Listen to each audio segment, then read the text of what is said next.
Chapter 1, The policewoman kissed me forcibly, and I gave in. Listen, there are 3 Class A wanted criminals at 9 o'clock, and you need to work with me now. Understand? I don't understand. I'm just passing through. I'm a police officer. The situation is urgent now. You must cooperate with me. When we catch the fugitive, I'll apply for a bonus for you. He shook his head violently. What business was a wanted criminal to him? That was the police's business. There were also 3 Class A wanted criminals. If he wanted to get involved in this matter, would he still want to lose his life? But he couldn't sneak away. He is now walloped by this long-haired woman. This woman skimmed the police officer's license that she touched. Ruolan. Great. This Wakanashi was able to rack his entire body against the wall from the cackling den with just one hand, and still have one hand free to pull out her ID. Fierce. He'd give her the benefit of the doubt that she was a policewoman. But so what? Life was his own, and bravery only got him money like dirt. Cooperate? Doesn't exist. He subconsciously turned his head slightly sideways towards the right. 9 o'clock. It's the right side. Ruolan's eyes were cold. Reached out and cupped his chin with one hand, breaking his eyes back. Don't look. Can't spook the snake. Ruolan's fingers were long and slender, cold to the touch. He made a bitter face. Sister, I still have things to do. I really can't help with this favor. Fart. Ruolan exploded. Her whole body suddenly close to Chao He and lowered her voice. The way you were walking just now doesn't look like you're in a hurry. She took a deep breath and her eyes were cold. These 3 wanted criminals have traveled across provinces and committed 13 murders in their hands. Our police have been chasing them for half a month, and it was not easy to detect their whereabouts. There are no cameras in this area. I have to watch them and hold out until my teammates come. Chao He's pupils shook. 13 lives. Sis, I really don't. Ruolan swept out of the corner of her eye as the 3 wanted men looked over. She drew in a cold breath, fine sweat oozing from her forehead. It wasn't the first time that the wanted men had noticed her. If they were suspicious, they were only going to startle the snakes. Phew! Suddenly, among the wanted criminals, a scarred face whistled and walked over. Damn it! Don't you move! Ruolan fiercely jumped into Chao He's body with his entire body, and without even having to pat his toes, his lips pressed onto Chao He's mouth. Lips and teeth met. She didn't have a choice, and she simply couldn't think of anything other than this in a short period of time. She absolutely couldn't let the wanted criminal get away with it, or else, more innocent people would suffer. Chao He inhaled sharply, and his entire head seemed to be filled with an aroma. Ruolan is the same height as him. Her body looks petite, but her strength is full. This kiss, he is unable to move. Her lips, they were peach-flavored. Chao He's throat knots rolled slightly. His right hand subconsciously climbed onto Ruolan's waist and hips. His mind was almost blank, oblivious to his right hand's demonic behavior. He only felt that his hands were full of warmth. Ruolan exhaled lightly and left his body. One hand pressed down on his mouth, and the other ripped off his demonic right hand. Out of the corner of his eye, the scar-faced wanted man smiled and laughed as he walked back again.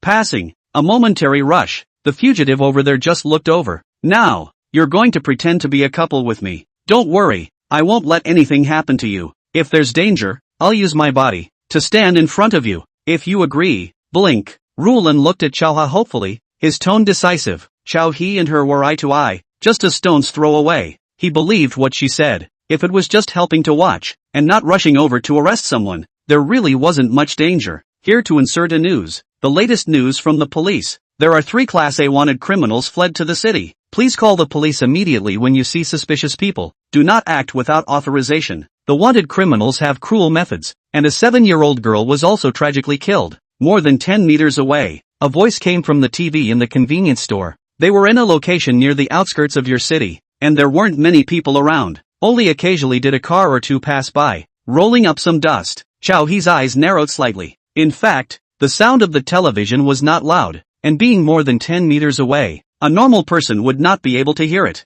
He could hear it because the system had strengthened his body. 3 years ago, he had bound the Super God manufacturing system. The system in order for him to be able to keep up with the progress of the manufacturing. His body was enhanced to a certain extent, although it was still far from the degree of special forces. But in terms of the ear and eyesight, it was definitely at the top of the human race, still at the top. But he was still just an ordinary person. He would have to die as usual if he received a knife.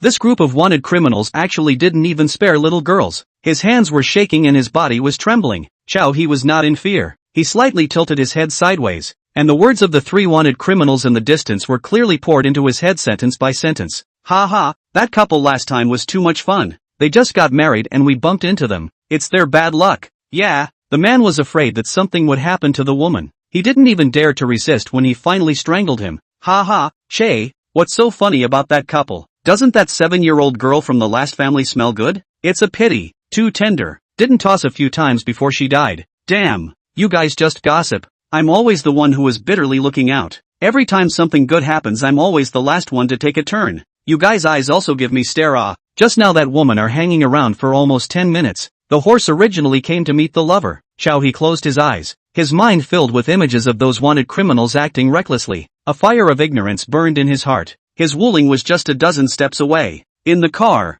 there was a spare half set of mechs resting. The mechs had been put there to eat dust since they were manufactured. But now, he couldn't help it. If he was afraid anymore, he'd slap himself. It's one thing to be afraid of death. It was another thing to be able to carry things. Roland, don't mess around. You can just keep an eye on the wanted man. What's the point of pulling a roadie? Just watch from afar. Wait for our men to arrive. The man's voice came out from the earphone Wakanashi had plugged into his right ear. The sound of the earphone was supposed to be heard only by Roland herself, but it was still captured by Chow He. Wakanashi didn't respond. May I? Her tone weakened by a minute, and she stared at Tidal River with a burning gaze. It really didn't make sense to force a citizen to have to cooperate with the police, but the 3 wanted criminals were at the bus stop right now and could leave at any time. She was not willing to do so. Roland's eyes were vaguely bloodshot. Chow He didn't blink. He grabbed Roland's wrist and moved her hand away bit by bit, looking at her nervous and uncomprehending eyes, and faintly said, I can cooperate, but let me go get something from the car. Roland's eyes lit up. Where's your car? Right next to it. Tide River walked past Wakanashi, who didn't stop him. He fished out half a pack of Zongnanhai from his pocket and slowly knocked one out and took it in his mouth. He grew up in the orphanage since he was a child, and in his memory,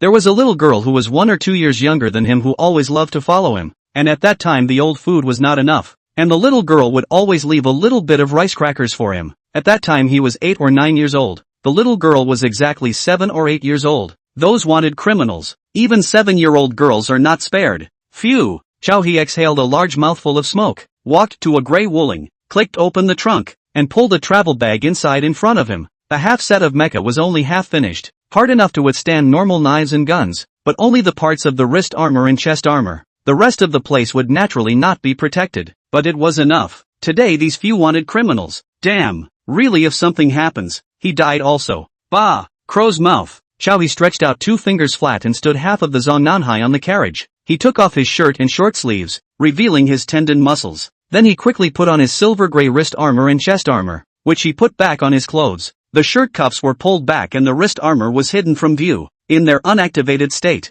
the chest and wrist armor were snug and not easily noticed. Tidewater reached down and brought half of the Zongnanhai with him, taking a sharp drag before he heaved it off. Wakarashi leaned against the wall, wearing a tight faded sky blue shirt with buttons that were nearly falling apart on top, and washed out 7-point jeans on the bottom. A cool breeze blew through, ruffling her long hair. Tide took a few steps over to her, gesturing sideways. Go to the convenience store over there. You've just been noticed by the fugitives. The next shuttle will be here soon and we can't wait for your teammates. Tidal River changed his wimpy demeanor and actually commanded Roland. What? The convenience store is too close to the fugitives. Don't you mess around. Wakarashi was busy whispering, but her hands still clasped Chawa's arms. The fugitive's eyes swept over them from time to time, and since she had kissed Chawa in the heat of the moment, she now had to play the couple with him. Chapter 2. I want a box of ultra-thin condoms. You've been hanging around for almost 10 minutes now, haven't you? This neighborhood is near the suburbs. Everyone comes and goes, and it's only natural for you to be noticed if you're a female lingering for so long.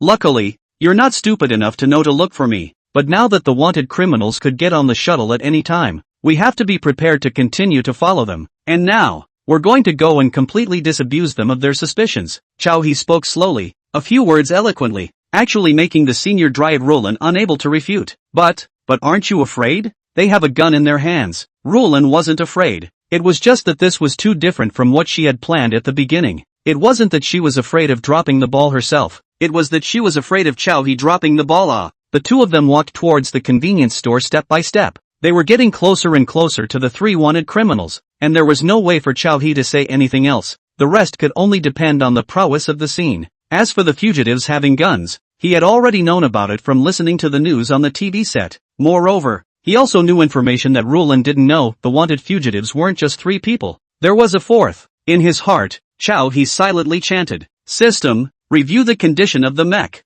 Ding. Tianha half-set armor type C2, Unfinished, lacking helmet and shoes, power supply remaining 93%, brain-computer connection rate 62%, wrist armor function mounted, taser V2, pulse boost G1, chest armor, pulse boost G3, mini shoulder cannon E1, malfunction, available switchboard modules, electronic shielding, radar lock. The Tianhe half-set armor was built by him more than 2 years ago, and was meant to be used only for practice, so it wasn't done properly. He was also too lazy to toss the mini shoulder cannon, or else he really wouldn't dare to just throw it on the car. He didn't think that he would really have a chance to use it today. Of course, he has been in the orphanage abandoned basement for the past few years, by virtue of the system granted by the world hundreds of years ahead of the scientific and technological knowledge. On the one hand, then the manufacturing of small instruments on the internet to make money, and on the other hand, rely on the money earned by receiving orders to buy a variety of materials to build 4 sets of stronger mechs. Its strength is by no means the Tianhe half-set of armor, such as half-finished products can be compared.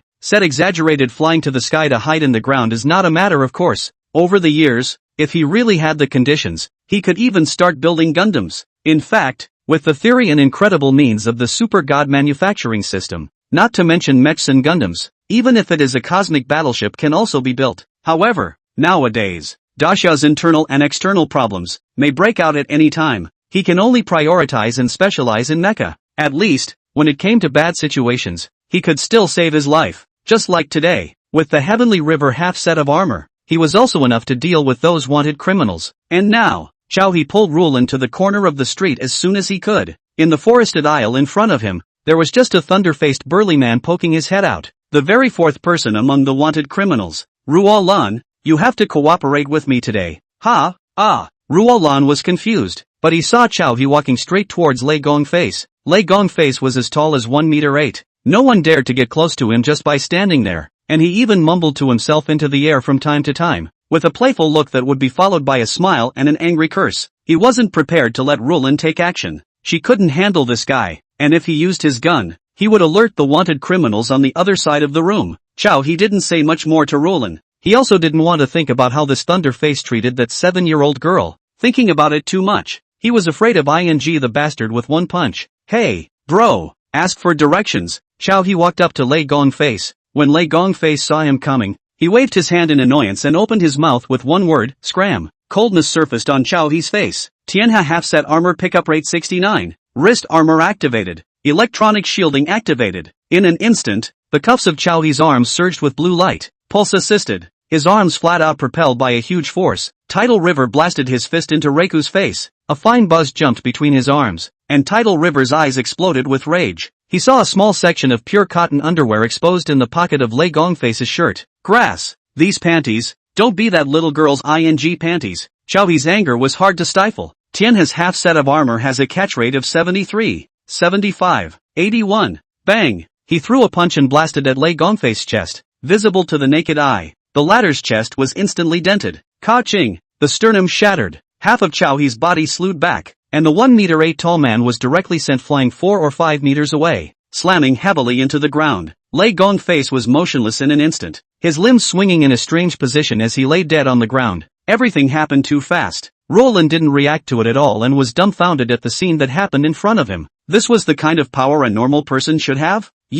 Wakanashi wanted to say something, but only spat out one word, and watched as Tide River walked over to Lei Gongfu's body and crouched down, and took a black contraption out of Lei Gongfu's ear and threw it to her. Chao Ha pointed to the ear. Roland looked at the earphone-like thing in her hand, instantly understood, and shoved the black earphone into her left ear. In a flash, from inside came the voices of those wanted criminals talking about the world. Roland raised his eyes and looked at Chao Ha in a million different ways. Go! He waved his hand, and as Roland was still frozen in place, he directly pulled over the policewoman, reached out and swiped through Roland's bangs to retrieve the headphones. He pinched with both fingers and the headset instantly burst. Call your colleague to clean up this guy. Should. Not dead. Roland nodded woodenly, still digesting the current situation. Tidewater exhaled a cloudy breath. A little shakily, he knocked out another Zongnanhai and lit it. Did he kill someone? Probably killed. Will he go to jail? Not so much. Saved early. Not to die. Really want to die. That is also he should.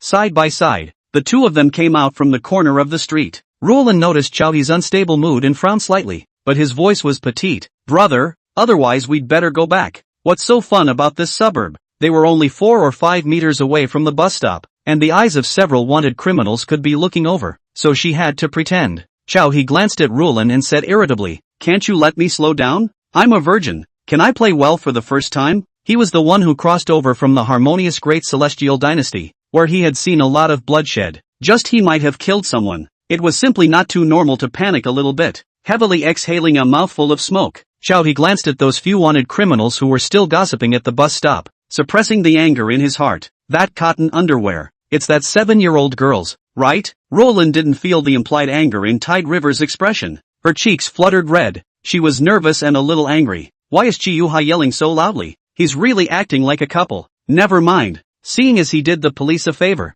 let him be. At this time, Chow he held her waist with one hand and felt up and down for a while before stopping, as if he was looking for a suitable pressure point. As for Roland's staggering teammates in her headphones, she selectively couldn't hear them, simply did not have the heart to listen. The two of them cooperated well and walked into the convenience store, but following that, the three wanted criminals glanced at each other, and then they followed into the convenience store together as well. The owner of the convenience store was a bald uncle, boredly switching between TV stations while yawning. He didn't even look up when he saw them coming. Roland's breathing slowed down a beat when she noticed the wanted man following her in. She was really afraid that Chow he would suddenly drop the ball. Even she had already made a plan in her heart. If there is an accident, she must be the first to pull out her gun and solve the fugitive with the gun. As for the remaining two, they may pounce over and grab the gun, and even more likely to suddenly pull out their knives at such a close distance. Then she, even if Chow he's battle strength is exaggerated, but it's still just a mortal flesh. Roland secretly glanced at Chow he's angular side face, secretly determined that she can't let anything happen to him.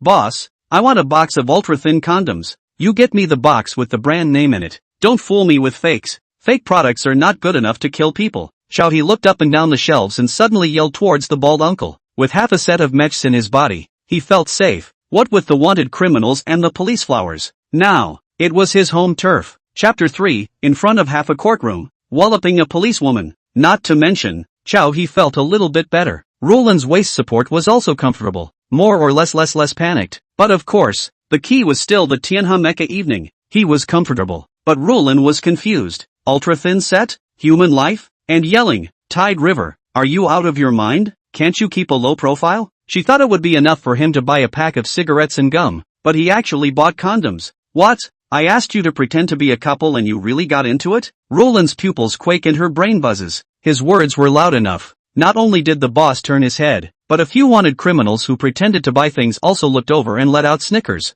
"Yo, the young couple has a good relationship. Do they live in this neighborhood?" The wanted criminal with a scar on his face laughed. "Ha ha, little pussy, why don't you have some fun with our brother in 3? Can the 3 of us still be no match for your skinny monkey boyfriend?" Right.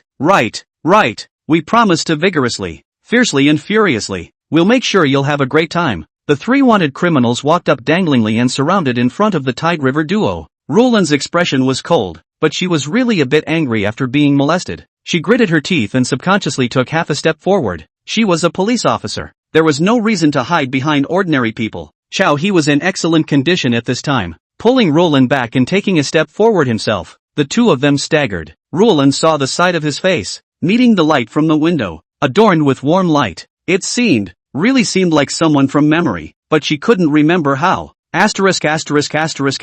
What? Molesting my girlfriend? Believe it or not, I'll call the police. Chow he pretended to be afraid of hand dancing and shouted in a small voice. A human and harmless appearance. The 3 wanted criminals saw this and laughed. Clang! On the side, the bald uncle saw the appearance of the 3 wanted criminals and was so scared that he knocked over the wolfberry health tea in front of him. Scarface, the other 2 a fat one and a thin one. Yes, that's right, it's going to kill. He didn't dare to look up and see the people again, and hurriedly grabbed a large handful of paper and buried his head to wipe the floor. Scarface saw the boss's stupidity and snorted. He hung this bald boss out to dry and didn't dare to say anything. As long as they drove this soft-footed boyfriend away, this beauty could be theirs. Scarface's eyes flashed with a hint of greed and lust, and he made eye contact with the other 2 wanted criminals, nodding in unison. "I say, you either get lost now, or don't blame our brothers for being ruthless," Scarface said harshly to Chow he, rolling up his sleeves, revealing the green dragon and white tiger tattoos on his left and right arms. The skinny wanted man carried the ragged bag he was carrying, and the sound of gold and iron resounded from inside.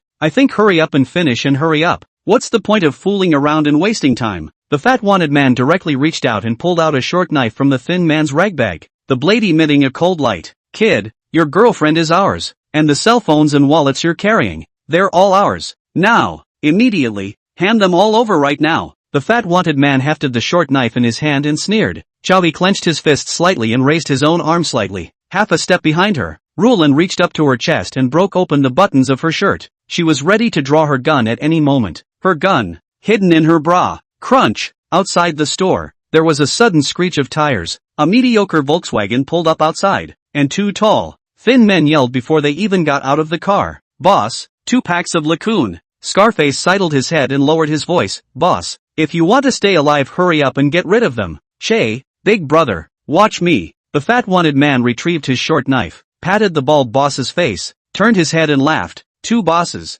I'll get you 2 packs of Lacoon. Bang! The 2 tall and thin men closed the car door, stepped out of the car, and ran straight to the store door. Fatty, something's not right. Scarface suddenly spoke up, his right hand slowly reaching for his coat pocket, and his left hand yanking the bald boss to his body. Stop, you two! A pistol was pressed against the bald boss's head. The 2 tall, thin men stopped in their tracks, their eyes momentarily panicked. Roland sucked in a sharp breath, and the hand reaching for her bra froze. At this moment, Chow he retreated half a step and whispered close to Ruolan's ear. I'm Scar, you're skinny, got it? He had long since smelled the hidden smell of smoke on Roland's chest. Chowha knew that inside her, she was hiding a gun. Roland only felt a dry cough on her lips, her heart beating like a drum. What he Scar? I skinny. She didn't understand. Chow he wanted to do what she completely did not care to think. The 2 tall and thin men who rushed here were her teammates, and she thought that the wanted men had noticed them as soon as they arrived. Now that the wanted criminals had hijacked the bald boss, the situation was in great danger.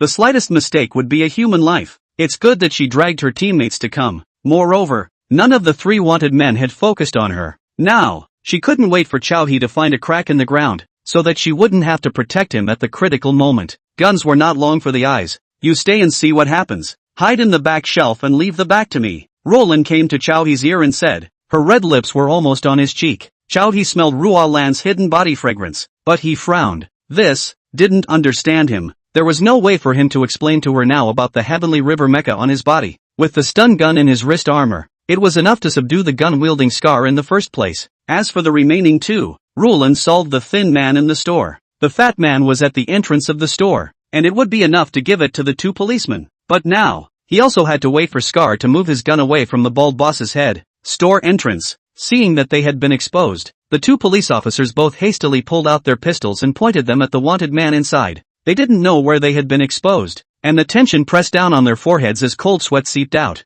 Zhang Erniu, you guys quickly release the hostages. Our men will be here soon. You won't be able to escape, a police officer shouted. The other constable saw Roland inside, and his mind whirled violently, but he couldn't think of a way out. His hand holding the gun trembling slightly, the fat wanted man spread his voice and yelled. So what if they're all here? We've had 13 people, that's already enough. If you don't want anything to happen to the hostages in our hands, give us a car and send us away. Scar laughed coldly and whispered. What normal person would drive 200 yards to buy cigarettes at a convenience store, and still want to catch us at this level? Go to sleep. The skinny wanted criminal juggled the short knife in his hand, his eyes looking out of the store sorrowfully. The wanted criminal's aura clearly overpowered the police officers outside. As for the couple, Chow He and Rulin, they were clearly defenseless in the eyes of the wanted criminal and could be taken at any time. Don't kill me. Don't kill me. I promise not to move. The bald boss who was held at gunpoint begged for mercy in a small voice. His trembling legs seemed like they were about to poop out yellow urine at any time. The scene was stalemated.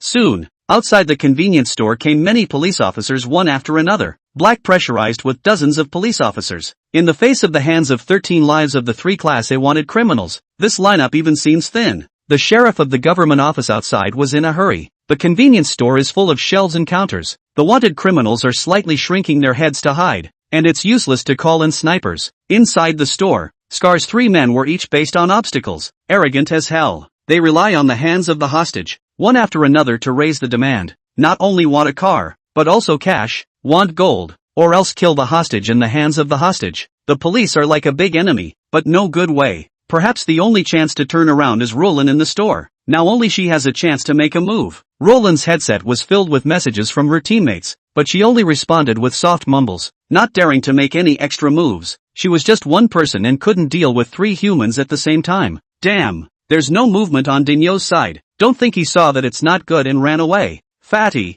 go find a rope to tie up these 3 people first, Scarface ordered with a sideways glance. Fatty hemmed and hawed, nodding his head as a response. The thin man laughed. If he wants to run away, he'll run away. It's better for the 3 of us to enjoy this beauty. Which female can stand him tossing around? Roland sniffed. His lips were bitten through the skin by his teeth and printed out blood. Chawa frowned greatly. Really want to be tied up? He organic armor also have to trouble. He had to make Rualan understand his intentions. But what to do? He didn't want to die young yet. If he really hung up like this, he would have to lose his life. Suddenly, he gently tugged over Rualan, and as he pressed her against the wall, his lips directly printed on it. He walloped Rualan. This scene, the dozens of policemen outside saw it for real. Chapter 4, Exploding Clothes. Mecha's Brawl. As his lips and teeth met, Tidal River's attack stormed, and Rulan responded in a hurry. Her eyes went wide. This he was on the verge of death and still wanted to take advantage of her? Thinking about this at this time? She was going crazy, but when she thought of the fact that he had knocked over the humongous bandit with one punch just now, she thought of the fact that he had said that she would cooperate with him today.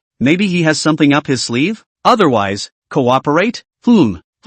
Wakanashi's palms were sweaty with excitement as he tried to resist, and had to keep a distracted eye on the actions of the store's most wanted man. Behind the counter, the fat man who was still flipping the rope looked dumbfounded and stopped moving. Damn, the humongous bandits are pulling out guns. This couple is playing so exciting in front of them? Scar and Skinny had their backs turned to them and were oblivious to the situation. But dozens of police outside can be staring round eyes, look stupid, look confused. This man, what is he doing? Roland, the girl of the police in your city hall. I don't know how many people wanted to chase Roland, but they all failed. No, now is not the time to think about this. This man is destroying their police action.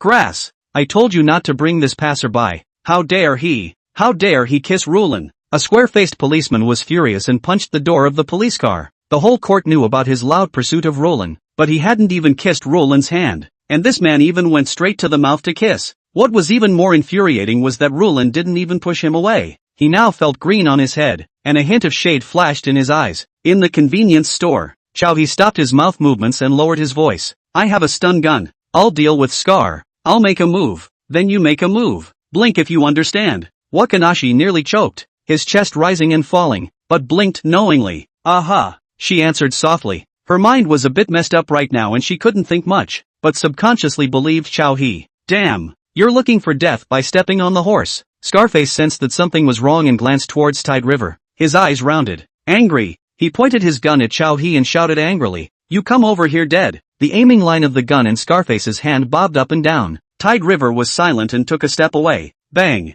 bang, bang. His heartbeat abruptly became faster. At this moment, everything around him seemed to be in slow motion in his eyes. The fat man came forward angrily with a knife in one hand and a rope clutched in the other. His mouth screaming and cursing as the spittle spewed out swept over a speck of dust floating in the air, carrying it around in a half circle. The thin man turned his head and his mouth opened before he spat out half a word. Asterisk. Scar blinked precisely. The muzzle of the gun moved, trying to tip it back into the bald boss's head again. Baird, Bluon shivered and appeared. The sleeve of Tidal River's right wrist exploded, revealing his silver-gray wrist armor, his short, broken hair fluttering backward in the rush of air. At the same time, a stun slug brushed out of the wrist armor. Wakabashi, Tidewater shouted. The black slug struck Scar's chest with an ear-piercing sound of electricity, and along with it, the bald boss was enveloped by a wave of electrical grid, the two of them screaming out in alkies and spasms as their bodies convulsed. Bald boss in scream, crotch followed by outflow of yellow liquid. The fat man saw the situation, eyes surging fire. Do not think much about lifting the knife to cut Chauha. The thin man overturned the shelves in front of him, clutching a short knife and followed. Behind He, Roland's expression was cold, pulling out a black pistol from his bra and quickly aiming it. Bang! The fat man was shot in the chest and flopped to the ground. However, the thin man had already killed in front of Tidal River, and slashed to Tidal River's face. His figure even borrowed Tidal River's cover, making it impossible for Rualan to aim immediately. Roland looked panicked and shouted, "Dodge!" He didn't dodge. In his eyes, the thin man's movements were comically slow. The physical qualities that the system had enhanced for him had long since made his combat power above that of ordinary people. He only took half a step forward and raised his arm. His silver-gray wrist armor, the blue aura of the lines on it flashed. Ding! He easily knocked away the thin man's short sword. In the thin man's unbelieving eyes, a fist bullied his way from far to near, but in an instant, clang, the window of the convenience store broke. A person flew out from inside, rolled 4 or 5 times on the ground before stopping. His body was covered with dirt and dust. The thin man fainted and died on the road. At this time, the police had already rushed into the store, and from the moment they heard the gunshots inside, they couldn't care much about it. They could only charge hard, waiting for them to surge inside. He desperately lifted his foot and kicked the already fainted Scarface hard, kick after kick, screaming and cursing, his anger getting the better of him. "You scum! I'll kill you! Even a 7-year-old girl is not spared! I'll kill you! I'll kill you!" Still not satisfied, He took a few steps over and lifted the TV set to smash Scar's head. He wasn't a person with a strong sense of morality, and even had low moral standards more often than not. "But I'm sorry, but raping a little girl like this, letting these wanted criminals die 10,000 times wouldn't be too much. Death to come. Calm down, comrade, calm down." A few police officers saw this and yelled but didn't block it in the first place. Scarface woke up leisurely at this time, intuiting that his head was about to explode and his body was tingling, and he slightly bowed. Both hands raised the TV set above his head. A national curse beow out, struggling to smash to Scarface. Grass, clang, ah. Scarface's head opened up in a bloody gash. He walked towards Scarface, his face unabated with rage. "Don't you come over, you don't come," Scarface said in fear, his teeth chattering. Tide River sneered. Walking over to Scarface, he reached out his hand. Click! A hand broke Scarface's arm. Ah, ah, ah. The intense pain made Scarface's eyes bulge out. When all the dust settled, Tidewater was sitting with Wakanashi. He lit a cigarette and took a drag, and when the cuffs of his shirt had fallen apart, he simply took it off and threw it aside. He knew that today's didn't hold back. I'm afraid that he had to get himself into a lot of trouble, but what had to be faced had to be faced. Rulon straightened the buttons of his collar, exposing his white collarbone to be covered by the shirt again. "You smoke less. It's not good for your body. You control me. Okay, okay, smoke well, then go with me to the yamen to make a statement. Shanghai law-abiding citizens to ensure cooperation. This wave of me is also considered a police-civilian cooperation. Cannot lose me, right?" Rulon nodded. She couldn't see through this man. She has half a sentence did not say. "Just Chawa show things. High and low still have to go to the yamen to prepare a case. You stepped on a horse and got into trouble. How dare you?" A square-faced policeman came shouting angrily, and with one hand, he grabbed Shouty's collar and yanked him up from the ground. "I now suspect that you are colluding with forces outside the country. Come with me to the yamen." The square-faced policeman gritted his teeth. When he thought of the image of He walloping Rulon, his brain fire rubbed off on him. "Fong Hung, what are you doing?" Rulon tensed. Dizzy was getting up to break Fong Hang's hand. "You're actually protecting him?" Fong Hong turned his head and said angrily. In his heart, he was even more humiliated and even more unconvinced. The entire police station knew that they were the couple. What was the matter with this passerby that suddenly appeared? He, Fong Hong, still had to wear a green hat today? He frowned slightly. The blue aura of his armor flickered slightly and then hit again. A cheesy bridge of jealousy? It's very low class.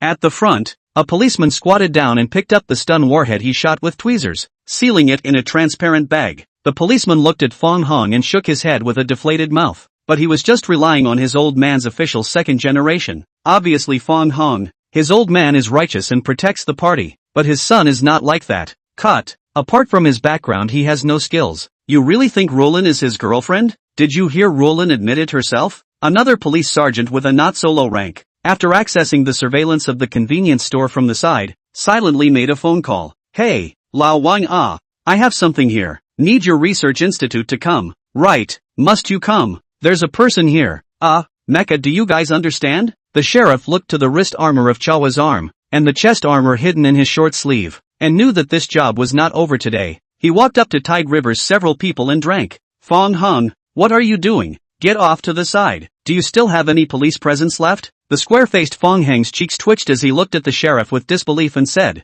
"What? An unknown and dangerous person like him, and I still have to talk nicely and provide for him? Unidentified? Dangerous elements?" The sheriff ripped open his collar buttons and suppressed. Fine, then I'll show you now what it means to be unknown, dangerous man." He had checked out Tide River's information 10 minutes earlier. He was more than not a dangerous person. It was simply stepping on the right route. Chapter 5, the wife of the Scientific Research Institute comes to town. He Yiming waved his hand and called for a police officer, took a tablet, scratched on it a few times, and then flung the tablet to Fong Hang. "See for yourself." Fong Hang's face was unsightly. but he also took the tablet. He Yiming didn't bother to give Fong Hung another glance. He tightened his collar and walked to Chao He with a straight face, extending his hands to warmly shake Chao He's right hand. Comrade Chao He, finally, it's time to meet a real person. 1 address, 2 words. None of the police officers in the room had to be confused for a few moments. Their police chief He Yiming wasn't Fong Hung, who only had a background that he could fool around with for a few moments. He was a ruthless man who had taken 8 bullets on the front line of drug enforcement.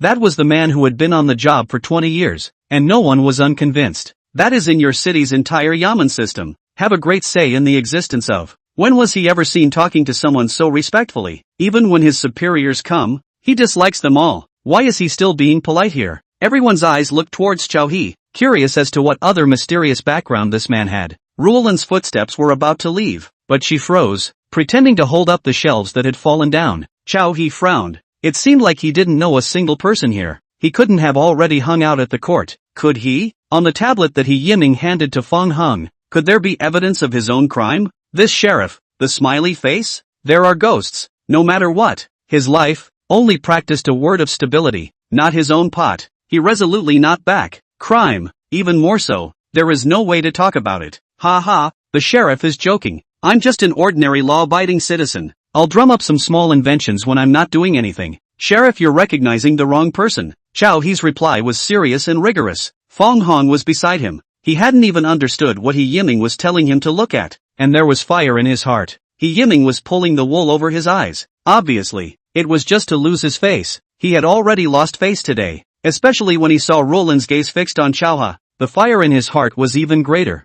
So angry that his fists were clenched and still shaking a little. Where was his mind to study a broken flat plate? He Yiming noticed the crowd's gaze. Still smiling, fished out a pack of cigarettes from his pocket, knocked one and handed it to Chao He, saying, I understand. It's fine. If there's nothing wrong with Comrade Chao Ha today, just go all the way with me. We'll go drink tea and chat. And by the way, we'll grant you an award for bravery and courage. How could he possibly recognize the wrong person? The man standing in front of him, in the Daxia Supply and Marketing Trading Network, was a man with A-level authority. Daxia Supply and Marketing Agency, the National Unified Trading Platform, up to the police military supplies, down to the various urban and rural material circulation. Walking can be this platform. Supply and Marketing Agency. The name is not pull a few, but in the status of Daxia is a unique class, simply on the top of all the spending and spending. All is transparently published in the Supply and Marketing Agency Trading Network, should understand the gold content, and in this platform has A-level access to the people, which is not a big official, but also even a national treasure academician. An A-level authority really wants something to happen. The local government system have to score minutes to shake out a team of police support. Even he himself, in the Supply and Marketing Trading Network, is only a District B level. If not for the position of the head of your city's government offices, he is not qualified to open the Chao's information file. Why Chao He is a grade,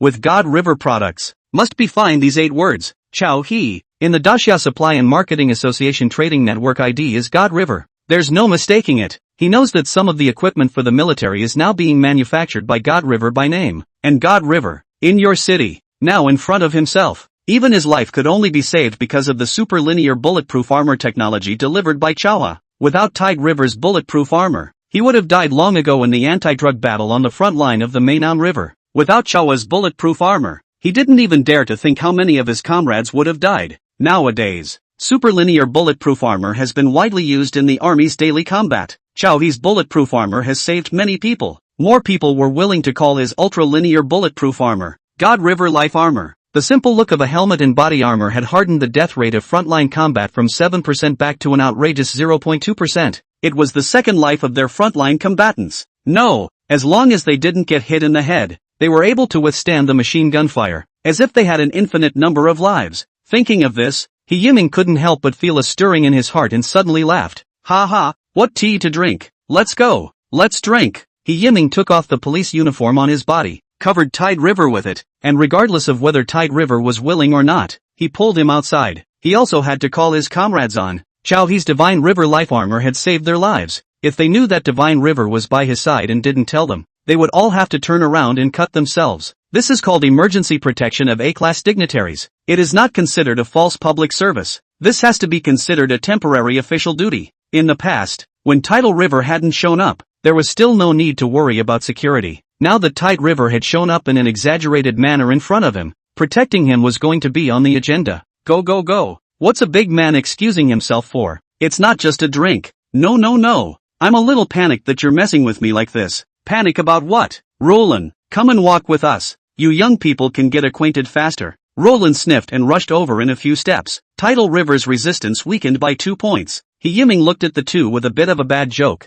This was still the surrounding crowd. Otherwise, he would have to step on the horse's foot to come up with a few sentences. Chasing fugitives. The police flower of his own court actually kissed up with a passerby. Outrageous. The most important thing is that you can't be a good person. But you can't be a good person. What's even more outrageous is that this passerby is actually the God River of the supply and marketing department. No wonder he was able to knock over a 5'8" fugitive with one punch. When their later officers were cleaning up the mess, they saw the fugitive's chest dented miserably and thought that Roland had found a roadie boxer. He Yiming looked back at the store, and several police officers had gathered around Fong Hang, looking at the tablet. A look at a sentence of national curse. A sentence of national curse is undoubtedly the word is poor. He Yiming looked at the young man beside him, donning the police uniform. The look, really horse handsome. Hey, Roland 80% is also to see color. He Yiming's face suddenly turned cold. He pulled Tide River seriously as he said, Chow He, I'm not going to talk to you about nonsense. You probably don't understand that your authority in the supply and distribution center is grade A. There won't be more than 1,000 people in the whole country who have such authority. This time you show up wearing this steel plate, people from other countries will definitely notice you. He Yiming pointed to his head and continued, above us, 99% of the satellites floating around are from other countries. Even if we hide it, we won't be able to hide it for long. From today onwards, your safety will be taken care of by our government office in your city. Roland had been listening from the sidelines, and once he heard one didn't squeak, Chow he suddenly understood. Level A of authority, so it was so special. No wonder he could view a lot of information that ordinary people shouldn't be able to see in the supply house. No wonder. He had thought it was a system bug before, and had sneaked around looking without even asking customer service. He knew that the dasha of this world was the dasha that was surrounded and suppressed by the great powers. Chow he sighed and frowned slightly. In his world, how could dasha be like this? Now even launching satellites required a nod from other countries. Not right. Showing up was dangerous? Really? He'd have to pull out the mechs at home. Or else, it would karma. I told you, I'm going to be busy working. I haven't slept properly in 7 days. I'm working right now. I'm busy. Fine. Fine. You can divorce me if you want. Not far away, a long-haired woman walked hurriedly pulling a suitcase. The wide white shirt could not see the specific body, but not with half a bit of makeup features, but the look of people's heart. The key is the wife. Bah, what human wife? The key is to have gossip, husband and wife conflicts, emotional breakdown, moral degradation, legal blindness. Chow he stretched his neck. Chapter 6-Nan. Your clothes are wet. Yes. I do have another man. Okay, that's it. Don't bug me about dating other men. Chow he just wanted to continue listening to the gossip when the woman snapped and hung up the phone. Xiaonan, section member of the first research institute in your city. He Yiming, first grade superintendent of your city's government office. A man and a woman shook hands slightly in front of Tide River, touching each other. The two exchanged a few pleasantries. Xiaonan then looked at Chow he with a million-defying look of surprise. Your divine river? Did you research the ultra-linear bulletproof armor all by yourself? Chow he nodded. It's me, yes. Just earning some extra blocks. He said it lightly, but in Xiaonan's eyes it wasn't that at all. She was a researcher, and knew the value and technical content of the ultra-linear bulletproof armor better than anyone. If this technology was sold to a foreign country, it could be worth $3 billion, but in the list published by the Supply and Marketing Agency, this technology was only sold for $30 million, 100 times the difference. The difference was definitely not the price on paper. The young man in front of her, in her eyes, the figure immediately magnificent,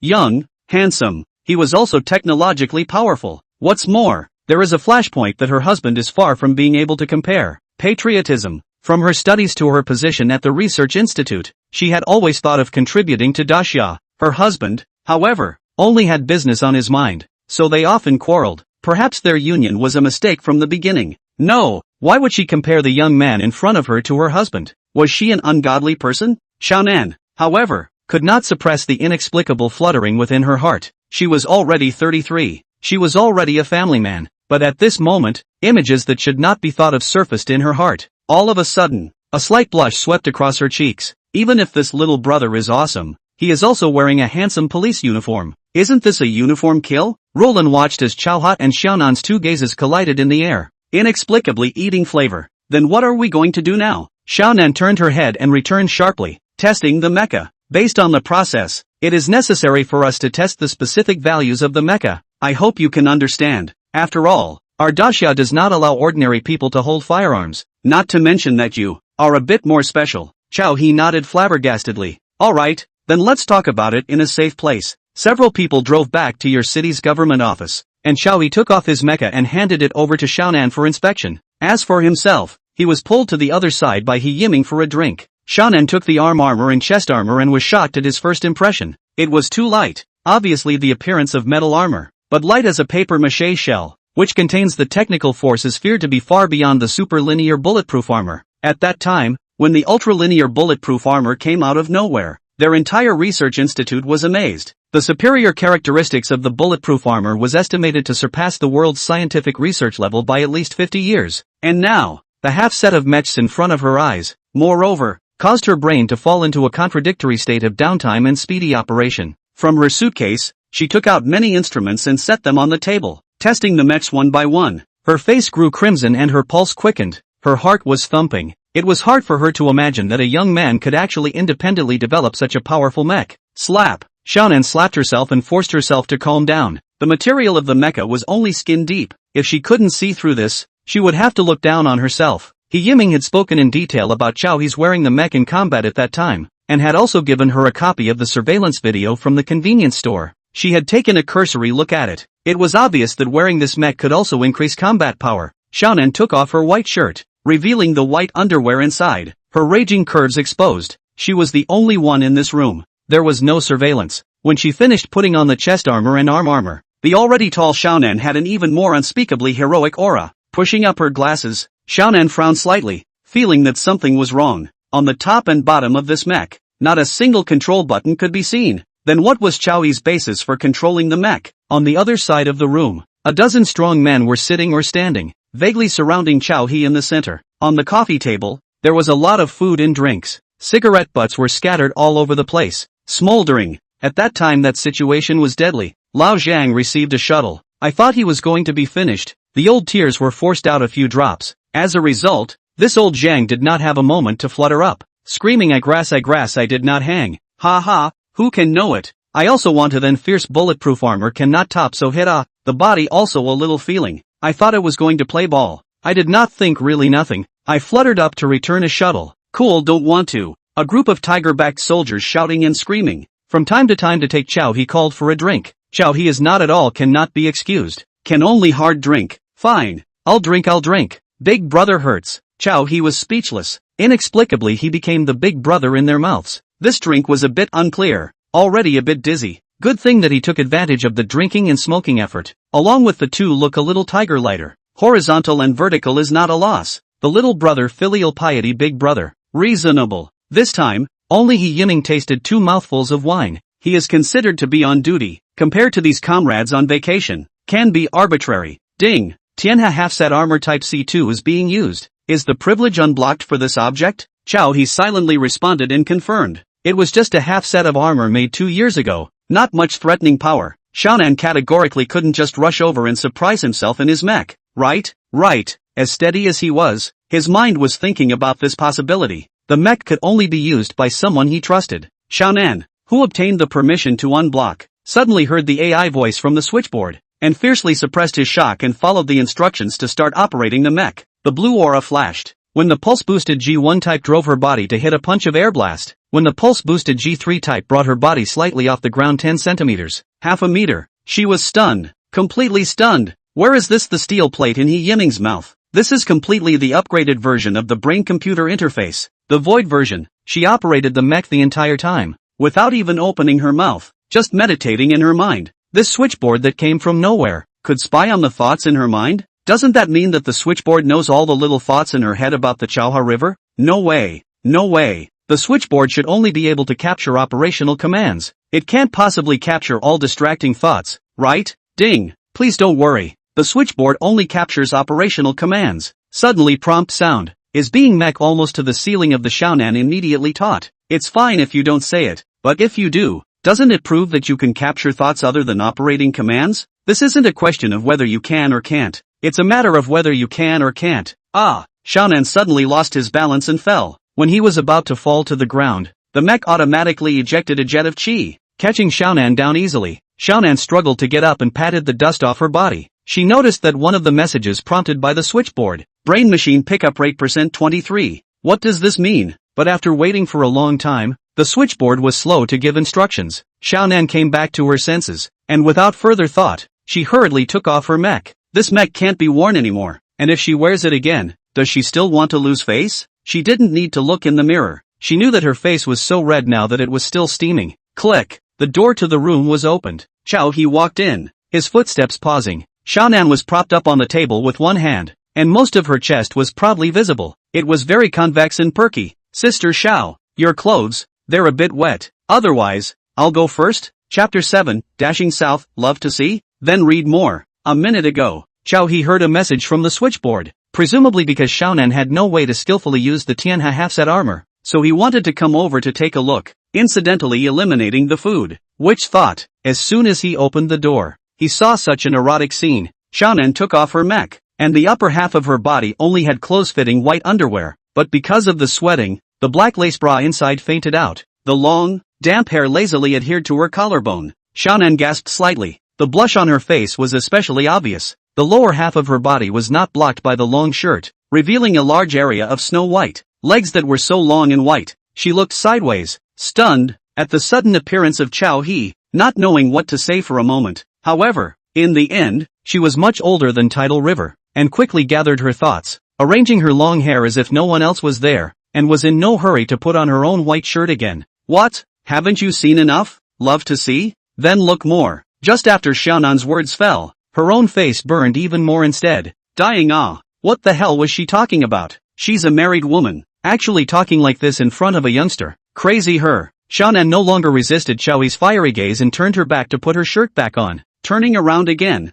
Chao He could no longer see her collarbone, as well as her proud curves and long legs. I just came over to take a look, afraid that you wouldn't be able to figure out the mecha. I'm simply taking a look. Chao He wanted to speak normally, but Xiaonan's languid sentence of love to look just to see more made his brain a bit stuck. To be honest, Xiaonan's imperial sister flavor was not one star stronger than Roland's, and to a virgin like him, it was simply a messy kill. However, we don't touch married wives. He is a good young man with morals. The point is, if he really wants to mess around, what if his husband comes over with a machete? The world is a beautiful place. He's a tidewater, but he wants to live a long life. So, what are you gawking at? And smoking a cigarette? Xiaonan asked with a laugh. Chao He was dumbfounded, looked at the extra cigarette in his hand, and hurriedly extinguished it. Ahem. Recently, a bit sentimental. The atmosphere between the two was instantly a bit awkward. Cough. The mech has basically been tested. I will issue a report to your city court tomorrow. This mech has clearly exceeded the scope of what ordinary people can use. Xiaonan suddenly opened his mouth. When Xiao He heard this, he was busy saying, don't. Without this mech, what if I run into danger again? If I die, it's a loss for Daxia anyways. He was now aware of the importance of A-class privileges in Daxia. It wasn't that hard to ask for a mech to carry around, was it? Xiaonan's square and serious face instantly collapsed, and he didn't collapse and laughed out. No, why are you so afraid of death? Our Daxia's law and order has always been very good, right? Good? Where is good? Didn't see today I almost had to be packed by the fugitive. Chao He said sharply. In the past, he still felt that Daxia's law and order was fine, but recently, with his A-class authority to blindly wander under Daxia's supply and marketing trading network, he was increasingly feeling that the danger was close at hand. The political environment in Daxia is getting worse and worse. Your city is even closer to the border, and further away, it can be the area of the Burma River. If anything happens, your city will be the first to suffer. If he hadn't let go of the orphanage, he would have run inland long ago. Alright, just kidding. Xiaonan walked up to Chao He, reached out and lifted his chin, and laughed. I'll say hello to the people at the institute, and with this mech, your authority can be set at AA. At that time, even if you drove a Gundam on the highway, there would be police cars to clear the way for you. Chao He sniffed, his eyes rounded in surprise. Sister, Fruity really? Of course, how could sister bear to lie to her little brother? The two leaned in close. Chao He then realized that Xiaonan was still 2 to 3 centimeters taller than him, and because Fong was sweating, for a moment, it was as if all that was inhaled into his nose was Xiaonan's body scent, or maybe it was some kind of perfume odor, but she didn't even wear makeup. The probability of spraying perfume was very small. Bang! Suddenly, the door to the room was opened. He Yiming poked his head out and yelled, "Chow He, keep drinking." The scene instantly froze. At this time, Xiaonan's 2 fingers were still pinching Chow He's chin. The two were too close, as if they were about to do some indescribable act in the next second. He Yiming instantly came to his senses, his eyes rounded and his mouth wide open.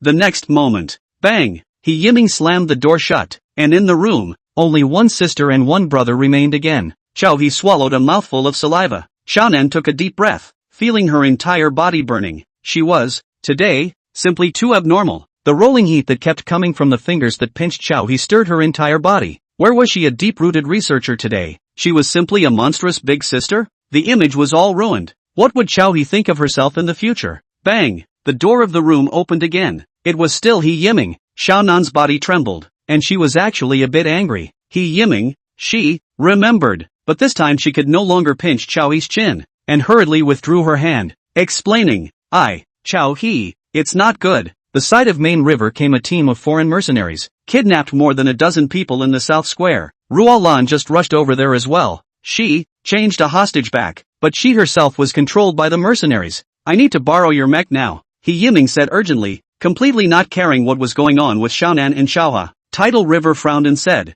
then what's the point of wasting words? Take the mech and use it. After saying that, Chow He directly rushed out of the police station. He pulled open the door of his broken Wuling, sat on his butt in the driver's seat, didn't even tie his seatbelt, and stepped on the gas directly. Karma! The Wuling drifted out of the garage. Instead of rushing towards South Square, he sped in the direction of the orphanage. Is law and order this chaotic? The mercenary forbidden land of Daxia can actually have this kind of thing happen. Is the environment so harsh anymore? Roland, you are really crazy. What's with that strong sense of justice? Chow He slammed the steering wheel. He ran several red lights in a row. At this moment, he couldn't care less. At least, Roland was considered his friend. He had fought for his life together. A friend of iron. Chow He pursed his lips and pushed hard, as if he was going to push the gas pedal. He can save. Then it is impossible to see death to save. The Wuling in such an extreme state of speed was under his control, but it was not half bad. The surrounding scenery dragged the shadow flashing by at great speed. In his eyes, it was only like slow speed. His Wuling was also only a little broken. In fact, the whole car was fully modified. The engine roared. The white Wuling seemed to be transformed into light across half of the city. A world of dogs. Wait for me. At this moment, Chow He's heart was filled with displeasure towards the powers. He was certain that behind this team of mercenaries, there must be the shadow of the great powers. Mercenaries,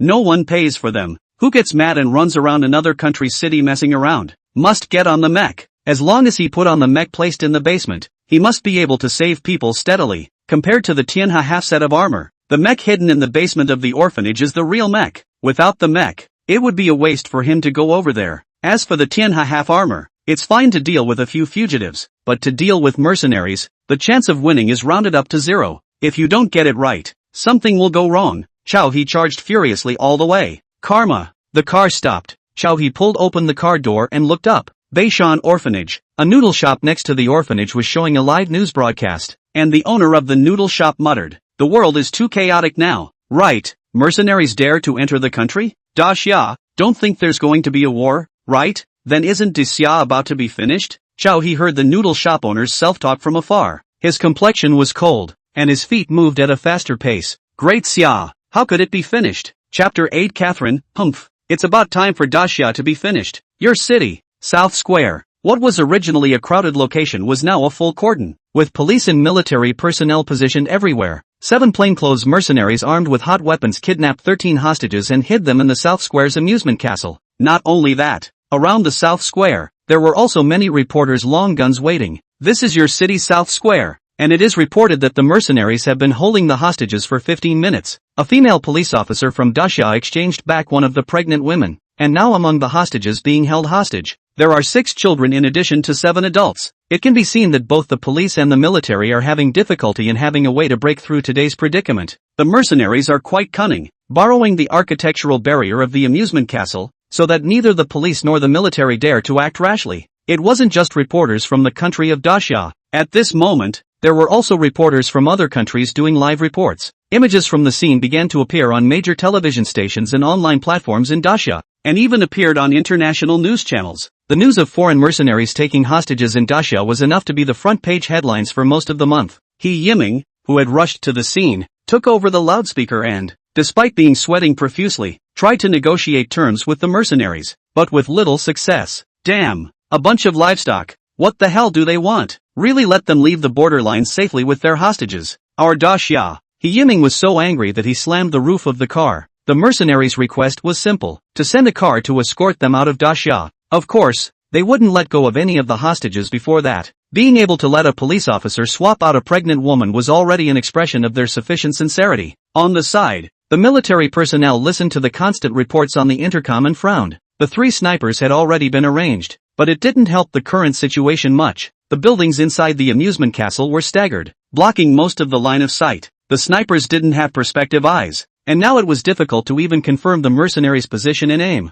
It would take time for him to mobilize the snipers in the army. But in the current situation, even if they were mobilized, what could they do? Considering the safety of the hostages, considering the other variables, this time, there was big trouble. As for how the 7 mercenaries sneaked into the territory of Daxia, and also got into the equipment of hot weapons, it was more like a big mountain pressing on the heart. If this time can't be solved perfectly, I'm afraid that Daxia will really become a paradise for mercenaries to come and go as they please. And then, what will Daxia become? The military personnel glanced at the pool of blood outside the amusement castle, which had not yet dried up, and their hearts trembled. A few minutes ago, the mercenaries had shot an innocent passerby. The passerby was lucky that he didn't die on the spot and is still in the hospital. 10 minutes later, if they don't cooperate in arranging for the vehicle to leave, they will kill another hostage. Among the hostages, there could be children. The military personnel's faces were ironclad and incomparable, anger in their eyes as if they were about to spit out. Superintendent can your comrades inside pass on the message? The military personnel asked through gritted teeth. If it was possible to exchange the military personnel for the hostages inside,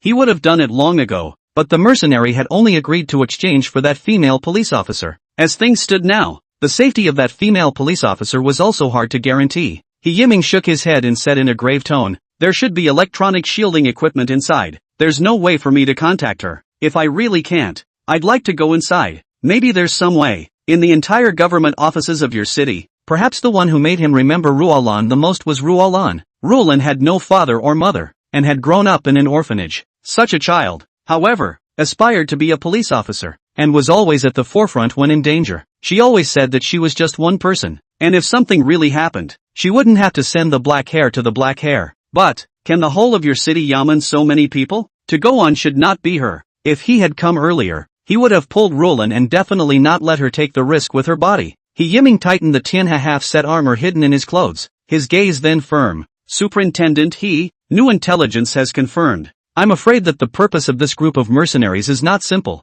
Inside the hostages, there is also A-class researcher Du Zhong. Their purpose, I'm afraid, is to take away Du Zhong." When He Yiming and the military personnel heard this, their gazes collided and their faces darkened in unison. Anyone who could become an A-class researcher was not a pillar of the country. Du Zhong nowadays had great achievements in the field of air defense. If Du Zhong was allowed to be taken away, the air defense field of Daxia was going to be missing a big corner. In the amusement castle, Roland's hands had been tied to his back, and there was no way to move. 3 mercenaries were scattered in 3 places to guard the hostages, and the other mercenaries were extremely vigilant, gossiping very little, mostly observing the surroundings. "Fark, this order is $100 million.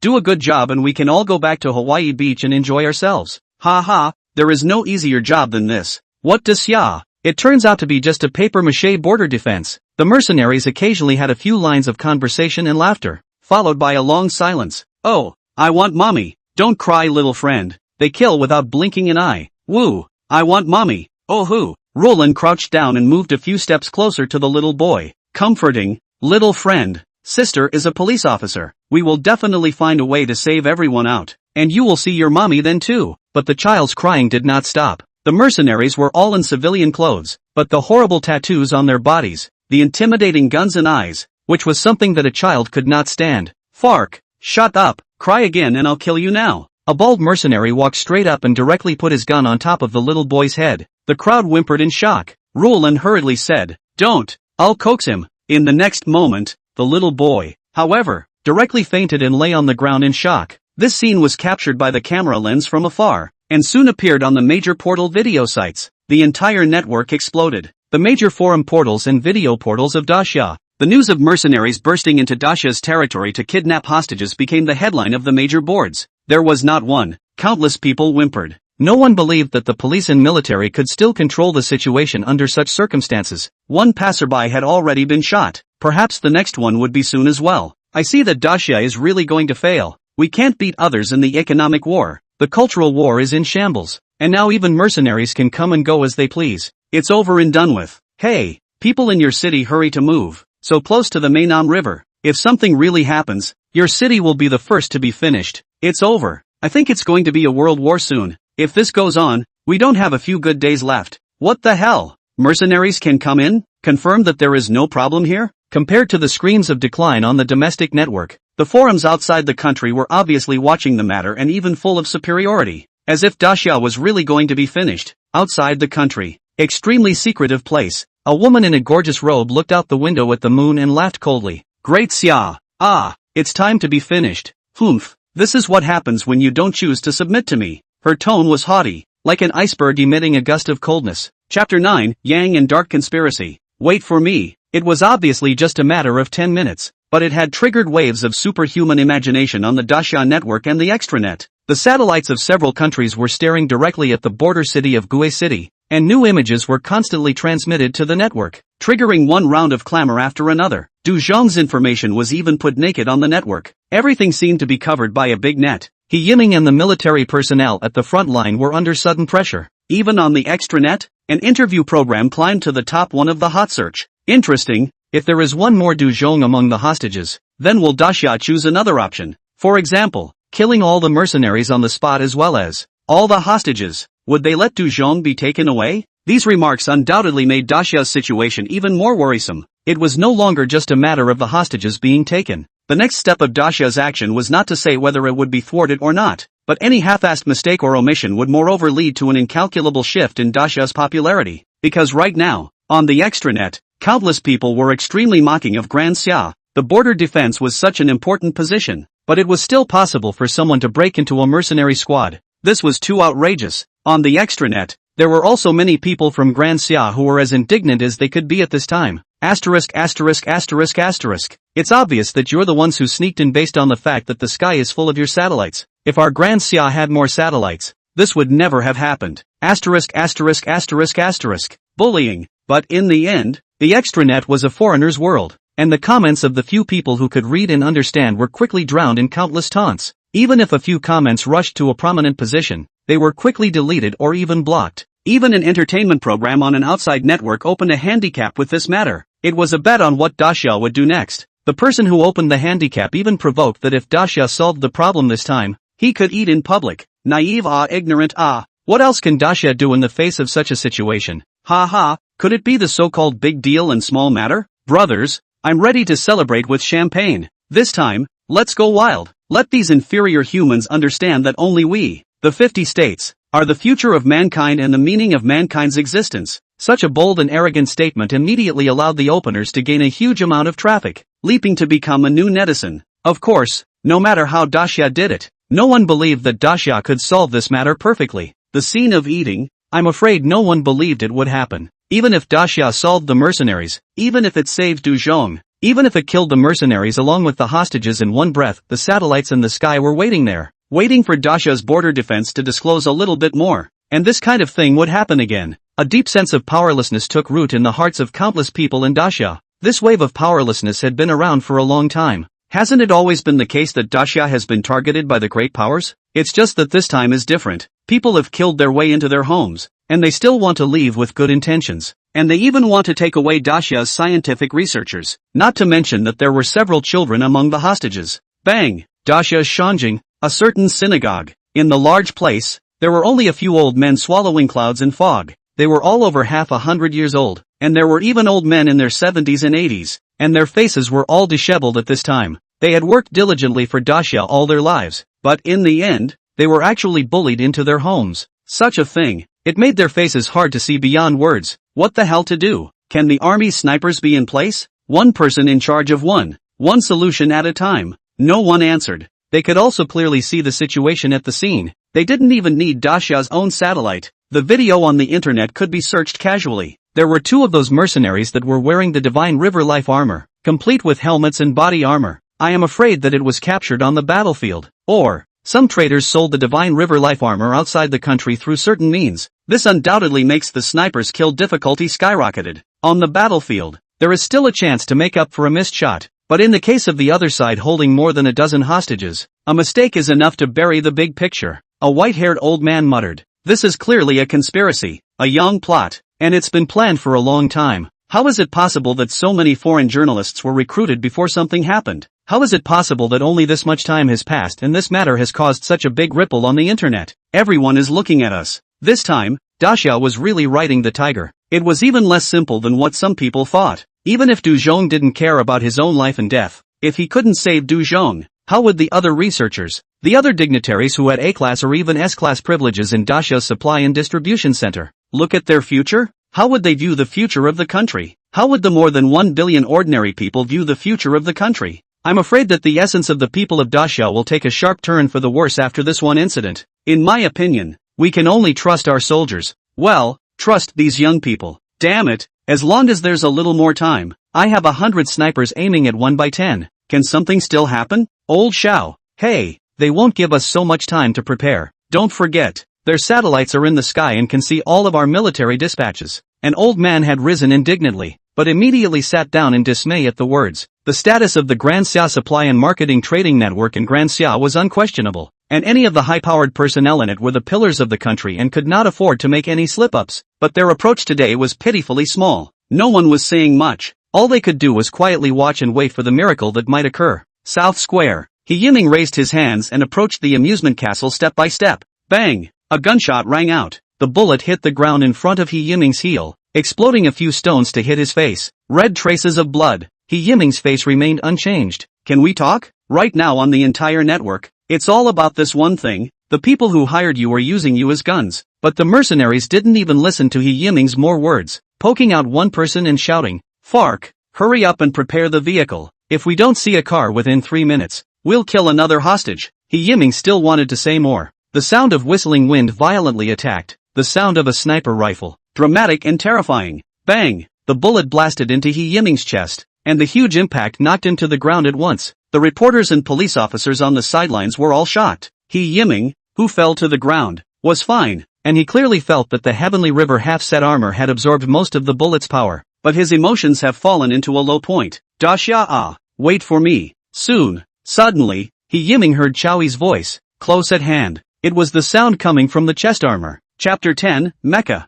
Sci-fi movie? Your city. In mid-air, a black and gold-colored stream of light kept approaching the South Square. In the eyes of the general public, it was merely a blur of light. Woo woo woo. Immediately following that, alarm bells rang loudly in various parts of your city. It was the air defense alarm. Many of the people of Gue City panicked and subconsciously looked up to the sky. The incident in South Square had already made their nerves tense, and at this moment, they were even more panicked to the point of shouting. They really thought that there were some missiles coming to attack your city as well. Oh, Mom, is it going to be a nuclear bomb? It's over. It's over. I just bought a house. Grass. Go to the bomb shelter. Your city is at the border of Daxia, and the air defense system is at the forefront of Daxia. It was also the hometown of academician Du Zhong, and it was even the top one of Daxia in the application of new technology in air defense. So it was not difficult to capture the Chao's mecha. But the speed of the black and gold stream of light was too fast. Even if it had been monitored by the air defense system, the military even found that they did not have half a way. Speed was one aspect. This flying object was actually still flying at a low altitude, and was more than capable of weaving between the buildings in your city. It wasn't even running in a straight line.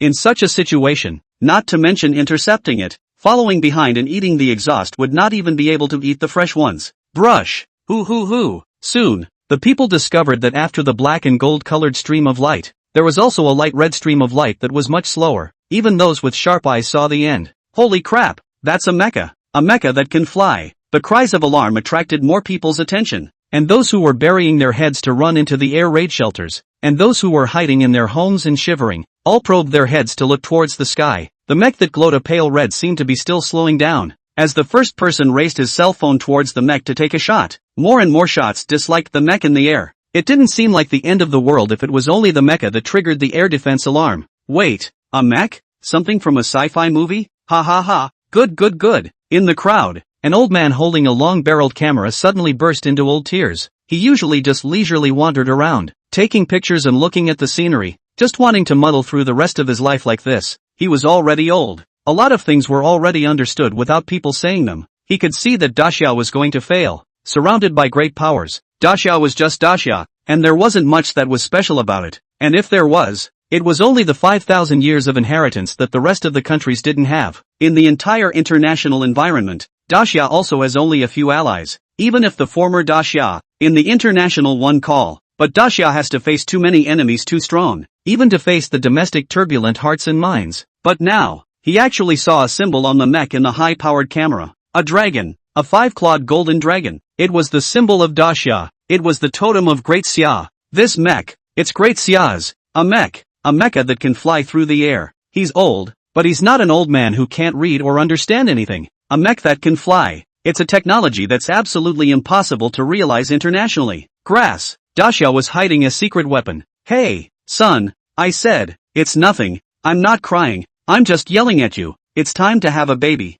Alright, don't worry. How much money is the difference, my old man? This has. It's not the money is. I'm talking to you. Stepping on the horse's father, I saw the mecha. A humanoid mecha that travels through the air. Red is the main color scheme. The metallic texture was pulled full, flashing ruddy fluorescence in the sunlight. The parts on the top and bottom of the mech were obviously exactly the same from a sci-fi movie, and no one doubted the fighting power of this mech. Crucially, the mech's flight stance was standing. There were several jet ports on its back and jet ports on the soles of its feet, and it was actually able to hover in the air and fly slowly. What aerodynamics, fluid dynamics in front of this mech, all became a joke. And what really attracted the eyeballs was the position of the chest armor of the mech. The golden 5-clawed golden dragon was clearly tattooed on the chest. Under the claws of the 5-clawed golden dragon was the pattern of the Great Wall. If this is not the mech of Daxia, what other country's mech could it be? More and more people saw the 5-clawed golden dragon on the chest armor of the mech, and more people were convinced that this was the mech of Grand Xia, associated with the black and gold light that ran towards the direction of the south square of Gue City before. Could it be? Those hostages are saved? The mech. Quick shot. When the first video of the red mecha appeared on video portals, the entire Daxia boiled over. Incredible flight. They can move airplanes that can fly, and they understand that helicopters can fly. But how does a human-sized mech fly in the sky? What kind of scientific principle is this? The technical power that this might contain completely broke through everyone's cognition. Newton couldn't even hold down the coffin board. Your city's military district. Sir, should we shoot down the target? Or try to communicate? The tiger-backed officer looked at the screen. The stamping golden 5-clawed golden dragon. His body trembling. The officer looked at his assistant and looked him up and down and said, What are you going to do when I say destroy? The aide had a showy face, but his eyes were flashing fluorescent. Reporting, sir, I will choose to disobey orders. Ha ha, the general's orders are not to be obeyed. If there is a problem up there, I will take the top. It's not your kid's turn yet. This iron lump, at first glance, is one of ours. It's our Daxia's mecha. System. Examining the mech. God River full set of mech C3 type. Braking formation number. Power remaining 99%.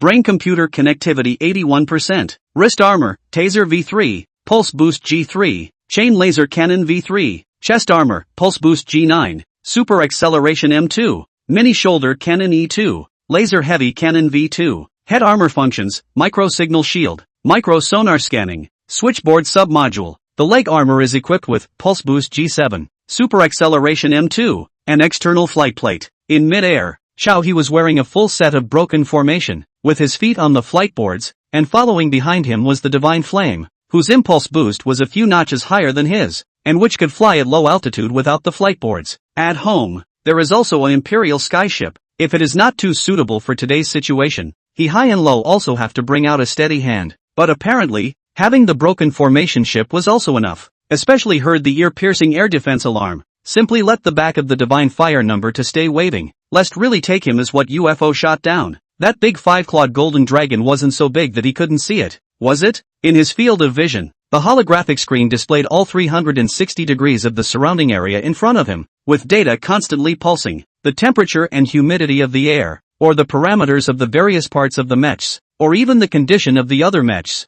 were also under the monitoring of this broken formation. Among the several mechs, the broken formation was the only one equipped with a general machine submodule, so if it was really targeted by any missiles, he would still be able to give advance warning. However, this was not the point. The point was that the South Square had arrived. Chow he controlled the mech to spin to the ground and zipped sharply into the open space in front of the amusement castle. Boom! Waves of air poured out in all directions. As the smoke cleared, a black and gold mech stood proudly in the open space. Chapter 11 God's Fire Mecha. Hard on the police flower. Micro sonar scanning. Wave. Sonar waves invisible to the naked eye brushed towards the amusement castle from the mech's position. The sonar waves met buildings, met people, and kept bouncing back and colliding. Just an instant, the positions of the 7 mercenaries were already locked, marked dead center by the red boxes. In his field of vision, the amusement castle's arguably chaotic architectural arrangement was already all transparent. The locations of the mercenaries and hostages were clearly visible. The hostages were framed in blue. The mercenaries were framed in red. Chain laser cannon V3 activated. Tidal River's entire body was covered in armor.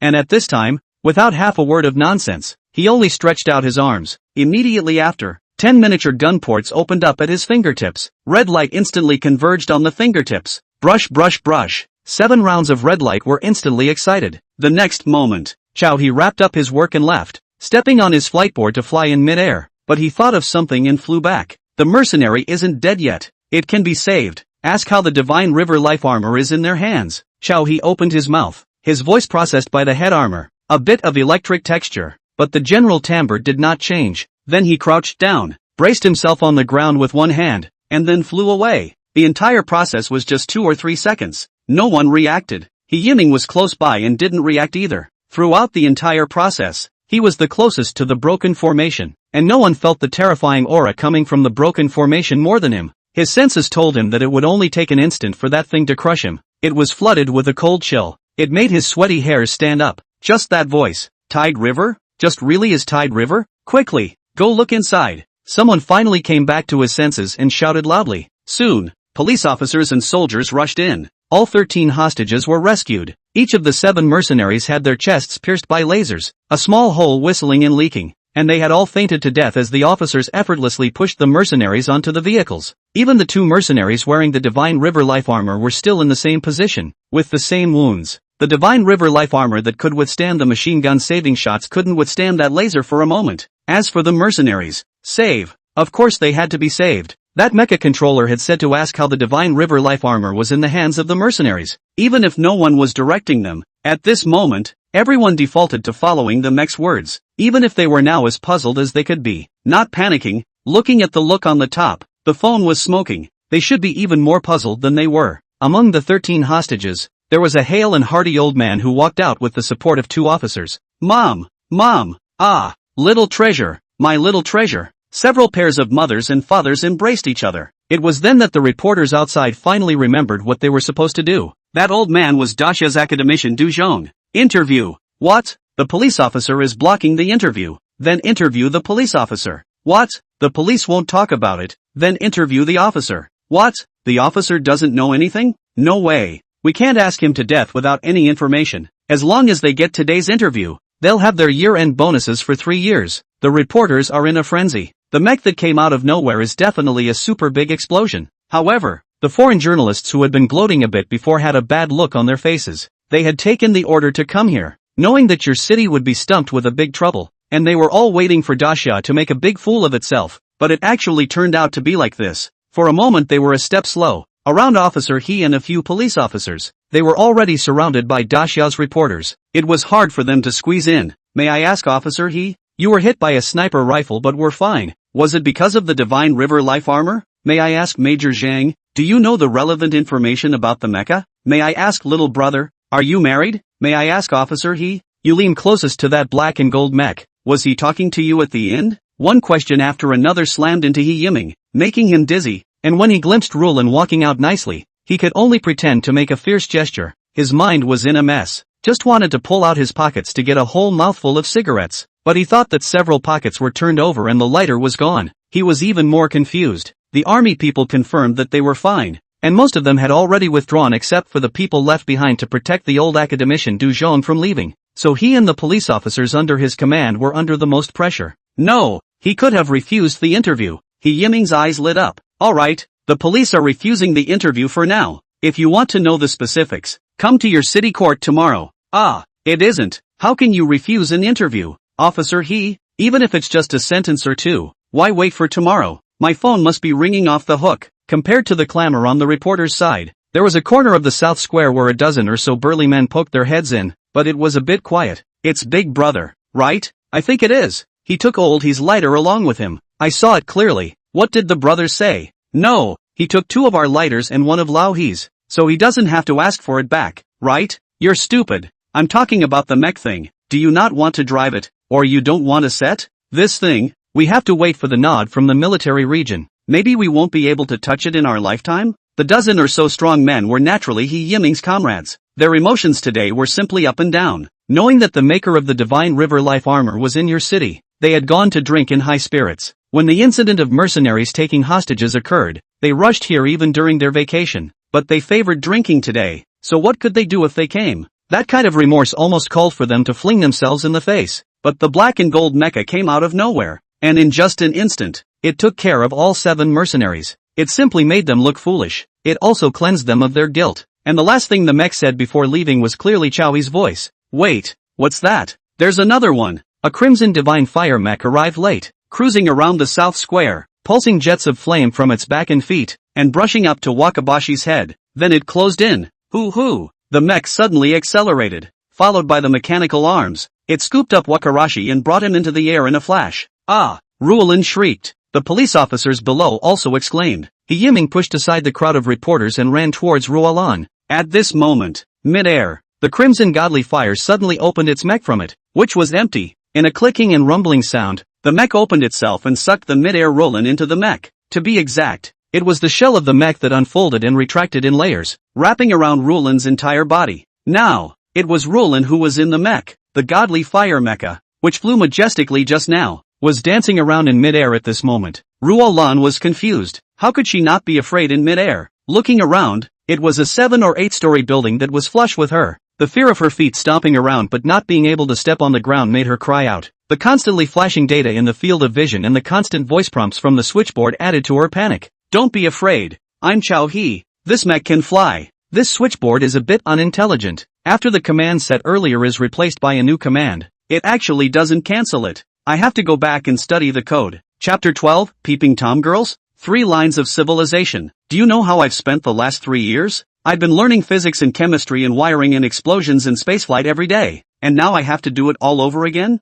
Can't you just create something out of nothing and ding it? Tide River, who had finished wrapping up his work, returned to the basement of the orphanage at the first opportunity. He fiddled with the mecha on the countertop, muttering to himself. The broken formation had made its first appearance with a perfect curtain call. There was nothing to fiddle with. On the countertop, fiddling with the imperial sky, he wanted to knock out the satellites of other countries in the sky one by one. One of the keys to the constraints of Dacia was that the number of satellites had been crushed by the great powers. Unlike the divine flame and the broken formation, the royal Shao is able to break through to the atmosphere to fight, and with another wave of technology trees, it can kill to the moon. He just need to slightly debug 1 or 2, probably also spend another half a month, then rush to the sky to fight satellites. It is considered to be 9 out of 10. Chao He suddenly sighed, still feeling anxious in his heart. He put down the R-type molten spray pliers in his hand and shook his arms. Today was still too high profile, completely going against his previous plan of aspiring to metal until the world was invincible.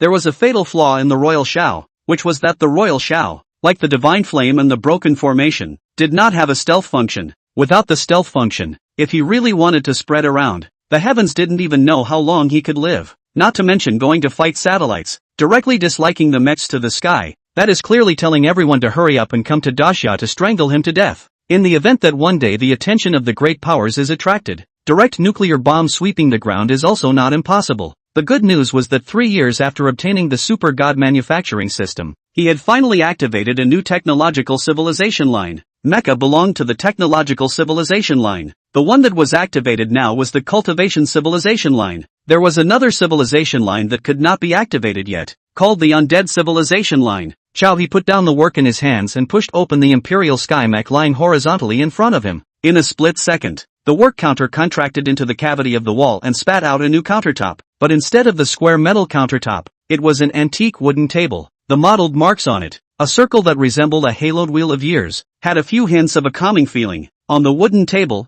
there was yellow paper, vermilion sand and a brush. There was also a yellowed ancient book and an ancient jade. This was the newbie gift package for the Cultivation Civilization line sent by the Super God Manufacturing System. Half of the ancient book contained knowledge of talismans, and another half contained cultivation spells. And the energy contained in the ancient jade is the cornerstone of the cultivation civilization. Without the energy in the ancient jade, the talismans and cultivation spells full of mysterious abilities are nothing but empty talk. Around the original cyber flavor full of all kinds of auxiliary lights, intelligent tentacles, circuit board components and so on, also one by one retreated into the wall cavity, replaced with an ancient incense burner, candlelight. Chao He took a deep breath, picked up the yellowed ancient book, and turned the first page. The Super God Manufacturing System had indeed lit up the Cultivation Civilization line, but it was still the same old story. All the knowledge had to be learned step by step to complete. This time, it would take 3 months at the bottom, right? He rejected it in his heart for a while, but still decided to study hard and learn every day. Hey,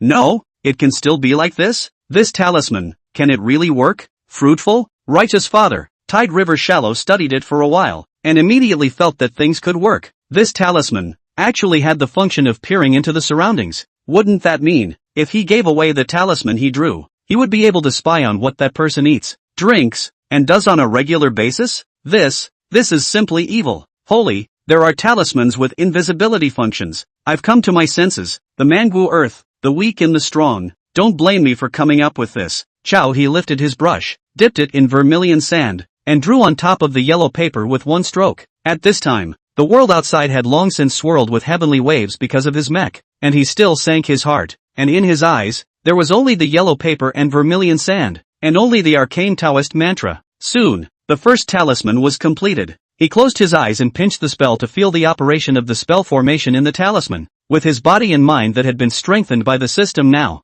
the obscure and difficult cultivation knowledge was only 5 or 6 minutes to get started. Of course, believing that existence was both reasonable and an unquestionable way for him to get started quickly. Success! At this moment, he clearly closed his eyes, but it was as if he had given birth to new eyes, peering at his surroundings from the perspective of where the talisman was. The large underground research room was brightly lit. The sunlight from the outside world was transmitted in by way of refracting mirrors, assisted by other lights and the reflected light effect of the metal walls, and it was completely impossible to feel that it was 20 meters underground. He certainly saw the appearance of his godly closed eyes. It's done. I appear to be, well, okay with this. Chao He opened his eyes, waved his hand to beckon a virtual screen to display in front of him, and directly opened the Daxia Supply and Marketing Trading Network. Open the store. Loading goods. What was the point of just looking at his own stuffy research? He wanted to sell his talisman to thousands of households through the trading network. At that time, any secret in the world could not escape his eyes. Tide River's one-pass operation didn't require any brain wastage at all. His thoughts then gradually drifted away. The most distinctive mecha in the technological civilization line, the Gundam, and even the basic fighters, actually did not consider stealth. Why? There was a very strange feeling, obviously similar to the Earth's technology. On the contrary, it does not develop a little bit of stealth technology. If these civilization lines so-called civilization real existence, then, in the vast universe, there should also exist a cultivation civilization, and the undead civilization, also real existence. But sometimes, existence is not as good as not existing to make people feel at ease. If the Earth one day encountered this kind of civilization, is it a life and death fight or a chance encounter that rubs shoulders? Whether it was a cultivation or a line of undead civilization that might be activated in the future, it was obviously not something that the current human civilization could deal with anymore. Forget it, there was no need to think too much. When he understood the invisibility function of the talisman, he would directly fly the royal sky to sweep the satellites in the sky. Ding! In the background of the Daxia Supply and Marketing Trading Network, an inquiry suddenly popped up. Shopkeeper, a house purification talisman you sell can really eliminate formaldehyde? Chao He returned to his senses and pulled out the virtual keyboard for a furious knock. In a short period of time, he had already completed all the processes for opening a talisman store. He was topped with A-class permissions, and all the processes were all green-lighted and straightforward. Just kidding. Of course it's possible. Not to mention the formaldehyde in the area. Even if it's poisonous gas, my talisman can extinguish it. 66 rims apiece is a clearance price. Pro,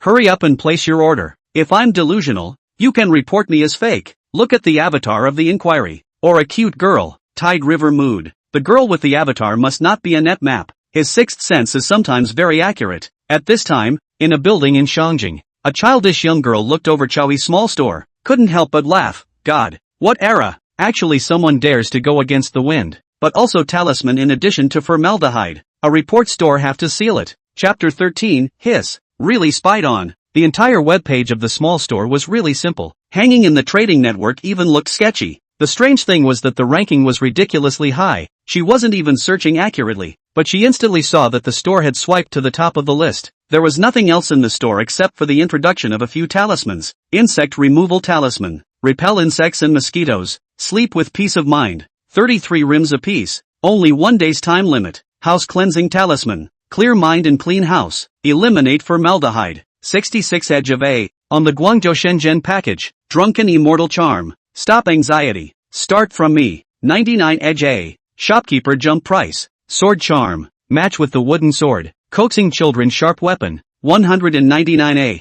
From now on with children without worry. This shopkeeper must be a comedian. He must be an art major. It might be playing some kind of performance art. Tang Qingqiu nodded her head, very sure of her judgment. She certainly wasn't stupid, and naturally didn't believe that a single talisman could remove formaldehyde. It was just that the pictures of these talismans inexplicably had a sense of art when looked at closely. It wasn't even too much to say that they were masterpieces of calligraphy. These talismans at first glance, but as an ordinary yellow paper and cinnabar ink can become, but the strokes of the dragon and phoenix, vaguely there is some kind of rhythm and a painting between, looking at the eye pleasing to the eye. There are also some small words on the talisman. How to see. How like a practice of calligraphy for decades of the big take a wave. Power thick and thin. Good words. Good painting. Tang Qingqiu exclaimed. Her family happened to be renovating the villa. The adults in the family wanted to fix it into a Chinese style. If there were these talismans lining, the villa's compulsion shall not go to the next level. Place an order. Double the quantity. Tang Qingqiu also bought other talismans together. Just for this word.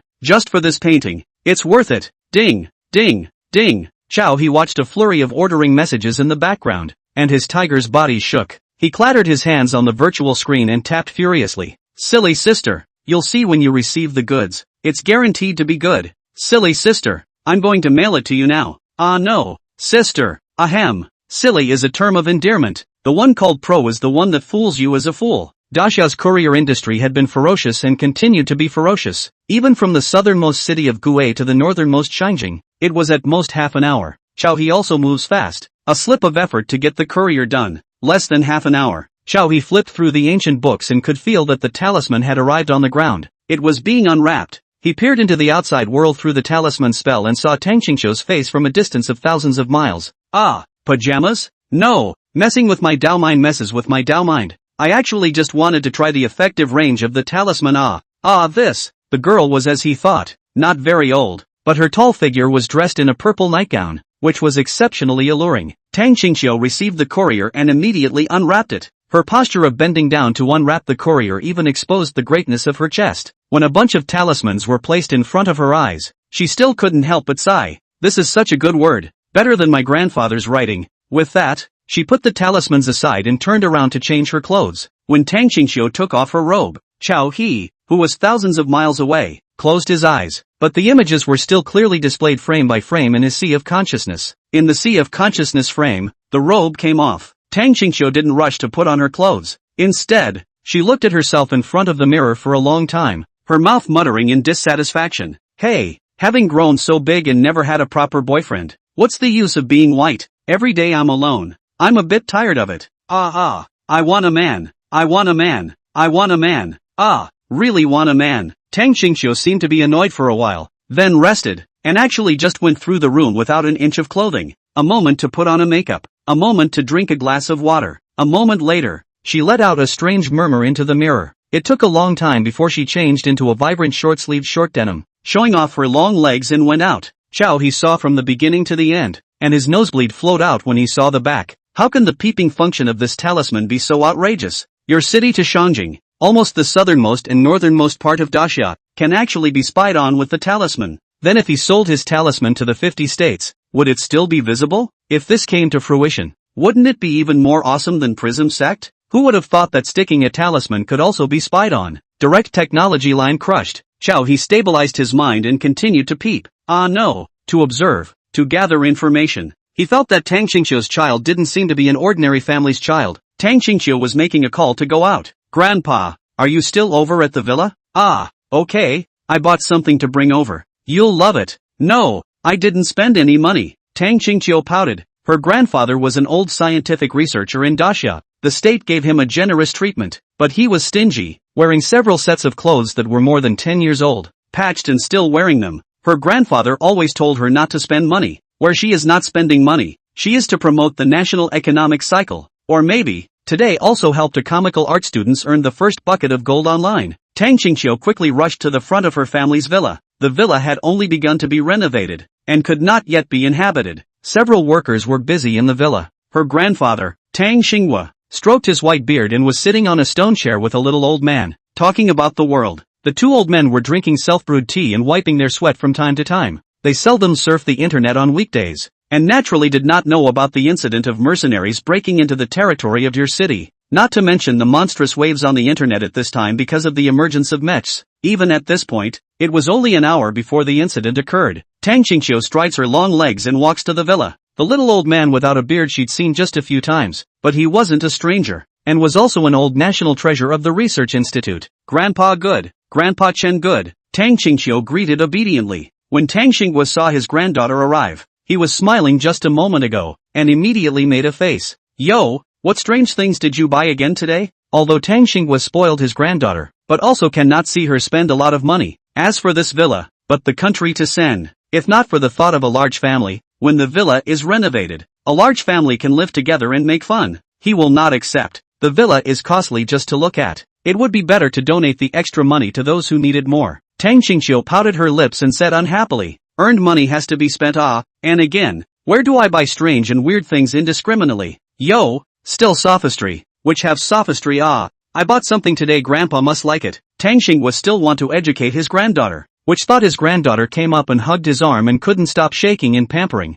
Immediately couldn't help but laugh. Ai, old Chen you laugh, my granddaughter on this behavior, every day without a proper form. Chen Lao laughed, nothing, the young, and our older generation is not the same. Tang Qingqiu was eager to show off in front of her grandfather, and without waiting for him to ask, she pulled out the talisman she had bought. Grandpa Chen, come and take a look. I just bought it today. This talisman has a name. Tang Xinghua and Chen Lao came forward, and both received the talismans in unison with their faces darkened for the most part. A bunch of talismans are plain and ordinary. There is a small sheet of instructions on the top. What repels insects and mosquitoes? What eliminates formaldehyde? But also what is the Royal Sword Talisman? He Tang Xinghua Tang Dang Daxia Scientific Research Institute Giant. He taught his granddaughter to actually believe in this thing. His old face is going to be lost. He knew that there was a young man in your city who had researched a superlinear bulletproof armor that was 10 times stronger than ordinary bulletproof vests, and then he looked at his granddaughter, who had actually bought a bunch of broken talismans. Tang Xinghua really felt like spitting out a mouthful of old blood. Chapter 14, Wakarashi doesn't listen anymore 1 hour and 13 minutes after the mercenaries burst into Daxia territory. Your city hospital. The unlucky passerby uncle attacked by the mercenaries woke up leisurely. As soon as he opened his eyes, he saw a familiar face, but he couldn't name it. Hey, you're not that what? The nurse on the side laughed. Well, you're suffering from a gunshot wound. Don't get too excited. He is the famous Lu Flying Dagger of our provincial city, and it's also fortunate that it's him who came. Otherwise your situation is really very tricky. Lu Flying Dagger was young, not smiling at this time, just nodding his head lightly. He had one hand inserted in the pocket of his white coat, as much as he could. He had the demeanor of an expert. Yes, holy crap, I actually didn't die. The passerby uncle had a face of surprise. He was shot and thought he was finished, but he was actually saved by Lu Flying Dagger. His ancestors are smoking. He remembered. Lu Fado is a famous trauma saint. A hand sewing is ridiculously strong. Small arteries aorta capillaries are casually sewing the ruthless. Is on the Daxia TV station characters. The key, face value is also high and young in camera sense. Simply put, is that he knows he is very handsome, and not greasy. At that time, a bunch of mothers-in-law on the network to talk to him, can be described as a red hot. I remember that time. Daxia a program on the invitation of 23 of the top of various industries. That BGM cut. The old damn passionate. But what about the others? Saved out? I also saw a few little dolls were also hijacked by them Lu Fadian pressed the shoulder of the passerby and said, lie properly in bed. Everyone else is fine. They've all been rescued. The passerby is holding the hospital bed with one hand and wants to jump up again. Impossible I can see. Those people lifted the clothes. Exposed can be submachine guns. I also saw a scar face in the assembly of sniper rifles. The nurse helped Lu Fei Dao hold down the passerby and advised, "Okay, you are suffering from a gunshot wound. Be quiet. Look at your cell phone yourself and you'll understand." The whole internet is now full of videos from that time. Half a minute later, the passerby uncle shouted, "Holy, our Daxia actually has such a powerful mecha? Scientists are awesome. My grass. This flight board is so sick." Lu Feidao pushed his glasses and looked out the window, softly echoing, "Yeah, really, it's awesome." Then, Lu Feidao turned around and left the ward, his once lazy pace seeing more and more momentum. If Daxia could be so bullish, how could he, as a Daxian, have a calm heart? Your city government office, interrogation room, really think there are benefits to being an enemy of Daxia? Do you know why they are all targeting us? Daxia, because they're afraid, and think they can fish you out? Dream on. He Yiming laughed coldly and placed a tablet in front of the mercenary leader. The leader's upper body was wrapped in bandages. His face was pale, but his eyes were arrogant, completely not wanting to give a damn about He Yiming. However, when the screen on the tablet was played, the leader's face turned from pale to red and then to black, until he was sweating profusely. "Fark, are you guys kidding me? Really expect me to believe that?" He believed that God had come down and wouldn't even believe the contraption in the picture, that Daxia actually had organic armor? But reason told him that only the black and gold mecha in the picture could make his squad of 7 people not even have time to react before they all fell. At that time, he was in the amusement castle. The one responsible for guarding was a teammate, and he seemed to have heard the word mecha shouted by his teammate. Chief Hank clenched his teeth. If he really explains anything, he probably can't live in the future, even if he is a mech. A burning heat approached the interrogation room. Chief Hank looked up and saw that the door to the room opened and a crimson mech walked in. Behind the mech sprayed crimson flames, but the surrounding walls did not have any damage. The flame brought out of the thrust so that the mech in the seemingly walking and seemed to be in the state of slight levitation. He Yiming turned his head and said somewhat breathlessly, "Roland, it's been an hour of play, right? Can you come out of the mech?" The divine flame shook its head and clanked. Part of its face armor was revealed, and Roland arched her eyebrows. "Can't get out. I won't know how to use it until I go to Tidal River." With that, Wakanashi walked over to a shocked Hank and reached out to him. Snort! In the center of the divine flame's palm, metal layers unfolded, revealing a dark hole. Instantly red light gathered. It was as if it was about to blast out a cannon in the next second, blowing a stream of Hank's brain into slag. Chief Hank's eyes were horrified. His hands and feet were shackled, and he couldn't even avoid it if he wanted to. The scalding heat continued to burn his skin, and the sense of death instantly invaded his entire mind. But he really couldn't say anything, daring to act against the personnel of Daxia's A-class authority. The power behind it was not at all something he could imagine, and if he really disclosed half of the information, he really would have no one to save him. As long as he held out, Daxia's situation of having enemies on its back would surely release him in order to compromise on certain things. However, the red mech brought him a sense of suppression and threat, as if the beast was about to swallow him at any time. The boiling heat, the incessant sound of electricity, the sidelights of the interrogation lights hit the metal shell of the mech, and a cold chill flooded out. "Oops. I really seem to be losing control." Wakanashi's rather childish voice came out. "Say it, I'll say it, I'll say everything. Quickly tell your men to remove this hand." He Yiming stifled his laughter and drank. "What for? Hurry up and get to work. Don't jump up and down in the courthouse in your mecha. What's it like?" Rulin shrugged his shoulders, and the divine flame followed suit with a shrugging motion. "Alright, since the prisoner has explained, you guys can continue with the rest." Rulin turned around and left. He Yiming had a black line on his face. Still saying that he couldn't control a mech was obviously bull asterisk. Where had the once serious and willing Rualan gone? Rualan, not obedient anymore. How could she be obedient? Rualan's love for this mech had simply reached a heavenly level. Coming out of the mech was impossible. Not even a little bit. She had already fantasized about wearing the divine flame to punish the wicked in the night of your city, or even flying to the line of the main river to blast away all the drug lords. But she couldn't contact Xiao He at all now, and could only familiarize herself with the operation of the mech on her own. Perhaps, Roland couldn't help but think that one day, Xiao He would be operating his black and gold mech and charging through the flames of battle alongside her own godly fire. Geez, that's too romantic. Nope, this divine flame was only manipulated by Xiao He to save herself. Even if Xiao He wanted to take it away in the future, what could she do? There was nothing she could do. Xiao He only knew her for only half a day. Roland's mind calmed down and finally figured out the crux of the matter. However, her love for the divine flame had already made her lose her mind. Roland walked to the locker room, and with a clank, she backed out of the mech. The godfire stayed quietly to the side. and she rummaged through the closet. Quickly, Wakanashi leaned down and rolled the black silk a little bit, inch by inch, from her toes to her thighs. She got up and tried to take a couple steps, but her ears had burned red. This black silk, bought and always thrown in the locker room, just to cope with certain tasks that required makeup. I never thought that I would use it today in order to seduce Chowhee. Ahem, not seduce. I just want to talk to Chowhee about being a boyfriend or girlfriend. By the time the negotiation came to fruition, wouldn't the divine flame be hers? Roland looked at the long black silk legs in the mirror that would make a woman's heart flutter, and her heart was filled with confidence. Humph, when she was fake kissing with Chowhee before, his hands were not honest. She didn't believe that she could not handle him even though she was wearing black silk. Pissed off, where did the man run off to? Waiting for you to show up. Roland thought of something, a blush drifted up on her face, her eyes sparkling. Chapter 15, Nan is imagining things again. Aha, I will continue to communicate well with Tide River. Okay, whether or not to go to Shangjing, I'll convey it well. Aha, teacher. I'll hang up then. Xiaonan hung up the phone, his cell phone resting against his chin, his eyes drifting. From the time Chowhee left, to the entire process of the South Square incident, she had watched and understood through the video platform. Originally, she had planned to raise a AA level authority for Chowhee, but later, she directly approached her teacher and raised the S level. The first tier of the Heavyweight Scientific Research Institute was the one with the authority to mention permissions. It was just that there might not be a few examples in 10 years of nominating S grade. When she talked to her teacher about the situation on this side of Chowha, the first hand of the first Scientific Research Institute in your city immediately couldn't sit still. The mecha thing is out, and in the future, there is no telling what can be made whole. He had to believe it when he really said that he could come up with a Gundam.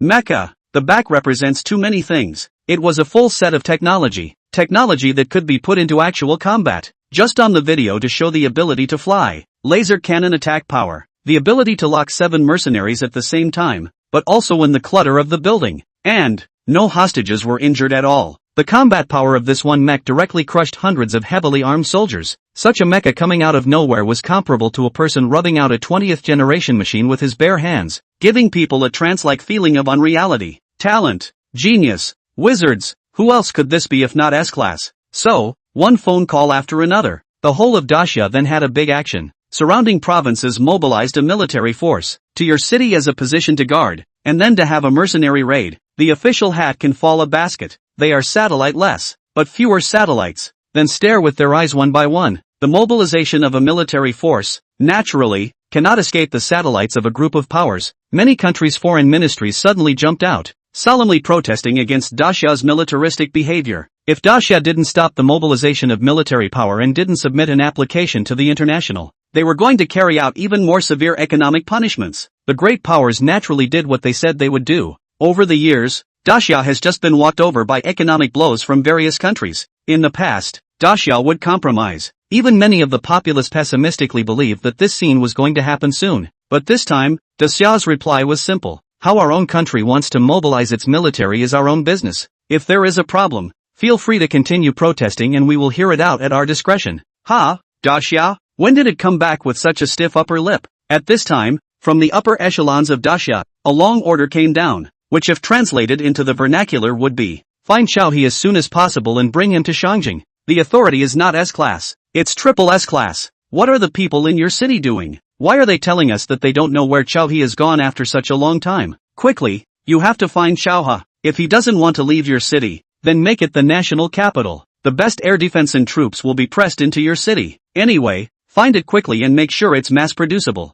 If it can be mass-produced like the ultralinear bulletproof armor, then transfer the entire country's heavy industry production line there. Also, just to confirm, from today, Chowhee's authority is triple S, not S or double S. It's SSS. It's SSS level authority. The upper echelons of Dacia had a seizure. The repetition and emphasis in the wording, the aggravation of the tone, and even the appearance of national curses were all maniacal and unbelievable. It was as if an old man, full of alcohol, was writing in a box, and no one could hold it. Not only that, but it was as if there were a couple of high-powered old men next to him. You and I, framing a meal and writing a meal. After writing, they send it out. No one dares to change half a word. Just so outrageous. Just the news in the upper circle. The tide of the river's authority to mention the 3S. It's outrageous. 3 S's is 2 S's more than the S's of the country's handlers, and it's not too much to say that it's the Supreme Emperor. If the A-rank authority could immediately shake a force of government police officers, then the 3 S's, shaking half of the country's military, political, cultural, and economic power would not be too much to ask.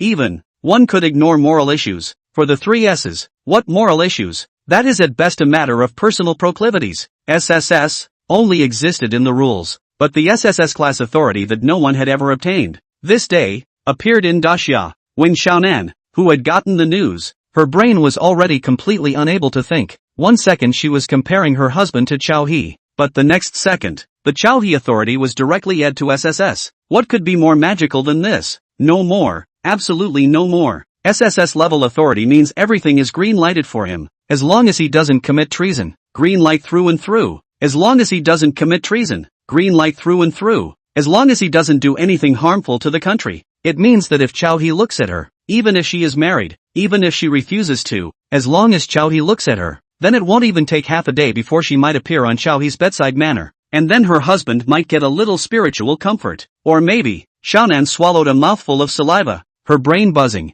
Geez, why was she rambling again? Every Daxia person who hung out in the supply and sale trading network knew the importance of permissions, but once only looked at for SSS level permissions as a joke. That was an iron law set by the founding emperor of the Daxia dynasty. After a few hundred years of flick of the finger, now there really was an SSS class. Xiaonan felt that it was too outrageous. Mere mecha, even if the mecha could be prolific, it wouldn't be enough, would it? No matter how strong a mecha was, the actual combat power increase for a country was far less than one more atomic bomb. Even if the atomic bomb is unusable and the mechs can be used in conventional weapons combat, it wasn't as bad as SSS, was it? Surely, there was something else happening that she didn't know about. Nearly an hour ago, a certain villa area in Shangjing. Good granddaughter. This thing, how much did you spend? Tang Xinghua held his fire and asked in a suppressed voice. Not much, just a few $100s. Tang Xingqiu raised her head, still a bit smug. Tang Xinghua was trembling with anger. The family is unfortunate, simply degrading to the family style. Tang Xinghua, Tang Xingqiu, quickly return this deceitful thing to me. Tang Xinghua scolded. Hey, this character. This word is actually quite a bit of ancient charm. The bones of the wind is even more strange. This drawing of the charm, not to say, a bit good looking. Chen Lao on the side suddenly opened his mouth, touching the talisman, eyes full of like. He is old. Scientific research work is heavy. A while ago he sued for illness to go home to recuperate. By the way, to put aside for decades of the brush and touched out to play. His level of calligraphy, although general, but the level of appreciation is not bad. The level of this word, according to his opinion, a little extraordinary feeling. Tang Xinghua is still angry. Muttered, you still help my granddaughter to speak. My old face are going to lose. This talisman actually says that it can also purify the house and extinguish formaldehyde. Isn't this a big liar? Chen Lao shook his head and casually pressed a talisman against the wall, wanting to take a closer look. He was only there to read the words. The next moment, a steep wind rose. However, it was a soft wind that lingered on. At this time, Shangjing was in the middle of summer. The climate was very simmering, but at the moment the talisman was pressed onto the wall, it was as if everything had changed. If it was just a moment of cool breeze, they wouldn't have noticed. But the evil, there was no end to the cool breeze, and it blew with a clamor. Chapter 16. Shaking people. Shake people like crazy. Is it going to rain or something? Tang Xinghua said suspiciously. Chen Lao took a look at the sky and muttered. It doesn't quite look like it. Oi, evil, why is this talisman stuck on the wall? It doesn't fall off. Chen Lao shouted. Just randomly pressed the talisman on the wall. But this moment, as if the talisman comes with glue in general, the board is properly affixed to the wall, but for a moment is not easy to tear down. This is not scientific.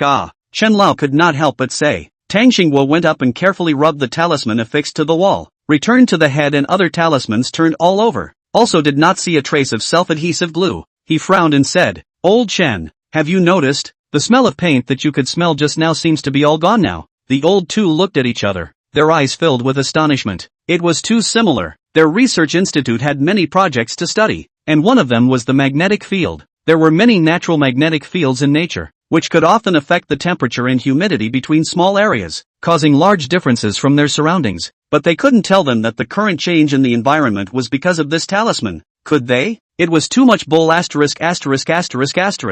Xingqiu saw the two old men talking in a serious manner, and laughed. No, what are you guys doing? You don't have to act out in order to take care of my face. I just bought this talisman because it's nice to look at. and you guys are making it really look like you're teasing a child. But the two old men did not care about her, and even acted more excessive. Chen Lao actually pulled out a small instrument up and down holding. Tang Xinghua took a few steps out of the villa, then walked back in and out again. Tang Xingqiu had a black line on her face. No, what the hell are you guys doing? Jumping to the gods? In order to teach me not to be feudalistic and superstitious, you're doing this? This seems to make her look really dull. Phew, another cool breeze blew in, and the workers who were busy inside the villa poked their heads out. Boy, did you turn on the air conditioner? So cool, the villa's central air conditioning is so powerful. Asterisk asterisk asterisk asterisk. I haven't even turned on my electric switch, and I'm still thinking about turning on the air conditioner. While it's cool, all work for me, the foreman shouted, took a breath of relief, turned his head to Tang Xinghua and laughed. Boss,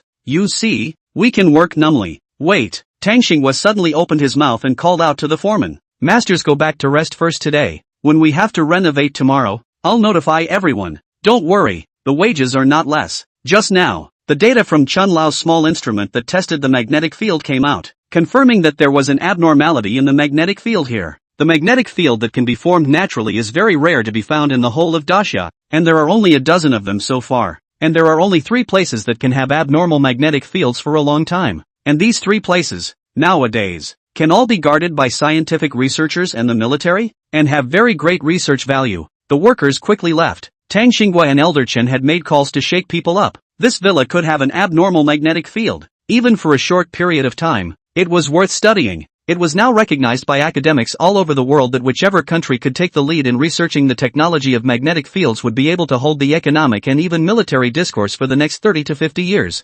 Economically, the magnetic field can be widely used in planting crops, breaking through geographical and climatic limitations. The economic value is self-evident. Militarily, the power may be much stronger than the laser weapon of the magnetic cannon, although still in the conception of the countries, but no one dares to fall behind in the research. Among them, stuck in the progress of scientific research of various countries is precisely for the study of the magnetic field. The two old men finished a few phone calls, gasping for air. At this time their eyes, which still have the talisman of the Tide River, only full of enthusiasm and excitement for scientific research. The time for the magnetic field to appear was still uncertain as to its length, but they must take this opportunity to do some research. As for the pile of talismans, if they believed that talismans could purify the house, these decades would have been wasted. Not to mention that the talismans could be related to the magnetic field. They're not stupid. It's only a matter of tea. 3 helicopters arrived at the Tang family's villa. From above, a dozen researchers came down one after another, and there were even 3 loaded soldiers. The leading researcher was an old man with gray hair, but still in good spirits, with a steady pace. The old man was known as Elder Zhang, and had more in-depth research on magnetic fields than Elder Chen and Elder Tang. The 3 old men didn't talk nonsense, only a few pleasantries. A group of researchers were already in motion,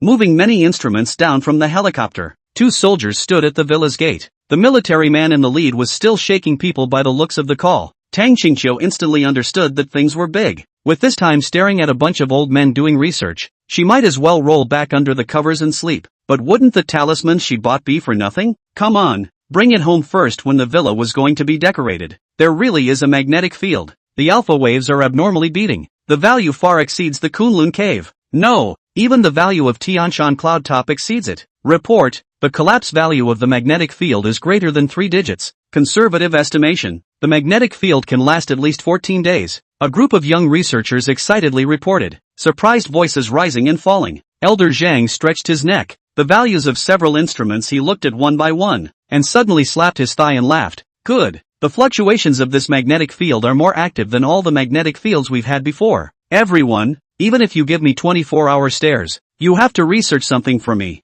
Zhang Lao pulled out his phone. He was going to continue shaking people. Time was precious, and just these people of theirs weren't enough. How can they really need to stare 24 hours a day for 10 days in a row? Naturally shaking more people to work 2 shifts and 3 shifts. Chen old man and Tang old man, cheeks red, like a young man generally walking between the instruments, full of vigor. With the various values of this magnetic field, the possibility of breaking through the previous research progress is extremely high. They take the taxpayers' money, but in this field has more than 10 years without a big advance. Shame ah, the state has a sharp weapon, so that there is peace and happiness. They were researchers, and now, it was the time to realize their mission. Tang Xingqiu watched the crowd busy, knowing that if she didn't leave now, the villa might have to be blocked later. She put away the pile of talismans, walked to the talisman affixed to the wall, and carefully tore it off with both hands. Of course, she had to take all the talismans with her, so that they wouldn't be thrown away by the researchers as garbage. Not many of them knew anything about calligraphy or art, but when she tore off the talisman, several cries of alarm came. T-on,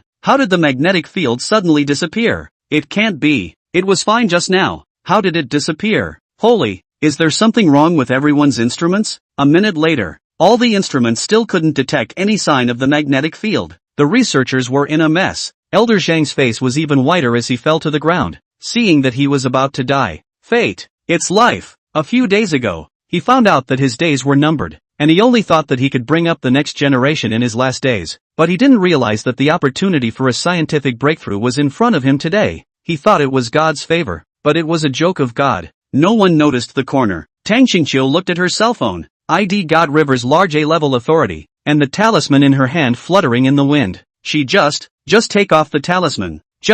No magnetic field? So coincidental? But the A-level authority live, male, she, herself, is still a small E-rank transparent. Why don't you post it up and take a look? Chapter 17 Xian Jin Shenhan. Tang Xingqiu's three views collapsed. Several researchers rushed forward to assist, but after a while, Zhang Lao's face was still ugly. It's me who was too hasty. No, the breakthroughs in our scientific research are not that easy. You guys must be normal in the face of difficulties in the future. Our research must not fall behind. If we let other countries preempt us, they will have a handle to threaten us. Ahem. Everyone must not give up. Maybe to not see everyone succeed. Zhang Lao rambled on and on, his few words breaking off. He really was already too old, and surprisingly, he couldn't help this little flurry of words. Elder Tang and Elder Chen were beside him, and they were actually in tears. They understood Elder Shang's expectations all too well. Once upon a time, the Xia was bullied by the great powers, and if it wasn't for their older generation of soldiers and scientists holding on,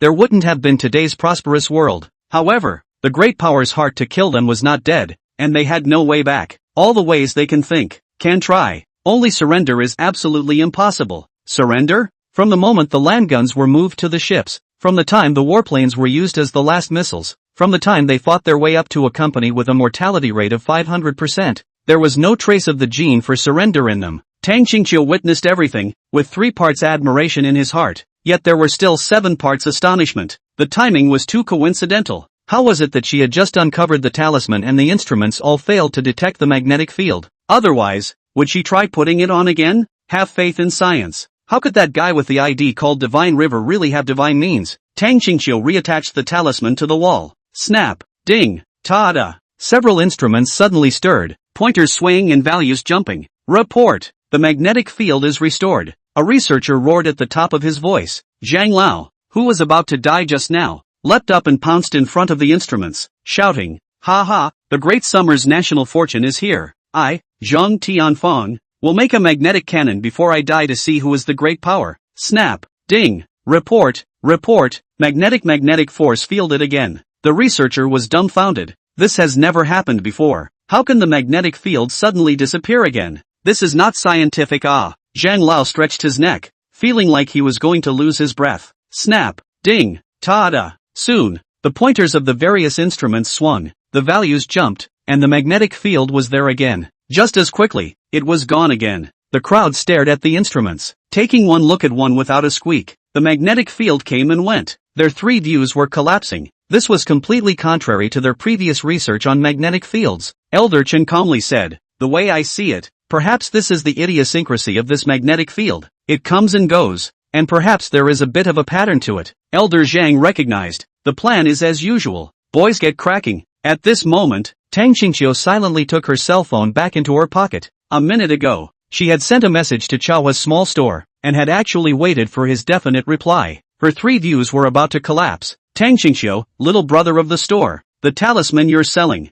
does it really have the effect in the introduction? A talisman that can repel mosquitoes, remove formaldehyde, or even, the imperial sword? Chao He, yes, as you can see. Tang Xingqiu subconsciously wanted to cast a report, but looking at that big a word in Tide River's authority, she still held back. Hiss, shopkeeper little brother, it's not like he's talking nonsense. This talisman, is it really that powerful? She used her grandfather Tang Xinghua's number, and didn't pay attention to Chao's authority in the front, but now that she noticed it, she couldn't keep her outlook from collapsing. There are only 1,000 A-class permissions in the whole country. At this moment, the crowd was confused. Tang Qingqiu's voice came weakly. That magnetic field. It might be related to this talisman. Tear. She tore off the talisman, still a little confused herself. Look, the magnetic field is gone again. Seeing the crowd look over in confusion, Tang Qingqiu stuck the talisman on the wall again. Look, the magnetic field is there again. Tang Qingqiu gave a demonstration. And not only were the researchers in a daze, she herself was still in a daze. Who the hell dared to believe it? But the facts were right in front of her. Chao He's affirmative reply floored her even more. She was surging with curiosity towards a man she had never met before. She suddenly remembered a saying that being curious about a man was the beginning of the fall. But, Tang Qingqiu blushed slightly. Such a mysterious man. She wanted to meet him. Zhang Tianfang crossed the crowd and took the talisman in Tang Qingqiu's hand. He swallowed his saliva and looked at the crowd that was staring blearily. Snap! The talisman slapped back onto the wall. The magnetic field was there again. What the hell? Holy crap! My brain is a bit messed up. Can someone explain? I'll slow down. I might have an old problem. I need to take a breath of oxygen. First a whole breath. No way. This is not scientific. But soon, no one disbelieved. After all, the talisman was right in front of us. The values of the instrument were even more nail-biting. Zhang Lao tremblingly took out his cell phone and dialed a few more calls out. He wanted to shake people. Shake people from the archaeological world. Shake the people from the historical world. Shake people from the National Security Bureau. Zhang Lao hung up the phone, gripped the phone and wiped the sweat, looked at the crowd and said although it's a bit hard to believe, this might be some sort of, cultivator of DCI in ancient times, perhaps. He didn't know how to explain it. Zhang Lao turned his head and asked Tang Qingqiu, this talisman, did you buy it in any antique market? Also, I'm going to find someone to protect this talisman. It mustn't be half-assed. Tang Qingqiu opened his mouth and couldn't speak for half a day, his brain buzzing. Elder Zhan was a bit anxious. Little girl, quickly say it, which antique market did you buy it in? This matter is related to the Great Summer's national fortune. I didn't buy it in the antique market. It's someone else's shopkeeper who drew it now. Just today. Tang Qingqiu said it word by word. Zhang Lao listened, and felt his brain spinning. This was impossible. This was unreasonable. This is not scientific. You said the antique market to get rare goods. I believe. You say that people are now painting? Doesn't that mean as long as the shopkeeper wants to, he can create a magnetic field anytime, anywhere? Or a magnetic field that far exceeds the strength of all known magnetic fields in Dasha? A group of researchers were in no hurry to study the magnetic field. It was sticking a few more talismans on the wall. The instrument is whirring. In their lives, they had never seen the instrument spinning like this, and they were afraid that the instrument would explode if 2 more talismans were pasted on it. That feeling, not being themselves, could not be imagined at all. Now, still waiting for someone to come. This has already exceeded the field of their research. You let them study how talismans formed magnetic fields now. Truthfully, their brains were still buzzing. Finally, the researchers from the archaeological and historical circles came. They received the talisman and only looked at each other for a few moments before nodding heavily. What does nodding mean? What are you guys playing dumb riddles for? Hurry up and say what you have. Zhang Tianfang became anxious and was close to getting his hands on the leading few old men. Elder Zhang, ever heard of a terrier? Immortal Qin, Divine Han. Tang Qingqiu was shocked. Is it that Immortal Qin? Divine Han, Holy Tang, Dao, Song, Demon, Yuan, Wu, Ming, Demon, Qing? The eyes of the little old man, one of the leaders, surged. Perhaps, that's not just a joke, but really exists in the long river of our history. Chapter 18 Tang Qingqiu's heart surges. The little old man spoke slowly. Mesmerized, in the past, we only thought it was a piece of fantasy of the book writer and storyteller. But now it seems that if this talisman really has divine effect, those anecdotes recorded in the ancient books will come true. Speaking here, the little old man's assistant handed over an ancient book. Teacher, I recognize 1 or 2 of this ancient book. It's the one recorded in this ancient book. The little old man let out a light eep. If it's really this ancient book,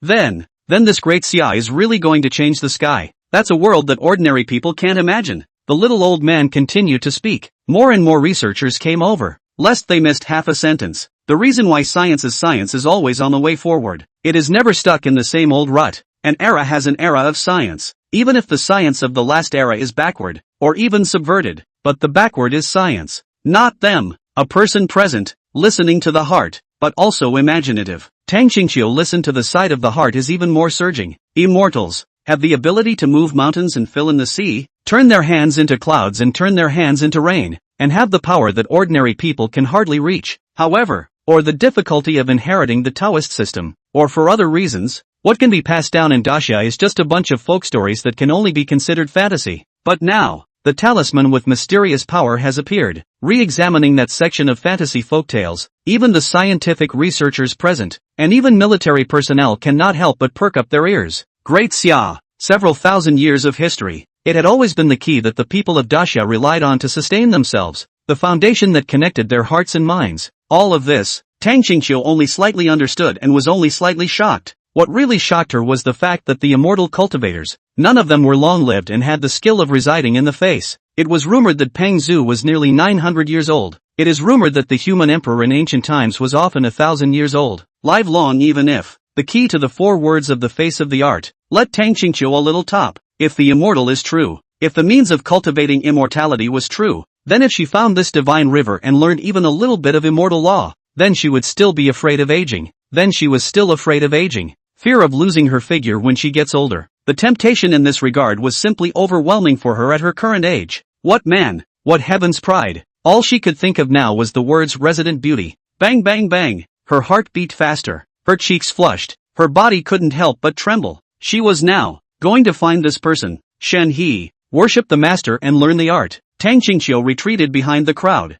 snapping and snapping to operate her cell phone, imprinting God River's message word for word dead in her head. When this side of the matter was over, she'll directly go up to the capital and fly to Gue City. The gods can't even stop her when they come. Wait, this little guy. Tang Lao suddenly interrupted the little old man's long speech and said in surprise, "You guys quickly open your cell phones. This little guy, my god, you guys see for yourselves." Very quickly, everyone pulled out their cell phones and took a look at a national curse kept popping up. God River, Great Summer Supply and Marketing Trading Network, A-level authority, the inventor of super linear bulletproof armor. daxia many military factory partners and consultant. Your city mercenaries burst into the event. 2 anticlimactic mecha out of the debut. Plus now, a handful of talismans give a glimpse of the cultivator's half-claw. Even more so, now, the entire network, even the international network, because of him, the monstrous waves that rolled up. Dark place. The daxia Supply and Marketing Trading Network was being attacked by the hackers of the great powers who had gone crazy. Attacks on the order of billions and billions. Attack frequency in milliseconds.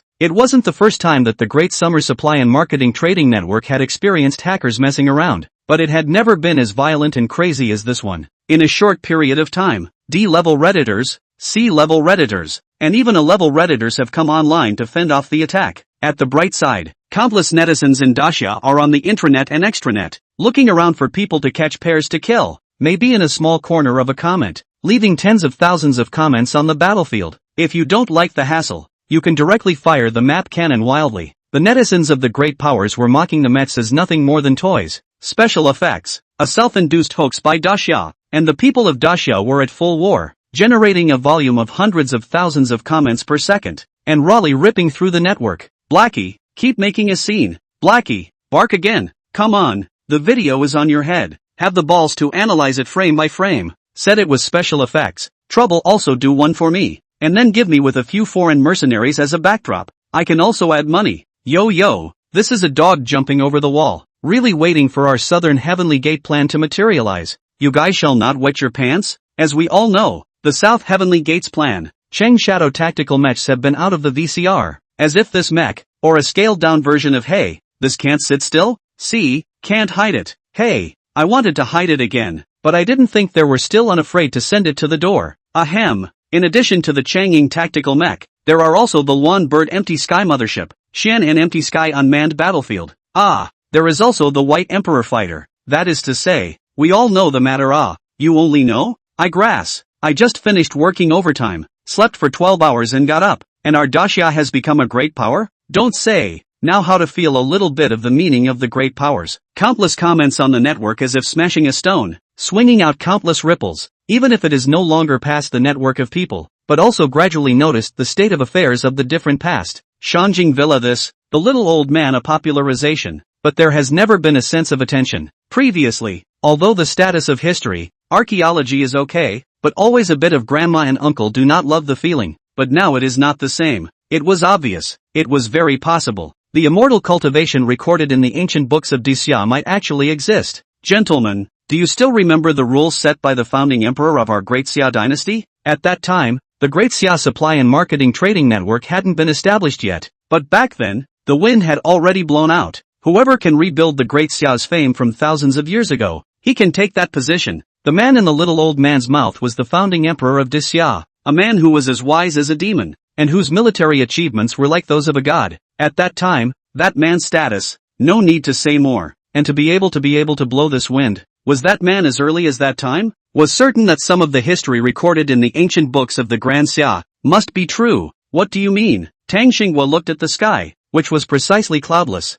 I mean, SSS level authority. If he really has that ability, SSS ranked authority, it's him. Tang Xinghua sniffed and looked at the little old man, his eyes seemingly burning with fire. Confirm his ability. Perhaps in him, there is the possibility of being able to lead our Grand Xia back to the top. The little old man's words fell. Crunch! Several red flag sedans stopped at the entrance of the villa. A few young men came down from inside. Tang Xinghua recognized the visitors. It was the National Security Special Branch that had come. Hiss! This row today. I'm afraid it's more than that. Tang Xinghua swept a glance towards the surroundings. Lightly eeped. Hey, where did his granddaughter Tang Xingqiu go? Chapter 19 Men. Here we go. Tang Xingqiu is not a group of old people still want to think about procrastination. She came out of the villa. The first time rushed to the airport in Shangjing. Go to your city. Men. Waiting for her to come. For the first time, she began to resent the fact that airplanes were slow enough. In the past, when she traveled, she either traveled or lounged around,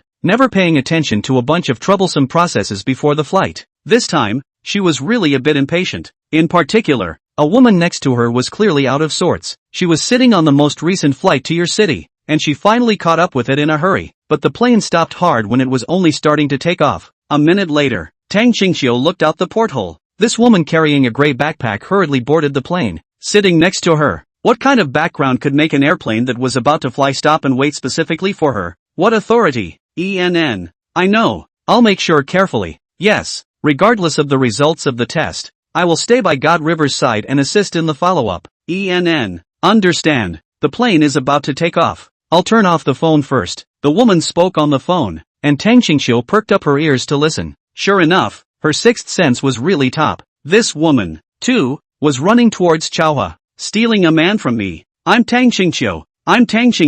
I'm finished. She just realized that she's just a freshman, and has nothing to offer. But look at this sister. Sharp shawl, black hair. The upper body is wearing a light-colored undershirt. Not only the collarbone exposed, shocking, even the career line is also so deep that she could not afford the courage to resist. The key to the lower half of the body instead of the appropriate benefits of slim white pants. The workplace Li Ren's aura is full. Glasses actually still half-rimmed. Imperial sister flavor is simply to explode. She held a flat plate. The look of accessing information is even more serious and charming. Old, you are very good at it. The upper half of the body to entice the enemy. The lower half of the body to reject people. Green tea. High-grade green tea. Not good. Ha, sister. She smiled at me. Tang Xingqiu, freshman at Shangjing University? This flight is direct from your city. In your capacity, Tang Xinghua, you know about the talisman too? The woman's mere words made Tang Xingqiu feel bad. This woman, authority dog, just must have checked her information on the trading network. She was just a little transparent. Anyone could turn her information over and over. It wasn't surprising. Tang Xingqiu was still thinking about how to answer, but she didn't expect the woman to just turn her head, not even looking at her, and continue to operate the tablet.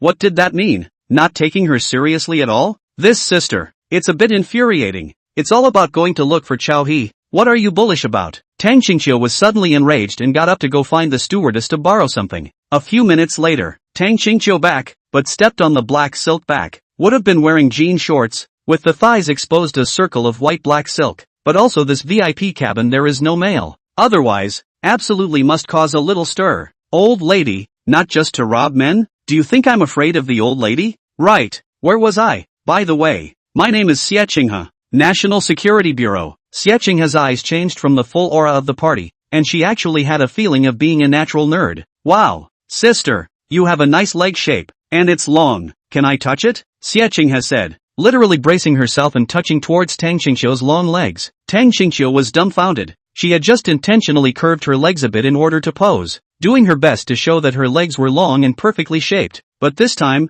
directly embarrassed. Want to shrink back. A moment of surprising. Really want to touch? Hiss. Xieching's hand was cold, causing Tang Qingqiu to be jolted. Your city. Rulin maneuvered the divine flame and flew towards the northern mountains after leaving the courthouse. She had just reread Chao He's information and determined that Chao He was at the North Mountain Orphanage, the same orphanage as her. Chao He's information alone that she could see was more than dozens of pages, and it was only after she revisited the information that she noticed the origin related in the corner. In this moment, she couldn't hold back any longer and just wanted to find Chao He as soon as possible. Memories from her childhood followed in a flurry, and she suddenly remembered recognizing an older brother when she was a child, and she always called him Brother River, but it wasn't Tidal River's Brother River. She wasn't sure. She didn't know. She also didn't care. The memories and feelings of her childhood have long been blurred, but in this moment, she remembered. More so, thinking back to the touch of the collision of lips with Tide River, as if, remembering again, when she was a child, there were so many times she played house with Brother River.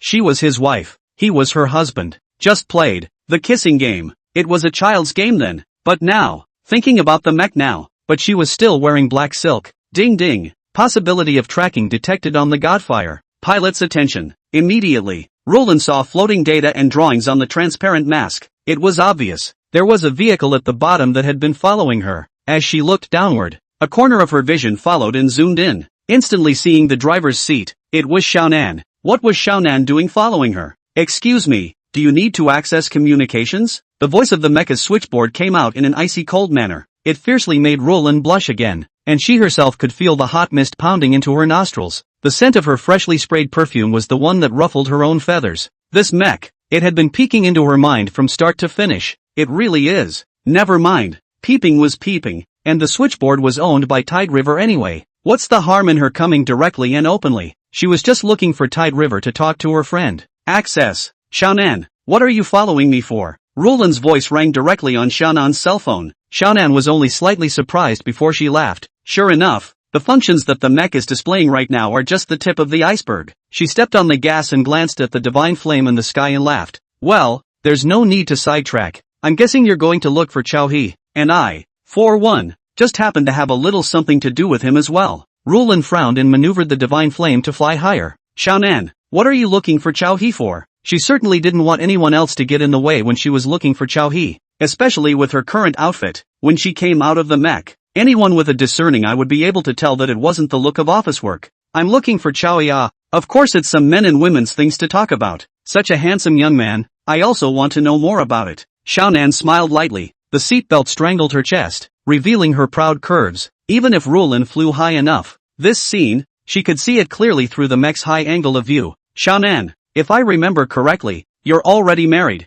right? All have children, right? What do you mean now? Roland's tone was obviously a bit anxious. To talk about femininity, she was more than half a point behind Xiaonan. Not to mention that Xiaonan she was still. Roland, you should have heard that a human wife is even more appetizing to men, right? In mid-air, the divine flame's flying posture obviously made a mistake. Flying up and down, almost looking like it was going to fall through the air. Xiaonan, you. Chapter 20 For women blocking the doorway. The girls fought. North Mountain Orphanage. Underground research labs. So far not many people come. Tide River especially told the old man in charge of the orphanage that the land would be allocated to him to do a little something, and he often donated money to the orphanage. So there is really not many people to go this way. Besides, from the outside world's point of view, this place was just a fenced-in wasteland with nothing much in it. The entrance to the underground research lab was next to a large tree in the middle of the wasteland, in a backlit depression of several huge rocks. Pushing through the stone door and down the tunnel, a steel gate was soon visible. Roland was the first to visit and rang the doorbell.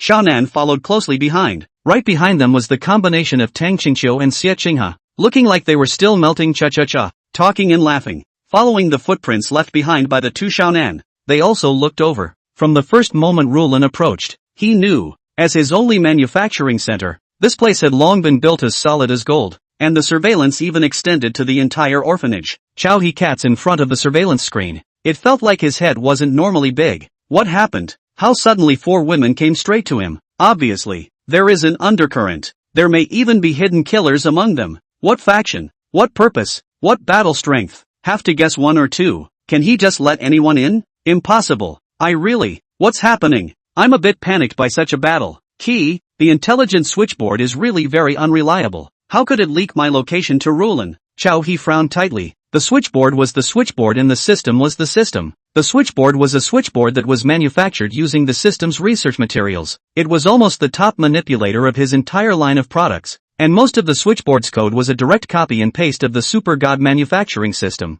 It had its own AI, also had a certain code of self-action. He was able to manage it, but how could he have the effort to keep an eye on it 24 hours a day? Switchboard, shouldn't you explain? Drip. Confirming that Wakarashi can be one of the mecha's pilots with high loyalty, Xiaohe was speechless. Does your AI know about loyalty? Understand feelings? What was even more speechless was the Daxia Supply and Marketing Trading Network. The Daxia Trading Network was good at everything. It was that many times there were few secrets. In the past, resumes were only known to others when applying for a company. Now, as long as the authority is enough, anyone's information can be seen all over the place. Panic ah! Going against his Godao. Outside the door, Roland rang the doorbell a few more times. Then he turned his head and stared at Xiaonan. Xiaonan had an amused look on her face. I didn't know before, but I heard about it later. During the mission, first you took the initiative to kiss Xiaohe once, and later, Xiaohe took the initiative to kiss you once. Enough can a little sister. Want to fall in love? Saying that,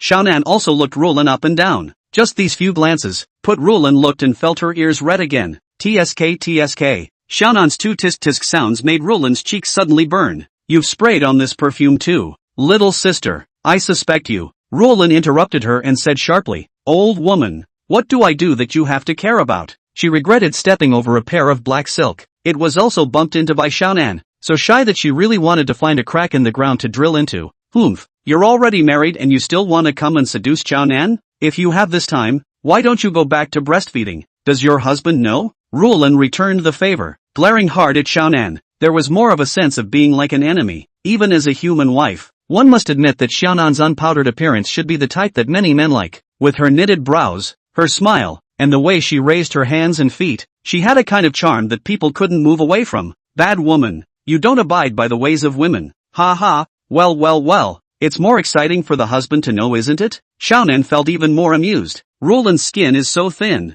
it's kind of fun to tease. Of course she couldn't have come for Xiaohe, as a section member of the No. 1 Scientific Research Institute in your city. She had come here with a mission. Of course, she couldn't deny that in her heart, she wanted to spend more time in contact with Xiaohe. She always felt that it would be more interesting than being wide-eyed at home with her own husband. She and her husband had no common language. From time to time, they would still have a fight. Husband and wife life had long felt not much fun anymore. Besides, my daughter is adopted and is already 18, so she doesn't need me to worry much. Perhaps, my daughter will also like the type of Xiaohe. I can't say that when I have time. I will take my daughter to find Xiaohe together, so that we can play some interesting adult games. Clang! Roland's heart shook tremendously. Listen to this as speaking human words? Actually wanting mother and daughter to play together. Shameless. Also adult games. Besides, if my husband knew about it, maybe Xiaohe's little brother would find it even more exciting. What do you think, little sister? Xiaonan was not some kind-hearted little ostrich that hid when things went wrong. Even though she opened her mouth to speak and felt her heart pounding herself, she just found it interesting. Too interesting. Years of unchanging research life had left her life without a bit of color for too long. Tidal River's appearance. If Erishur had such fun feedback, she couldn't help but want to tease a little more. More crucially, it was the fact that she sensed the surveillance camera above her head, moving a little bit. Perhaps, Tidewater was watching them. It could also hear what she said. If possible, she hoped that Xiaohe would be a little more active. A little more active. After all, she was a researcher of Daxia, and there were some things she couldn't do too much. She was in the way of her status and her face. But if Xiaohe could take the initiative, she, then, would not be considered seducing Xiaohe, right? Even if it's just a playful flirtation, it's still fun. If it's Xiaohe, it's not a loss. Blood profit. Xiaonan. Roland exploded with anger and stomped her foot violently. Even though her thighs were wrapped in black silk, the flesh of her thighs trembled with her. It was spectacular and regal. Ha! Following the mecha. It really found it for us. Tidal River is in there? Xia Qingha and Tang Qingxiu made their appearance. An urban workplace beauty look. An 18-year-old stomping on black silk youthful girl. At first glance, neither was a woman to be trifled with. Roland's heart sank. What? So many people were robbing the mech with her? Kill. I, Roland, am not someone who is afraid when things go wrong. If you want to fight, then come and fight. Roland crossed her arms over her chest and glared at the two new women. Names, identities, what are you looking for Xiaohe for? Roland was the first to speak. If it wasn't for her information through the Godly Fire's switchboard, Would Xiaonan have been able to find Xiaohe? Could you two females have followed over? Be reasonable. It's kind of your own home turf now. Does Xiaohe recognize you? Has he ever kissed you? If you haven't, answer me obediently. Xia Qinghe tilted her head and replied seriously. Hello, it's Ruolin from your city court, right? My name is Xia Qinghe. I'm a clerk of the Shangjing State Security Specialized Bureau. Xia Qinghe stretched out her hand with a coquettish smile, and she looked deeply at Ruolin's long black silk legs. She wanted to touch it and see how it felt. Chapter 21, Dashing South. It's okay. I don't mind. Tidal River is not stupid, and wise as hell. After all, is Into the System full set of courses, only used a short time to realize a number of cross-era technology landing problem. Only now there are all kinds of mechs. There is the Daxia Army highly respected ultralinear bulletproof armor. More just start to read and understand the ancient books of the cultivation civilization. Is backhandedly the talisman whole? Can he still not see that these women are full of gunpowder flavor? Jingling bells. Ding bell. The doorbell rang again, and Xiaohe turned a deaf ear. Look, listen, think, then decide. I feel that when this door opens, the old days will be far away from me. Be careful. Women, the bane of their existence. But it must be said, black silk kills me. Sister kills me. Good looking. Love it. Ruolin seems to be interesting to me. What's going on with Xiaonan? Teasing Ruolin? Or is it for real? These two girls, I know Tang Xingxiu. Her body is awesome. This one, hiss, half-rimmed glasses are so imperial. Ah, want the camera posed not work. The top view angle is poor so a little meaning. Xiaohe muttered to himself and flung himself. Slap, Tide River. You need to calm down. The word color is a knife. I'll talk about all this when I'm so successful that I'll be able to travel with a sword whenever I feel like it. Feeling out as on Nanhai, Xiaohe gulped down the clouds. It's not that I need to see it. It's the need for insight. He frowned. A few more transaction messages popped up on the Daxia trading network, all of which were for buying talismans. But now that the four women were blocking the door, he couldn't send a delivery. Missed the boat. What kind of store is this? Do I have to be a customer service agent every day when my business is on fire in the future? Gotta find a few trusted people to help. Outside the door. Before long, a sweeping robot ran from nowhere, working hard on the floor. The sweeping robot's camera moved up and down, left and right from time to time as it swept the floor. Xiaonan seemed to be aware of this and secretly laughed. Little thing. By little thing, she was referring to Xiaohe. He hadn't seen the scene inside the door yet, but just from this passageway, he could imagine the technological power inside. The passageway was all built of silver-colored metal, with not a single trace of seams to be seen. The airflow was smooth and fresh, but no airports could be seen. Earlier, when Ruolin arrived in the godly fire mech, a mech rack automatically popped up from the wall, along with voice prompts. When Ruolin exited from the mech shelf automatically retracted into the wall. There were still no gaps to be seen, as if nothing had appeared in this wall before. Xiaohe was still young after all, but it's normal to be a bit colorful. Just don't be into men. Xiaonan was certain that this sweeping robot was here to peek under the legs of a few girls. Is there a seat? Xiaonan turned to the wall and ghosted a sentence. Unexpectedly, a toolbox really popped out of the wall. Although it wasn't a specialized seat, it was better than nothing. Xiaonan lifted up his long white shirt and sat on it with a flourish. She also unbuttoned a few buttons on her shirt, revealing the undershirt inside. With her long legs folded together, she propped her elbows on her thighs and rested her chin on her palms as she watched a few little sisters messing around. The little brother would definitely love to see it too. At the same time, Xiaonan shrugged her shoulders towards Tang Xingxiu, who glared at her from time to time. The latter returned a defiant blank stare. This would be. The few women had already made their respective introductions and were considered acquaintances, but the smell of gunpowder was even stronger. How do I know that you're really from the National Security Specialization Bureau? In case it's a fake. In case it's an assassin sent by another country. What about Xiaohe's life safety? Before there is an order from the higher-ups. Theoretically, the safety of Xiaohe's us, your city's government office, also bears the main responsibility. Ruolin spoke as he did, meaning that he wanted to kick people out. Which knew. Xia Qinghe also didn't pick up on it, slightly lowered her head, and swept another glance at Ruolan's black silk earnestly said, I'm sorry, there's no way for me to give proof of identity, and I'm afraid that there's no one present who has the authority to view my information on the Daxia network. On the contrary, the order I received is also to ensure the safety of Xiaohe at the first time, and an ordinary police officer in a border city is really qualified to say that he is protecting the Daxia VIPs? So, I want to try you. Xia Qinghe's words fell. Suddenly, he swept a whip leg towards Ruolin.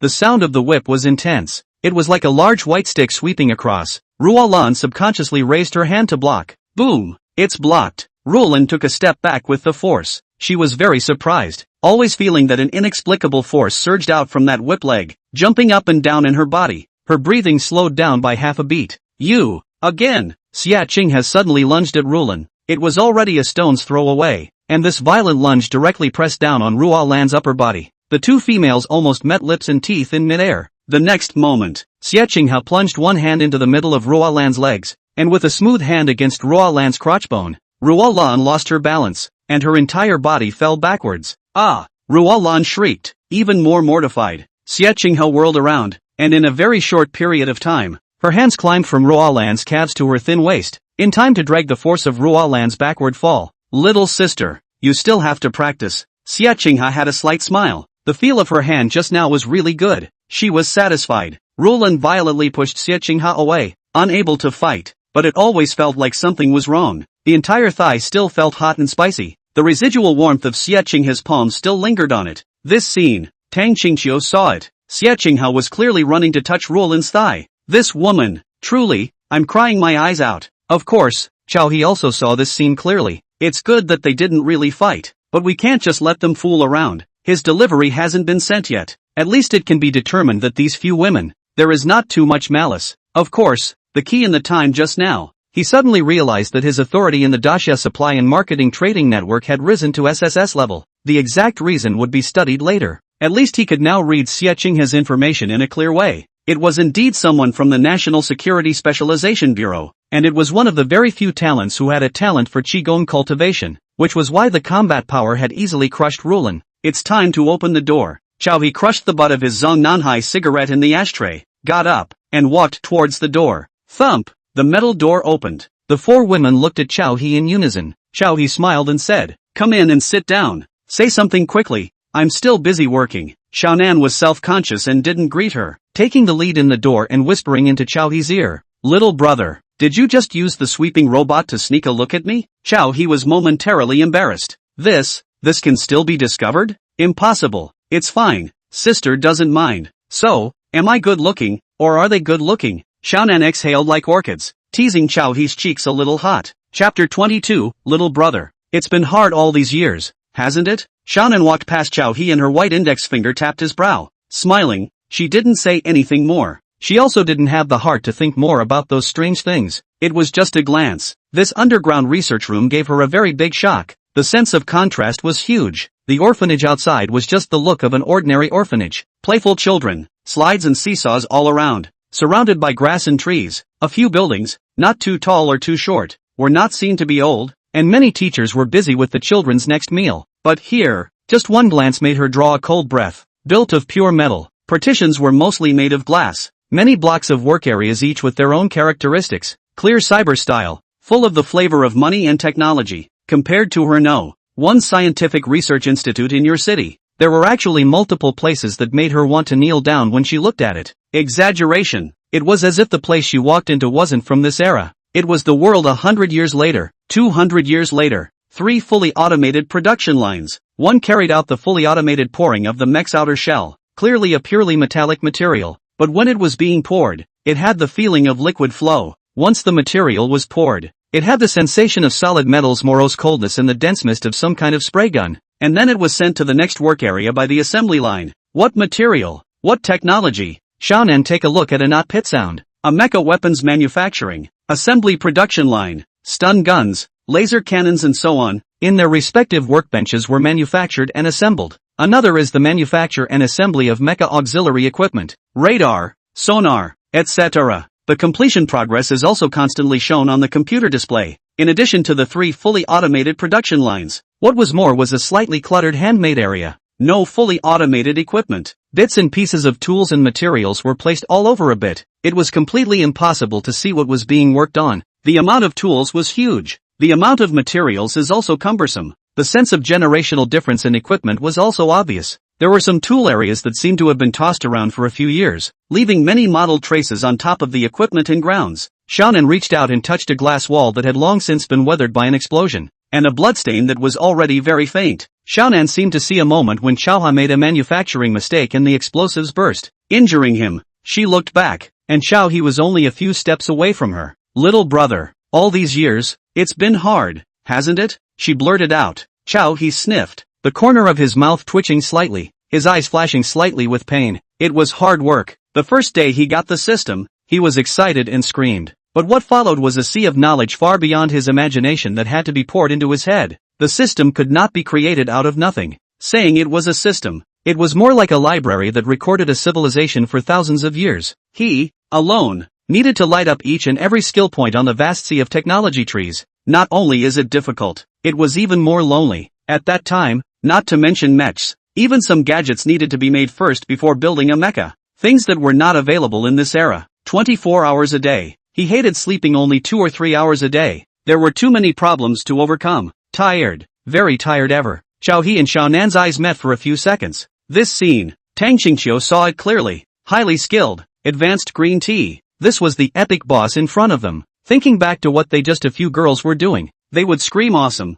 They would exclaim I'm going to rely on the bull. But they never thought about the hardships that Xiao He had to pay for everything in front of him. The entire underground research institute only Xiao He one person. From nothing to something. From the beginning to today. No one had ever asked him if it was hard work. With just this one sentence, she saw that Xiao He had been poked at a certain point. The obviously fragile heart was comforted by this human wife. Isn't it true that without these few light bulbs of theirs around, Xiao He would have buried himself into her breasts and asked for milk? No, absolutely not. She must do something, otherwise she would look like a nerd. This is also talk about what to find Tide River to talk about male and female friends. In front of her face people are going to be snatched away. Tide River. River brother? Do you still remember me? When I was very young, I stayed in this orphanage. Are you the brother River who helped me grab lollipops? Rulan suddenly opened his mouth, looking at Tide River with eyes full of memories. Ha, little Erasure? You're that snotty girl? Tide River remembered, rubbing his head in surprise. Wakarashi smiled.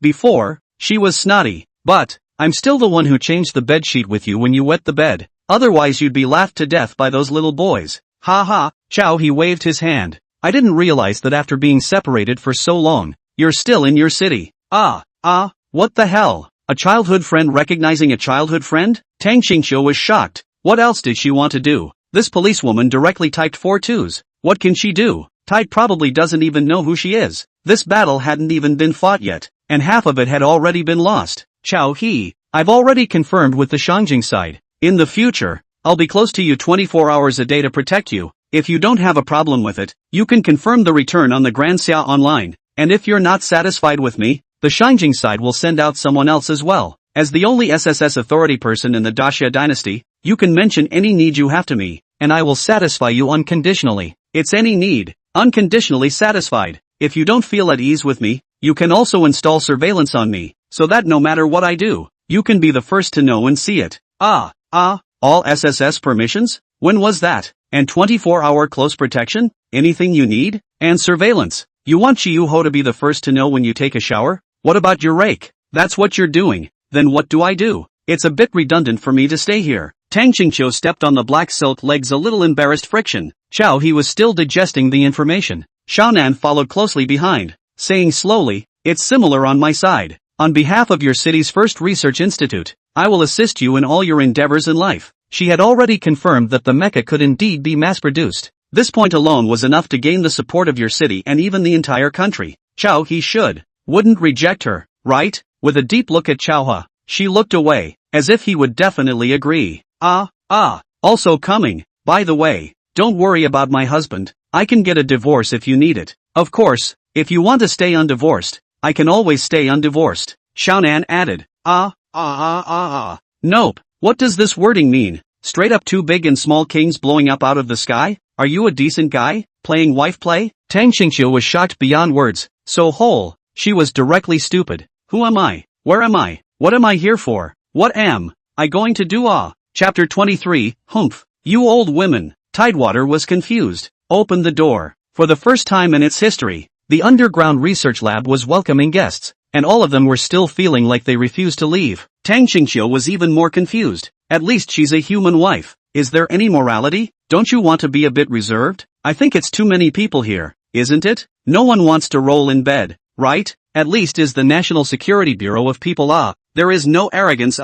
Still installing surveillance? You think it's a master-servant play? At least she's a policewoman. You've got some serious work to do. Did you find the cats and dogs that were lost in the neighborhood? You guys are blinding me. Underground research lab. A warm breeze wafts through. Xiaonan was leaning against the counter, her buttons undone, revealing her proud curves. Between her eyebrows, she had a 3-part charm and a 7-part light smile that ate up Chao He in general. Rulin found the divine flame, stroking the lines on the mech inch by inch, asking Chao He a few questions from time to time. Xia Qinghe stuck close to Rulin, the mist from his mouth spitting on Rulin's earlobe. She was the only one left standing dumbfounded. There was no drama at all for half the time. Ah, no, Xia Qinghe, are you looking at Chao He or are you looking at the sister? Weren't you on good terms with me earlier? Did you touch the long black silk legs for nothing? Doesn't anyone care about me? Oh, a bunch of scum. I can see through you. Tang Qingqiu can still remember his ultimate goal is to cultivate the legendary immortal method. The way to longevity, the art of looking good. It's okay to sacrifice a little bit for such a lofty ambition.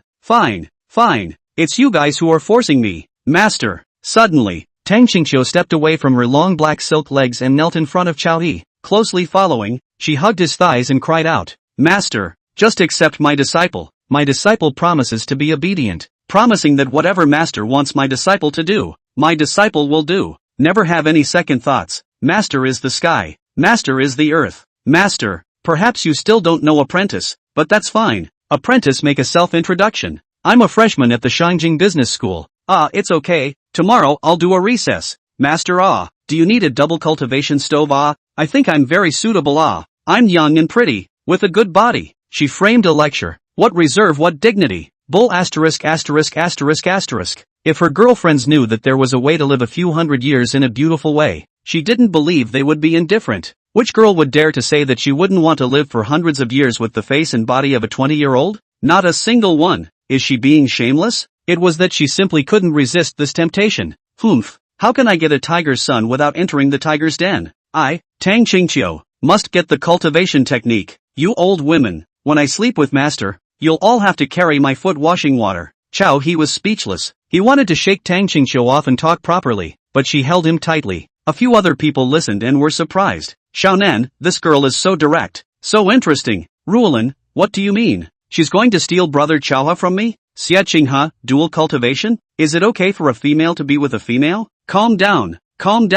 Chao He spoke on one side. He was actually very uncool right now. None of these females could make him calm. Daxia is still surrounded by prying powers. One by one. You guys have messed with his head a bit. Just the SSS authority smashing over. He had to digest it. And now it made him feel like his underground research institute, which had been cold for several years, had become a spider's nest. Several pairs of long legs shook his eyes. Enough, all of you. Come here. Chao He suddenly shouted. Instantly, the four sisters immediately took their positions. Tang Qingqiu also immediately withdrew his hand and stood obediently. Our Grand Xia is in trouble both internally and externally, and above our heads, all the satellites of the great powers. Chao He sighed. The more these four females tossed and turned, the more he felt that it made sense that he would have to take a nuclear bomb while sleeping at night. The commotion was too much. Just on the Daxia side alone, it was like this. The forces outside might want to pull off some kind of maneuver. After all, what he held in his hands was a technological power far beyond this era.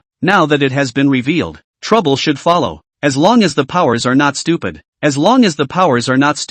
They should know that they have to get rid of him quickly. However, it's fine. If the great powers want to target Daxia and mess with him, he can also give them a taste of what it means to be crushed by a civilization. The graves of those satellites in the sky, he had already booked in advance. Now, the time had indeed come for him to need to expand his manpower as well. Looking at the four girls' beautiful eyes staring at him, he coughed lightly. I didn't have anyone else here before. Since you guys are going to work with me, the rules are to be clear. The surveillance thing, all of them. Any questions? Chao He looked around at the four people. This thing called the human heart is most fickle. If he were to foolishly believe that they would always follow him with one heart, it would be a wasted life. Xiaonan laughed softly. I have no problem. With surveillance, it seemed like they could play some more fun operations. Little brother, I'm just afraid that you can't stand it. Oh, the current her completely put the matter of her having a husband behind her. Xia Qinghe nodded. Of course I have no problem. As a person from the National Security Specialization Bureau, Daxia weighed heavier than everyone else in her heart,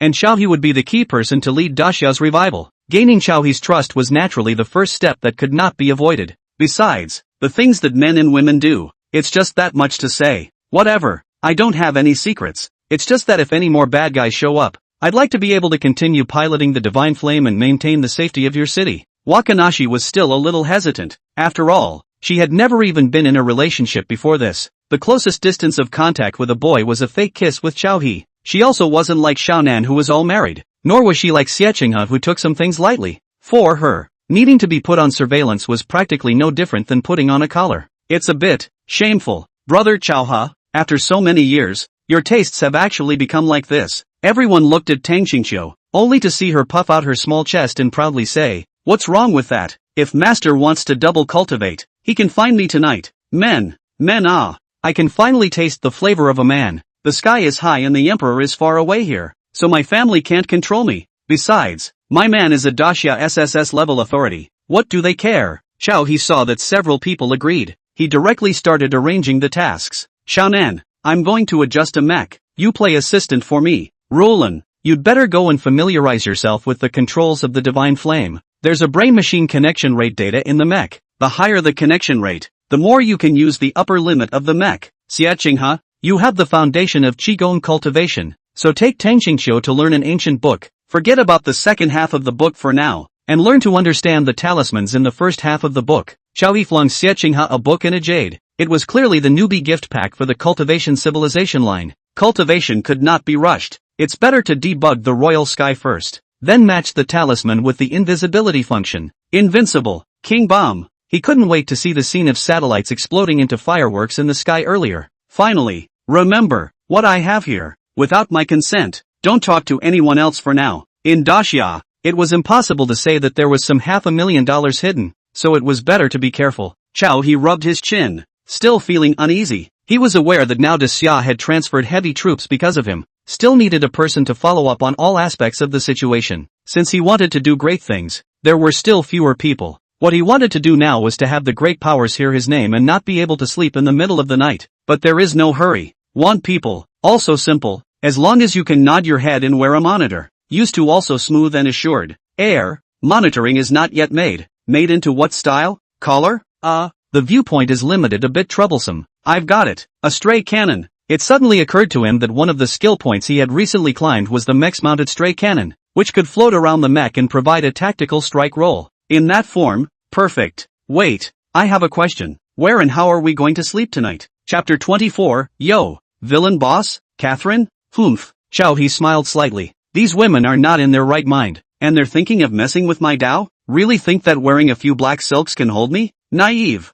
Surveillance on one, each give me black labor. Actually think of sleeping. If you don't work 18 hours a day, I'll be merciful. The question is, the safety of Daxia is at stake, and it's the responsibility of every man. To tell the truth, or Tide River a little wimpy, the system is a library, is a boring gourd. Half a day cannot hold something. Relying on the system, he has long been finished. Daxia uneasy, sleep hair sleep. If he really is a shallow vision, the money he earns now is enough to get a large villa. Directly dozens of maids put home to raise. Xiao He gave a shallow smile. Let's talk about this. Let's work first. He greeted a few sisters in their respective roles, and turned his head to Nestle into a dark corner. Brushing up on the internet. Things were changing too quickly. It was better to plan early. He himself even didn't expect that just revealing a bit of mecha stuff would cause such a sensation. People were stupid. They couldn't stand being scared. If he were to reveal all of the mecha civilization's gadgets, would they still be able to sleep? At this moment, the other side of Daxia, the giant conference room of the United Federation, not a single person was actually present. They were all projections. The heads of many powers are all there, each projecting the upper half of their bodies. None of their brows can be relaxed. The cigarettes were one after another, and it was good that they were all projections, or else the entire conference room would be in a pandemonium. Outrageous. Daxia no word mechs are out. These days, wars are just small-scale conflicts, and whoever dares to start a big war has been squeezed by the door. Really pissed off Daxia. That is the world's largest stockpile of nuclear bombs and the existence of the meaning of playing a little economic warfare. Cultural warfare fears to engage in. Take advantage of a little bit of cheap even if. Play is the warm water boiled frog. Play is the secret position. Play is the high-end game. What fight kill? From the day the nuclear bomb appeared, has long been backward. Daxia, that is the sleeping lion. It's because they are afraid. That's why they are targeting. In today's world, the Hopewell Federation is the absolute first class, and the others are nothing more than vassals, nothing more than a lingering existence. But now, why does it feel like Daxia is going to be unable to hold back? That's a mecha. Just by looking at the videos circulating on the internet, it can already crush a small reinforced company state. especially one of the sheriff. Simply I. The first few minutes received a mercenary sniper shot. After 2 minutes, actually fluttered up to accept the interview. This can withstand? If this kind of mechs were to be built in large quantities by Dacia, who would be able to withstand it? To be honest, they are a bit panicked. If they really start a war, it's hard to say. A war at the level of a nuclear bomb was impossible to touch, and in a small-scale war, the deterrent power of a mecha was comparable to a nuclear bomb. Therefore, the projections of the heads of one country after another were all frowning deeply. In my opinion, economic dumping, all sorts of means, forcing to make Dacia hand over a few mechs. With mechs, we can also imitate them. What are we afraid of? Afraid of what? Fear of not being able to build it. The last time we captured a super-linear bulletproof armor, it took us 3 countries' research institutes a turn, but we still couldn't even research a single hair out of it. That's a mecha. It's much more powerful than a bulletproof armor. How could it be researched in a short period of time? Fark, how could Dacia create a mecha? It must be fake, illusory, and unscientific. There was a quarrel. A bunch of heads bickered. The entire scene was a chaotic mess. Red hair and green eyes, white hair and red eyes bickering. A little bit of the appearance of the heads of the countries are not there. All of them were puzzled. Dacia has always been suppressed by their federation. How did it suddenly get up? Unscientific? Simply unscientific. Now each country's research center has exploded. The orders given by the top have been unreasonable. What mecha a Gundam all set up a project? Their researchers are just earning a salary. Who can make a mecha in a short time? Simply do not want to die. Even if you give them another 100 years, it is impossible to mecha technology full point light. It's completely impossible. As the heads of the various kingdoms, they weren't fools and knew what the problem was. It was necessary to press death on Dacia. But now, one by one, there was no point in doing so. The sound of high heels stepping on the tile floor came. The crowd looked towards the direction the sound came from. They knew that the main man had come. The Hopewell Federation was called the Hopewell Federation in a nice way, but after a woman appeared, it could be completely described as someone's affiliation. An extremely mysterious woman. The 12 female guards under her command, each with exaggerated and unbelievable hands. There was a time when a female guard, just by herself with a dozen or so mercenaries, killed her way through a small country's military camp of several thousand people. Once 3 female guards teamed up to assassinate 7 dignitaries of 3 countries in 7 days. But also the matter of whisking away. No one could say anything about their combat power. Even the claim of supernatural ability has emerged. Legend has it that among the 12 female guards, there are also those who are proficient in network electronics. As long as they want to get the information, there is no such thing as not getting it. Even if the protection power was as strong as the Dacia supply and marketing trading network, they also had a way to get some hidden information. The leader of the 12 female guards, Catherine, from the time she appeared, the fractured 50 states united in flames, and even formed the Hopewell Federation with other countries, becoming a unique power in the world. As the true head of the Federation, no one has ever seen Catherine personally strike. The intimidating power of the 12 female guards alone has already given people the chills, and they can't afford the courage to resist. They were as if they came from hell, and could no longer be viewed by human standards. Anyway, those who disobeyed died. The clatter of high heels stopped. The only real person in the entire conference room appeared. Or to put it another way, the meeting room of the Hopewell Federation was in Catherine's mansion. Everyone was waiting for her. As soon as she arrived, everyone who should have pinched fire shut up. Humph, you guys are still the same. No point. Catherine swept across the room, her cold eyes as if through a projection, spanning millions of miles to come in front of the heads of each country. Straight away, it made people feel their scalps tingle, and the slightest movement risked their heads moving. The queen's aura pulled full. Catherine snorted coldly and sat down in the main seat. The luxurious evening gown could not hide her proud long legs. With the change in sitting position, the hem of the evening gown was slightly lifted upwards, and the regal touch of whiteness was reflected on the tiled floor. Catherine will be a yellow paper flung on the desktop. It was only then that she said slowly, Dacia has but produced a somewhat interesting person, and you guys can't do anything about it? The yellow paper lay quietly on the large marble table. There was no wind in the conference room, and a corner of the yellow paper flew upwards vaguely. That yellow paper was none other than Chao He's talisman, and at this moment, Chao He, who was far away in Dacia, plainly saw this meeting against him through the talisman. Holy, the villainous big boss? Or a woman? The real head of the Hopewell Federation? Really messing with me? Chao He had only sat down when he saw this scene. His scalp was numb. After only 3 years of development, he was targeted by the biggest villain boss of this world and this map. Too damn exciting. Exciting to death. Chao He is already the SSS authority of the Dacia trading network, and Catherine's information naturally popped up on some searches. How to see is not like a good deal of existence. Numb, or engaged in assassination. Not only that, but also to call the Dasha one by one 500,000 jumped out to mess with him. Chapter 25 Spying on Catherine for the sake of Dasha. TSK. In terms of face value and body, Catherine is definitely the best of the Imperial sisters. The height is too exaggerated. Who could stand up to 1.8 meters? Tidal River took a deep breath, and across millions of miles, maneuvered the talisman to fly out of thin air and float around Catherine's side for a while. So fierce. Good legs. Good sharp eyes. Hiss. Chow He drew a sharp breath. Catherine's sight swept towards the talisman and reached out to pinch the talisman floating in midair with 2 fingers. Obviously it was a summer where he could wear short sleeves and hang out on the street. Chow He inexplicably felt a severe cold, like an iceberg was nestled behind him. There are ghosts. What's wrong with this Catherine? Why does the temperature drop when she looks at him through the talisman? Chow He changed his position and sat down,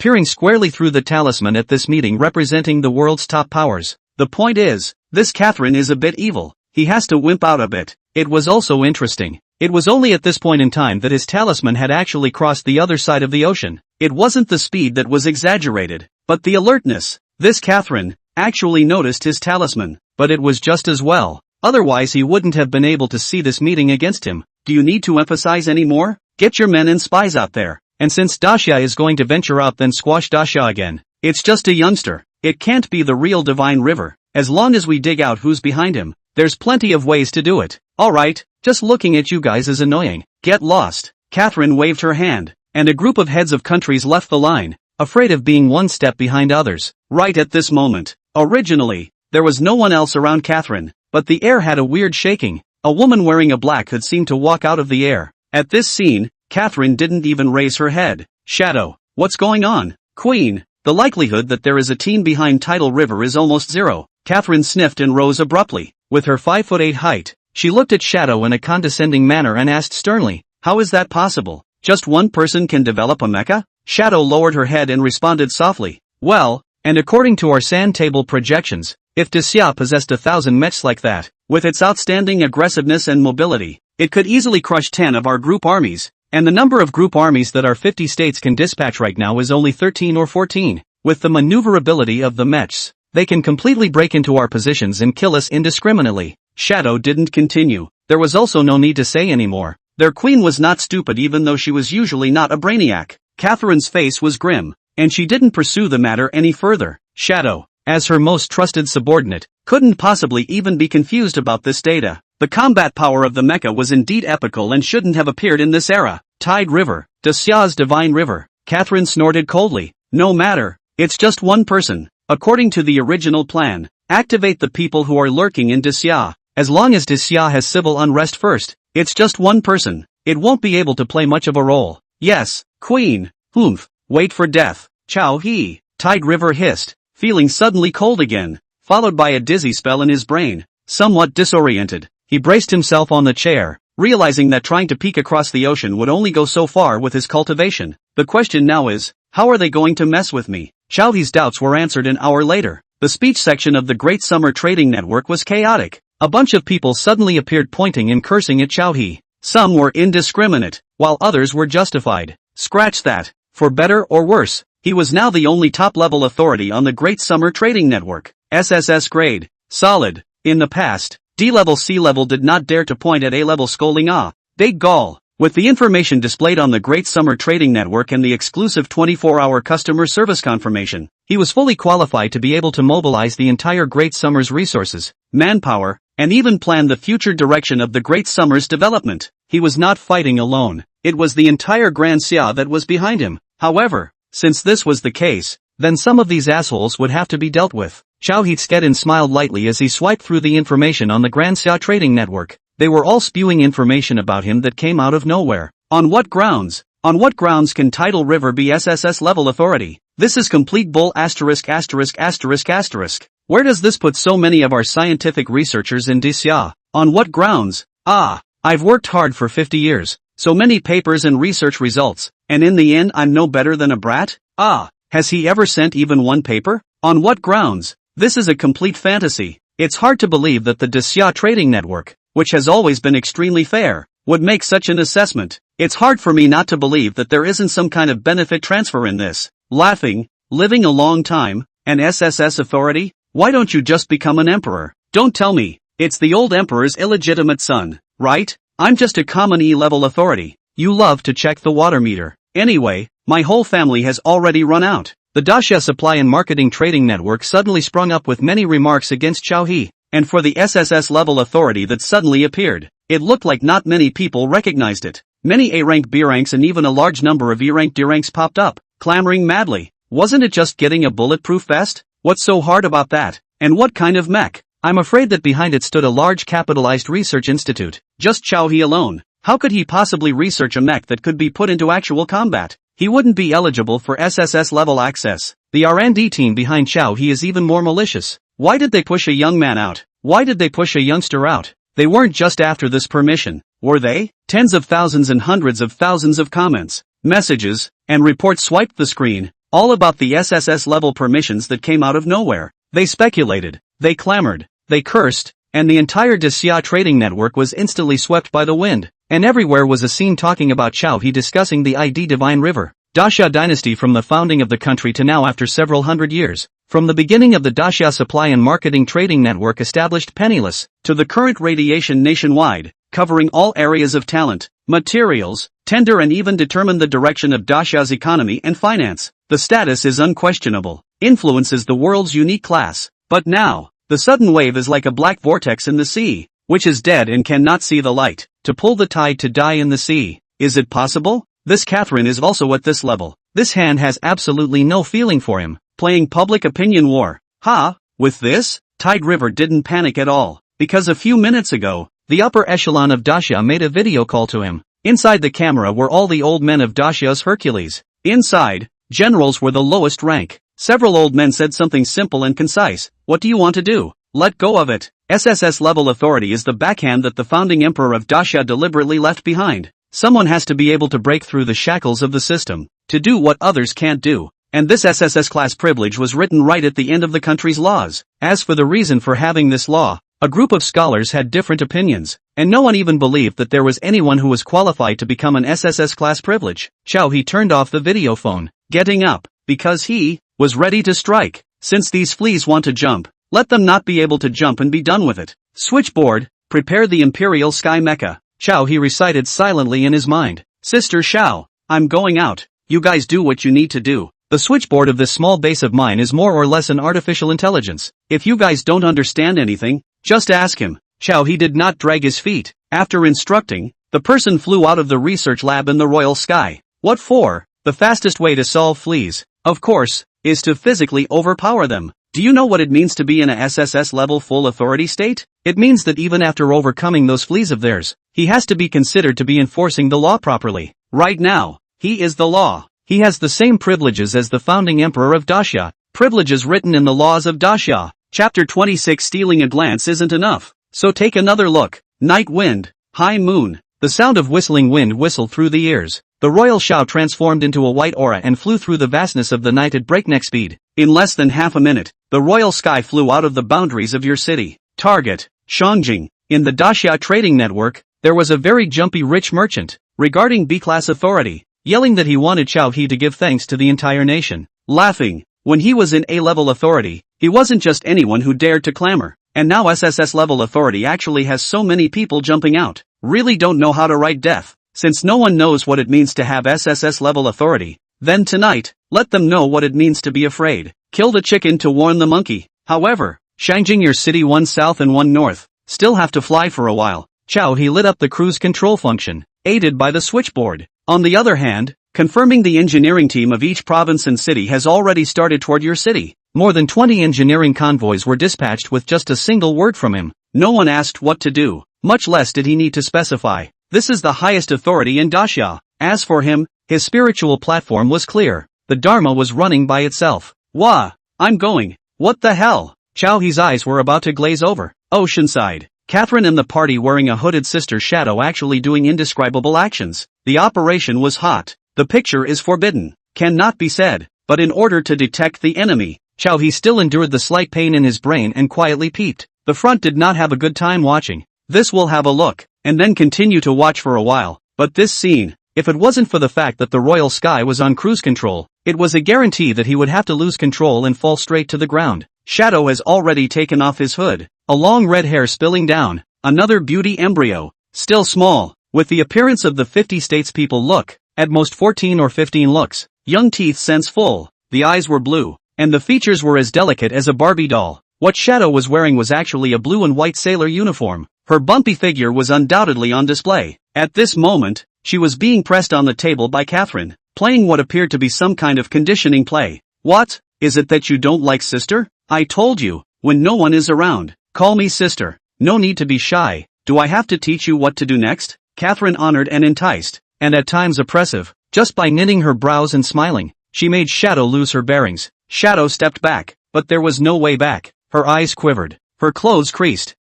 Sis don't. Shadow let out a sudden murmur, reaching out a thin hand to try and push Catherine away, but all at once, it pressed into Catherine's pride. Catherine smiled lightly and pressed her entire upper body into Shadow's. Shadow and Catherine puffed out a faint mist from their mouths, colliding together, intermingled together. Tide River watched intently through the talisman, the secret of the life of the real behind-the-scenes head of the Hopewell Federation. Who wouldn't want to see more of this? I didn't expect that just by taking one more look, he actually saw such a powerful picture. Chow Hee's breathing was slightly shortened. The next second, Catherine frowned slightly and said, "Baby, are you hot?" Shadow's complexion was still in a trance-like state, her eyes slightly open, her cheeks flushed scarlet. Catherine took off a black frock and flung it flying, but in one fell swoop, the talisman was covered. The image turned black. There was just sound. Tidewater listened to the ahs and ahas outside. Intent. Good lord. Catherine actually played this with her own men. Simply. Ding. Shangjing has arrived. A beep came from the switchboard. Chow Hee frowned slightly. His brain is really a bit painful. Forget about it, there is no need. There will be plenty of opportunities in the future. As long as he sold his talismans all over the world, there was nothing he could not know. The Imperial skyship made a sharp turn in the air and killed straight towards a villa area. It was late at night. A villa in the distance was still brightly lit, with a dozen bodyguards patrolling around the villa. There were even a few fierce dogs squinting in the shade. Chow Hee dove headfirst into the courtyard. There was a thud. The Imperial sky landed on the ground. All of a sudden there were shouts and the fierce dogs barked furiously. What's the situation? What people? Over there? Look, go look. A few bodyguards panicked, as if something smashed into the villa all at once. Don't be some kind of bomb. Damn. One by one. What are you panicking about? I'd like to see who dares to act wildly in Mr. Zhao's territory. Tell Big Black to get up and go to work. Bite this ungrateful thing into pieces for fertilizer. A fierce-looking bodyguard with a naked upper body walked out from the small room next to the villa. Tick. The sonar scanning function of the Imperial sky was turned on. A ripple invisible to the naked eye swept out to the surroundings and returned sharply. All the rooms in the villa were constructed, furnished, and staffed in front of his eyes all at once. Brush! Chow Hee raised his arm lightly. A beam of light locked onto the clamoring bodyguard, and bared it, giving the bodyguard a chest piercing. Blood and water filled the sky. At this moment, a dozen bodyguards holding electric rods, stupidly looking at the sudden appearance of the mech, horizontal and vertical, did not dare to go forward. A few wolfhounds were even directly scared to piss, pulling a floor of water lines, whimpering and running away. The next second, the white aura of the Royal Sky's arm and leg armor exploded, and with a brush, it crashed into a room like a cannonball. Masonry splashed. The Imperial Shao number patted the slag on its body and looked towards the bald man in the room who was dazedly holding a naked woman. This was the man. Target confirmed. This was the one who was screaming at Daxia for him to give thanks to the entire nation. You're Chow Hee? The bald man hissed. Don't you come over. I'm a valued guest from Shangjing, and I've come back from 50 states with a $3 billion project. What are you doing? Chow Hee didn't bother to talk nonsense. It just took one step forward and directly stepped on the bed couch. The bed couch instantly made a creaking sound and shook. Tidal River towered over him, his face armor lifting by itself. Cold eyes, paired with the mech's icy sense of killing. The woman was directly stunned. Mr. Shao was busy as shouting. Bodyguards, where the are you guys? Don't move me. If you dare to move me, you're finished. I have 50 states standing behind me. Do you Daxia still dare to touch me? Mr. Zhao's voice was stern. You're the one who asked me to apologize to the whole country on my knees on the Daxia online, right? Chow Hee asked, coming. The bald Generalissimo Shao cowering in the corner of the bed, tears and snot crawling all over his face at some point, but still hardened. How? It is me how? Do you still dare to kill me? Tide River coldly smiled, a grip over the man. The cold mechanical hand deadlocked the arm of the bald General Shao, and just as the other party screamed, the royal sky took off in place, carrying General Shao towards the night sky. It was still a thick night, and the curved moon was high in the sky. Xiao he glanced at the already fainted General Xiao. Oh, still a white-skinned pig look. Pants are not wearing out the door. The first target got it. Then, to the next one. Chapter 27, Half a Paper Gundam Design. Dasha moves. Just catching little fleas was just one of Xiaohe's means. He even posted a notice of the highest authority on the Great Summer Trading Network, reaching everyone. There was no covering it up by half. He was going to build a Gundam manufacturing base in Dacia's Gue City. More than 20 engineering teams marched into Gue City, naturally for this purpose, dredging up the entire northern mountain range of Gue City, raising the exhaustion of earth and wood, calling a small half of Dacia's defense force garrison, protecting the future of Dacia. It is more to recruit nearly half of the top talents of scientific research and manufacturing in Dacia, the poor country of the bottom. Right, the highest authority notice. It is to be the entire Dacia provinces and cities, out of all the talent,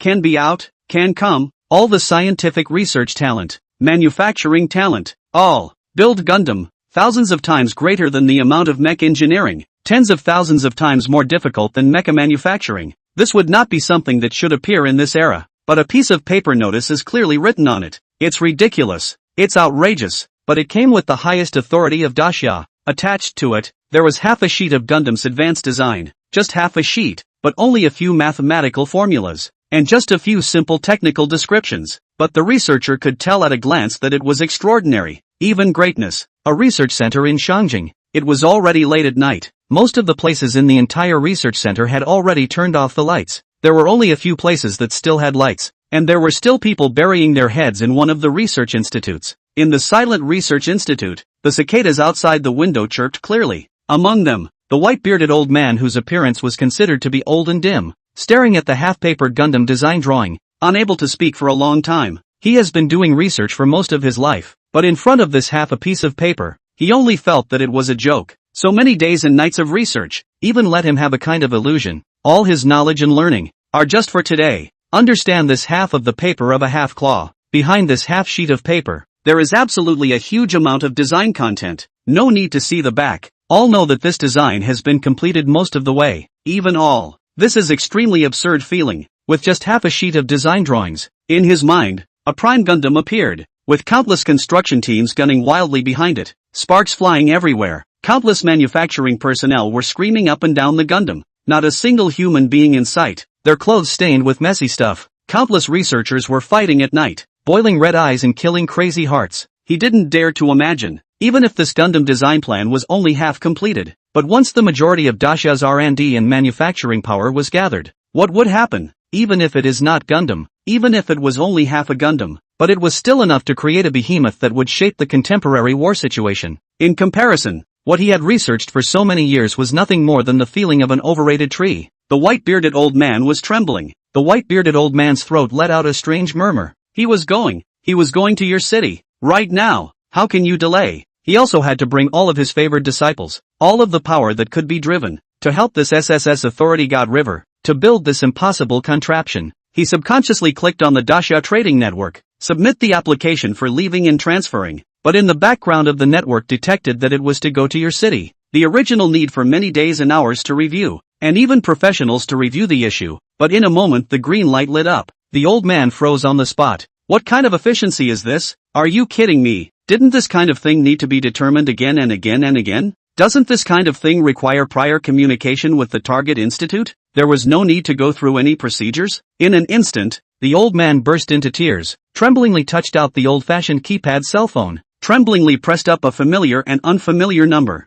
A scientific research center. A scientific researchers. When seeing the so-called highest transfer order is to build Gundam, it cannot help but laugh lightly. But after seeing the half-papered Gundam's design drawings, it is half a point to laugh no more. A tube can see the leopard. Just looking at that half sheet of design drawings was enough. Those who can't read it are just the chickens in it. Even if they were rookies, even if they were only doing odd jobs in the research institute, they were all in one school or another. Amazingly talented people. They were extremely talented, yet they had only stepped into the threshold of the Dacia Research Institute. But as long as they saw the reaction of the seniors, they knew that the half-paper design plan was extraordinary. They were dumbfounded and blinded. Someone was actually doing a feasibility study on the Gundam in advance, and just those few formulas were already enough to explain the logic of the Gundam's operation. And yet, it only explained one or two of them. To what extent had the entirety of this design plan progressed? They all wondered while being shocked, seeing that even if only 1/10 of it was completed, the rest, couldn't they do it?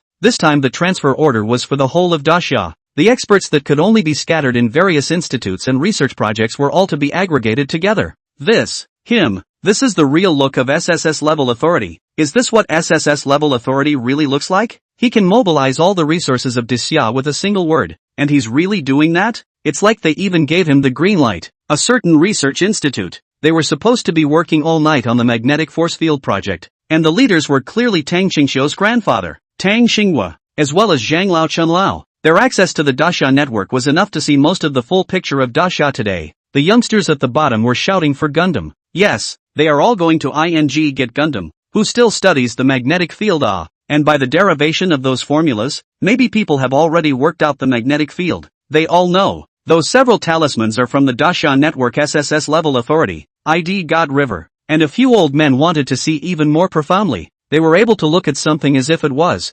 Daxia is moved. The mobilization of military power, the mobilization of supplies, the mobilization of personnel, the whole of Daxia's entire military region to pull out the elite run to your city. Armored vehicles, missile cars, and even the east wind are past. That thing, hiss, as well. The entire Grand Xia's construction materials and living materials radiated towards your city. The long-sealed granaries and meat warehouses opened up, swooping into the market to exchange for the best rice, flour, grain, and oil on the market, sending them in the direction of your city. If the Tide River only thought of mobilizing the engineering team but it is clear that there is a hand in the back. In the follow chat can fill in the gaps. This is completely cross-departmental, cross-provincial and municipal operations. In the past, is the need for countless approvals, countless thresholds, countless time, but in front of the SSS level authority, all became floating clouds. Once upon a time, the founding emperor of Great Xia had such authority. That man would have possessed the reverence of the entire Grand Xia, all of its people, as well as the faith from countless populations that all the new emperors afterward did not have. At that time, with a single word from him, he could completely promulgate a new decree. His will, then, could be the supreme law. That man, when he finalized the Daxia supply and marketing trading network, could it be that he was waiting for this day? Waiting for someone who was good enough to have this level of power? The divine river that could build superlinear bulletproof armor couldn't. The God River that could build mechs was still almost interesting. But isn't it enough for God River to be able to build a Gundam? It's enough. The top was enough. At this moment, train tickets and air tickets to your city were instantly sold out, and the only way to buy them was to change trains, even if it's already late at night. But the transfer order of the highest authority of the Daxia network, but it is above all. The quiet research area could not be seen, but in the city, the holographic screens of the high-rise buildings, which were closed, suddenly turned on. The highest transfer order appeared, as long as it could be networked. All propagation screens and speakers, even small household machines such as Little Love and Little Yellow, communicated this supreme tuning order. The entire Daxia spread overnight. How could the entire Daxia not move? Not to mention the engineering teams that had already set out early, and those near your city had already started digging up the mountain. What is this going to be? They now finally knew that Chowdy damn well wanted to build a Gundam. They thought that they wanted to build a bulk production line for mechs, but they were wrong. It was as if Chowie pressed their heads and shouted, "Build what mecha? I'll just start Gundam." At this time, there were still people screaming online, "Gura, isn't that the thing over there where the little Japanese son is having a good time?" Zhang Lao slapped his keyboard and snapped, disliking it. "What thing over there? When the Gundam is built, that side will be our Great Summer's affiliated province. All the stuff over there is naturally ours. Grass. If AI Lao were still alive, I'd grab your heads and use them as piss pots. Asterisk asterisk asterisk asterisk. You idiots, buy a plane ticket." Zhang Lao looked back at the group of youngsters and exasperatedly said, if they couldn't buy the airfare, they could only eat dust if they followed them there. "Boss, don't worry, we grabbed the airfare. Elder Zhang, there are no seats on the moving train. Don't worry, I'll lie down as a cushion for your old man. I won't kill you a bit. Ha ha ha, you're awesome." You're still making fun of old man Zhang at this time. A group of researchers laughed and joked. Zhang Lao blushed and cursed. Then what's the point of bothering? Pack up, let's go. There's no way Laozi can die before the Gundam is built. Laozi can't die a little bit. You pits. A middle-aged man was beside the crowd, scratching his ears in rage. Usually he was the little transparent one in the institute, and he didn't like to go out, just drumming up research every day. He found out everyone's tickets had been bought, leaving him behind. Asterisk asterisk asterisk asterisk. But no one noticed his shout. Luckily, He was wise as hell and just had to finalize his flight out of the country and transfer to your city. Hey, as I expected, there's plenty of airfare. Hey, how come tickets can't be bought? The middle-aged man hid in the corner and studied for a short while, and said dumbfoundedly, boy, Dacia is directly restricting departures. What's the situation?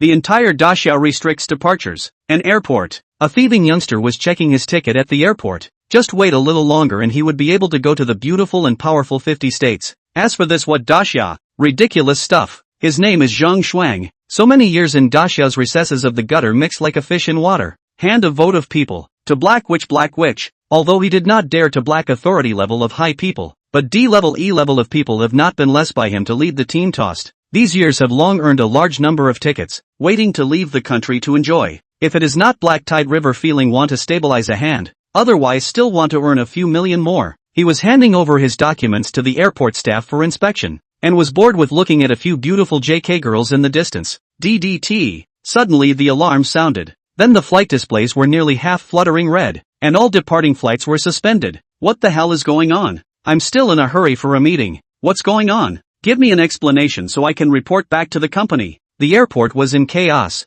Zhang Shuang, however, shrugged his shoulders. He had more than enough ways to leave Dacia and was not panicked at all. At this moment, a few police officers walked over. Zhang Shuang subconsciously frowned, feeling that the eyes of the police officers were not quite right. How was this staring at himself? There was a clanking sound. A police officer took out his handcuffs. Zhang Shuang subconsciously took a step back. But this step also startled the police officers in general, immediately rushing towards him at the fastest speed. A shot. Clang brought a few punches. Zhang Shuang stared at the blackened eyes angrily. Who are you guys? What are you guys up to? Do you know who I am? I'll call someone to kill you all. Zhang Shuang, right? You're suspected of slandering a Dacia dignitary. You are now under arrest. Several officers instantly brought Zhang Shuang under control. Quickly let go of me. Get me the phone. I know your officer. Zhang Shuang was quite unconvinced. A small scene. He could handle it. Sorry, the phone won't be there. This time, even if you know our officer's officer, it's useless, because the person who's going to arrest you is Shen He.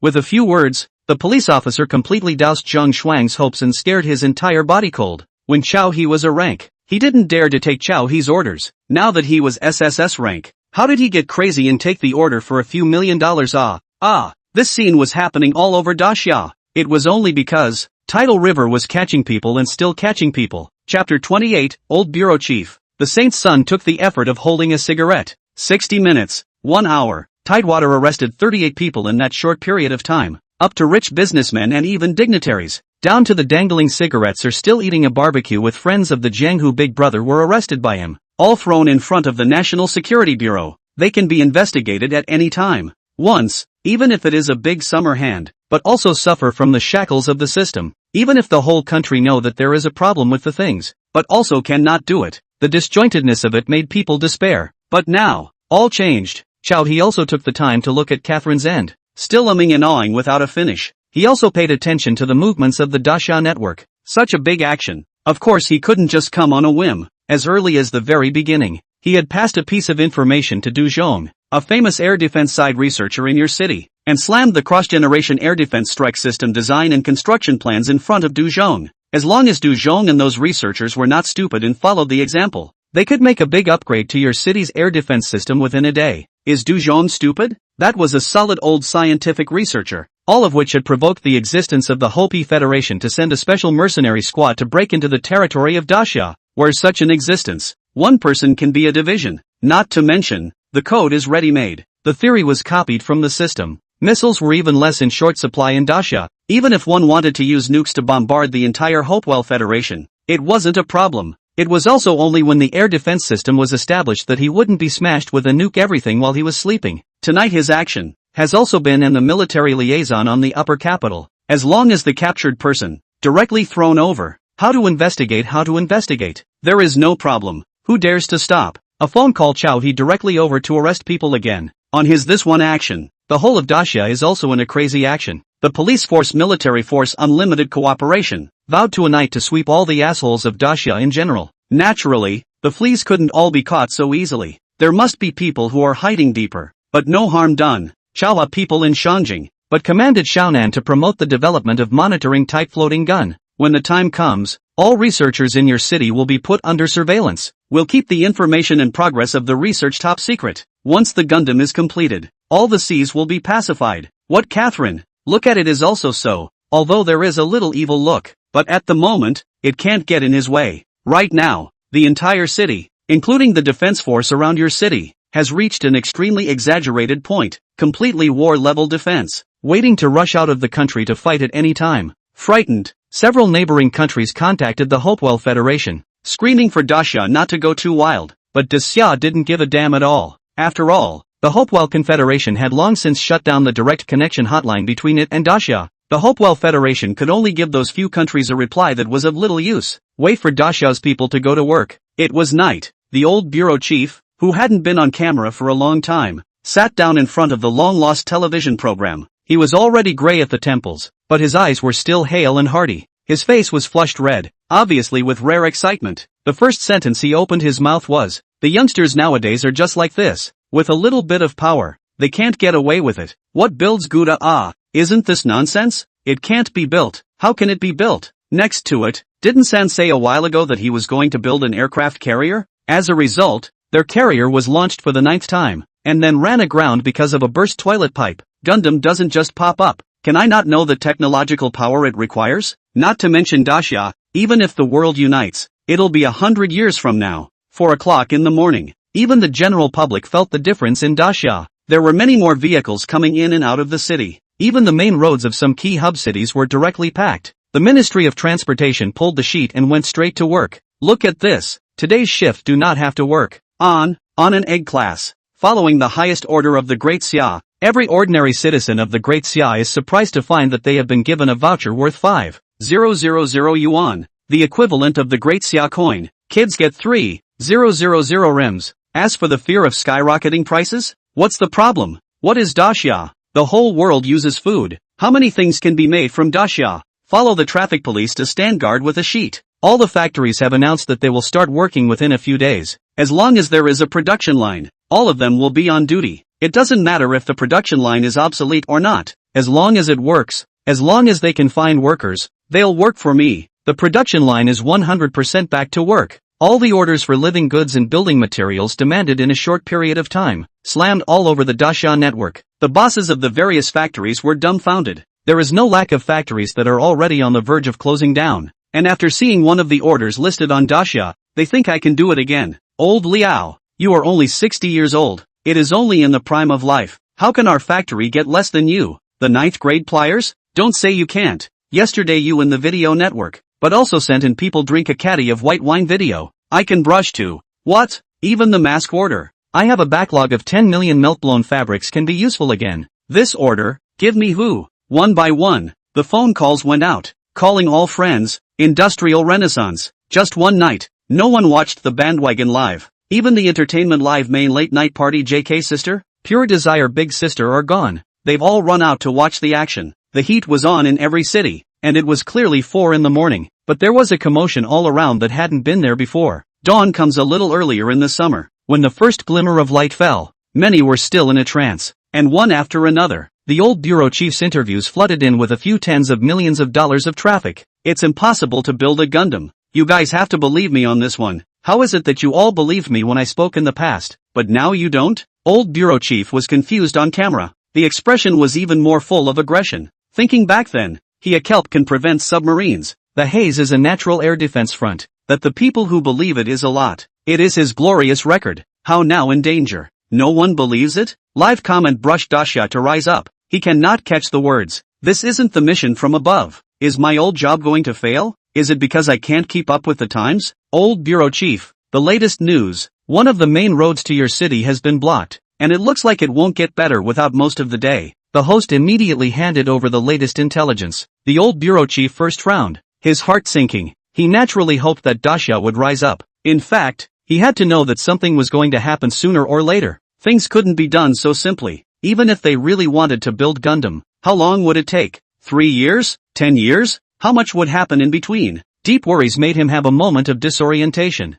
but he believed that the difficulties were only temporary. Sooner or later, Dacia would survive this hurdle and rise again in the Forest of Nations. The old bureau chief quickly clapped his hands and laughed. You guys see? I told you that this wouldn't be so simple. With such a large amount of material and personnel mobilization, how could something not happen? You youngsters, you just see the wind is rain. Say build up till you believe. This will make a big joke. I see. Then let's watch the live broadcast footage. The host heard the director's prompt and quickly signaled the guy to cut the camera screen. Sure enough, the footage captured by the high-altitude crews was the big traffic jam. The entire arterial road stretched for more than 10 miles and was jammed. The front of a truck is obviously out of order. Stopped. Gradually crowded up to 20 or 30 drivers. One by one, scratching their heads, did not understand where the problem. Jacks are on several. One face smeared with motor oil in general. Black. Not a mess. Commenting on the wind direction soon had a change. Bad. How to go wrong at this time? What truck? Which car company? It seems that this year's order is finished. Finished. I have an ominous premonition.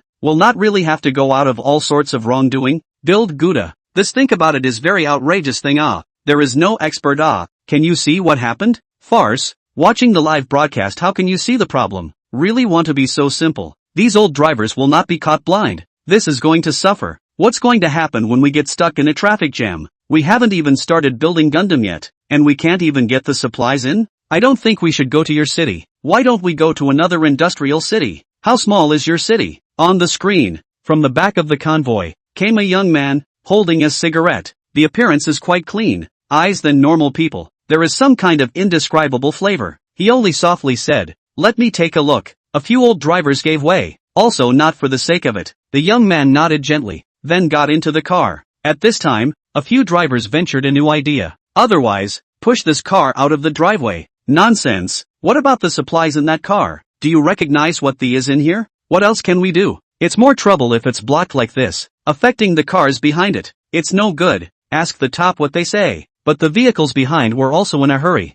and more drivers ran to the front. A few drivers saw that they were about to quarrel. Fixed. Small problem. You guys drive it. Just now. Not many people noticed that the young man showed his head from the bottom of the car, and his body was still clean, not stained with a little motor oil, in sharp contrast to the other wretched drivers. Also, the cigarette hadn't reached his ass yet. There was still a small section left. Who is it? It hasn't been a minute, has it? A cigarette's worth of work? How come it's fixed? The driver got in the car, started the engine, and when he tried, the car moved. That's awesome. There was an uncle who went into the water with a cigarette in his mouth and didn't even put out his cigarette. Now there is this young man, the smoke in the effort to fix the car. Damn, you kid line Nyo little brother, you're just too good. We couldn't even fix it. No, leave your phone number. I'll buy you a drink when this job is done. By the way, what's your name? The young man smiled and waved his hand. Small matter, just call me Little Chen. Day. Suddenly a helicopter drove up from the mountain,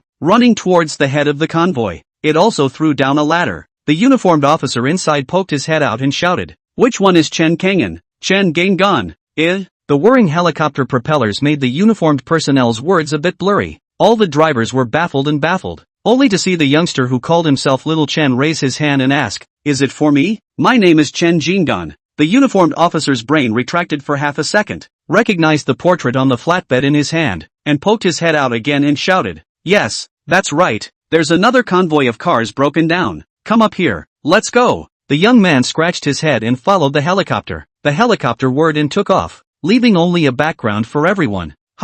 Who is this? Actually picked up by the military? Damn, Chen Chingun. Not that kid brother. How come he has the same name as the Saint Son of Mechanics who was a big hit a dozen years ago? That's right, it's him, the Saint Son of Mechanics, an existence that suppressed a domain. I didn't expect that. He's grown up. Kid brother. The sage son of mechanic cultivation. When he was still a kid in diapers, he had the decency to follow his old man to repair cars. All kinds of handles were very impressive, and was soon teased by people on the internet as the saint son of mechanics. I did not think so many years. Grown up. The live screen cut again. It is Chen Jing'an's profile on the Dasha network, and the large B-level authority blinds the eyes of a crowd of melon eaters. B-level, for ordinary people, it is already an existence that can be looked up to. Unexpectedly, suddenly just appeared in the live broadcast screen. It only took less than a minute to fix the car that left the old driver at a loss. The saint son of mechanics. Boy, back then, there could be other saint sons who followed the great fire. Wouldn't. Hiss. All the spectators quickly realized one thing. This time, it was all of Great Xia's elite. The old bureau chief looked dumbfounded. He could accept encountering setbacks and difficulties, but he couldn't solve it so easily in a minute. Then how can he fix this job? One by one, the comments in the live broadcast room became even more excited. Chapter 29 Catherine, you're a bit of a pervert. The dawn came fast. It was warm. The searing heat of summer came with the last of the evening breeze, but it raised a vibrancy that had never been seen before all over Daxia. A breath of life. It had been a long time since the Great Summer had been pressed by the Hopewell Federation. How could a single country fight against the globe? There were even more than enough people that thought about surrendering and forgetting about it. Who leads is not a leader. But it was different from today. From the appearance of the Machiavellian Saint Sun, more and more people who were once familiar appeared, or at the airport, or on the train. Mere moments of closed-eye naps were captured by netizens and uploaded to the internet. Too many people, all heading for your city, as if a trickling stream was merging into a large river. This scene seems like DJVU, at the beginning of the founding of the country. Isn't it exactly like this? Shangjing. At that time, the capital was in Shangjing. Countless people spontaneously flocked to Shangjing, either to receive the draft or to fight for their future. That scene is now in front of them. In the live broadcast room, the old bureau chief watched in awe. The holy son of the kitchen Tao, setting up pots on the side of the road, running 10 cookers by himself. Good Death also opened a live broadcast. Good Death was cut into the picture again by the drag queen guide. That enthusiastic pot gas, looking at it made the person who was nibbling on a steamed bun for breakfast feel a little more savory. He just remembered that he hadn't eaten breakfast yet either. A car accident. The leader of the unfolding rescue treatment, Hooray, was back when he was a kid brother. Can close his eyes to feel out the geometry of the medicinal herbs of the Chinese medicine Saint Sun. Grown up. All grown up. In addition to the sudden emergence of these saints, there are many people who have long been famous, appearing one after another. The whole thing was really passionate, but the old bureau chief really didn't know how to round off the scene. One after another so awesome, how else to keep a low profile? No way. No way at all. He understands. Now to say that Daxia cannot build up to. Daxia people are not a few believe. As for whether those people in the United Federation believe it or not, God knows. This host, this director, this guide also do not know how to cooperate with their own. You are happy, but Daxia is such a face, more afraid of the thoughts of those who have a heart. Ahem. I'm going to drink some water and then talk to you guys. The old bureau chief retreated in defeat. His steps were generally hobbling, but only he knew that he wasn't because of disillusionment, but because of excitement. The entire underbelly of Daxia was suddenly displayed in front of him. It was a feeling that put him in a trance. It was as if the next moment, Gouda appeared in front of him, a stone's throw away, and just by reaching out, he could touch it. Even the Southern Heavenly Gate plan, which had been shelved for decades, was close at hand. At that time, in order to realize the Southern Heavenly Gate plan, although it was not so much as to mobilize the power of the entire Grand Xia, but also because it was too high profile, encountered heavy obstacles. In the end, it unsurprisingly failed. Great Xia's road to rise also suffered a major setback, and until now, it had been pressed and bullied by the Hopewell Federation, and now that it looks like this, the resistance encountered by the Grand Xia will only be greater. As the Hopewell Federation watched Great Xia, it was unlikely that it would sit back and wait for Great Xia to rise. They'll definitely try to cause trouble. With so many people flocking to your city, how many will want to deliberately sabotage it? The old bureau chief, his eyes were worried, still a bit uneasy.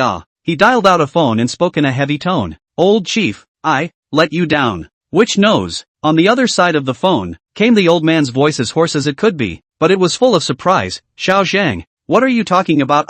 I'm telling you, come back for a drink after the festival catalog. My people have confirmed that Chao's production line for mass-produced mechs has been installed for a long time. It's clunking away at building mechs. The mechs are going to be built. So are the Gundams. The supplies we got over there are only the first batch. I've arranged for the later supplies. A little more time. 10 times the supplies pressed through. Then the next batch. 100 times. The old bureau chief heard confused. He was talking about the program. The old chief shelved that excited. A few paragraphs of words in a few seconds to finish. With shooting bullets. Good thing. He heard the key. Mecha production line. With this thing, at least half of it is stable. Daxia is stable. But the United Federation side couldn't sit still. Who would have thought? Just after the meeting, Daxia has pulled a stunt like this. Is this the handiwork of Chao He? Or is it the handiwork of Daxia that has been brewing for a long time? Or is Chao He just the person they put on the stage? They know nothing. The only thing they can know is that if Daxia continues like this, the cultural invasion they have been relying on will be a total loss. Just by relying on the comments on the internet, they knew that the current hearts of the Grand Xia people were horribly full of energy.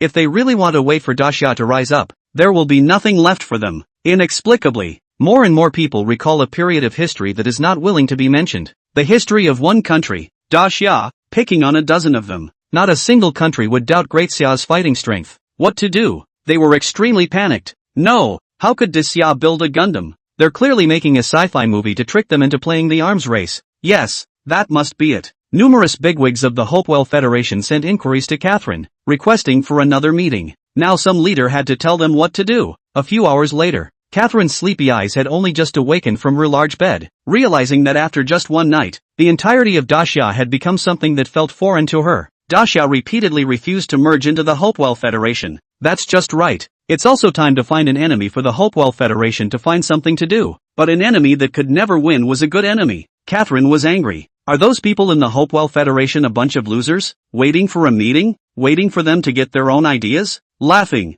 What do you need them for if they're such losers? I'm angry. They won't even let us sleep in peace. Very good. Daxia, right? Very good. Tide River. I'm looking for death. Shadow. Go get stabbing blood here. Catherine's tone was cold. Sitting back on the edge of the bed, her forcefully long legs folded, leaning down slightly and reaching out her finger to point on the forehead of Shadow, who was still awake. Shadow's eye curtain slightly trembled. His face was a bit pale and a bit flushed. The entire bed and couch, filled with a certain odor. It made people drowsy. And even more so, it made people's primitive desires wildly accumulate. Shadow opened his eyes. Seeing Catherine near her, she shrunk her body, subconsciously pulling the corner of the quilt to cover her exposed white collarbone. Good. Shadow's entire body shrank back under the covers, but reached out and probed the nightstand to the side, her small white arms tugging her tiny underwear under the covers. With a toss, the covers thumped and shifted. Shadow finished dressing, resumed his hooded, full-body covering attire, and suddenly vanished into thin air. Catherine smiled lightly. Shadow,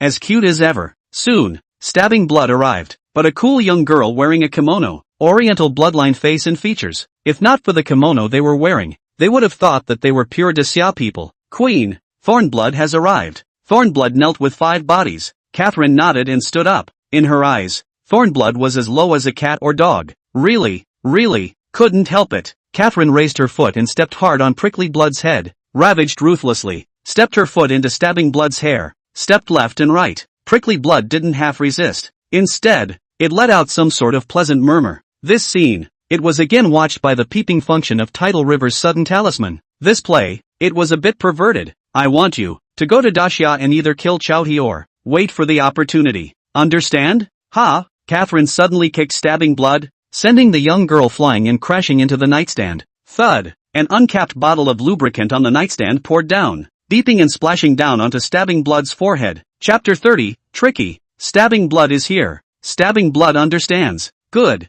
You may go. Catherine turned and looked out the window. When Stabbing Blood left, the entire premises gradually emitted a cold aura, which went from shallow to thick in just a few breaths of time. Immediately following that, suddenly the cold aura stood still. Ice cream suddenly sprang up in all parts of the room, flashing with a terrifying cold-colored light. The next moment, countless ice spikes, even colder and more blazing than the iceling, madly scurried out, and everything they touched was incorporated into the ice spikes. Ice thorns expand the entire room. Instantly icebergs descended. It was as if everything was frozen. Bang bang bang. The ice thorns suddenly exploded. All the objects in the room crumbled and scattered into floating ice shards in the sky. Shadow, call someone to clean up. Yes, outside the room. Shadow's voice. Also at this moment, the talisman that had been lying quietly on the room's table followed and disintegrated. Everything went dark. He couldn't see anything. The connection to the talisman was lost. What did he just see? He had noticed the sudden appearance and sudden disappearance of the shadow before, but in his sea of consciousness, it was just a crude invisibility technique or something like that. Even if it was missing, he could still sense Shadow's silhouette through his subtle cultivation technique. But now, Catherine's hand directly screwed him up. It's a joke. Abnormal ability? Outrageous. He could understand cultivation. He could also understand countless chemical and physical formulas, and some of the various internationally renowned conjectures he had long been able to overcome. But now, this means of Catherine's, obviously could not be viewed with common sense. This could not be He also read novels. Urban novels in the first million words popped up cultivation. Supernatural powers, properly to the street. This does not make sense As expected, the woman who didn't look like she had much of a brain, but on the other hand, she pressured the other bigwigs of the Hopewell Federation to not dare to speak, was the one who was in big trouble. He stepped out of the royal sky and stood on the roof of a rotten building on the outskirts of Shangjing, blowing a cool breeze. This world, He had lived for more than 20 years. The stinky tofu sold by the old AMA in front of the orphanage is very fragrant, spicy and delicious. There was a motorcycle race in your city every year, and before he got the system, he spent the better part of a year smashed on a motorcycle and had never yet won a championship. But it didn't matter. Driving a motorcycle could be fun, playing with all the mountain trails. Your city was full of mountain fires. When that happened, they drove motorcycles, but they were also tasked with transporting supplies to the firefighters. He often stretched his ears, listening to the next neighborhood's grandparents discuss their children's parents. There is a breakup. There is a dog blood derailment. When he was idle, he played a game of sandbag toss with the kids at the orphanage. He loves to play sandbag throwing. Haha, laugh and smile is a day. The south square of your city. Every night, there are a lot of pretty sisters wandering around. He can be on the beer and peanuts to see a night not tired. For him, this world. Chow, he fumbled out a Zonanhai and clicked on it. Phew, a deep breath, a thick mouthful of smoke exhaled. Somewhat disoriented eyes, rubbing eyes. Continue to think. Catherine's 12 female guards. Would they all have some other means? What would be the means of the blood stabbing? Chow, he blew the cool breeze from the roof of the building. And just now, he felt soothed. But now, he only felt a chill. If this is not careful, it will really No way. Now we have to go back to your city. Go one hand. Right now. Right now. Bear. The white aura exploded by the imperial sky. Chow, he smoked all his cigarettes in one breath, and leaped out in a few steps to directly jump off the roof of the building in the air. And behind him, the white aura followed, directly enveloping him. The imperial heavenly ship unfolded its various parts and wrapped around Chow He's entire body. Then pulling on Chow He's downward momentum, it violently erupted with another burst of white aura and rushed into the sky, targeting the city of Gue. I'm leaving Shangjing. Thanks. A message was sent to the Shangjing military headquarters. Less than 15 minutes later, Gue City was near. Rumbling sounds resounded. In the northern mountain vein of Gue City, engineering teams were blowing up the mountains all night long. The engineering team that had steeply increased by thousands of people was no more than a dime a dozen in front of the northern mountains that stretched to the end of the view. The royal sky rushed back to the North Mountain Orphanage, which used to be considered a suburb. But now, the police force on patrol, the army was spread out, protecting the whole place like an iron barrel. The royal sky landed. Chow He zipped into the base one day. Xiaonan was still awake, her eyes thumping as she looked at the Gundam design for a long time without a word, as if she were an old monk in meditation. Only her pupils, which shook tremendously from time to time, let people know that she was still in a working state. In front of Xiaonan, naturally, was the full Gundam design chart. Right now, there are less than 10 pages. The total number of pages, on the other hand, was upwards of 3,000. As for Tang Qingqiu and Xie Qinghe, they had all already found a corner and wrapped themselves in blankets to fall asleep. Rulan, on the other hand, was driving the Divine Flame and going to the police station to report. Having missed most of the day's work, she still had to turn in her work. Behind her, she naturally followed Chow He every day, acting as a bodyguard. Now that Chow He was SSS-ranked authority, the corresponding rank of your city's government offices followed suit. Simply put, Rulan also followed the promotion. Previously, she was just a police officer, but in the future, she would be a police superintendent. Chow He came to Tang Qingqiu and Xie Qinghe's two sisters, one blanket for two people. The two people's bodies were still leaning very tightly, and looking at the blanket's raised contours, one could tell that this relationship between the two was not very normal. Chow He gave a bad smile. A hand lifted the blanket. The next second, spring light leaked. Chow He was indifferent. He was in a panic now. Get up, work. Man. Soon, the three people nibbled on their breakfast and exchanged information about the progress of their cultivation techniques. Time flew by. 3 days passed. Chow He and the girls were busy almost all night long, and when they reached the point, they collapsed and slept. He should not worry too much about the situation outside. But what was in front of him was the mass production of talismans. It was the mass production of the surveillance floating cannon. It was the problem of the progress of his own cultivation techniques. A bunch of problems hit Chow He's head, making him want to break a day into two. He knew that pretending would be struck by lightning, directly alarming the head of the Hopewell Federation. Catherine, trouble oh, good in 3 days. The results are remarkable. Daxia side is also very powerful. 12 general-purpose mechs came out, and directly through 10 first to your city's military district, and 2 to your city's government offices. Although the combat power of these general-purpose mechs was not comparable to that of the Imperial Sky and Divine Flame, they were more than enough to cope with small-scale hot weapons battles. Duzhong's side had already set up the air defense system, which could not only protect your city, but also the provinces and cities around your city. The security problem was initially solved. The mass production of talismans was also not a problem. Tang Xingqiu and Xie Qingha had already been reduced to 18 hours a day of black labor. Although the talisman painting looks miserable, but the good thing is that the function is not too far off. The key does not affect the talisman snooping. Is the snooping function. 300 to 400 talismans a day was easy. After all, he doesn't personally draw talismans. He is feeling that there is nothing wrong with easy. As for selling them slightly later, he believed that these talismans could continue to run into Catherine's home. Knowing one's enemy and knowing oneself is never dangerous. However, when Tang Xingqiu knew that these talismans had a peeping function, the way he looked at he was very wrong. As for what was wrong, Tidal River wasn't in the mood to care. After all, the surveillance floating cannon had also come out. Along with that, continuing the notice from the highest authority of the Daxia network, every researcher and manufacturer who came to your city to participate in the Gundam manufacturing program would need to bring one with them. Spy-proof. The system produces a fine product. Exquisite and lovely appearance. Floating model. A single charge to meet the needs of a week. Any questions directly ask. Intelligent AI can be the first time to answer, but also a perfect replacement for the function of the cell phone. Freeing the hands of the researchers. 100 frames. Almost no attack function. Pure main 24-hour inspection. Of course, those very good auxiliary functions are also key. When the first batch of researchers came to know that this thing also has a surveillance function, half a bit of doubt. Through with, they hated spies the most. The results of hard work and research, several times were leaked outside the country, even if they finally caught someone, but how to count the loss? For the future of Daxia, it's just that all the food and drink are being monitored. Belt, I must say, God River productions are awesome. If we had this earlier, these decades wouldn't have been so stifling. Chen Lao, who followed Tang Xinghua, was very excited, fiddling with the small white floating around in front of him. The corners of the old man's mouth were grinning. No, the technical difficulty is actually not hard to realize. The key is that even if the previous Daxia had this thing, no one possessed the authority to let everyone bring it on. What's really important is that Tide River completely breaks through the shackles of the system's permissions.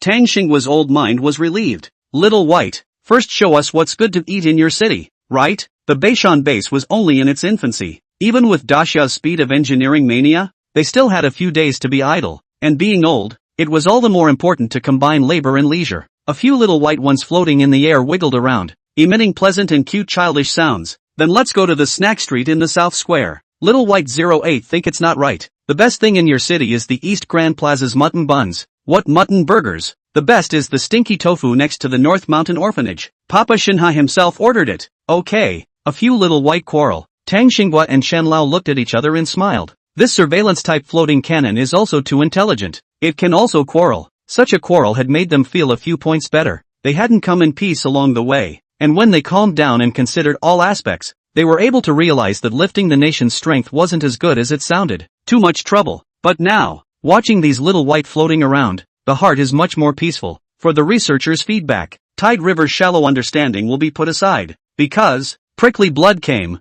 obviously have explained your city's military district and government offices to be careful of some outsiders. But Prickly Blood was just so untraceable and suddenly appeared in the center street of your city. If it wasn't for a passing researcher with a little white who happened to shoot it, he wouldn't even know that Prickly Blood had appeared in your city. What reasoning? What means? He rubbed his chin. Hiding in the underground research lab, of course he wouldn't send himself to the door. No panic. His territory. Can still let this girl turn over? Chapter 31. What a female assassin. Pretty. Stabbing Blood. Looking at the head 5 feet 7 inches isn't even close. The face side can only be regarded as middle to upper. No makeup. Just a light bit of black eyeshadow. Power attribute should not be strong. Of course, if it is strong, it is not impossible. It wasn't possible for someone to lift their hand and blast over a solid wood table. Tidal River hid in a dark corner, sorrowfully monitoring Stabbing Blood through various means in the city. The enemy was clear and I was dark. If he can't handle this job, he doesn't need to be in the business anymore. Tide River turned up the resolution of the surveillance, suddenly reached out and touched his head. Hiss. This girl, eyes, Lao He, Central Street. You bring a few officers over. There's a middle school girl to help me take a look. He shot the first hand operation. He Yiming's side said okay. Soon, through the surveillance, Tide River saw several police officers approaching Central Avenue. While at this time, Stabbing Blood was still teasing the stray cats in Central Avenue. Little Mimi, where's your mommy? Eat up, so good. You have to be good before anyone wants it. Stabbing Blood stroked along the orange kitten's fur. One cat stick fed and another fished out of his backpack. The kitten ate it happily. Boy, that's the way to go. Hurry up and eat. sis has things to do later. She was dressed in a simple light-colored summer dress, short sleeves and short jeans, stepping on sneakers and carrying a small navy blue bag. Anyone who saw it would think it was just a high school student, not half as threatening. Not to mention the cute look of teasing a kitten. Her eyes are so pretty, like stars.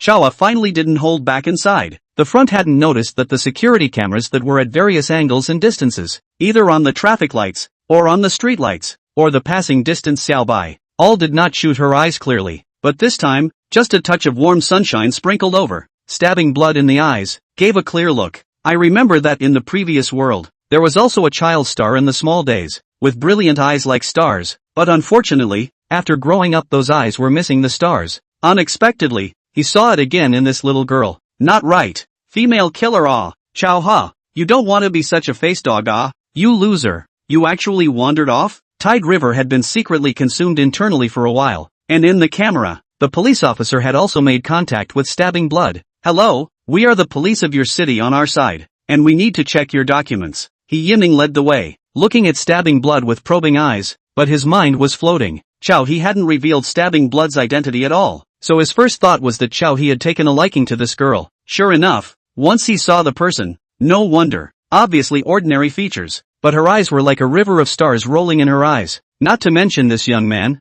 Chow he, even he, an uncle, was a bit overwhelmed. However, now that Chow he was trying to do something, theoretically he couldn't stop it. TSK, as expected, men, having a rule and wasn't enough, but his hand actually reached out to the underage. Oh, from Terra Nova, 19 years old, solo research, Mora *****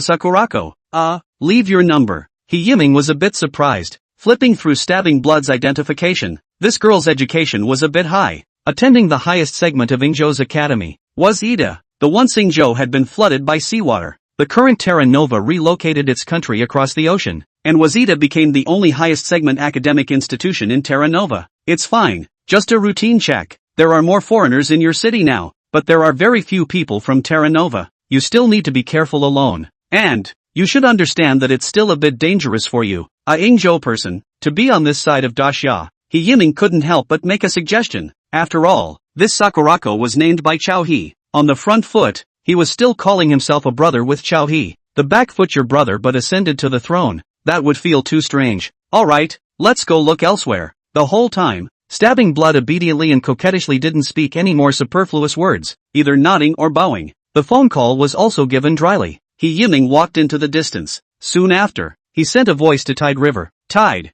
Well, brother, the girl's call is coming. You. Tide River was speechless as he hid in the dark corner. He meant to call He Yiming to find out the truth, but it turned out that he thought he was interested in this girl? Is that what he said? But He Yiming had already been there once, so it was a bit strange to go again. Moreover, it wasn't that easy to probe to find out what made this sister dare to come and assassinate himself. Perhaps he could mobilize his mecha to kill it with direct fire. But next, would Catherine's side notice anything? If he could capture her alive, he could still find out what was going on Catherine's side. Any way you counted it, capturing alive was the most profitable. Asterisk. Can't we just go directly to the people and try to catch them? It feels like, the probability of the person going to hang is high. To be able to be sent by Catherine to assassinate herself. How to think is a dangerous person. Tide River was worried. If we have to deal with someone special, I'll go. Xia Qingha appeared behind Tidal River, yawning and a bit sleepy. Tidal River turned his head. You can? Do you know who she is? An assassin. The kind that might have some kind of psychic ability. Xia Qingha tilted her head. An assassin. That's just right. Don't forget. I'm a member of the National Security Bureau of Special Abilities, specializing in dealing with this kind of thing. Chow he asked seriously. Are you really good? It's dangerous. Xia Qingha smiled lightly, shrugged her shoulders, and stretched out her green jade fingers to pinch lightly. There was actually a string of fire flickering between her fingers. Of course I can, and I'm stronger than before. A lot stronger. Chow He's face went black. The same was learning cultivation techniques. Obviously he had been exposed to it even earlier. Obviously his learning talent was already at full level. But Xie Qingha had only used 3 days from the time he started to the time he was now able to exude qi. He, on the other hand, apart from being a bit talented in peeping and drawing talismans, he really couldn't compare to Xie Qingha in this cultivation aspect. It could be that people have been practicing qigong since they were young. Or maybe it's this thing that also talks about a bit of spiritual root talent? No. This can't be a joke. Chow He violently shook his head. Alright, just wait for your sister's good news. Xie Qinghe patted Chow Yi's brain, turned around and left. At the back, Tang Qingqiu threw in a laughed look. Woman, obviously looking at someone else's sister's beauty and craving it. Bah, what a philanderer. Even more philandering than Chow He. Chow He frowned and said nothing more. Roland, take the divine flame and go to Central Street. Keep an eye on Qinghe later. Tidal River linked up Ruolan and backhandedly shot out 10 more surveillance-type floating cannons to follow him. Even though they were surveillance-type, they were at least called floating cannons. These harmless little white men also had aggressiveness. When it really came down to it, they could also deal a few seconds of output damage. And slinging a few ungrateful bandits was a breeze. Alright, I'll be right there. Wakarana gave an affirmative reply. Chow He silently nodded his head and touched his cultivation kung fu to continue practicing. Time was like a pale dog chasing a chicken. As long as one squeezed it, every second could be meaningful. But it must be said, this prickly blood, so warped. Chapter 32 Stabbing Blood 1-on-2. Fierce, *******. No way. No way. Two women have the guts to go on. I'm here to screw around? Chow He came to his senses and felt that his previous self was simply shameful. The mech was already invincible. So why would he need to borrow her manpower again? Brother Chief Engineer, prepare the braking formation. Chow He jumped up from his seat. With a snap, he directly pressed on the lights around him. The dimly lit space suddenly brightened. He squinted his eyes and tried to feel out a zone nanhai, but only touched the air. See, still have to go out. Hiding at home is not even enough to smoke. Central Street. 7 or 8 stray cats came around Prickly Blood, rubbing against her legs and arching her hand. Star-like eyes looked at them, long unwilling to leave the sight. She was an orphan. When she was 4 or 5 years old, she watched her parents' home die in front of her, and lived for a few more days by thieving. But soon, when she stole the bread, she was found and beaten to death. She remembered that every part of her body hurt then. So much. She was just 4 or 5 years old then, and could only wait for death on the street, watching the ants crawl in teams to her exposed wounds. If it wasn't for the queen's appearance, she would have died. After that she was like these stray cats, following the queen for a bite of food. Living, training, killing, she would never forget. At only 13 or 14 years old, when the queen put over 1,000 orphans together in a damp, cold, underground cave, and thousands of them killed each other, she hid. She was afraid, until she picked up a dagger dropped by someone else, until a little boy approached her with a fierce face, until she subconsciously closed her eyes in fear and raised the dagger up. Just see that little boy's dismayed eyes. His chest was firmly pierced by the dagger. She would not forget the blood that day. It dripped, first moistening the shirt of the little boy's chest, then it haloed over a crease, and finally clattered down like a small river. In that moment, the entire world turned blood red. More than that, she would never forget the day she awakened abilities that were unimaginable to normal people. Little Mimi, this world is like this. The weak is strong. There is no way out. We will all die. It's okay, don't be afraid. Stabbing Blood's words were very cold, but her hand stroking the kitten was very warm. The kitten arched into her small palm with an engrossed face. Even though one of the kitten's legs was bent at an incredible angle, and it had been suffering from severe pain. Be good. Let me help you. Don't move.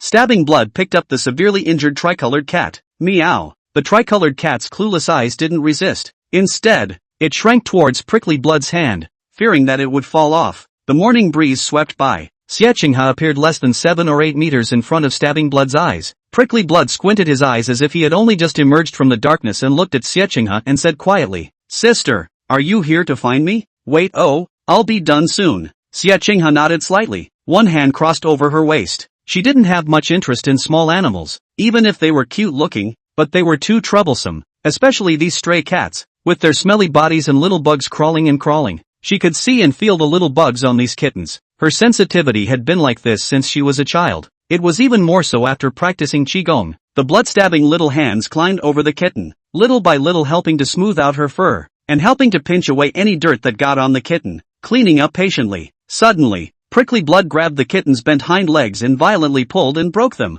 Meow. The piercing cat's cry startled the other kittens into scattering and running away. Prickly Blood quietly comforted. There, it'll be over soon. The kitten in her hand wasn't struggling, only its body shivered and trembled. It was hurting. She squatted down, broke a few strands of grass from the bottom of her feet and wrapped it around the kitten's hind legs before gently putting the kitten down. The kittens that had just scattered and ran away probed their heads, looking at the kitten in Stabbing Blood's hand, and saw that nothing happened to it, and meowed and gathered towards Stabbing Blood again. Okay, sister is going to be busy. Don't make a scene. Prickly Blood tore open 2 new cat strips and threw them in the distance. A bunch of kittens sniffed and pounced. Only the tricolored cat she had rescued hesitated for a moment, looking into Prickly Blood's eyes. Go on, meow. The tricolored cat limped in the direction of the cat strip. Stabbing Blood looked at Xie Qinghe, then raised his hand to glance at the divine flame that had already flown over, and tilted his head. Strange, how did you guys find me? Central Street was already under martial law. Stabbing Blood hadn't even realized that the pedestrians had all left. Rulin flew over to Xie Qinghe's body. His face armor lifted up, and directly flung a pair of handcuffs over. Cuff yourself. Don't force us to use force. Stabbing Blood laughed, looking at the handcuffs at his feet and said softly, don't quite understand what's happening, but what if I refuse? Since Stabbing Blood had taken on the task of assassinating Chao He, how could he not know about Rulin's divine flame horn? Just by watching the video of the broken formation ship taking down all the mercenaries in one move, it was impossible for her to take it lightly. However, their power, after all, was only mortal power. If they had seen the Queen's true power, they would have fallen to their knees and begged for mercy long ago, right? I'm sorry then, little sister. Xie Qinghe suddenly spoke, her figure suddenly accelerating as she swooped down towards Stabbing Blood. It was only a split second. Qinghe blasted a palm towards Stabbing Blood. This palm was 20 years of practicing qi. This palm was moreover accompanied by an unnameable subtle rhythm. It exploded in a flash. In a flash, it killed in front of Stabbing Blood. Only in a split second, it fell short. In the next breath, Stabbing Blood appeared 5 meters away, not seeing any evasive action from start to finish. One moment she was standing. This moment, she was still standing. There was no change in posture. Xie Qinghe's brows stared, but her emotions were stable and unchanged. When she was in the National Security Bureau, she had long seen many strange people and strange things, and taking things out of thin air was only common. Of course, that kind of person, there was not even one in a million. That kind of ability, they collectively referred to as supernormal capabilities. Supernormal capabilities, although very few people get, but every year 10 million births, cumulative decades, even in Daxia, is also able to see more than 1,000 people, and the real security threat to the public, few but a dozen, either serving in the National Security Special Weapons Bureau, or the Great Hidden in the city. Of course, all will be registered. Interesting, then don't blame your sister for striking. Xie Qinghe got serious. Want me to help? Rulin asked. This exchange of hands had directly alerted her, and if it wasn't for the fact that Tide River had explained that she would capture them alive if she could under the premise of ensuring their safety, she would have wanted to blast this girl to death right now. Stabbing Blood didn't care about their nonsense. He suddenly disappeared into the air, followed by a dagger pinched out of nowhere in his hand. Brush! But it appeared behind Rulin. The divine flame was in mid-air, hanging in the air for no more than a meter. With the sudden change, Xie Qinghe shouted, behind! Rulin was originally born as a police officer. This bit of alertness was still there, but the sudden appearance of the bloodstabbing directly caused the divine flame to passively activate the pulse boost. Red light exploded. The divine flame moved half a meter in the air, and in a fraction of a second, it dodged Stabbing Blood's attack of stabbing from the back to the face. But upon closer inspection, there was a not-so-shallow white mark on the Godfire's mech shell. The sniper rifle couldn't even penetrate the Heavenly River half-set armor, but this dagger, however, easily cut through the godly fire. Chapter 33 Catching Stabbing Blood Alive. Imprisonment. I'll do it. Xie Qinghe lightly drank. A vertical leap rushing towards the mid-air Stabbing Blood. The speed was extremely fast, his figure pulling out static shadows. Seeing this, Rulin's brows narrowed. So it turned out that in the previous fight with Xie Qinghe, the other party hadn't taken it seriously at all. In mid-air, Thornyblood's figure descended. Unavoidable. But before Xie Qinghe could rush to her heels, Thornyblood disappeared once more, steeply appearing behind her. The killing aura clamored. The bloodthirsty blood was surrounded by a thin blood aura. If it was before, Xie Qinghe could not avoid it, but nowadays, what was running around her body was not only 20 years of qigong, but also subtle cultivation techniques. Her 5 senses and 6 senses were not what they used to be. In just a split second, she didn't even need to turn her head. She directly condensed a ball of qi in her back center, blocking away the blood-stabbing attack. The 3 of them were suddenly quiet without immediately sending out an attack. Stabbing Blood's complexion was no longer half comfortable. She never expected that this assassination would be so unsuccessful. The policewoman had organic armor to protect her. This woman has even more exaggerated hands. Is that Chinese qigong? There was a slight collapse in her perception. From the time she got her powers, she had placed all beings on a level below her, except for the Queen. She didn't believe that there were a few people in this world who could block her assassination. Spatial system ability was originally the highest segmented ability.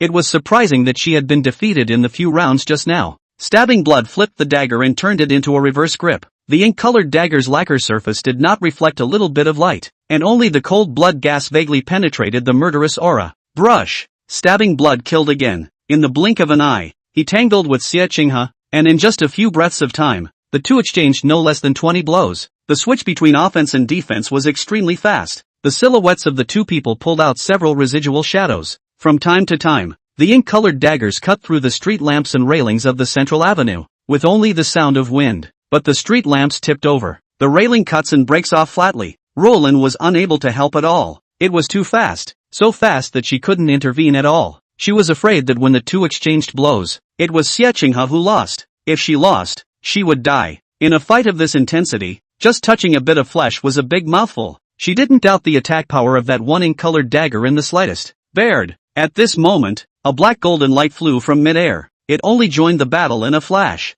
The breaking formation. In a flash, it forced Stabbing Blood back more than 10 meters. The divine flame was stronger than the broken formation, and its firepower output was stronger than the broken formation. But in terms of land combat, the broken formation was definitely superior. Its defense was far superior to that of the divine flame. Super Dynamic can make the broken formation number in the land deterrent full. Can in an instant burst into the battle formation, even if the front blocked the tanks, but also still can be treated as a cardboard once rushed through. Prickly Blood's eyes reddened. This was definitely not the scene she had imagined. In her imagination, perhaps it would be on a sunny day when she naturally approached Xiaohe, with a shallow smile that bowed her head and a bloodthirsty stab, and definitely not a face-to-face with Xiaohe in his mech. She couldn't believe it, couldn't believe she had been pushed to this point. She couldn't lose. For the sake of the queen. Stabbing Blood clenched her teeth fiercely and suddenly disappeared in place. Black and gold light flashed. Only in the instant that Stabbing Blood disappeared, the breaking formation had full power, and Stabbing Blood appeared 5 meters away, and the breaking formation also appeared directly 5 meters away.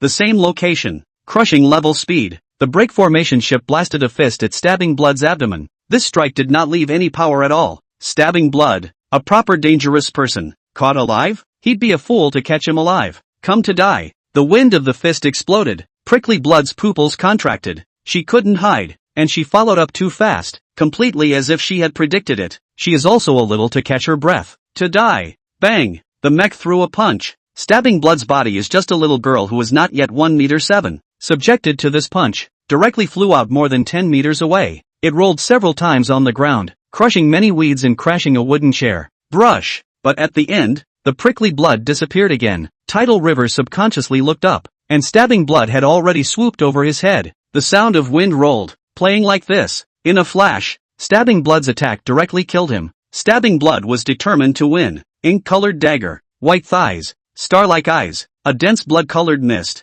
swept away. But if it was about the 5 senses and 6 senses, Xiaohe was only stronger than Xie Qinghe. Not to mention the increase of the broken formation number. Xiaohe reached out. The formation breaking number lifted upwards with one arm. Strong wind, black and gold light bursting with power. He caught the blood-stabbing dagger and clutched it with one hand. Followed by his other hand, he directly tackled Stabbing Blood's calf, flinging her entire body towards the floor. Bang! Stabbing Blood's entire body crashed into the ground. Xiaohe's entire set of movements were clean and sharp. The brain-machine connection rate soared, and the mecha's combat power continued to increase. Boo! Stabbing Blood's body crashed into the ground, as if the surface of a lake rippled. Tidal River clearly saw the surface where Stabbing Blood and the floor came into contact with force being swept away. It seemed to be dislodging nearly all of the force of the impact. Tidal River didn't have any pity, let alone do much thinking, and continued to fling the Prickly Blood towards the floor one by one. Thump thump thump. Dull sounds of flesh and ground colliding. Boing boing boing. Waves of rippling power. Prickly Blood's eyes were full of defiance, and even more full of stubbornness.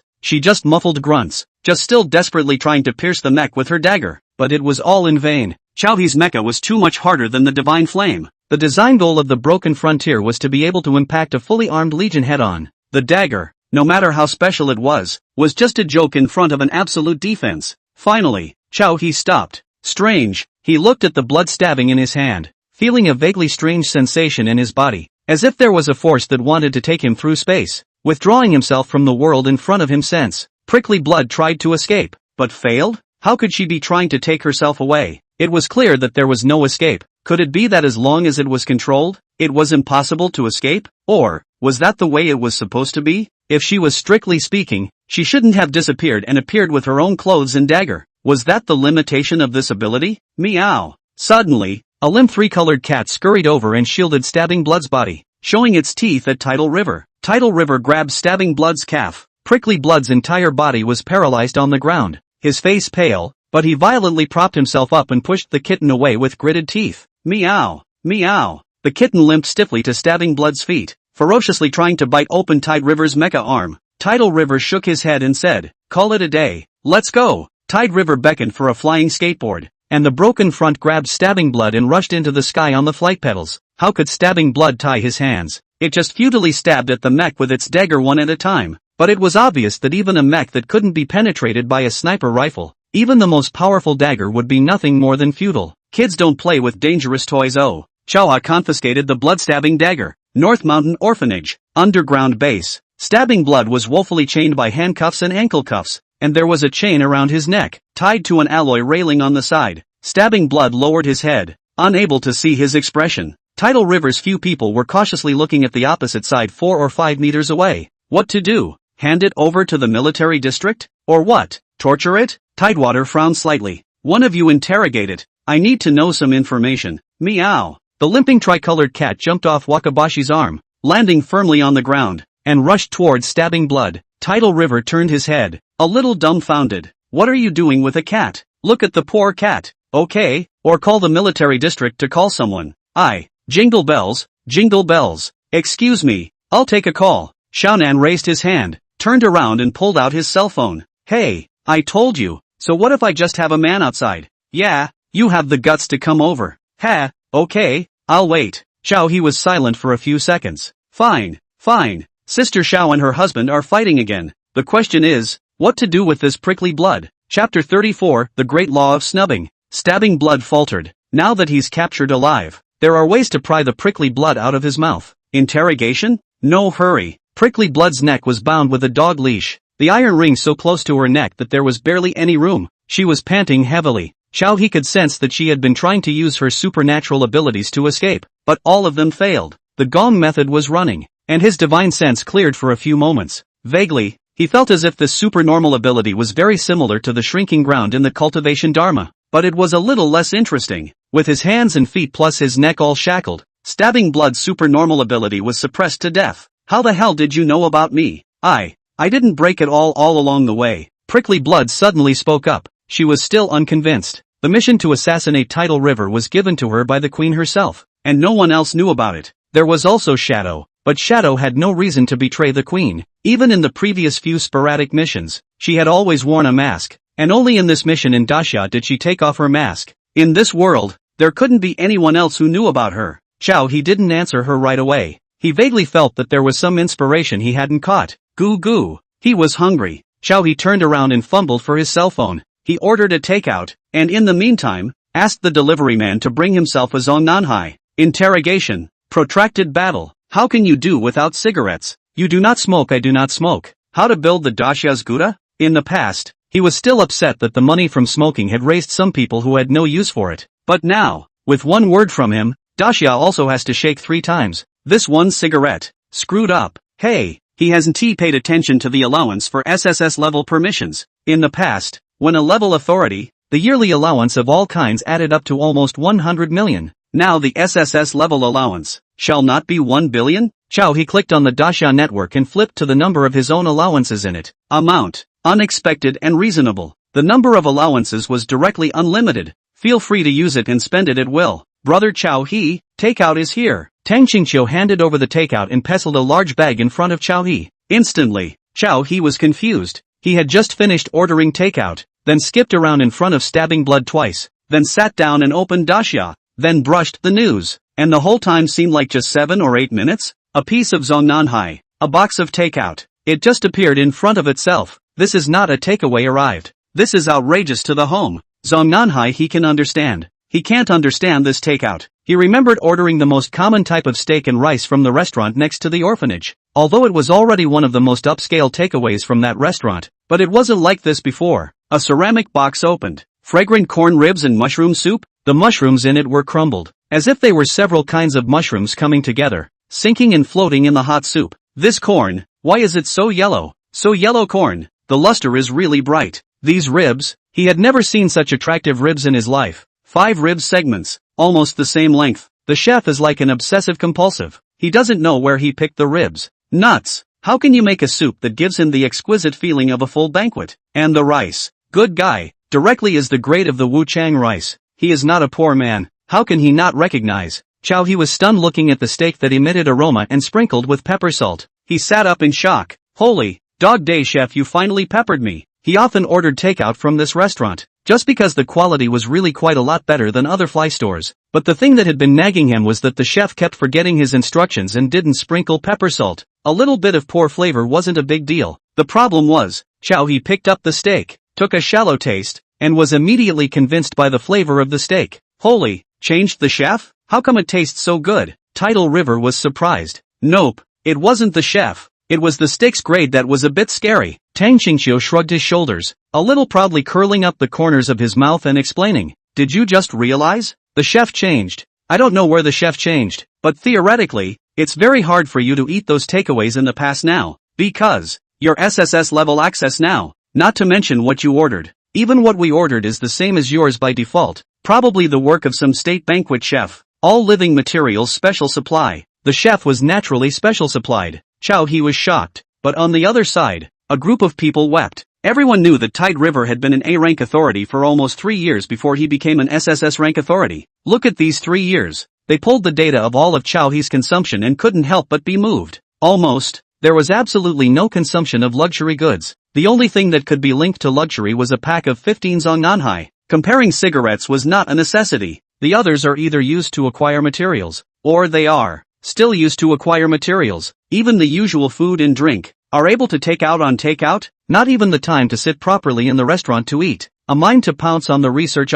Until now, the car is still a broken Wuling. Of course, since it is Chow's car, in order to be safe, looking for an opportunity to be mechanic saint led to tow away, to maintain 1 or 2, by the way, change some good parts, but obviously, even the mechanic saint's son felt redundant. The construction inside the broken Wuling, the technology used even he couldn't understand, but at least confirmed. This Wuling was running very well. There was absolutely no need to worry. When the several bigwigs in charge of Chao's logistics were checking out all of his information, the common tacit agreement was that if they saw even the slightest bit of his bad spending, they would treat it as if they hadn't seen it. Of course, what's your city's famous red romantic bath? If the Tide River has been, if there is still what must be ordered number plate, Tai also have to tie the technician over to give him specialized services, but he did not. This aspect of consumption is completely blank. A few big men were in tears. What kind of life was this? What kind of self-discipline was this? For the sake of Daxia, Chow he had actually put his heart and soul into research.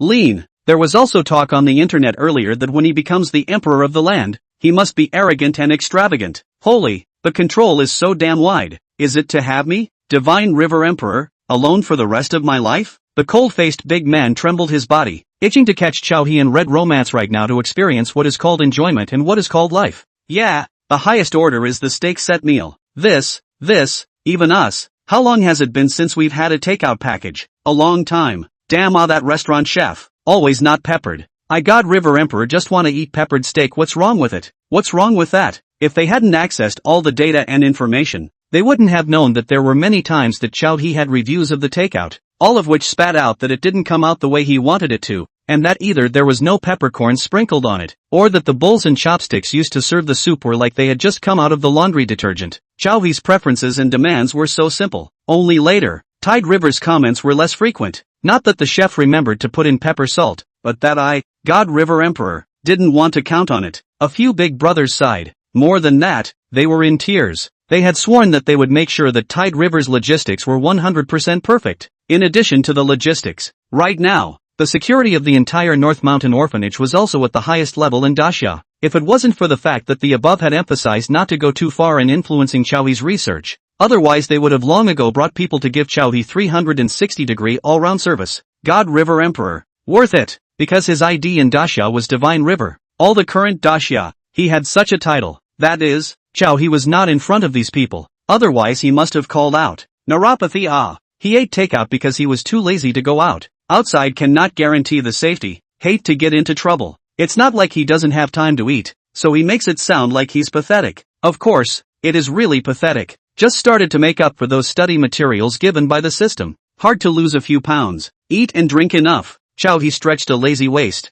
carrying the remaining bit of leftovers. He walked over to Stabbing Blood. He was at least a bit of a fighter. Stabbing Blood couldn't possibly make any big waves with his entire body bound by alloy chains. Eat? No. Give it to the kitten first. Chow. He put the boxed lunch on the ground, squatted down, and petted the tricolored cat. The three-colored cat still had a little bit of fear of him, but after stroking it a few more times, and not seeing any more harming behavior from Tide River towards Stabbing Blood, it wasn't so afraid, and cowering close to the lunchbox, it looked at Stabbing Blood, and then at Tide River. Meow. The kitten licked at the rice grains for a short while. It hadn't eaten many grains of rice, so it closed its eyes and sniffed, then suddenly lowered its head and picked up the steak bone that Tidal River had left to gnaw on and put it in front of Prickly Blood. Prickly Blood had kept its head down before. The expression was dark. Meow. The tricolored cat called out a few more times. Prickly Blood raised her head slightly, the stars in her eyes flickering with light. She tugged on the collar around her neck. Moving forward a bit, she picked up the beefsteak bone broth on the floor, took a deep breath, and stifled a smile. Mimi, I'll eat it, and you eat it too. She nibbled on the small scraps of meat left on the steak bone. The kitten's whiskers twitched and the corners of her mouth quirked up as she smiled back. Meow. The tricolored cat looked at Stabbing Blood for a while before returning to the heels of the dinner plate with a sense of relief and continuing to lick the rest of the meal inside. An aura flashed through Tidal River's brain. It was. Prickly Blood had no idea why she had been discovered. She was even less aware that she had already seen many things through the talisman that he would not have been able to see. This was the opportunity. Know why I knew you were coming? Because Catherine told me. With 2 words, Stabbing Blood paused in his gnawing of the bone, and immediately feigned composure as he continued to eat. Of course, you probably don't believe me. Actually, I've gotten to know Catherine very well. What about her asked you to assassinate me? As you can see, there's no way you can succeed. Stabbing Blood snorted coldly. She didn't believe it. Catherine and I said you guys that shadow, taste quite good. TSK, so small and shy. I originally wanted to ask her to let me have Shadow, but she refused, so I had to settle for the next best thing. You, in fact, are also a little cutie. Look at her asking you to come. You sent yourself to the door. Tidal River pinched Bloodstain's chin and said Susu. The last time I quarreled with Catherine, she was so old and fierce, that ice spike almost poked me in the eye. His words paused. Tidal River could clearly see the panic and confusion in Stabbing Blood's eyes. Confused. Of course. In theory, no one had ever seen Queen Catherine strike, except for her 12 female guards. He wasn't even supposed to know that. Know what I'm talking about? Stabbing Blood gritted his teeth. I don't know. How could the Queen? Because I took something and got her to trade for you. And she wasn't too interested in you, so she gave me a foster. Just like some of these kittens and puppies. It's not uncommon for them to change owners, right? Stabbing Blood's pupils shook tremendously. Each of Tidal River's words poked into her heart. He really knew about the Queen. He actually knew about the relationship between the Queen and Shadow. Calm down. Don't look at me with such strange eyes. Upper class people, it's normal to change their playthings, but I'm slightly different. Actually I still like you a lot. Men's mouths, lying ghosts, since they all started to fool around. Of course they fooled around in the direction that was most favorable to them. Catherine sent Stabbing Blood to kill him. Then he would just stir up trouble, and it would be best if he could even trick this girl into working for him. As for loyalty, Brother Chief Engineer had installed the function of capturing the driver's brain signals in his mech, and he also had a slight grasp of the minds of the people around him because of the kung fu he had practiced. Like Roland trying to find himself a boyfriend or girlfriend just to start the mech. He knew all about it. This move was foolproof. To really be able to trick a girl with spatial faculty powers into working for him, it simply didn't smell too good. I don't believe it. Unless the Queen herself speaks to me. 2 lines of clear tears flowed from Stabbing Blood's eyes. Chapter 35, Spiked Blood into the Extended Family. Ordering a cage. She faltered. Tidal River could clearly see the faltering emotion in the bloodstained eyes. Violently churning, lightly trembling eyes.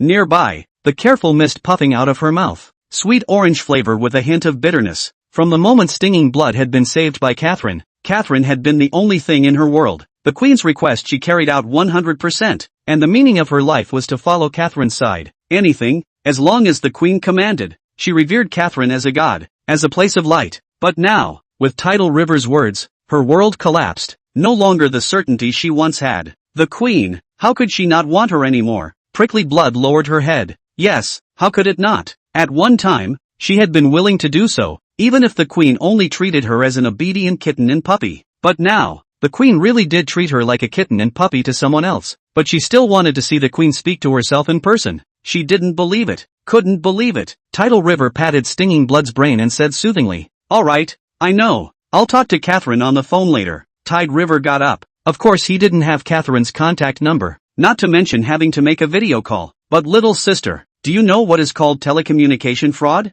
Video that can be synthesized and faked. Brother Switchboard, over to you. 3 minutes later, the AI of the switchboard made a perfect video through Catherine's information on the internet, plus Tidal River's patch, and placed it in front of Stabbing Blood. What? You didn't get that cake I gave you before you left? I kind of like you too, but well, I'll like you even more now that I've given you to Tidal River. Remember to listen to Chow He well. Later on, if you behave well, I can also let Chow He bring you over to play again. How can sister not like you? The little look of you lying at my feet, how cute. Let him teach you a little posture in what, otherwise you it is a little too unfunny. Every day just know to fight and kill. What is the meaning? A flurry of videos, directly straight away. Stabbing Blood Hole obediently kept nodding his head. Good, good. From now on, Stabbing Blood will definitely be obedient. The queen didn't really not want her. The significance of her existence was still there. Done and done. Call it a day. Tidal River smiled lightly and even said hello to the fake Catherine in the video. The latter responded with a gazing light smile.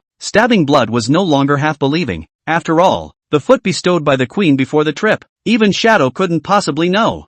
The queen didn't really not want her. It was just that she had one more master. The stars in Stinging Blood's eyes shone brightly, as if she had regained her life. Master, from now on, whatever you want me to do, I promise to do it, no matter who I kill. Just, Stabbing Blood was certain, and was interrupted by Tidal River. Alright, first, I'll go and get busy for a while. You stay here properly first, and tomorrow I'll get you a nice looking cage. Tide River called this a steady hand. How can you let Prickly Blood run around now, especially at night time? Surely you have to throw her in a cage to feel at ease. Aha! Prickly Blood nodded vigorously as she hugged the kitten. The chains on her body instead added a different charm to her now, especially the snug collar, which was tightly hooped and pressed against her white neck. Tidal River laughed. So, what color cage do you like? Stabbing Blood's pupils quaked once again. The queen had never asked her what she liked, and the new owner actually asked her what she liked. It was a feeling that sent her into a trance. Thornblood, can I pick a color? Prickly Blood was so nervous that her voice trembled a little. The kitten in her embrace sensed Prickly Blood's nervousness and kept arching its little head against her. Of course, after all, it's my obedient baby Prickly Blood. Baby Prickly Blood is very powerful. When Catherine mentioned you, I still didn't believe it. Look at the two sisters on my side who can't do anything with you. Chow He imitated a bad uncle who gave lollipops to little girls. His tone became more and more a little less serious. Then I want pink. Prickly Blood mustered up the courage to say, and suddenly blushed furiously again. She suddenly remembered that a long time ago, Catherine had asked her something similar, but after she answered, what she waited for was whipping and trampling. How could a kitten and puppy raised by the queen have their own favorites? The master's favorites were what the kitten and puppy should like. Stabbing Blood, afraid. Tidal River stretched out his hand. Prickly Blood's face suddenly turned white. It was as if a slap would hit her face the next moment. She had upset her new master. Alright, I know. We'll arrange it for you right away. Chow He smiled and patted Stinging Blood's little head, waiting until Tidal River walked away. Prickly Blood had a flushed face and was stunned for a long time. She hugged the three-colored cat and whispered happily, Little Mimi, from now on, you and I both have masters. Her master was Tidal River. That little Mimi's owner was of course her. Very early on, she envied the other little girls for being able to wear pink clothes and for being able to keep their favorite pets. She always thought, there are others in this world who need her. As if, Tidewater didn't mind little Mimi. The other sisters didn't mind either. Another sister even helped her bring little Mimi back. She could raise it. Little Mimi, from now on, I'll call you Xiao-san. You have 3 colors of fur. It's the most suitable name. Meow. The kitten squinted, exposing its belly in the Prickly Blood's embrace. Hands off. Suddenly, Xie Qinghe walked over and pressed a hand against the kitten's head. Prickly Blood's heart beat a few points faster. She was able to sense that all her sisters, only this one seemed to not like the kitten very much. She wouldn't be too. Sure enough, Xie Qinghe roughly broke open the kitten's mouth and was feeding medicine into the kitten's mouth. Stabbing Blood's eyes darkened, and the hand holding the kitten couldn't stop trembling. She understood it all. When she was under the queen, she had to listen to Shadow, and if she didn't, the queen would be angry. Here, too, she must be, of all people, the lowest in status. Stinging Blood's eyes were misty. She thought she was going to have kittens later. She thought, well, What are you crying for? Don't cry. Don't cry. My sister is just feeding the kitty cat deworming medicine. Otherwise stray cats have so many worms in their bodies they'll grow out of it. Heavenly pity. Among several women, Xie is a lesbian is the most favorite beautiful girls Prickly Blood's eyes were so cute and pretty. How could she want to bully? Of course she wants to protect it properly. When Prickly Blood cries like this, her heart is going to melt away. Xie hugged Prickly Blood into her arms and fiercely inhaled the different flavor of Prickly Blood's body. It's so fragrant. She looked at her little sister who was still a bit dumbfounded and gritted her teeth. Prickly Blood, in the future, if Tide River bullies you, you talk to me. I'll help you. Help you. Bite him hard. Prickly Blood was confused. Which bite? Bite where? Very strange vocabulary. Why use the word bite? By the way, what's this kitten's name? Just now you seem to have named it. Well, since it has 3 colors of fur, I'm calling it Little 3. Prickly Blood was a little excited. This was the first time in her life that she had shared it with someone else. Over here, Xie and Prickly Blood's relationship continued to heat up. Tang Qingqiu was actually looking dumbfounded. Chao He, is she the pet you traded from Catherine? Tang Qingqiu couldn't help but again. What is this What unfolding Or else, Chao He shrugged. This kind of flimsy thing was fine for him to know alone. Only Xiaonan hung up the phone and looked at Chao Ha a little strangely. After all, she was much older than Chao He. She always felt that there was something wrong somewhere, but she wouldn't say anything, much less ask more. What are you looking at? All go to work. Chao He sent people away. Soon, place the order for the cage, the pink cage. Only after half a day, Tide River received the cage with a confused look on his face. He swore that his expression must have been very clear. How come the cage was a bit different from what he had imagined? There were many more small devices for confinement inside, and it clearly seemed like the style was a bit strange. Saying it was confinement was more like, hiss. Xiaonan, who was passing by to make coffee, looked at him with a smile that squinted out of a curved moon. Sister, and you say, if you want to play casually, don't play with fire. Safety first, Xiaonan said as such to Chao He, and wiggled her butt and walked away. Chao He was speechless. He vaguely understood something. Half a day ago, when the logistics department received Chao He's list, they quickly fell into a discussion. A single under SSS level authority. Is it looking at them? Is it? Hey, to be able to fit the size of a person, the length does not have to be more than 1.7 meters, but also has a confinement device, and has to have handcuffs and ankle chains, all kinds of chains. Well, we got River Emperor to play this kind of thing, is it? The leading big man said angrily. Remember, what we do today. I don't want any news to spread out. Who dares to spread out? Wait for a court-martial. The other big man clapped his hands. What are you talking about? Are we going to do something today? Inexplicable. Don't know what you're talking about at all. That, I have a no-good daughter who has depression every day and always thinks of strange things. I think, don't I? Shut up and work. Chapter 36, The Conspiracy of the United Federation of Nations. The video is exposed. Difficult people.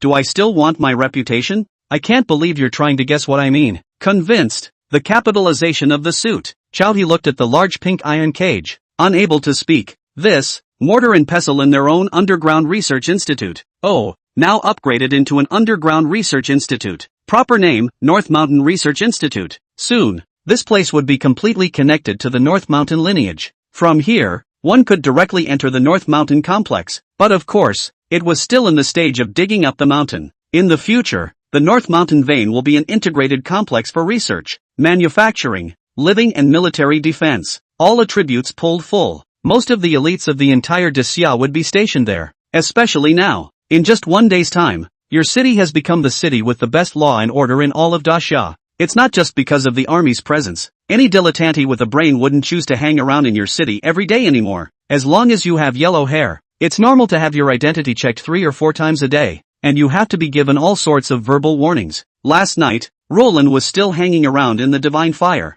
Who dares to make a scene? A little noise in the divine flame could fly from one end of your city to the other in just 10 seconds or so. Phew! Chao He was still looking at the pink cage a bit lost in thought. Master, is this the customized cage for me? Not far away, Prickly Blood was already starry-eyed and stupid. Master, he really gave himself a pink cage. She saw it, couldn't take her eyes off it at all. For the first time she felt that it was good to be a pet. It was another feeling that Catherine couldn't experience. Something deeper than belonging.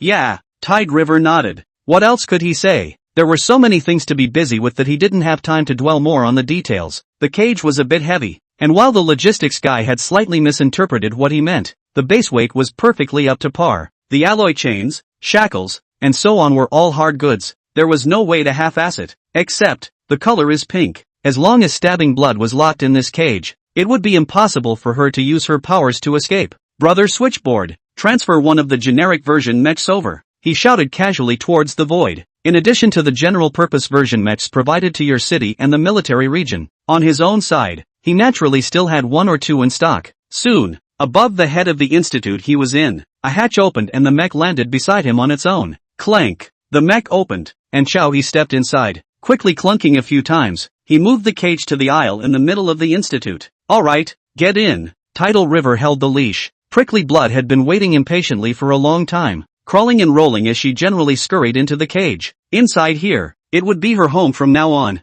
She was even more clever and well-behaved, locking herself in the shackles, the chains of which were together with the entire cage. Stabbing Blood dutifully had to hold the top key above her head. That same day, the Hopewell Federation met again. This time Catherine was not present, said she had gone on vacation. The large conference room was still a smoky hologram, and various bigwigs had either cigars or cigarettes or small red wines set up. Tide River, Ruo Lan, and the video of Xie Qinghat and Stabbing Blood sparring. They took a look at one without squeaking. They all kind of hated the satellites flying all over the sky. Otherwise, at this time, they would be on a warm bed, enjoying the 360-degree service of a maid. See also mecha. If at first their perception of mechs was strong defense and great firepower, but when the video of the broken formation came out, estimating the speed, it could burst at least 10 meters a second. With such speed, no military position could stop it, except for missile washes. But even if the missiles were to wash the ground, could it really stop Chawa's mecha? And that woman who only used her fists and palms, completely breaking through their knowledge of the limits of the human body. Extremely fast hands, extremely destructive power, slapping a road pillar with a single slap. That was a pillar made by Desya. The quality was definitely not bad. If they let this woman get close to within 10 meters of them, they didn't have any bodyguards in their hands that could stop it. The most crucial, the one who fought against Chow He's men couldn't be one of the female guards under Catherine, right? After all, she didn't beat Chow He was captured alive. Terrifying, whether it was one of the female guards or not, they didn't dare to say or ask. If they really pissed off Catherine, it would be normal for their heads to be ripped off alive. My god, Desya Kung Fu! It can beat up a whole team of my Navy SEAL Special Forces. Cursed Fark, is this the depth of Desya? How many of these guys do they have? 100? 1,000? You stupid pig, how can it be 1,000 and 100? They all know Dasha Kung Fu. I'd believe 100,000 of them. Terra Nova's hand covered his face and wept. Not yet, but his face was on the verge of breaking down. The muscles in his cheeks quivered as if he had been murmuring, and 100,000 more. He knew Dasha, more than his own country. How could there be people who knew Kung Fu that well? All of them just knew some tricks. The Dasha in the eyes of some people here is still a dilapidated and backward impression, but they were different in Yingzhou. It's not the first time they've studied Dasha. There were definitely not many who knew the Kung Fu of the woman in the video, but soon enough, 100,000 match emerged from Dasha was the nail in the coffin, and even a Gundam was actually built by Dasha. Oh my god, that would be the end of Terra Nova. A sea of mechs covered the sky, filling up all lines of sight, and even more so, behind them, there was a figure standing in the sky. Gundam, his pants pockets were soaked to the skin at the thought, scared the piss out of him. If it wasn't for the fact that everyone was attending the meeting in holographic images, then the entire conference room would have smelled of his pee. And he was at this moment, after a soothing expression, he was sitting upright again as if his expression was normal. They, Yingzhou, had long since not wanted to be an enemy of Grand Xia. If it wasn't for the fact that they could only follow along when they entered the Hopewell Federation, they would have raised the white flag long ago. Xia had long since scared them. What bull Bushido spirit, they have already moved their country to Brazil. Just want to stay away from Dasha. Once Dasha rises, they won't let Yingzhou go. They moved their country to Brazil to stay away from the danger of Dasha. But now, the great summer is about to rise. Your Majesty, Amaterasu Amikami, what should we do in the future? We must steal the design of the mecha. Even if we have to rob it, we must steal one. If we let Dasha develop any longer, we, the Hopewell Federation, won't be able to stop it. Previously, they were still thinking of assassinating Chow He, but after seeing this video, they had no expectations at all. For something like assassination, Catherine was still a bit more specialized. This video cannot be circulated. Our satellites continue to monitor Dasha, especially your city. Once they really show signs of building a Gundam, even if we have to fight to the death with nuclear war, We must fight. A certain big brother clapped his hands and set the tone. The other big brothers agreed as much as they could. As for what was in their hearts, it was unknown. It was true that the video could not be leaked. If the video was leaked, it would be too great a blow to the confidence of their people. In the past, they thought that there was a limit to how strong a mech could be. If you can't do it, you can just think of the mech as a mobile turret. Thinking about it this way would not be so scary. But now, to see the mech like a martial arts master general and stabbing blood to kill, this is not a mobile turret. It was the god of death, Satan. A group of people talked and argued again. They said that they must give Dasha a little bit of awesome to see, but in the end, who shot, how to shoot. To see this did not quarrel for 3 or 5 days without results. Quiet. We'd better figure out a way before the queen returns. If she comes back and sees that we have no point to use, I'm afraid everyone here can't afford the queen's anger. The conference room fell silent. They knew all about the queen's terror, and comparing the entire Hopewell Federation to be able to form. It was almost all due to her means. Anyone who did not agree to enter the Hopewell Federation who was once a handful of people died. Those of them, it turned out, might still be second and third in command. Perhaps I have a way. At the very least, it can cause a bit of trouble for Dasha. After the meeting, the video of the broken frontier capturing the killer alive still leaked. A certain hacker who didn't want to be a big deal was rummaging through the databases of some countries with low network defenses, and saw such a specially labeled video. And once he opened it, the person was dumbfounded. Dasha's mechs are so strong, how can you not share it with your friends? Hey, brother, watch a video. A stone stirred up 1,000 waves. The video spread quickly. On the dark net, in ordinary chat groups, in all corners of the internet. When people in various countries saw the video, shocked, very few people would doubt the authenticity of the video, comparing to the fact that special effects weren't bad these days. But it was obvious that with the overhead angle of the satellite, by expanding the video, you could see the rest of your city at the time, and then the special effects, and the whole of your city. In the video, you can still find the generic version of the mech on a mission somewhere in your city. One could also see the engineering team in North Mountain busy in a frenzy,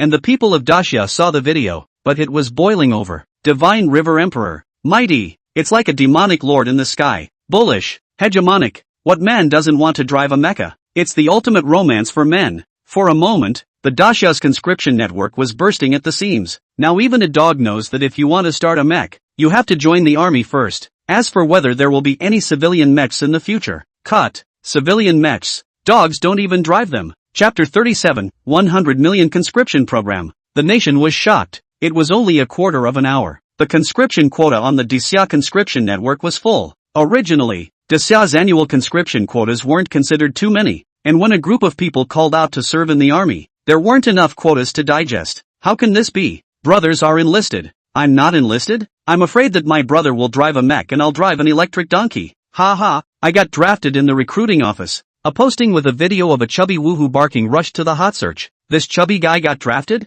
There are insiders. No, there are actually places in the offline recruitment office. It's blowing up. A certain city has been nibbling on mom and dad did not go out much. Rely on the network to take the generation to play the list of living geeks. Lee Rue. He couldn't sit still when he saw this hot video. A few minutes ago, he killed to the Dasha conscription network wildly clicked the mouse. The dark application button makes him restless. Looking back at the entire room, it was only 20 square meters, but he had stuffed it with all kinds of secondary elements. Girl hand puppet, Gundam hand puppet, battle posters, densely packed. His entire life was almost filled with these things. But on this day, he saw the video of the mecha flying into the sky. It wasn't even the one of Chow He and stabbing blood fighting. It was a video of people from the military region patrolling in general-purpose mechs. For the first time, reality and fantasy impacted in one piece. In this world, real mechs had actually appeared. So, could the God River Emperor's words about the Gundam be far behind? Give me up.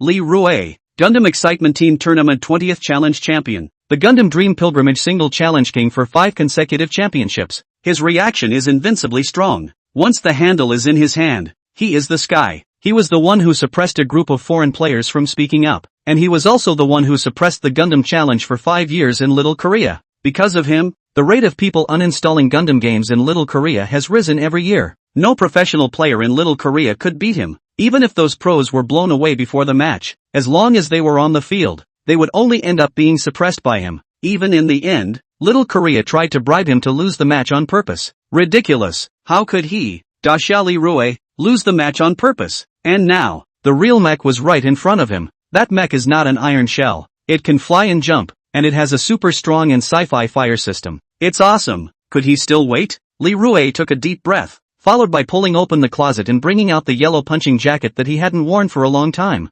Brush. The zipper was zipped up. A foot kicked out the door of the room. Seeing the electric car keys on the table, he shouted, "Dad, I'm going out. I'll take your electric car." "What? I have to go to the production line later." "What are you suddenly going out for?" Li Rui did not answer. It was too late to answer. Just from the state of the conscription network on Dacia, it was clear that there were simply not too many people who wanted to become soldiers now. Pulling open the door of the room, the long-lost hustle and bustle of the air rushed into his nostrils. Li Rui clunked down the stairs and rode the small electric bike to open the smart map. Ding! The location of the conscription office has been confirmed. Please turn out of the neighborhood 20 meters forward. Ding! The location of the conscription office has been confirmed. Please turn out of the neighborhood 20 meters forward. Surprise! Not far from Li Rui, a voice sounded almost at the same time as him. A balding young man, also riding a small motorized vehicle, was backing up. The gazes of the two men met and collided in the air. Both were going to the conscription office to grab a spot.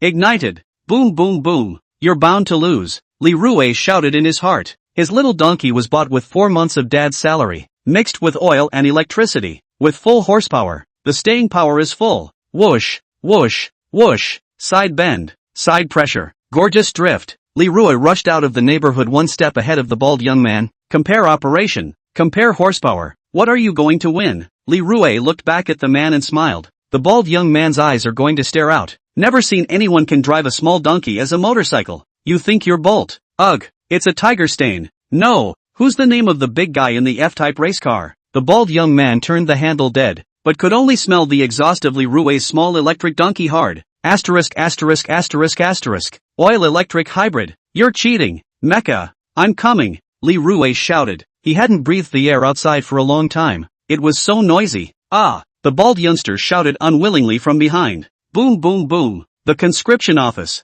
Crunch. Li Rui got off the small electric donkey. He rushed into the conscription office with a few fierce steps. He was already the earliest batch to come, but at this time the hall had already gathered a dozen people. There were even people dragging the clerk's pants legs and wailing. Woo! I want to be a soldier. My family has 3 generations of good people, and I've even won the Good Citizen Award. I want to be a soldier too. I want to drive a mech. No one can steal it from me. Asterisk asterisk asterisk asterisk. You're all old enough to be soldiers. Mechs are for us youngsters. Bull asterisk asterisk asterisk asterisk. Men are teenagers until they die. Li Rui's heart sank. In this situation, it didn't look like there were still places available, but he really wanted to start the mech. Why can't he? Gundam Battle Team Champion of the 20th Challenge. 5 consecutive championships in the Gundam dreams of the other side of the world. He was the one who suppressed the small Korean region. I'm Li Rui, the sea-level authority of the Dacia network. I want to be a soldier. Li Rui suddenly shouted. As one of the kings of a piece of the esports field,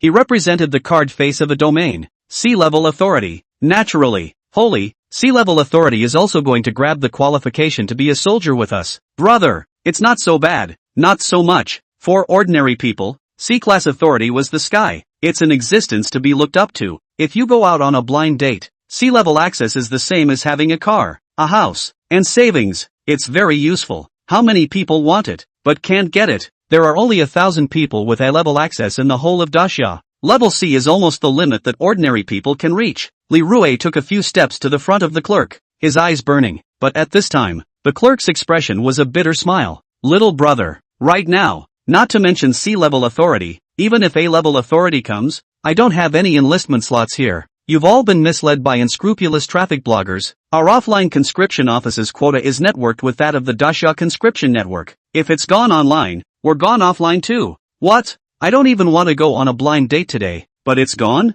Asterisk asterisk asterisk asterisk. God damn it. These bloggers have no morals. I don't care. I want to be a soldier and I want to drive a mech. The entire conscription office was in an uproar, exploding. At the entrance, more people rushed in. The concept of being a soldier and being able to start a mecha had rushed onto the hot search in a short period of time, and since there were no spots on the conscription website, all of them naturally came to the conscription office. The clerk simply flipped out his loudspeaker. No more recruitment, no quota, no back door. Forget it, there's really no more recruiting. Toot toot, toot toot toot, tick tock. Suddenly, what seemed to be the sound of an air raid siren and something else, it resounded throughout the city. This sound was DJ VU. Li Rui's breath stuttered as he remembered. The Daxia Highest Authority Transfer Order. It was this sound. At that time at 4 or 5 in the morning, he was still playing the online game list. This voice, from the beginning to the end, he heard it. Fiercely, as if a rush of hot blood had rushed up. His sixth sense had never been bad.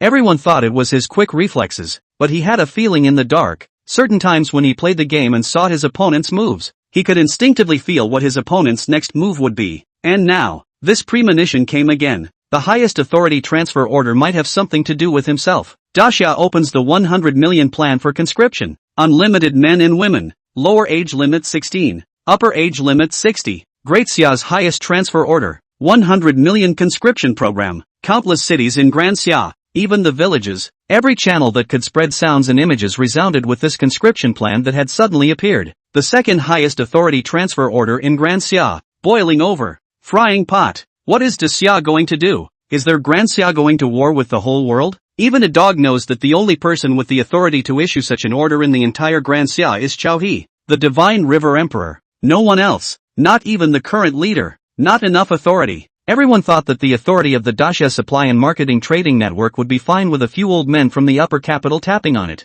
But in this world, only a very few people knew. Li Rui was one of them. He and a few Redditors knew some top secrets because they played the game well. Before he died, the founding emperor of Daxia intercepted a piece of his consciousness and hosted it somewhere in the Daxia Supply and Marketing Trading Network. And his children and grandchildren have been taking on the responsibility of maintaining the Daxia Trading Network. Not from business, not in politics, simply maintaining the terminal generation after generation. Legend has it that the reason why the consciousness could be intercepted was because the founding emperor had found a certain top secret section of Daxia's history, perhaps related to a certain higher civilization, or perhaps, Daxia was the existence of some sort of higher civilization in the distant past, and the reason why the founding emperor did this was because he was waiting for someone who could inherit his permissions. The SSS level authority clap. A few old men in Shangjing only had the authority to submit it. The last hand to clap is the founding emperor. Is that godlike man? Now, Chao He is the only SSS level authority in Daxia. The 100 million conscription plan. Since it appeared,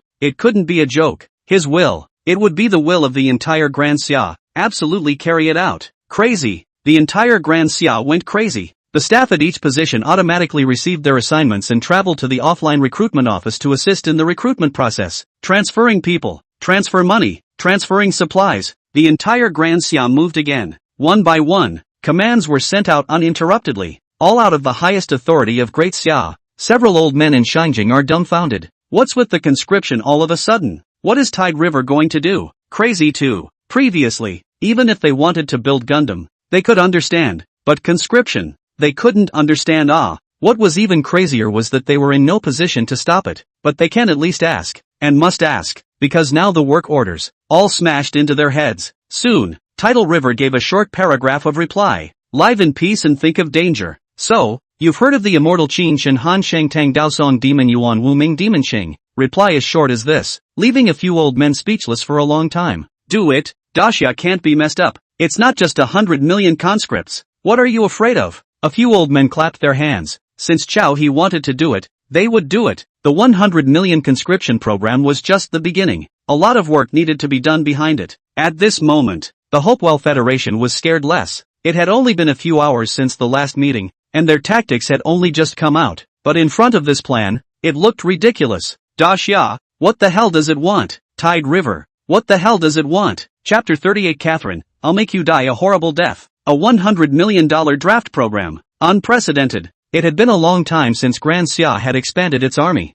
All along, Daxia has given people the impression of a sleeping lion. But now, this 100 million conscription program. Daxia is not a lion woke up. Is Godzilla woke up? But also to destroy the world. By the time Gundam comes out again, it will be a prehistoric beast that spews nuclear radiation rays and destroys everywhere. The first time, the foreign ministries of various countries protested seriously. This behavior of Daxia is affecting global stability and is an act of hegemony that must be stopped immediately. Otherwise, it's to suffer the wrath of all the conscientious nations of this world. But Daxia's reply was muted. In fact, there was no time to reply at all. Chao He's first Supreme Authority Transfer Order had already put the entire Daxia in a state of full operation. And this second order of Supreme Authority, even more so, let the whole Daxia as if everyone walks with a gust of wind. The mental outlook was completely different. Having been suppressed by the Hopewell Federation, The general public was trapped in their positions even if they wanted to do something, not to mention the clerks in various places who had their hands and feet bound by the system. There were people who denigrated dignitaries.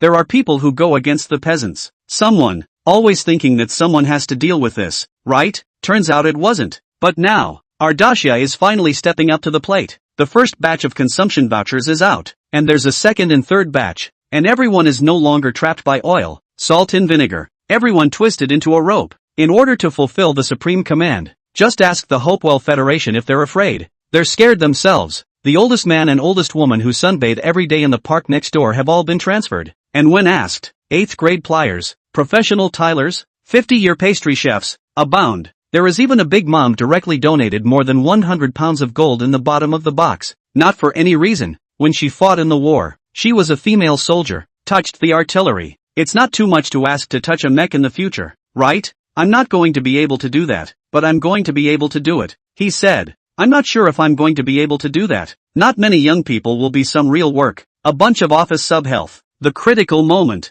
or invited out a bunch of old masters. This is ill-intentioned. From the beginning of Dacia's restoration of full productivity, I could see that this Dacia is simply trying to stab the sky. It must be punished. It must be economically sanctioned and must be contained by force. The conference room of the Hopewell Federation was in an uproar. Punish? Punish Dacia for what? They weren't even members of the Hopewell Federation. So what was the punishment? In the name of what? Denying them trade? The old Australia that did this on the previous foot went to the wall of shame, but let their own timber, or steak, wine rot in the warehouse. Also economic sanctions. Now is the sanction Dacia, simply in the sanctions of their united federation. Dacia has been banned from leaving the country. All the things produced are internally digested, and they are worried that without Dacia as the world's factory, it is going to lead to a shortage of supplies and a sharp rise in prices within their country. As for forceful containment, days, with a $100 million conscription program, when the time came, a single Lee surname could form a coalition army and beat the entire world into submission. Not to mention, the Dacia's surname is 100 surnames. They don't dare to think about it anymore. Catherine's vacation had but just begun and ended in a hurry. She was dumbfounded. She was stunned. Hadn't she sent Thorny Blood to assassinate Tide River? How come Tidal River was still bouncing around? Even if Stabbing Blood had failed, it was enough to make Tidal River scared, right? Catherine of the Village Pass Network was finally the one who saw the video of Stabbing Blood being captured alive. The entire crowd was too angry to speak in shock. Catherine's face was like frost. Ahem, Your Highness, we were originally thinking of spending a large amount of money to recruit mercenaries to go to the territory of Dacia to cause trouble. We have the advantage of satellites, and we can completely take advantage of the fact that all of Dacia's attention is on your city to go and attack their other cities. But, as you can see, the situation is now out of our hands. Now we'd better have a good talk with Dacia. We definitely can't let Dacia be messed around by a youngster. Yes, that's right. Chao He is dragging Dacia towards the abyss of destruction by messing around like this. He's simply a messenger of Satan. We must let the people of Dacia realize this. Catherine nodded silently. The opinions were unified. Soon, the application from the Hopewell Federation requesting to talk reached the Grand Xia's Ministry of Foreign Affairs. Immediately after that, the Ministry of Foreign Affairs was about to continue submitting it to the top, waiting for a step-by-step procedure. But immediately, a few old men from the upper capital directly took down the message. We are aware of it and will reply soon. Snap. At the North Mountain Research Institute, Chao He was engrossed in frantic keyboarding, APM value pulling full and issuing one command after another. There was also a constant need to browse through the other commands that were being issued by Dacia at the same time. He knew, behind him, there was a think tank that was also helping him. Maybe several, countless others. One by one, small plans, small projects to fill in the gaps, professionals doing professional work. Efficiency pulled full circle. There are still problems dumped in, and either he sees them and deals with them on the spot, either the think tanks see it, they review and deal with it, and only when it comes to the extremely critical will it pop up in the dialogue box of the Tide River. At first it was the same rhythm. Also very quickly, Chao He understood the strength of the think tank behind. Directly to the back of the person affirmed. 1 minute that I didn't handle. You guys watch it. This sentence, however, gave the think tank behind it a great deal of exhilaration. Because, Chao He was simply too strong. Their frontline think tank of thousands of people was situated in a low-profile network base in Shangjing. Hundreds of acres of large flat. At a glance, thousands of heads in front of the computer snapping wildly knocking. From time to time have to call people together to study the problem. Printers, pagers, walkie-talkies, telephones are busy. The holographic projection of the human head image shouting and cursing is everywhere. In order to save time, the end of the workstation has a problem. The holographic hit to the other end of the natural savings walking time. But such a configuration, when dealing with problems surprisingly fast than the speed of the Tide River, their coordinated orders could only handle dozens a minute, and they were already pulling full firepower. On the other hand, on Chao He's side, it was just him alone. All the plans, programs, were all sent out from his single account. Speed pulls full, quality pulls full. There were still thousands of piecemeal approvals a minute, and dozens of steady outputs of systematic plans and programs. This was the output of Chao He, visible to the naked eye. The originally somewhat chaotic scheduling of the various regions is getting a little better. Is this ING human? It was completely impossible to tell that it was a youngster who was only in his 20s. To say it was a self-propelled humanoid computer would be an understatement. It was only an hour's transformation from when they first thought they were going to wipe Chowie's ass, to being shocked, to the passion that they were actually going to fight side by side with Divine River Emperor, to now kneeling and worshipping. Naturally, no wonder it was the man who could independently develop ultralinear bulletproof armor. No wonder it was the man who could develop a transgenerational mecha. Now, Gundam's 0 to 1, I'm afraid, is about to be born in their hands. They were incomparably certain, and at this very moment, Tidal River unexpectedly sent a message, telling them to watch out for themselves. What is this? It's trust. It's recognition. It's simply honoring the ancestors. In the future, when I am old, I can brag to my children and grandchildren, saying that I worked for God River Emperor back then. That level, and was also recognized by God River Emperor. Do you know who built the first Gundam in Xia? It was God River Emperor, and your grandfather. I, too, was credited. At that time, children and grandchildren were wrapped around their knees, listening to the children's wah wah wah wah exclamations as they took off in place. Chao He naturally didn't think too much about it, much less realize that there was a group of people who knelt down because of his slight exertion of strength. After all, the body that had been strengthened by the system. After all, it had been imbued with a bunch of super-era knowledge. After all, there was still arcane true chi flowing in his body. However, there was a red exclamation mark that never went away when he looked at it. He was dispatching a new batch of materials, indispensable for building Gundam, and ignored it. By all rights, a minute had passed, and the message should have been taken by the think tank, but now at 2 minutes and 13 seconds, it was still hanging. Strange. What is it? Tidal River tapped the exclamation mark, took a look, and smiled. The Hopewell Federation wants to talk to me? Come on, let's get busy for a while. Tidal River was busy for another 10 minutes. Only then did he stretch and remember this. Tap it again. Confirm. A few minutes later, Tidal River's holographic avatar appeared in the conference room of the Hopewell Federation, and directly in front of him was, of course, Catherine. Her face was not good. Very bad. Yo, Catherine, what's wrong? It's not good for a woman's health to be angry. Tide River was familiar with herself. After all, prickly blood had snatched it from her hands. Talking about the scene was called politeness. Catherine finally saw Tide River.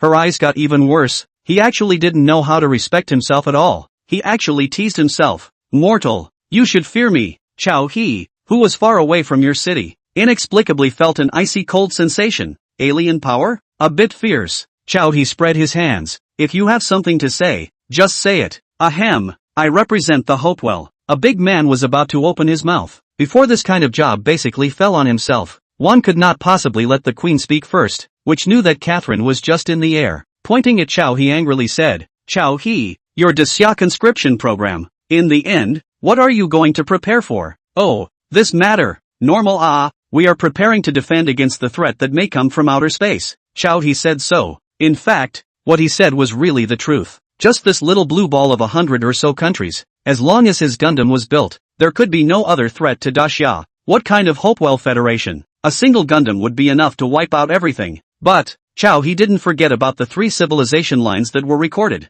In the system, a technological civilization. A somewhat strange one, with no stealth at all. It was like dealing with an opponent that had the ability to break stealth 100% of the time. Definitely not something that civilization would have thought of. It could only be that unusual stealth was useless, or that there was an imminent need for a strong offensive capability. The second line of civilization was the line of cultivation civilizations. Since the civilization existed, his body was even flowing with the unique true chi of the cultivation civilization. So, is there another day in the future when mankind will encounter this civilization? Devil Cultivator? The 10,000 streamers? Humans are stronger than the whole, but weaker than the individual. Once encountered, civilization will surely suffer. The third line of civilization, the line of undead civilization. It was even more secretive to Chao He. He also hoped that all the speculations were just guesses, but if they were true, he didn't want to really wait until things came to a head and tie his hands. He was telling the truth now, but to the ears of Catherine and the others, it was very harsh, totally playing them for fools. And an outer space threat?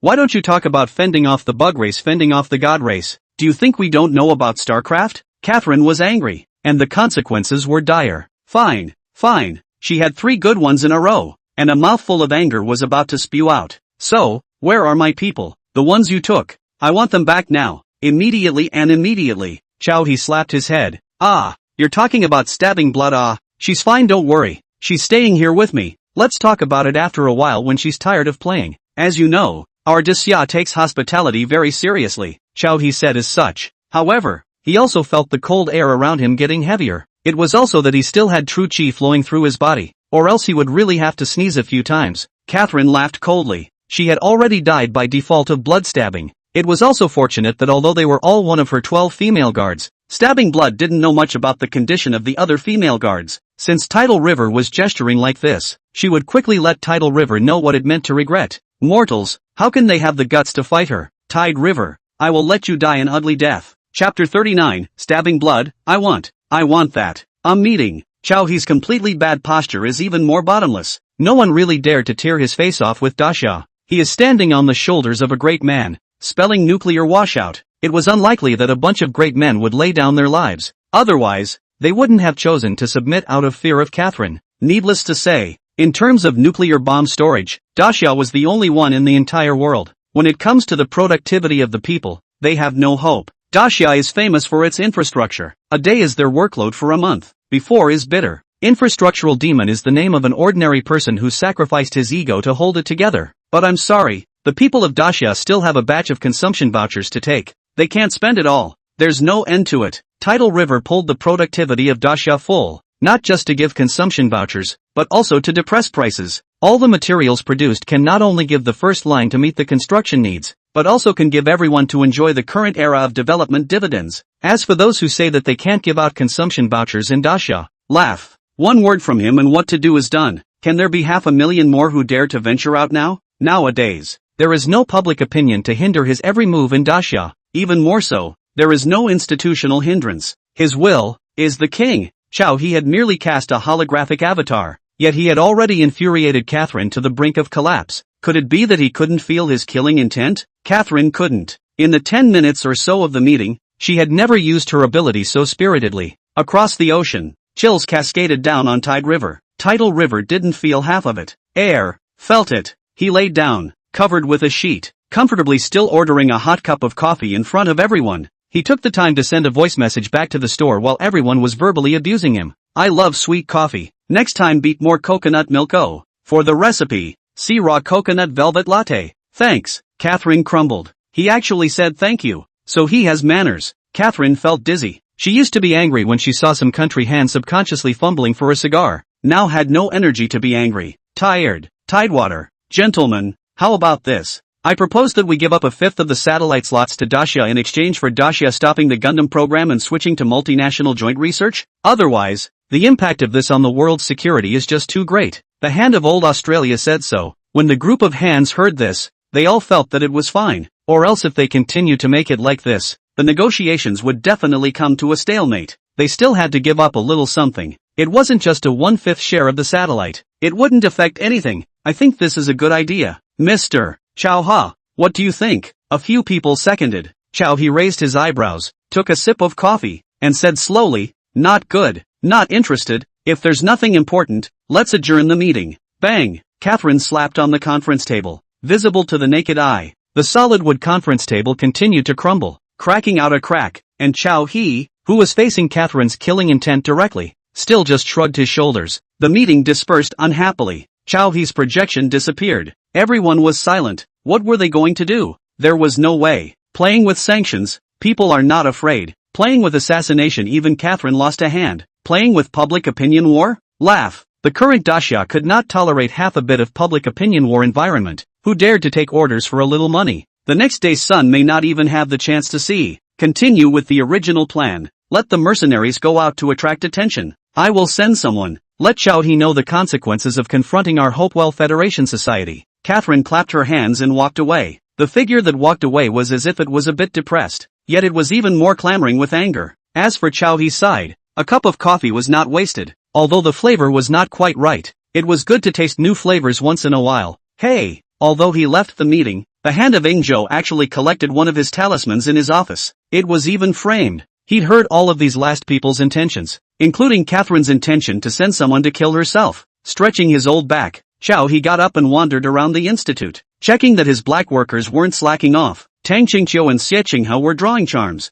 Good. Very good. The talisman was the peeping effect was an absolute wonder. Rulin drove the divine flame and kept practicing tactical maneuvers at the range. Very good. To each his own. Imperial Sister Xiaonan had already intervened in the production line of general-purpose mechs, and new general-purpose mechs were constantly being pushed off the production line, ready to be put into battle as long as they were hooked up to a power source. Every mech is deeply bound to the general-purpose machine, to the system, and even if it is intercepted by another country, there is an automatic crash system, and the circuitry, control panels, and energy blocks all have self-destruct systems. However, while passing through the aisle, Stabbing Blood looked at him coming, a bit lustful. Prickly Blood's face was flushed. It seemed to be very shy, combined with her eyes that were like stars, and the imprisoned beauty of her feet and neck being locked with alloy chains. It made Tidal River all have crooked thoughts at this moment. Master, Master. Stabbing Blood wanted to speak. Even her eyes were a bit afraid to look at him, because she wanted to pee now. Every sister was busy, passing by at most just chatting with her. She stayed in her pink cage, playing with the chain, thinking about things, and jerking the cat around was pretty good at first. But when Junior jumped out of the cage and walked into the bathroom by himself, she felt bad. The tricolored cat Junior must have had an owner take him in before, so he knew to go to the toilet to pee. She also thought to herself that Little Three and herself were really bonded. Both had changed owners. But soon, she thought of a troublesome problem. She was locked up. How was she going to go to the toilet? In the cage, there was no place to pee. It's over. If no one cares about her, she'll have to poop on the blanket. That would be rude. Luckily, the master came. Tidal River knew nothing about all this. He looked at Prickly Blood's shy eyes and flushed cheeks. The first thought was, Prickly Blood. It couldn't be that he wanted that, right? Master, Master, I want that. Prickly Blood was a spatial ability, and in the past, if he wanted to go to the toilet, it was just a matter that could be solved in an instant. Where like today, actually have to ask for permission. Chow he slightly tilted his head and frowned. He looked around and confirmed that there was no one else around. Followed by two TSK.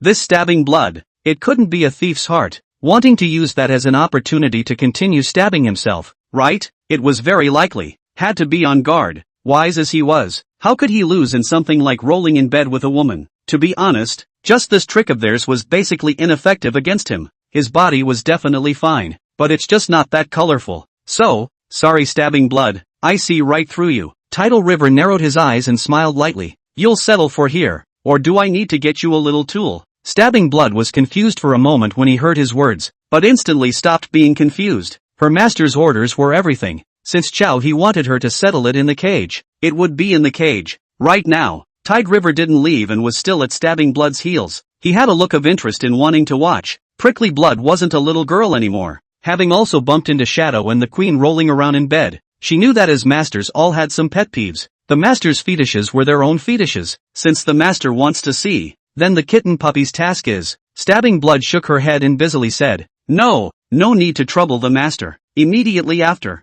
Stabbing Blood squatted down in front of Tidal River. A minute later, Tidal River was dumbfounded. White, under the moonlight, a rustling little waterfall, splashing waves hitting the warm velvet. The gradually moistening velvet smelled of spring, of everything racing to find a mate, in the narrow world of nature, bursting with intoxicating scents. Above the moon is the goddess who gazes silently but dares not peer into the earth. The goddess's body trembled as if she was about to faint at any moment. The scent of spring smoked even more into the goddess's nostrils, spanning the long river of years, making the goddess's trembling even more violent. What Stabbing Blood just said about wanting that, was actually this? Watching Prickly Blood rustling his pants back on again, Tidal River exhaled deeply. Prickly Blood, who had already finished settling, lay on the blanket without raising her head, her ears completely red. She had never done anything out of the ordinary, in front of a man. All the forbidden spots had only been played with superficially by Queen Catherine. She had secretly read Daxiao's romance novels. Stabbing Blood knew that right now she had absolutely no shame to speak of. The smell of her own bodily fluids filled her nose. For a long time, perhaps she would have to smell this flavor that shamed her to no end. The master, I don't think, would change her blanket. Not today, at least, and because of that very feeling, it made the blood boil and gurgle in her body, and the scent of her nose continued to stimulate her nerves, making her whole brain feel like fireworks. In the dark, she was even feeling that there was an inexplicable breakthrough in her psychic ability. Goosebumps kept rising. Even more so, the feeling of hunger came from her abdomen. She wanted to eat. Master, Prickly Blood is hungry. Can you feed Prickly Blood some food? Prickly Blood raised her head and looked at Tidal River hopefully. She could see in Tidal River's eyes that he didn't dislike her. Happily, perhaps, the master preferred this kind of tone? The books that she had once peeked at passed through her mind one by one, and she quickly remembered a similar bridge. Then after that, the master must be. Chapter 40 Practice, 10,000 punches a day. Chow he was a bit depressed. This is not a secret room either. But a moment later, Xiaonan, who had come out to let off some steam, passed by, looked a few times, sniffed his nose a few times, and asked with an amused expression, "Are you going to keep her locked up like this all the time? Is it fun?" The meaning of her question was certainly not that kind of meaning. Not questioning, just curious. Tide River lit a cigarette and faintly said, "It's mealtime, let's order takeout together." Eating together was only fun. Before he was used to ordering takeout alone. But this is not the institute, added people. Hey, the cage still needs to be remodeled. Come on, brother Switchboard, call a mecha to transport the cage to the logistics for modification. Chow he thought in his heart. Then he let out stinging blood. Soon, several people came together on a table. Except for Prickly Blood and Tricolor Cat who were crawling on the ground. Tidal River took a look at the table full of food and was comfortable. 7 dishes and 2 soups. Very restful. Naturally, none of it was of the caliber of a takeaway. It was all hotly wielded by superb chefs. No need to say much. Just think about it. Any mouthful of side dishes feels soulful sublimation.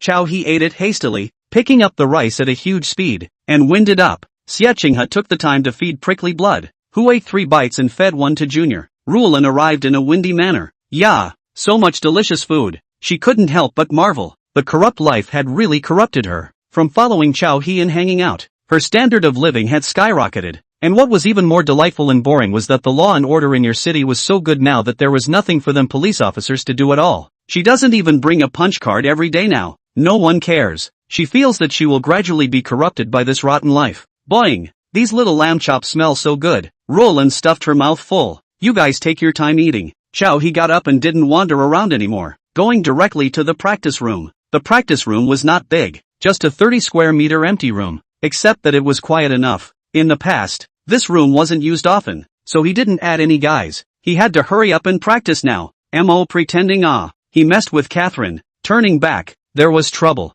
Oi, shallow punches. Chow he muttered to himself, his complexion already different. The cultivation gong method in his body was running. This gong method was nameless, and there were so many mysteries in it that with the division of the cultivation realm, he hadn't even reached foundation establishment. Phew! Chow he offered a fist. The sinews and bones of his entire body emitted a resounding sound as if they were gold and iron. Hoo hoo hoo! A few punches in a row. He could feel that as his body's true chi ran, as his blood flowed, as his sinews and flesh melted and collided with his true chi, he was getting stronger by the slightest bit. Hoo hoo hoo hoo hoo! One punch was better than another. He no longer thought about anything else, only concentrating on throwing punches. And the horse stance under his feet didn't tie. Practicing cultivation gongfu, not martial arts. Gongfu only focuses on the operation of true chi in the body. Phew, breathe deeply, then exhale slowly. Phew, one punch, and then another. For the entire majority of the day, Chow he hid in the practice room and threw a total of 3,000 to 4,000 punches. He could feel his body getting stronger, even if it was only a trace.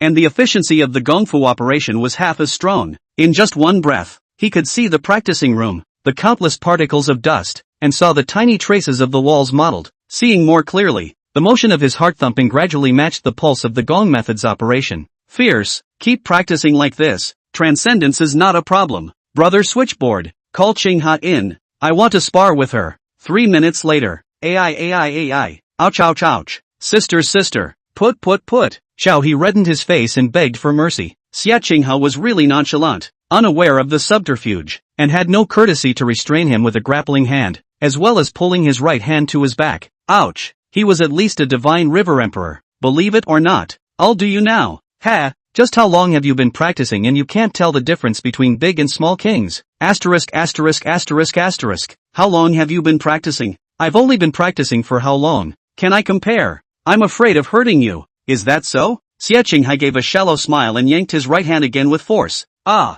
Ouch ouch! I was wrong. Chao he screamed in pain. Only then did Xie Qinghai let him go, clapping her hands and asking, "So, want to continue?" Chao he gasped and sat paralyzed on the floor, temporarily convinced. Xie Qinghai was worthy of being a member of the National Security Bureau of Specialization. Even with his battle power pulled to full capacity, he actually still couldn't beat her. Outrageous. For better or worse, his 5 senses and 6 senses were already frighteningly strong. Every time, he couldn't catch Xie Qinghai's moves, but Xie Qinghai could catch his moves every time. This was unreasonable. Now, as long as he was in a full state, he could clearly see how many times a mosquito's wings had flapped when he watched a mosquito fly by, but he actually still lost. Success. Keep practicing on your own. Xie Qinghai shrugged her shoulders, her sharp short hair threw out a beautiful swing, and the person left. Chao he was still a bit dizzy now. It felt bad to be pressed the entire time. Tai got up and practiced again. This time, he practiced all night long, and heat kept rising from the top of his head.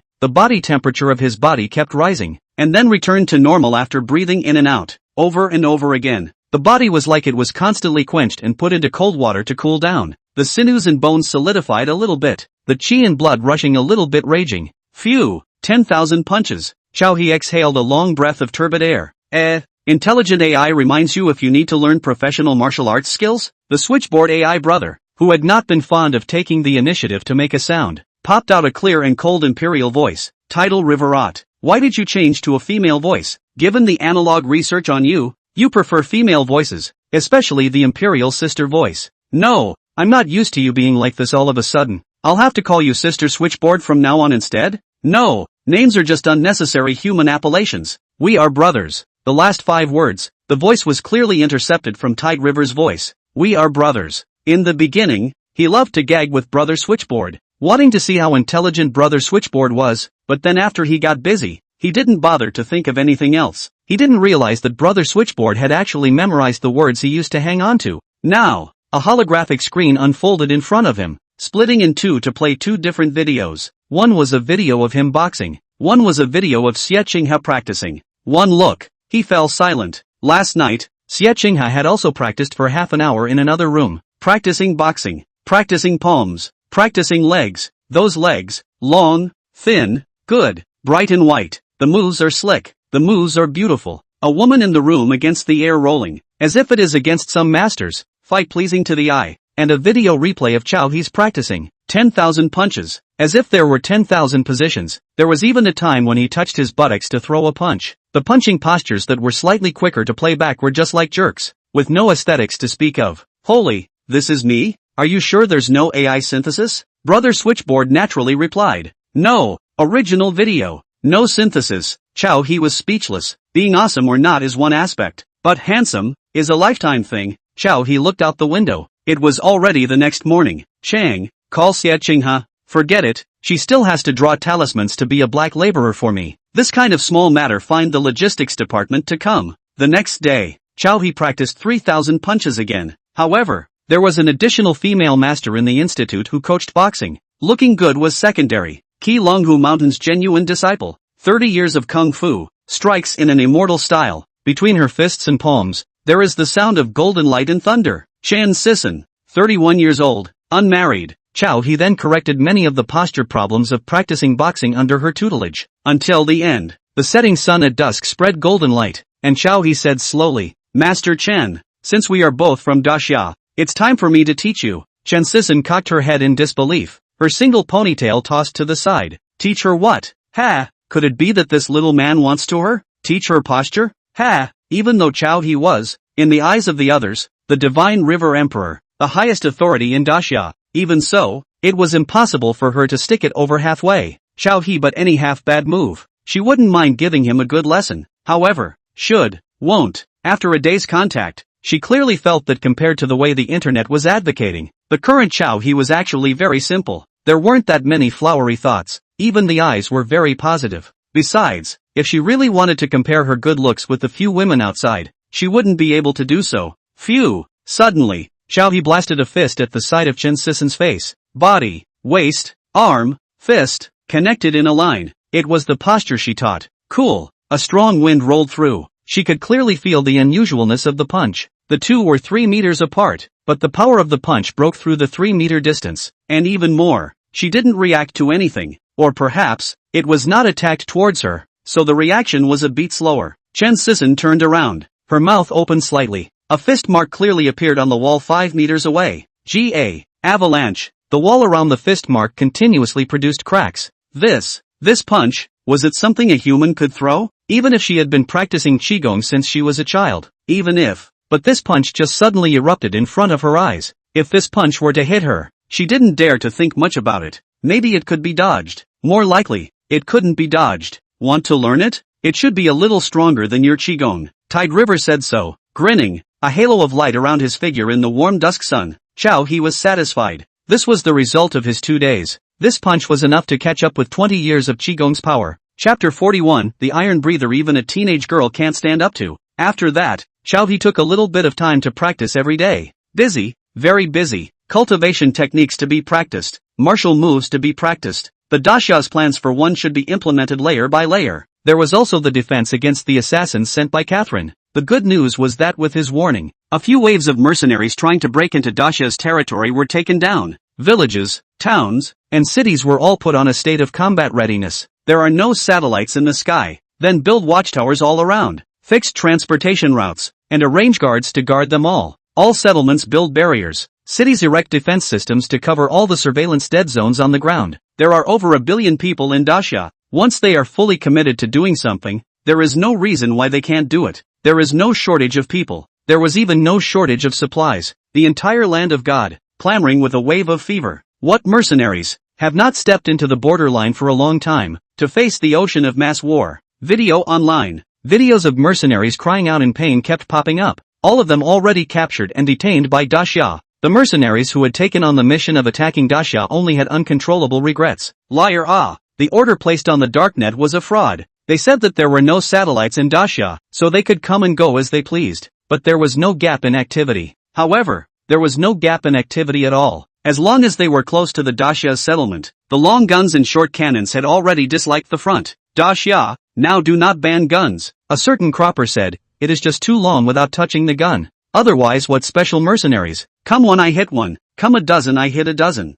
Mercenaries are coming over to make a bargain, not come over to fight the battle of offense. Do you dare to think that the simple folk of Dasha, now even a crop farmer can pull out a Barrett? The end result is the strange misery, the surrender. The see Satan. The United Federation meeting is held every day, and every day is the angry declaration of each big brother. Dasha, how to re-emerge the militia. 100 million conscription program even the militia have appeared. What were they thinking? Protest. Strictly protest. Of course, protesting is useless, because the directive was issued by the highest authority in Dasha. Even Dasha's diplomats can't contact Chawa. What's the use of protesting? On the contrary, what do you want to do by repeatedly calling mercenaries to raid the borders of Grand Xia? As for what our divine river emperor is busy with, I won't trouble you bigwigs to care. Perhaps, at some foreign ministry press conference, this was how the Xia's diplomatic chief replied. As for some of the arrangements of the divine river great emperor, it is not convenient for us to reveal too much if we have not received any specific information. Especially nowadays, we're not good at finding youngsters. Perhaps Chao He is in love? After all, he has also reached the age of starting a family. We as elders, naturally will not bother about these things. This is going to talk about the traditional culture of Dasha. Unfiliality is 3 without a descendant for great. This is a statement from the Dasha Ministry of Foreign Affairs? The questions raised by their combined federation is one that is not answered. Militarization, and rebuilding the militia? This is the culprit of regional unrest, and now they're talking to us about children falling in love? An online comment was topped, it's good to see that Dasha can be so roguish. Chao He was certainly not in love. He mustn't forget that there was also the renovation plan for the Imperial Sky, waiting to hit the satellite. One of the main reasons why Dasha has always been passive is that there aren't many satellites in the sky, so other people can see them, but Dasha is generally restricted like a blind man. However, as long as he added the royal Shao to the real stealth function, he dared to hit all the satellites in the sky one by one. However, the stealth function from the cultivation civilization line would not be achievable by the production method of the technology civilization line. It would have to return to the most primitive iron smithing. Phew! A mouthful of smoke curled out. Tidal River held a cigar in his mouth, and with one hand, he used a pair of tongs to hold a piece of iron and put it into the furnace. How can you beat iron without a man's respirator? The cigar was in his mouth, and the visible sparks were visible on a puff. The fierce taste of tobacco curls between his lips and tongue. The iron was heating up in the furnace. The temperature around him was hot. He was bare-chested, showing off a lean muscular body. Wow! In the furnace, the iron block was already hot and crimson red. He racked out the iron block, placed it on the stone slab, and began to hammer it with a single hammer. With his arm strength today, with today's cultivation, he swung the hammer with tiger-like strength, and did not feel the slightest bit of labor. Clang, clang, bang, boom. In the dim light, drops of sweat splattered on the stone slabs, scalding out a burst of mist. The sound of iron smithing resounded throughout the majority of the institute. One sound followed another. Just by hearing the sound, one could imagine how much force the person handling the hammer had exerted. Sturdy muscles, a powerful body, the vigor of a young man. It made people's hearts and minds shake, especially Tang Qingqiu. She no longer had the heart to draw talismans, drawing talismans every day. This life is simply to be stupid. As if she heard the sound of beating iron, she remembered that she had just started to want a man. Days. But what was she doing day after day? Xie Qinghe even molested her from time to time. Man, do you have a handle on it, Sister Qinghe? You're only going to make it hard for me. Tang Qingqiu fidgeted. What? Want to find your Chaoha brother? Xie Qinghe put down her brush and laughed. Tang Qingqiu spat out her tongue. None of your business. Philanderer. Who in the entire institute didn't know that Xie Qinghe would molest anyone she saw? Even Master Chen, who had just arrived, didn't escape, and was molested by Xie Qinghe several times by hard use of the sparring session. Evil. Shameless. She put down her brush and followed the sound of tapping as she approached over, and step by step, Tang Qingqiu approached cautiously. Only halfway there, she saw that Xiaonan had also come over. Humph, old woman, what are you doing here? The flavor of Tang Qingqiu's eyes was quite obvious, and Xiaonan was naturally able to feel it. Just saying, little sister, what do you think I'm going to do? I just want to look at the man who's beating the iron. What? Treating sister me as a competitor as well? Are you sure you're better than me? You don't know how hard little Chow he was last night. Xiaonan laughed lightly. Molesting her little sister was the most fun. What? What did you do with brother Chow he last night? Tang Qingqiu's pupils shook tremendously. Shameless. You, a married man, actually did such a thing. I don't believe it. Tang Qingqiu blared angrily. Oh, I'm just kidding. The little sister is very unforgiving. Xiaonan ruffled a head of long hair, and sure continued walking towards the sound of iron beating. The buttocks wiggled, falling in Tang Qingqiu's eyes. He couldn't wait to swing 10 slaps over. Clang! Another drop of the hammer. This institute, the soundproofing isn't too good. Xiaonan thought of something, her face swooning. Ugh, her brain was getting more and more immodest now. Sometimes she couldn't help herself. Bang bang! A series of striking sounds. Fiery red iron shavings popped up and flew, quite a few hitting Xiaonan's body. Drops of sweat flowed down, flowing over his chest and over the lines of his abs. Xiaonan and Tang Qingqiu probed in unison. Bang! Bang! Most of the institute's workrooms were open, and this was especially true of the newly added ironworking room. In the past, it was just Chow He alone. As long as the sound didn't spread out of the institute, he naturally didn't care too much about the soundproofing inside. He also noticed the two people from Xiaonan running to see what was going on,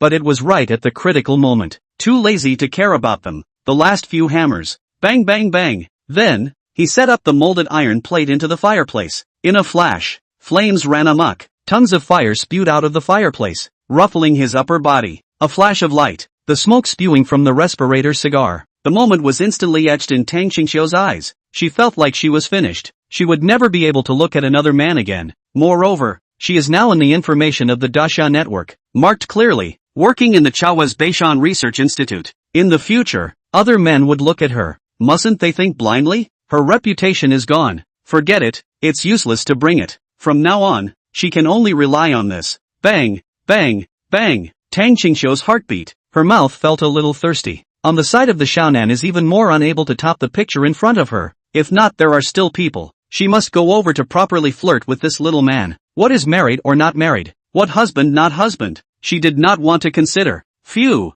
Chow He exhaled a mouthful of smoke. The quenched iron plate continued to be placed back on the stone slab. Bang! Sparks flew. The forging continued. The water cup beside him, however, was shaking out ripples in a burst. Above the North Mountain Research Institute, or even the entire city of Gue, The entire daxia, the glass of the building was trembling, the glass of water was trembling. It wasn't an earthquake. Rather, countless soldiers were on the ground, doing their normal drills. $100 million conscription program was put in place. Cooks in every region were frying spatulas out of sparks just to supply these extra 100 million soldiers. The fully automated meal production line still needed time to be built. The cooks still had to be tired for a few days. Today's daxia, it has already changed dramatically. No one knows what Chow He really wants to do. Conquer the world? On the internet outside the country, it's already crazy noisy. Who could be afraid of the always bullied daxia being so militaristic? I've arrived in your city. Queen. A young girl stepped on the land of your city, with obvious foreign features and a one-piece black uniform, where the eyes were. A black, almost impervious ribbon was wrapped around them. Extremely aesthetic in feel. A cool appearance. Hands in his pockets, chewing gum like no one else. Under Catherine's command, one of the 12 female guards, the Wood Goddess, is here. Chapter 42 Caution. Catherine's YA of Tidal River. Catherine received a message from the Wood God. There was only a cold smile in her heart. The way she got her powers was by accidentally swallowing some kind of strange crystal. And that kind of crystal, besides the one she swallowed, there were 12 more. So, she created 12 female guards. All the candidates were all orphans, trained from childhood to ensure loyalty. Naturally, she didn't like ugly men. Even some of the male wards chosen were only to serve as stepping stones for the little girl wards she favored. Each little girl child she taught from a young age. It was only until the most favorable ones were screened by various means that she bestowed the crystals, and then bestowed the name with inspired psychic abilities. Shadow. Unique stealth ability. Although the combat power is not strong, but as long as the stealth, even infrared or even thermal imaging may find her existence. Stabbing blood. Alien energy instantaneous movement. With a dagger made of meteoric iron. The situation of single combat. Nearly invincible. Wood God. The strongest alien energy. She waited until all the female guards were close to adulthood and their alien energy power was at its strongest before she struck out as a queen and took control of the entire Hopewell Federation, beginning with a horrific assassination. Everyone could only choose to submit or die. The taste of power was too good. It was impossible for her to let go of even a little bit of it. The failure of the bloodstabbing was just an accident. The fighting power of the mech exceeded her imagination. Otherwise, just one stabbing blood would be enough to kill through any place, even the Great Summer's upper capital. One life of stabbing blood had enough to paralyze most of Shangjing in exchange. If it wasn't for the fact that wanting to eat daxia wasn't that simple, she would have already let a few of Thornblood's men take action. But since this time, she had sent the Wood God, there was no way she could fail again. Alien abilities were divided into strengths and weaknesses. The Wood God was already the strongest existence besides her. She could even take over an entire military camp with a single person. A full military camp with loaded guns and bullets. The Wood God had done this several times before. With her own strength, she shattered the hopes of several large mercenary camps, letting them sink in despair. In just one night, several hundred lives paved the way for the Wood God's fame, and the outside world. But it was only because they thought that the Wood God had led a team of sharp soldiers that he had such battle power, and in fact, it was only the Wood God alone from start to finish. Mortals, there was no need to understand gods and goddesses, nor are they qualified to understand. Catherine sneered, lying alone in the large bathroom. Warm hot water flowed over every inch of her skin. The rustling shower hit her skin, splashing ding-dongs of ice. Heat and chill collided in the air. What was clearly an ordinary bathroom was staged as if it was a conquest between cold and heat. A long dragon of air currents even rolled up in midair. A solid dragon head and body. A winged dragon of cold air. A long dragon of hot air. The dragon's head tore into the dragon's wings. The dragon's breath burned inches of the long dragon's scales. Boom! In an instant, the two dragons collided into a thick mist. Catherine closed her eyes. This was nothing more than a game she played in her spare time, but she could also summon a 1,000-meter-long dragon at any time and blast through all enemies. Naturally, including that Tidal River. She admitted that perhaps Tidal River was the strongest existence out of everyone she had ever met. Unrivaled scientific research power. The researchers of the Hopewell Federation had once said that he had crushed an era. Well, let's just call it that for now. And his combat talent was outstanding. Just by looking at the video of him battling stabbing blood, it was already certain. If he just relied on the strength of his mecha, he would never have been able to take down stabbing blood so easily. That policewoman's divine flame was not still suppressed by stabbing blood. But Chow He, how dare he treat her like that in the meeting? Do you really think you can rest easy by hiding in daxia? Ridiculous. The stupidity of mortals always made her nerves jump and she couldn't help but grab them and ravage them. Just as well, since Chow He had become the highest authority in daxia. Then, all she had to do was to subdue Tide River. Daxia, this thousands of years old kingdom, she would also naturally be able to grasp it with one hand, and a little bit of a powerful little man. It might even be more fun to conquer. Ha! Catherine suddenly let out a laugh, and suddenly softly uttered, "You pull." The doorway of the bathroom. It was certainly Tide River. He was low-browed, dressed in a ridiculous waiter's uniform, wearing a red tie, and trembling at a loss for words. "Come here." Catherine hooked her hand. "Is Dasha fun? Or am I more fun here?" She opened her mouth and asked slowly. When Tide River heard her question, he was abruptly startled as if he was pinched by someone's neck, and jerked his head up to say, "Of course it's better here, where the queen is. That's where I am. Need service? My queen." Catherine pursed her lips and smiled. Her red lips parted. Tide River stepped in small steps, cautiously approaching. His eyes did not dare to look at much, as if seeing a little bit of Catherine's skin, he would have to suffer death by 1,000 cuts. "What's so formal? There's only me and you here. Look if you want. It's your honor." Catherine held her chin, not the least bit concerned about her underwater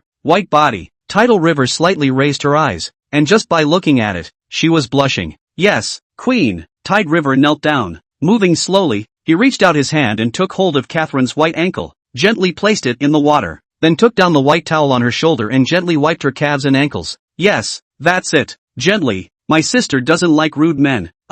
Yeah, that's it. Take your time. You have a lifetime to serve me. Don't rush." Catherine's lips were slightly open, enjoying the service of Dasha's highest authority. Chow he. It was too comfortable. So comfortable that her pores opened up. So comfortable that she didn't want to come out in the water at all. Even to be here, wanting to taste the taste of the strongest man in Desya. "Gentle your mom." Suddenly, Chow he burst out, throwing the towel onto her face. The cold towel provoked her into a daze. Immediately following, Chow he ripped off the ridiculous red tie, grabbed both of her ankles, and directly wanted the red tie wrapped around them. "And gentle, dare to make me serve. You really have a lot of guts. What head of the Hopewell Federation? Not just able to fight a little." Slap. Suddenly, Tidal River slapped 2 slaps on Catherine's face. A halo of red with blood marks was struck in a flash. Catherine was completely dumbfounded. No one had ever dared to hit her. Even more so, no one dared to disobey her. She had originally been born in a luxurious family, and had been served well by villains since she was a child,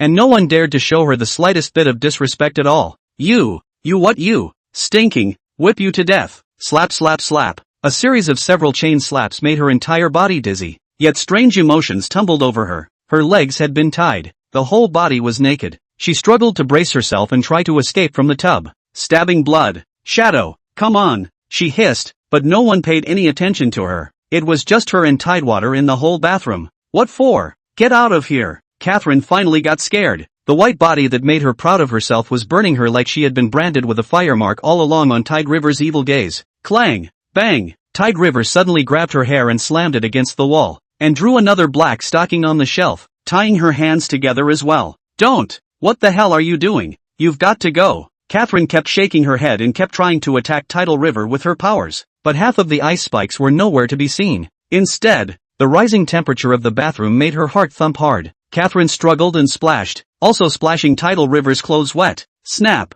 Enough fooling around. Tide River slapped again, showing no mercy. Following that, he took off the wet clothes that were in the way, revealing his lean upper body, a chunk of abs, hot lines. It made Catherine forget to struggle for a moment. "Don't you want to taste the strongest man in Dasha? Then let you taste it. Let's see if you can stand it." Catherine closed her eyes tightly and trembled. Water splashed everywhere. Everything around her was misty, and it was completely impossible to see the picture. Queen, what's wrong with you?" Suddenly, the voice of Shadow rang out. Catherine suddenly came back to her senses and opened her eyes. Where was Tide River's figure in this bathroom? Her face swooned, feverish in general. Shadow concernedly put his small hand on Catherine's forehead. Unbeknownst to her, Catherine's eyes huffed and directly dragged Shadow into the bathtub. Wow! The water splashed. Chapter 43, Caution. Pressure release of a human wife and royalty. Tidewater was actually so hateful even as her mind rambled on. Catherine had the heart to kill him. Now, she could only take it out on Shadow. After using Shadow, Catherine kicked it away. She was still indignant in her heart. But soon, he would be caught by her little cute wooden god. Sooner or later, she would abuse Tidal River until she rolled her eyes. Shadow coughed a few times on the wet floor, braced herself with a little effort, and then stood up shakily. The redness creeping over her face and the miserable white color made her look pathetic. The reddish hue and miserable white color, fine and moist skin. The closer she got, the more it felt like a red apple was about to fall. A strange smell swirled in the bathroom. Xiaonan took a deep breath. Her nerves had been taut lately. To intervene in Xiaohe's mecha production line was much harder than she had imagined. A great deal of knowledge learning, a great deal of practical attempts, and a great deal of mental suppression. Her brain had barely rested. It looked like she didn't move many steps each day, but the amount of movement in her brain completely exceeded what she used to do before. In the past, it was just a matter of experimenting and participating in research and development step by step with an already matured body of knowledge. Learning had continued, but more time was spent using it. But now, the feeling of dying every day as brand new knowledge was constantly being drawn upon, and superabundance of knowledge was being slammed into her head by the ton. She had been shocked, even terrified. She could hardly imagine how Tidal River had managed to pour all this knowledge into her mind. The feeling almost made her want to vomit on several occasions. It was exceptionally hard to bear. The thought of stopping there even arose. She finally began to understand a little bit how Xiaohe could independently develop an epic-making mecha. It was because his knowledge system might have originally come from an epic-making civilization. She captured a glimpse of it. Even though Xiaohe didn't say much at all, she wasn't stupid. When she occasionally rested and skulked around, she even saw what Tang Qingxiu and Xie Qinghe had done. The ancient books of the cultivation civilization. As long as one turned the pages, even a fool couldn't possibly take that as a fantasy story written by some ancient author. In one ancient book, just see the ingredients that could never be the blind thoughts of some fiction author. History, cultivation, talismans, excerpts, all sorts of existences were in that ancient book, revealing a deeper meaning. That ancient book, definitely not Daxia,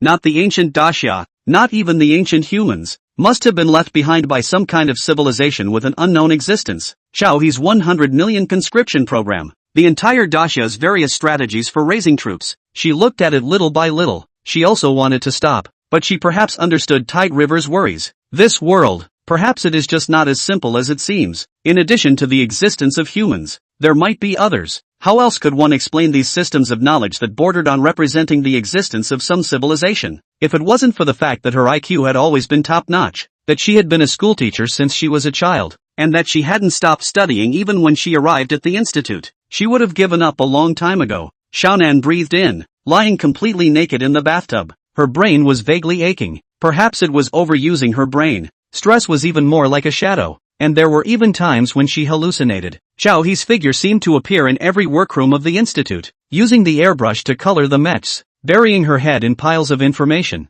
clutching and pulling at her hair in desperation. One figure, one action. Soon, all of these figures gradually became herself. She was going to experience these experienced existences of Tidal River from beginning to end, all over again. When she first came to this institute, she had a vague feeling. At that time, she even asked Xiaohe if it had been hard all these years, but it was only then that she felt how ridiculous she felt then. Xiaohe was as if he was carrying the weight of an entire civilization on his back. The huge amount of knowledge learning must have sensed the hidden danger behind the knowledge. Xiaonan didn't know. Xiaohe was given the system, and his body had also been strengthened, especially the thinking piece. The system was strengthened. It made Xiaohe stand at the top of the human race, at least in the thinking piece. Even if it was a great man-level scientist in history, in front of Xiaohe, he would definitely be crushed by his thinking power. But Xiaonan hadn't been strengthened. When learning this knowledge, the strain felt, and even the oppression, would be exponentially higher than Xiaohe's. She didn't know, nor was it possible to know.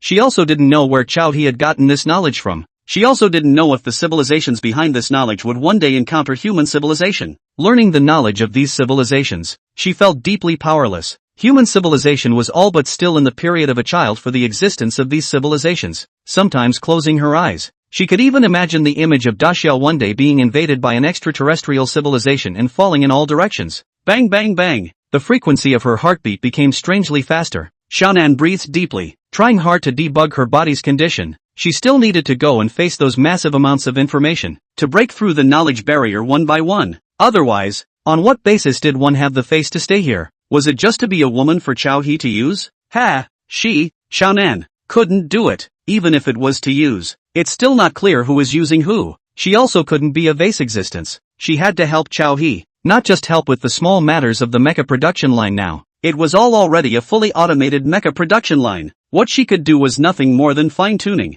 nothing more than accidental pre-planning. She was even more than just helping Xiaohe. She started studying as a child for Daxia's sake, and of all people, she was the only one who had more of a sense of responsibility for Daxia's than she did. She knew it from a very young age. She was better than a lot of people, a lot better. Not being able to forget was a talent she had since she was a child. To be able to devote herself to Daxia's scientific research, no one else could, but only her. It was as if she felt some sort of pressure to shoulder an entire civilization. These pressures, however, were perhaps less than 1% of what Chao He had endured. This moment, the drenching rain rushing water hit her, the dense fog around her, obviously just the right temperature of the water, but her body temperature is a long time to fall. She wasn't noticing. More so, she didn't feel the weirdness of the surrounding air currents, fluttering, breaking through physical common sense. In the narrow bathroom gradually formed a small vortex. This moment, Xiaonan knew even less that a certain string in her body had broken. In her slightly opened eyes, a hint of black mist flashed. The small vortex then burst open silently. There was a rustling. She had read Xieching's hands, the ancient books left behind by the cultivation civilization, and there were some key words that she could naturally forget with her memory. She didn't feel that while she was reciting the ancient texts, after she left, those ancient texts were naturally understood by her, and even more naturally, urged her body to follow the breathing and exhaling routes and the Qi-Ching and 8 veins routes in the ancient texts. She was already naturally cultivating the gong methods when she wasn't even aware of it. If she had been born in a cultivation civilization since childhood, she would surely have been treated as a prince and vassal from a young age, some sort of cultivation sacred body that was rare to find in 1,000 years. If she had been taught by a strong and profound master, she would certainly have been able to boast the world in a short period of time. But this is Daxia. It was a small blue sphere where not even 10 billion ordinary people existed. There is no powerful master. There was only her talent, her instincts, her suppression, her spiritual burden. Collapse. That string, the string of the underworld snapped. If we use the terminology of the cultivation civilization, it was demonic. Entering the devil was not bad, just mostly bad, to the point that after entering the devil, the cultivator's body, mind, chakra, and the operation of the true chi would be in a bizarre and indistinguishable disorder. Or good, more likely bad, but regardless of good or bad, the changes to the heart are inevitable. Phew. Xiaonan exhaled a mouthful of turbid air, feeling an ineffable power surging through his body. Phew, is taking a bath actually this good? The whole body is refreshed. It seems that in the future, we still have to combine labor and rest. Xiaonan muttered to himself and crooked his neck. Yet he felt uncomfortable everywhere. The whole body was hot. There was a wave of hot air surging into her mind, making her become a little crazy. Phew, it's been too depressing and stressful lately. Calm down, Xiaonan. You can do it. Lie down for a little while longer and continue to devote yourself to your research. Xiaonan comforted herself, but it was useless. The body was getting hotter and hotter. Suddenly,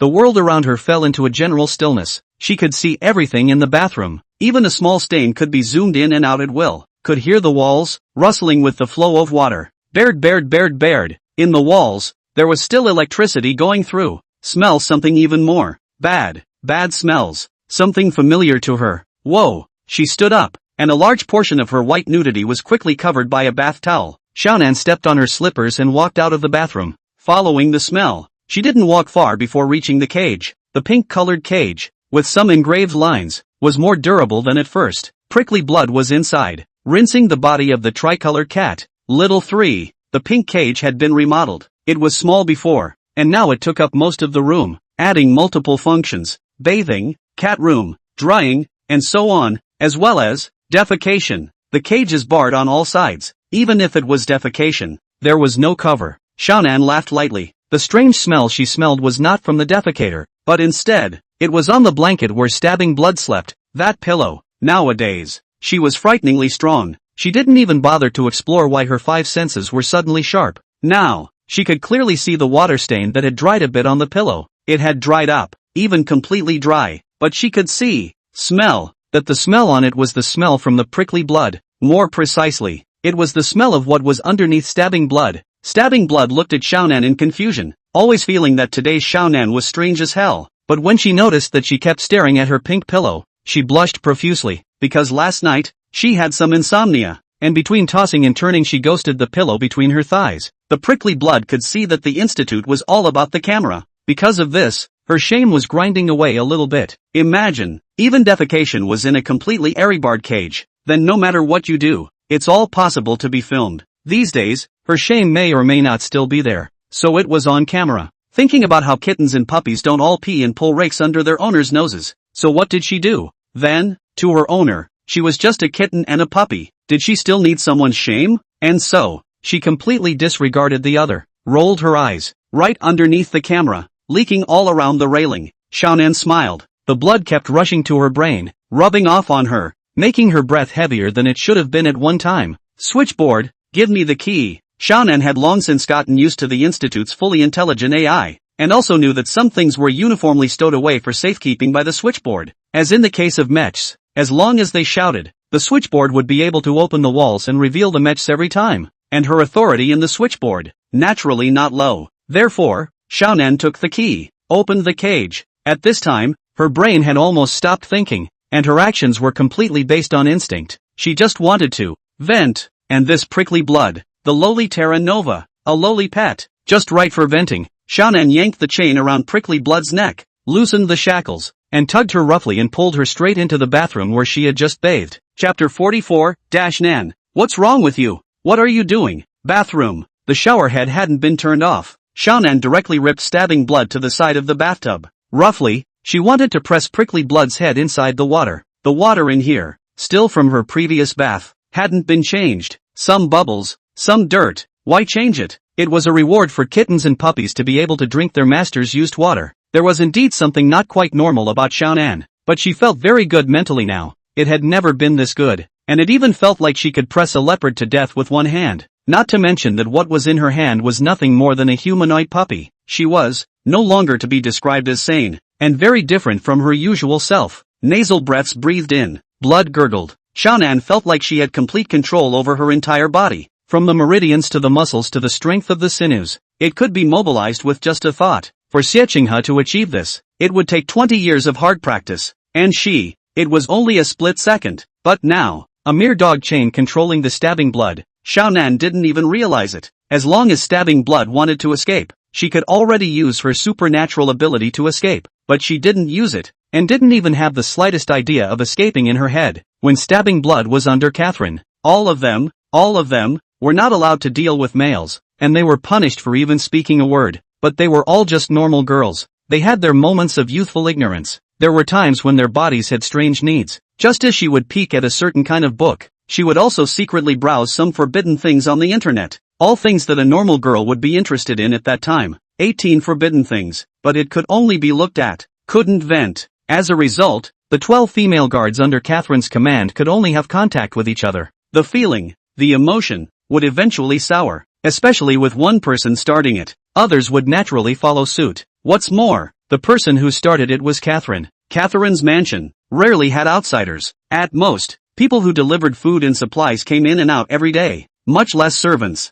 The female guards didn't just need to complete their daily training and tasks, but also take on some of Catherine's daily life. Even if they were strong people who slaughtered an army camp in one night outside, in Catherine's mansion, they still needed to wear all kinds of thinly clothed or even loophole-ridden maid costumes and do the lowest of maid work. The only people they could normally contact were the other female guards, and she was already considered the lowest in status among the female guards, and it wasn't uncommon for her to be pulled by the other female guards to use them. After all, they always said that Terra Nova women looked like they wanted to be bullied. So now, she was going to be bullied by Sister Xiao. This was supposed to be the daily routine that pets were supposed to accomplish. She had, long ago, gotten used to it. It had also long been mentally prepared, and even vaguely expected it. Wasn't this exactly the daily routine of a pet interacting with its owner? So she didn't put up much resistance. As soon as Xiaonan exerted his force, she was pressed into the water, gurgling as she was forced to drink the bath water. Slowly, her entire body flushed red. Suffocation ensued. Her legs subconsciously struggled, kicking and stomping on the damp floor. Wow! Xiaonan yanked her head back, and her blood-spiked hair was thoroughly wet, along with a large portion of the short sleeves on the upper half of her body. The lower half of her body was hot pants jeans that showed most of her ass, and at this point it was also splattered with some water stains. The corner of Xiaonan's mouth smiled lightly, experiencing an unprecedented pleasure. Originally, bullying people is such a feeling. What the future of Disya? What invasion of extraterrestrial civilizations? What tidal river? What mecha Gundam? She didn't want any of it right now. She just wanted to bully the prickly blood in front of her. It was too much fun. Wow! This time, she pressed prickly blood's head deeper and longer. Moreover, even watching prickly blood's struggling legs outside had some kind of extreme overkill. Whoa! A minute later, only then was stabbing blood pulled out. Cough cough cough. Prickly blood's face was dizzily red and pale again. She couldn't stop coughing. What? Was it fun? Still want to play? Xiaonan picked up prickly blood's chin and said condescendingly. As Xiaonan said this, she pulled off the bathrobe she was in the way of, and leisurely sat on the side of the bathtub. He also loosened Stabbing Blood's hair. Prickly Blood slumped to the floor, coughing while coming up to Xiaonan's feet, arching with her head. She knew that she mustn't disobey at this point. She must show her obedience. Otherwise, she would surely be overplayed. A slight sense of excitement lingered in her head, but sometimes the feeling of dying quickly was something that any biological instinct would reject. It was exciting and contradictory. She also didn't dare to look at Xiaonan's body. Without Xiaonan's permission, she didn't dare to raise her head. However, the once familiar feeling returned, as if she had sensed that her alien ability was getting stronger. It was at this very moment, in this strange environment. Obviously, in the past, in contact with other female guards, there was no such feeling. It had been a long time since her alien power had grown. Xiaonan exhaled, her brain buzzing. She also felt her body rolling strangely. But right now, she didn't have the heart to think about such strange things. What was going to be played in the back? Gradually, the temperature in the bathroom rose. Xiaonan soon felt a violent emotion creep up on her head. It was crazy, but it was very addictive. And the more the heat in her body increased, the more her thinking was suppressed by her emotions. Come here, raise your head. Outside, Tidewater had just finished a couple thousand punches and was sipping a sweet raw coconut velvet latte as he skipped around the institute, suddenly stopping in his tracks. Stunned, he looked at the open cage. Stabbing Blood was gone. Junior was also gone. This one instant, Xiaohi's brain almost went down. Impossible. Prickly Blood had been locked up and restricted by a cage, and she actually escaped on her own? Her psychic ability is so strong now? In the entire institute, with Stabbing Blood's battle power, not the battle power of the computer armor, no one was Stabbing Blood's opponent except Xie suffered. Switchboard, the person is gone. Where? Surveillance. Is that dagger still there? He shouted, heart racing, thumping, the heart beat violently. Everything around him slowed down in Xiaohi's eyes. It took him a moment to see that the key to the ankle cuffs was still inserted. Stabbing Blood wasn't broken free by supernatural powers. The person is here and the dagger is here. The switchboard replied. People are in a hair. Xiaohi was slightly relieved that the dagger was still there. As long as the dagger was still there, Stabbing Blood might not be as much of a threat. It might have simply escaped. Clank! The switchboard popped the dagger straight out of the wall. Tidal River caught it. Where's the man? Tidal River squinted his eyes and noticed the subtle traces of footprints. This kind of subtle footprints were everywhere in the entire institute, so it was natural that they wouldn't normally be seen. And now, all the traces were clearly visible. The gurgling blood raced towards his heart, causing his mind to run at high speed and all 5 senses and 6 senses to be pulled to full capacity. Wait, there was a footprint in it, and obviously there were hands. Walking on 4 feet? In the bathroom. The switchboard replied immediately after. In the bathroom. He saw the direction of the 4-legged footprints. At the same time the switchboard replied. He also instantly noticed it. Asterisk. The switchboard, you don't know to call out to me when your people are gone? AI determined that Stabbing Blood's threat level is 0. Asterisk. You AI knows about people. You know about the threat level of a person. I understand. Asterisk. Xiaohi didn't bother to talk nonsense with the switchboard and rushed straight to the bathroom door. He saw Junior with an aggrieved face, picking at the bathroom door with his little paws. Meow. Xiao San's mouth narrowed in aggression. It was her master who was being bullied by her big master. He opened the bathroom door in a flash. There was no lock. Even if it was locked, he would have kicked it open by now. But then, the image under his eyes made him completely dumbfounded. Xiaonan's mesmerized look. Stabbing Blood was on the floor, diligently comforting the woman sitting on the edge of the bathtub. Xiaonan, what are you doing? Tidal River yelled in a low voice, scalp tingling. The fact that Prickly Blood had left the cage had already made him lose a little bit of his composure, and now he wasn't paying attention to the inopportune nature of the occasion, the inopportune timing. At the very least, he should have closed the door and left by now, but slightly angry as he was, he glared at Xiaonan's eyes without noticing anything else. For example, the bath towel thrown aside. For example, the rest of Xiaonan's clothes, which were hanging on the rack, wet, as well as the soaking wetness of most of Stabbing Blood's body. Xiaonan slowly came back to her senses.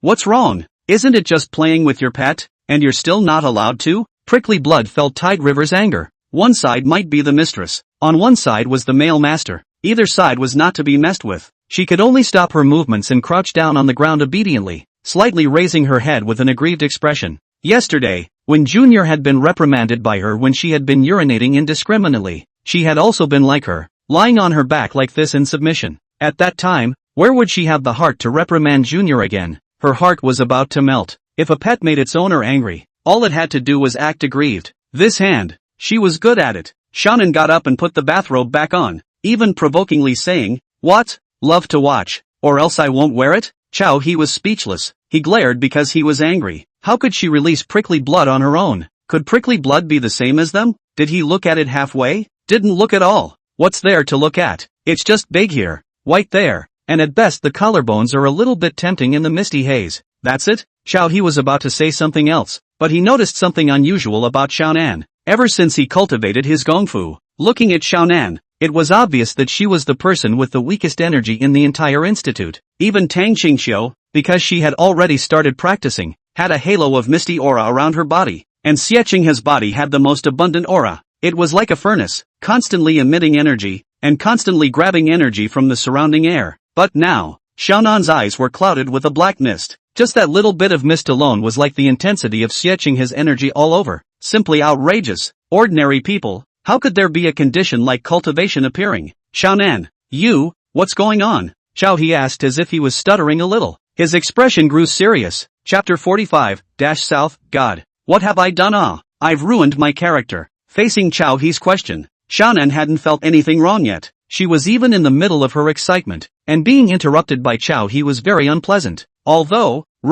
she had blindly thought about having something with Chow he before, but she now preferred the feeling of bullying. And could she bully Chow he? She couldn't. On the contrary, she might be bullied by Tide River. This Tide River, it really got in the way. If only she waited a little longer, she could. Xiaonan was annoyed. Her brows furrowed even more as she wanted to question Tide River. Chow he no longer say anything more. Give you 10 minutes. Come to the hall. Chow he turned around and left. He was afraid that if he didn't leave again, he would want to play some 18 forbidden things. Not two. Messing up his Dao heart. Very quickly. Not even 10 minutes later, Xiaonan came over. She was also holding stabbing blood on a leash. Just like a hostess. Even Chow he had to admit. This moment's sister Xiao, really damn, had a bit of Catherine's general queenly aura and wickedness. Slightly holding her head high, the long legs stepped apart, holding the prickly blood, so damn domineering. Tide River eyelids jumping. Is want to be angry even a little bit cannot be angry. He himself was a bit confused.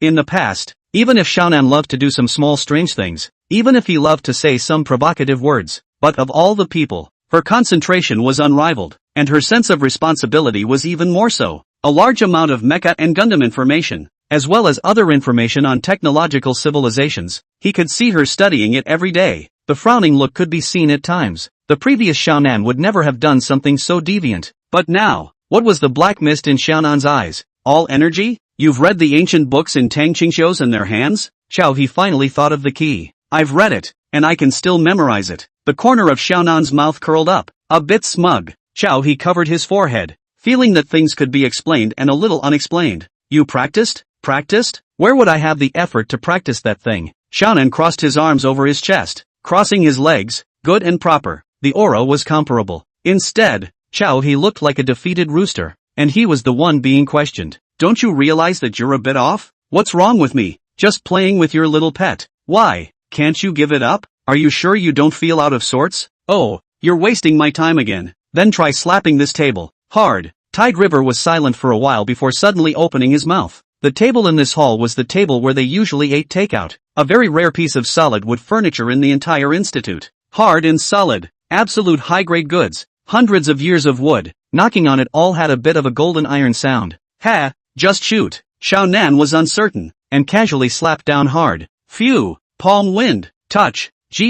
Avalanche. The wooden table was breaking little by little with cracks visible to the naked eye. Teeth-grinding crunching sounds resounded continuously. Xiaonan was confused. Looking at her hand in disbelief, she was feeling like she was in unprecedentedly good shape before, but it definitely wasn't this kind of state where a solid wood table was going to fall apart with a slap. This, avalanche. With a final sound, the solid wood table broke in half in front of several people. Tidal River was silent and touched out as on Nanhai. Prickly blood tilted her head. Her mind was actually not on the table. Her line of sight, all the time, was only looking at Chow He and Xiaonan's feet. Chow He didn't want to talk. Since he had been practicing his gongfu, he had made progress every single day, but it was nothing more than an inch. He had thrown tens of thousands of punches in the past few days. He felt terribly strong. Practicing with Xie Qinghe again, he definitely, wouldn't lose too badly. He also had the confidence to punch through a wooden table. But the question was, How long had he practiced? What foundation does he have? He was a body that had been strengthened by the system.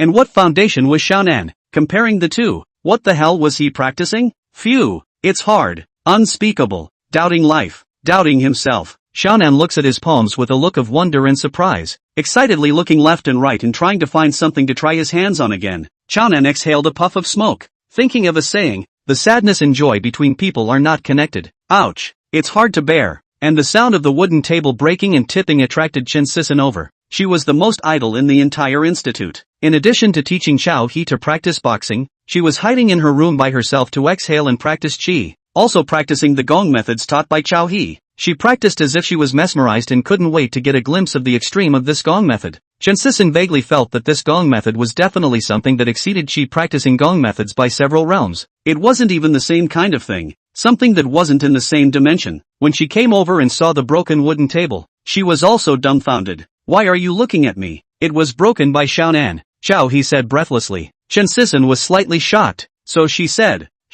how long has she been practicing? Maybe, just today? Xiaonan was finally wise enough to return to her brain and come to her senses. She stammered, kind of caught some qi. No, it seems like when I read that ancient book, there was an extra qi in my body, that's all, Xiaonan said as such. Xiao He shook his head. He knew very well that Xiaonan's practicing method wasn't quite right. It clearly looked like the breath was disordered, yet it was naturally and generally in harmony with the body, and heaven and earth. He could only describe it like this. It also didn't explain Xiaonan's irrational behavior of dragging prickly blood to the bathroom. Cultivating gong methods was also refining the heart. The heart of the Tao is uncertain, and the gong does not work. When the gong body fails, the heart demon is deeply planted. He suddenly remembered this statement recorded in the ancient books. Don't talk to him. Xiaonan read a book and practiced on her own, and then accidentally practiced kung fu and practiced forks? I seem to understand. At first that breath going in the body is still normal and smooth. If you don't pay attention to it, you won't feel anything at all. But lately the psychological pressure is too much, getting bigger and bigger, and those materials are dizzying to read. So gradually, the breath operation went astray, and I just noticed it. And then just now, when taking a bath, that breath went more and more chaotic, and suddenly it was like this, Xiaonan said, her face full of blush, hating to be an ostrich. She recalled what she had just done. Shy, how could she do such a thing? Her realization was ruined. Xiaonan was going crazy. She had actually done such a thing. How was Tide River going to look at her in the future? How was Stabbing Blood going to look at her? What will the others think of her? There were only so many people in the institute. Was there a secret to be kept? She panicked, but a voice in the back of her mind told her, what's the point of doing it? You're not a young man anymore. Married young woman. So what if she did it? Pressure? A lot of pressure? Xiao He rubbed his chin, a little unsure. Xiaonan sighed, glanced at Chen Sisson, and said slowly, those information, and that one ancient book, doesn't it represent a possibility? My guess was not wrong, right? You're afraid of something. It definitely can't be the Hopewell Federation in them. They aren't qualified enough. Xiaonan had already said this. She knew that Xiao He understood. Xiao He understood and nodded. So, having a lot of pressure in your heart will make it easy for the gong method to go off the rails. On the side, Chen Sisson didn't understand what the two were playing dumb. However, she still concurred. That's natural. We who practice Qigong also have the saying of going off the rails. When I was a child I was playful and my mind was naughty, so I went off the rails, but fortunately at that time I had my master to help me right the ship. Xiao He nodded. It had been understood that desire for speed was not enough. It seemed that some of his plans from before needed to be changed. Alright, there's nothing to do. Do what you need to do. Sister Xiao, you don't need to stress too much. Don't go busy today. Follow Chen Sisson to talk. Maybe she can help you. Or look for Qinghe. It's your first time cultivating something like this. You're still unconscious, so be steady. Nope, just look around a little bit, then this thing spreads out. Don't cultivate yourself silly. Xiaonan and Chen Sisson nodded in unison. Xiao He got up and led Prickly Blood back to the cage. He squatted down, cupped Prickly Blood's chin, and asked, why didn't you take the opportunity to escape just now? Prickly Blood let out an ah. Why would I run away? How could Prickly Blood escape? She was busy trying to arch her head against Tidal River. Afraid of doing something wrong. Really don't want to run away? Don't. Prickly Blood don't want to escape. Prickly Blood's master is you. How could you escape? Prickly Blood said with certainty, the stars of her eyes shining brightly without any impurities. Tidal River looked at her eyes seriously for a long time, until he looked at Prickly Blood until his body was a little hot underneath. Very good. Good performance today. Is there anything you want? Master reward you. Tidal River laughed. At those words, Prickly Blood's eyes glowed. She was actually praised by her master. Was it to say that she had done a great job serving her mistress today? So happy. There was also a reward. Stabbing Tantrum's eyes twitched stupidly, and all of a sudden, she thought of something she had always wanted. Stabbing Blood, can I really ask for a reward? Of course, say whatever you want, as long as it's not troublesome. With Tidal River's current financial power, there really wasn't anything in this world that he couldn't take. If rewarding a little something once in a while could make Prickly Blood more well-behaved, then it would simply not be too profitable. Moreover, as he watched Prickly Blood's reaction, he was also a bit curious about what she wanted. Prickly Blood wants a game console that can play a lot of games. Prickly Blood has always wanted that before, Prickly Blood said excitedly, her eyes full of anticipation. Compared to the first time she asked Tidal River for a gift, now, she had no fear. She knew that her master would definitely give it to her. In the past, her life was either in training or being cautious in the Queen's mansion. But here, she really was like a pet and didn't need to do anything at all. So much free time. Is this what it feels like to be spoiled like a pet? When she was a child, she wanted a game console. Now, the master was going to help her realize her dream? Tidal River was surprised. I didn't realize that what Prickly Blood wanted was a game console. It's only a few dollars? Just a few words. Stabbing Blood. Still a little kid. Tidal River laughed. Okay, I'll get you a game console later. Good, hey, master is the best. Prickly Blood licked Tidal River's palm and excitedly expressed his favorite. Tidal River smiled. The palm of his hand tickled. Okay, good boy. Go inside. Aha! Prickly Blood nodded heavily. The key to the ankle cuffs was still on it, and when Prickly Blood dutifully snapped the cuffs on herself, she brought the key to Tidal River with both hands. Tidal River stroked her little head. Only then did he take the key and leave. It didn't take long. In addition to the two game consoles, there was also a box of snacks brought to Prickly Blood by the drone mech. He thought that if it was a small child, they would definitely like snacks as well. Sure enough, looking at the monitor screen, Stabbing Blood was jumping around, and holding up the tricolor cat and kissing it with excitement. He knew that this reward was very reliable. Children also, very like. Closed the monitor screen. In front of him was Xiaonan. He had sought it out again. A sudden flash of inspiration today. Sister Xiao, let me ask you, do ordinary people know what I look like? Chapter 46. Take a break. The 5-day work week can't be changed. Ha! Xiaonan frowned, milk tea in her mouth, her reaction a beat slower. These days, her mind was filled with profound technical information, and she was dizzy from reading it. Now that she was suddenly asked questions of this level, it directly made her unable to do the whole thing. Wait, let me think. Gulp. Xiaonan sucked on her milk tea, her thoughts gradually clearing. You are thinking of going out? With Stabbing Blood's previous experience, they all knew that he was meticulously staying at the institute these days. But the problem came. It's not like Tide River has the label I am Tide River on his brain. Who knows who he is when he walks out the door? Most people don't know. Your authority in Dacia just started because of the superlinear bulletproof armor jumped to level B, and then quickly reached level A. Even in your city's government office, there are only a few people who can look through your information. You're also unlike Mr. Dujon, who often has to go out to conduct projects or meetings. So, in this world, only a very few people know what you look like. If, again, you put on some makeup, a dog wouldn't even recognize you. Receiving Xiaonan's affirmative reply, he was greatly relieved in his heart. Now there was no way to know what kind of assassin Catherine had sent over, and by harboring in the institute every day, he was instead telling everyone that he was here. But if he went out, and then a small change in image, even if Catherine walked past in front of him, can recognize him out? That's bull ********. You have to go out. Can people still be scared to death by themselves? Okay, call the others over. By the way, where's Roland? Driving the god's fire and going crazy outside. Flying around, she just sent me a video. Xiaonan smiled and said, handing over his cell phone. He took it. In the video, Roland's godly fire overlooked most of your city, weaving right through various buildings, driving freely. He pressed the voice button. Roland, come back for a meeting. A proper meeting. Taking advantage of the free time before the people were all together, he looked through the previous collection of variety shows, novels, and short video bloggers in his phone. Sure enough, a bunch of broken shifts. All know that Dacia may have to fight a war, even a war to turn the tide. 100 million conscription program pressed down. Who still has the heart to do those? This is the Tide River did not think of before. The novel is broken. Shameful.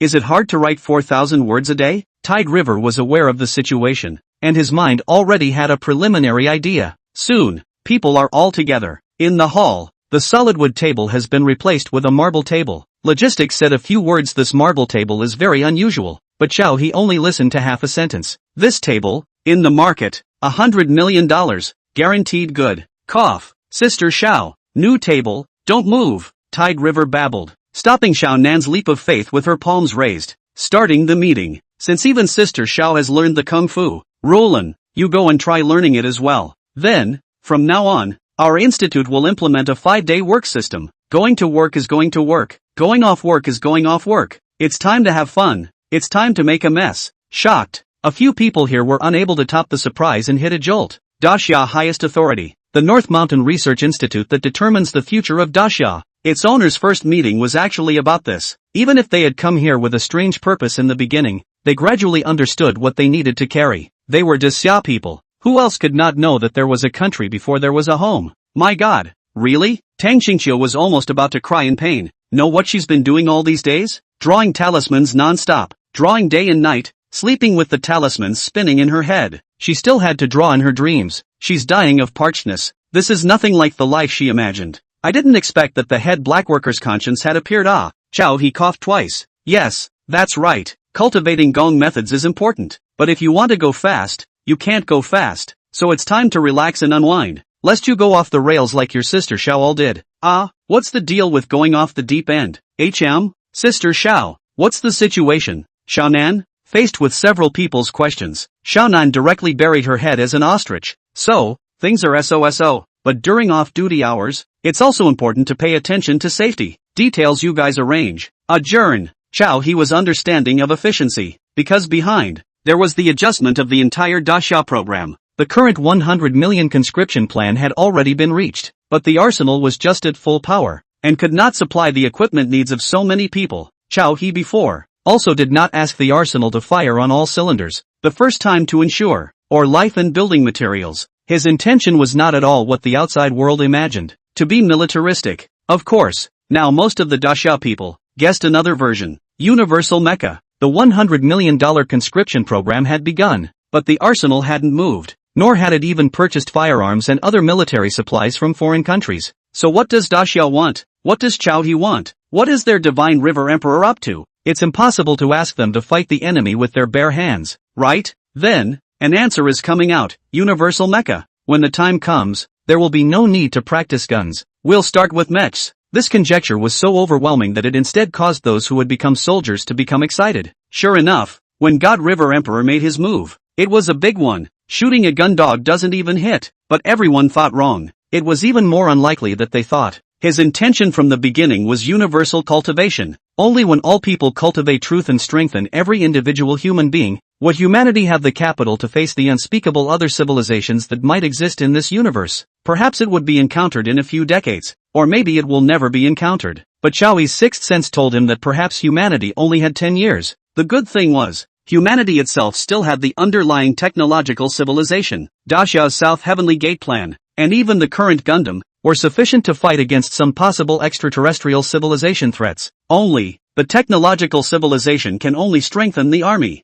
If it suffered a great disaster, ordinary people would die in pieces. Xiao he had dreamed of such a scene. The cultivation of all people was imperative. Daxia was such a nation that when it encountered a disaster, instead of building Noah's Ark, it was Dayu who cured the water and brought everyone to fight for a piece of life. Then, since we are going to carry out Gung Fu cultivation, if one and all are still like a taut string as before, not even resting, we may end up accumulating many variables, even consequences. That night, the highest authority of Great Xia issued a new rule. 5-day work system cannot be changed. Weekend shifts usually should sleep and play. The program should be whole, not just a district enemy. Panic what? Novel break is even more shameful. I'm still catching up with more dramas. I can't even cut off my work on something that's already been filmed. What's wrong with that? Such a tone of the rules, at first glance, is from the tide of the river, not a little fake. At first, many people thought that the Divine River Emperor was just a youngster, and it was normal to have such thoughts.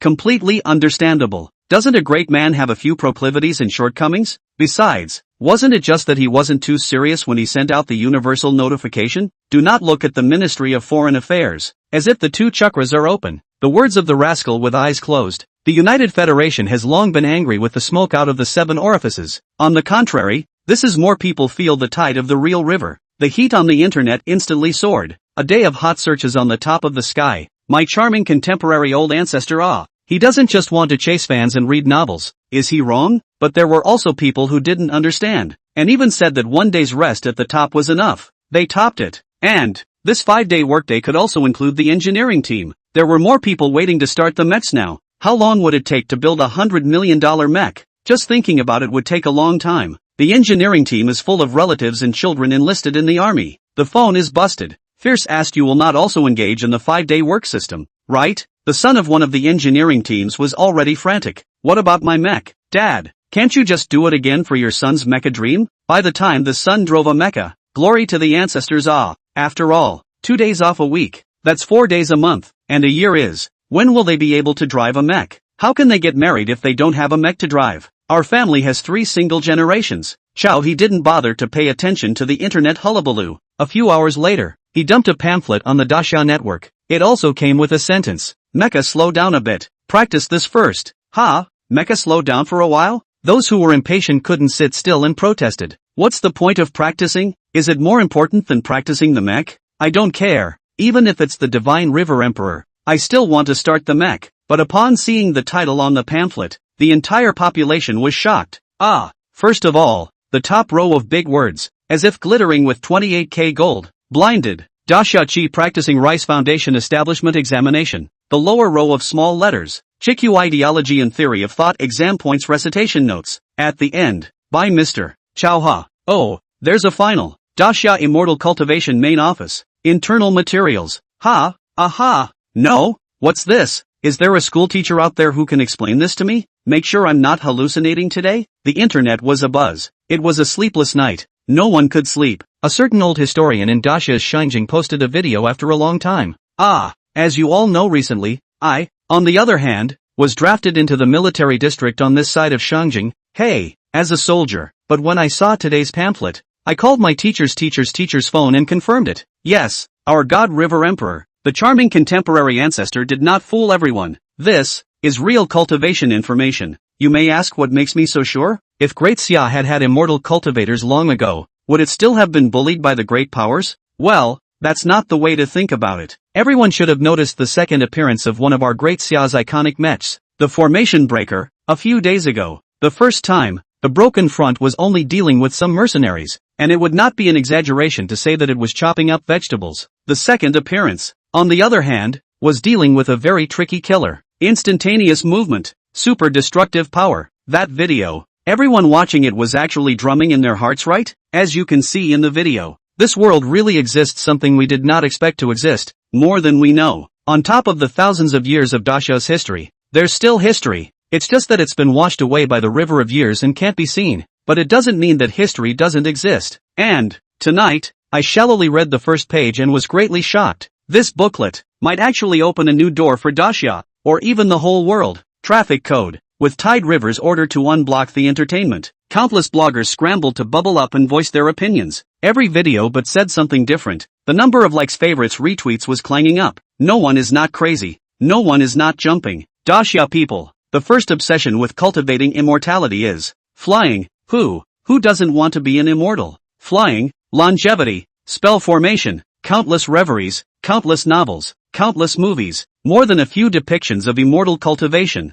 If they can really cultivate immortality in the future. Sorry, what's a mech? Dogs done. Cyber cultivate immortality. It is not impossible. Adults, just all of them. The network boiled over. A sentence miraculously topped the words of the Chawa charming old ancestor and went to the first of the hot searches. If you don't work hard to cultivate immortality, you'll be a brother in 10,000 souls. Countless followers commented at the bottom. It's hard to imagine just how strong the 8 billion human emperor streamers are. Finally, our charming old ancestor is going to make a move. Tell the disciples of the clan, do not ascend, do not, above, there is no oxygen. All of you, please also enter my human emperor streamer. I remember someone asked, why is Dasha all standing and flying? Because the ones who are lying down and flying are all mounts. A white coat, mechanical ascension, with immortal cultivation. Will I never be late for delivery again? Gentlemen, my Acacia sect is about to open, and is in desperate need of a furnace. What's the difference between a 98% chance of being robbed and sending someone to their death?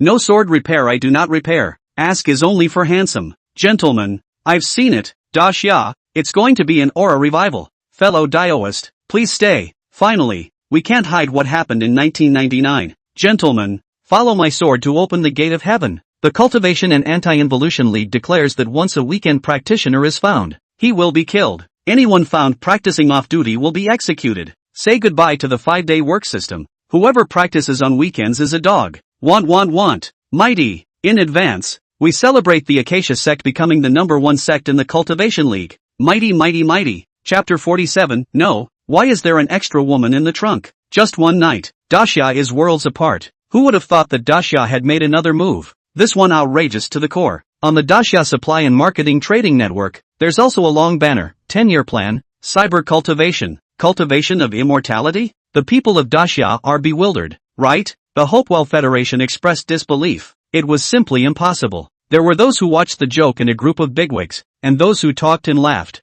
The leader of Great Xia seems to have lost his mind, even thinking of such things as cultivating immortality. Indeed, God won't forgive them either. Oh God, finally I can get a good night's sleep. They were happy. Recently, they had repeatedly suffered defeat in Daxia, especially with the 100 million draft plan that made people's hearts skip a beat. Result, couldn't even match the weaponry. Their satellites could clearly see that there were piles of people in the east and groups of people in the west all over Daxia, all practicing with their bare hands. Only the uniforms on their bodies indicate their identity. But what was the funny tactical maneuver of pretending to have a gun in their hands for? There are also places where even the uniforms do not come together. A few squares of color. Fat, thin, short, tall, men and women are not separate. Funny not. See those images captured by satellite. Laugh so much that their tears are going to fall. If Daxia was about to fool the ghosts with such soldiers, it would be a matter of a pike of Thompson submachine guns. And now, no way. Let them laugh first, their stomachs are killing them. I really can't stand it. It's too funny. Now Daxia's army even wants 200 pounds of fat pear? It's too funny now that the Daxia army is trying to make up the numbers. Ha. Fark. God. I'm choking on my own saliva. God. Forgive them. I see that Daxia is going to perish at the hands of Chao He. Catherine's face, however, was bad. Very bad. Chao He could not be a fool. Now, she looked at a bunch of talking and laughing so-called handfuls of the various Hopi Federation member countries in the conference room full of people, and she realized one thing. These handlers, all of them are idiots. Chao He must not be fooling around. Daxia, it wasn't that simple. Since she was able to get the crystal that activated her powers, what was impossible for Chao He to get the cultivation tome from someplace? A coldness that came suddenly. The entire conference room was quickly plunged into a fog, and the various hedonist Federation handlers, even if they were in various places, all felt the chill at the same time. They were afraid and stopped talking and laughing, feeling the cold. It must be that the queen was angry. It's over. Could this even be patting the horse's ass on the horse's butt? First, try to do everything you can to get the Grand Xiao's cultivation technique. The Divine River Emperor is not something some of you losers can imagine. Second, the army prepares for war. Stop harboring illusions and prepare for a short-term blitzkrieg without using weapons of mass destruction. Third, Catherine exhaled a deep breath. Third, conduct a partial satellite reorbiting to completely knock out all of Daxia's satellites hanging in the sky. Catherine deeply understood that if she couldn't suppress Chao He this time, when the Great Xia's plan for universal cultivation really materialized, there would only be one voice in the entire blue planet. It was the Grand Xia, not them, the Hopewell Federation. Yes, it's the Queen. I'll implement it right away. Understood, my queen. All the bigwigs didn't dare to ask anything more even if they were shocked or confused. They had things to do. Only execute. Whoever dropped the ball. Catherine might have a bit of trouble killing Tidal River, but it definitely wasn't too much trouble screwing their brains out. When the meeting was over, Catherine called in the Holy Church, one of the 12 female guards, the most special female guards. Even if she still felt bad about letting those losers carry out the 3 scenarios, she had a fourth option: attack the heart. Just by virtue of the Holy Church, but also at this moment, she felt deeply powerless. Could it be that just for the sake of dealing with one Chao He, she had to have all 12 of her female guards come out? Or even herself? The large Hopewell Federation. And there were still some not so well-behaved small countries outside of the Hopewell Federation, all of which needed manpower. It was impossible for her to send all the female guards at once. What's more, these female guards could still have the responsibility of being her maids. Catherine shook her head, pushing such comical thoughts out of her mind. Sanctuary, this time, when you travel to your city, you only need to accomplish the preliminaries we set before. If you don't reach it, there's no need to come back. Catherine patted Hollow's head, but crossed the void and touched nothing. Since Sanctuary had swallowed the alien crystal, she could only briefly re-enter this world on the nights of the full moon, and at other times, were detached from the world. Couldn't affect the surroundings. The surrounding couldn't affect her either. Meaning, she was invincible under certain conditions. It also meant that Sanctuary was the only one of all the female guards that didn't have to take on the responsibilities of a maid.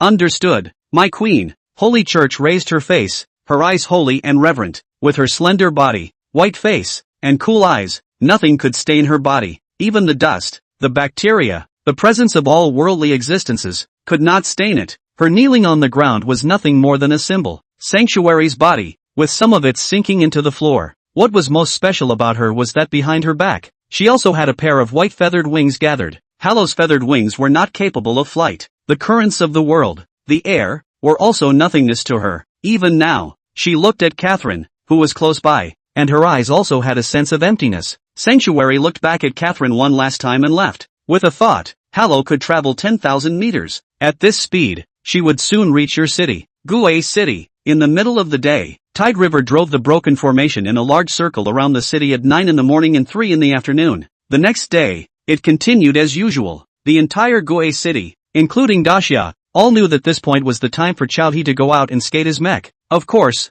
very few people were idle and wanted to bet on Chao He. After all, if you don't make an effort to cultivate immortality, you'll be a brother in 10,000 souls. But in reality, it was Stabbing Blood who piloted the broken front from day one. He also had the switchboard hang his voice on the mech, pretending that it was him who was piloting the mech. How does it feel? Tidal River asked. No problem. Stabbing Blood baby is always ready. Stabbing Blood raised his right hand in excitement, his little face swooning. Her heart had long been bouncing at the fact that her master was able to entrust her with a crucial task. Very well. From now on, you'll sneak your mech at a fixed time every day, and if you encounter a danger you can't avoid, you'll directly teleport home. As long as a battle occurs, the rest of us will arrive quickly. Chao He stroked her little head, flicked the little bell on Prickly Blood's collar, waved his hand and left, with Prickly Blood drawing attention. Even if Catherine sent an assassin, she should be touching the broken array number first. Of all the people, Prickly Blood, who had the ability to instantly move, was the best person to pretend to be him.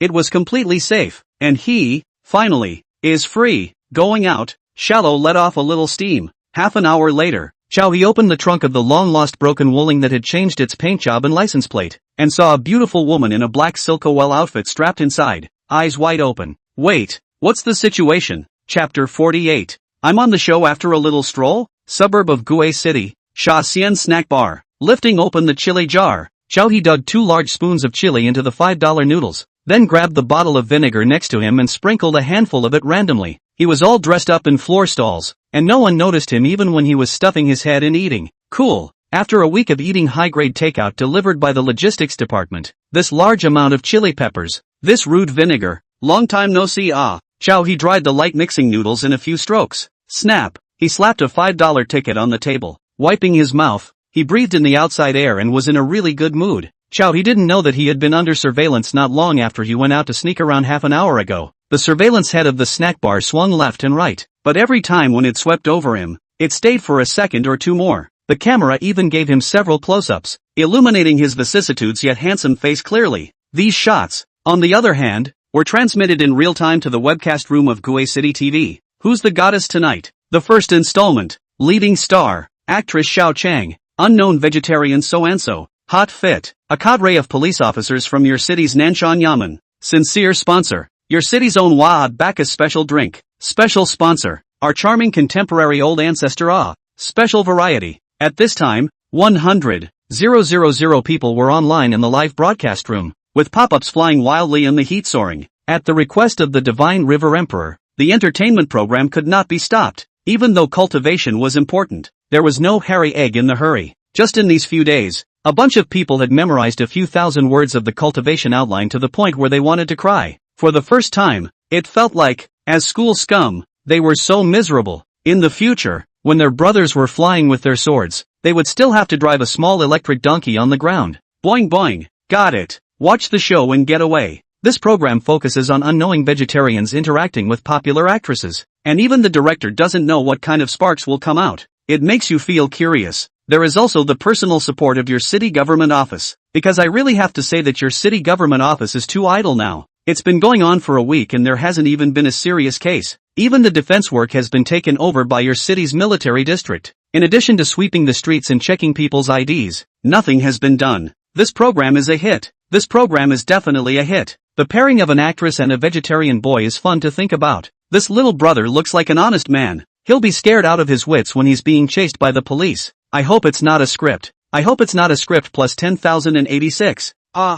When will the goddess Xiao Chang show up? The camera switches. Chao's broken wooling is parked not far from the Shaxian snack bar, and the trunk has been opened by the locksmith. Behind the locksmith, a few plainclothes police officers stuff a long-haired imperial lady inside. Camera close-up. The imperial sister's eyes are tearful and pitiful. She is dressed in an OL outfit, but her feet and hands are tied, and the sense of camera conflict is drawn out. Only her mouth is wrapped in black tape, so you can't see her full face. But everyone knew that this woman was first-tier actress Xiao Chang. She has millions of fans, the double king of acting and idolatry. And at this time, Xiao He had already left the small store and walked towards his own driver. Broken wooling. In the live broadcast room, the host Li Yong was so passionate that he clapped his hands. Audience, friends, our protagonist today, vegetarian little brother, will soon meet the goddess Xiao Chang. Exactly what kind of sparks will rub off will be revealed soon. Everyone can rest assured. During the course of the program, we have already cooperated with your city's government offices to block the internet function of the vegetarian little brother's cell phone,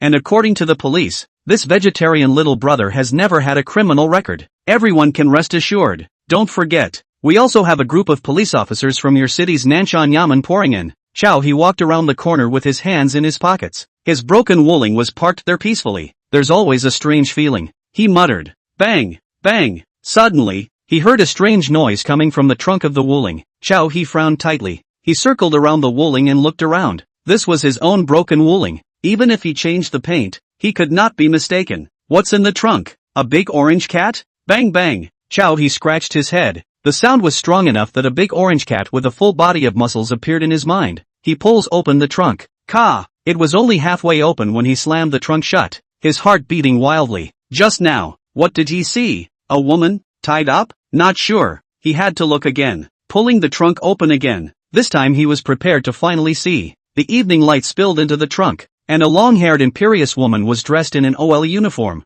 her feet and hands bound with rope. The white shirt creased as the imperious girl struggled. The tape that was still stuck to her mouth gave Xiao He even more of a vestigial feeling of captivity play. At this scene, Xiao He's eyes widened. Between his nostrils, the scent floating around made his heart pound even more. The imperial sister looked at him with eyes full of nervousness, but her mouth was taped shut, so she could only make whimpering noises. Xiao He didn't need to tear the tape off her mouth to know that this imperial sister was definitely a beauty. The super beautiful kind. Hiss. What the hell? What the hell? His dumbfounded face was directly cast into the live broadcast by the camera on Xiao Chang's collar. Ha ha ha. I'm laughing my ass off with a clueless face without any evil intent. To tell the truth, although Xiao can finally get the surprise reward of $100,000, but it is not possible that he will have to die today socially. Question. In this situation, will you be an animal or a beast? Just ask. Sure, our law-abiding little brother won't do anything weird? The program team certainly couldn't let the plot go to an uncontrollable point.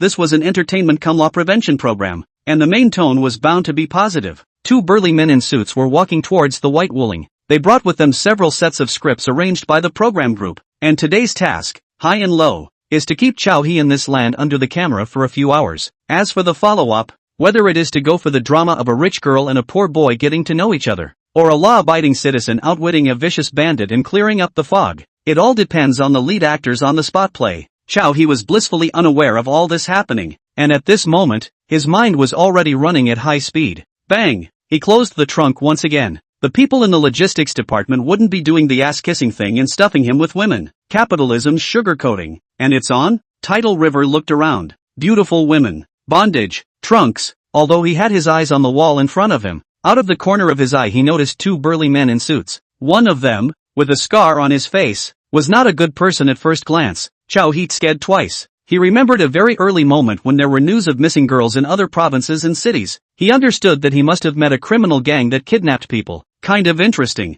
Xiao He suddenly turned around and opened the trunk. Xiao Chang's body twisted and turned, constantly signaling with her eyes for Xiao He to tear the tape from her mouth. Don't move. Quiet. Tidal River softly drank. The two strong men were only a dozen meters away from him. He pulled out a broken travel bag sitting in the trunk and flat out fumbled with a few kits to assemble them.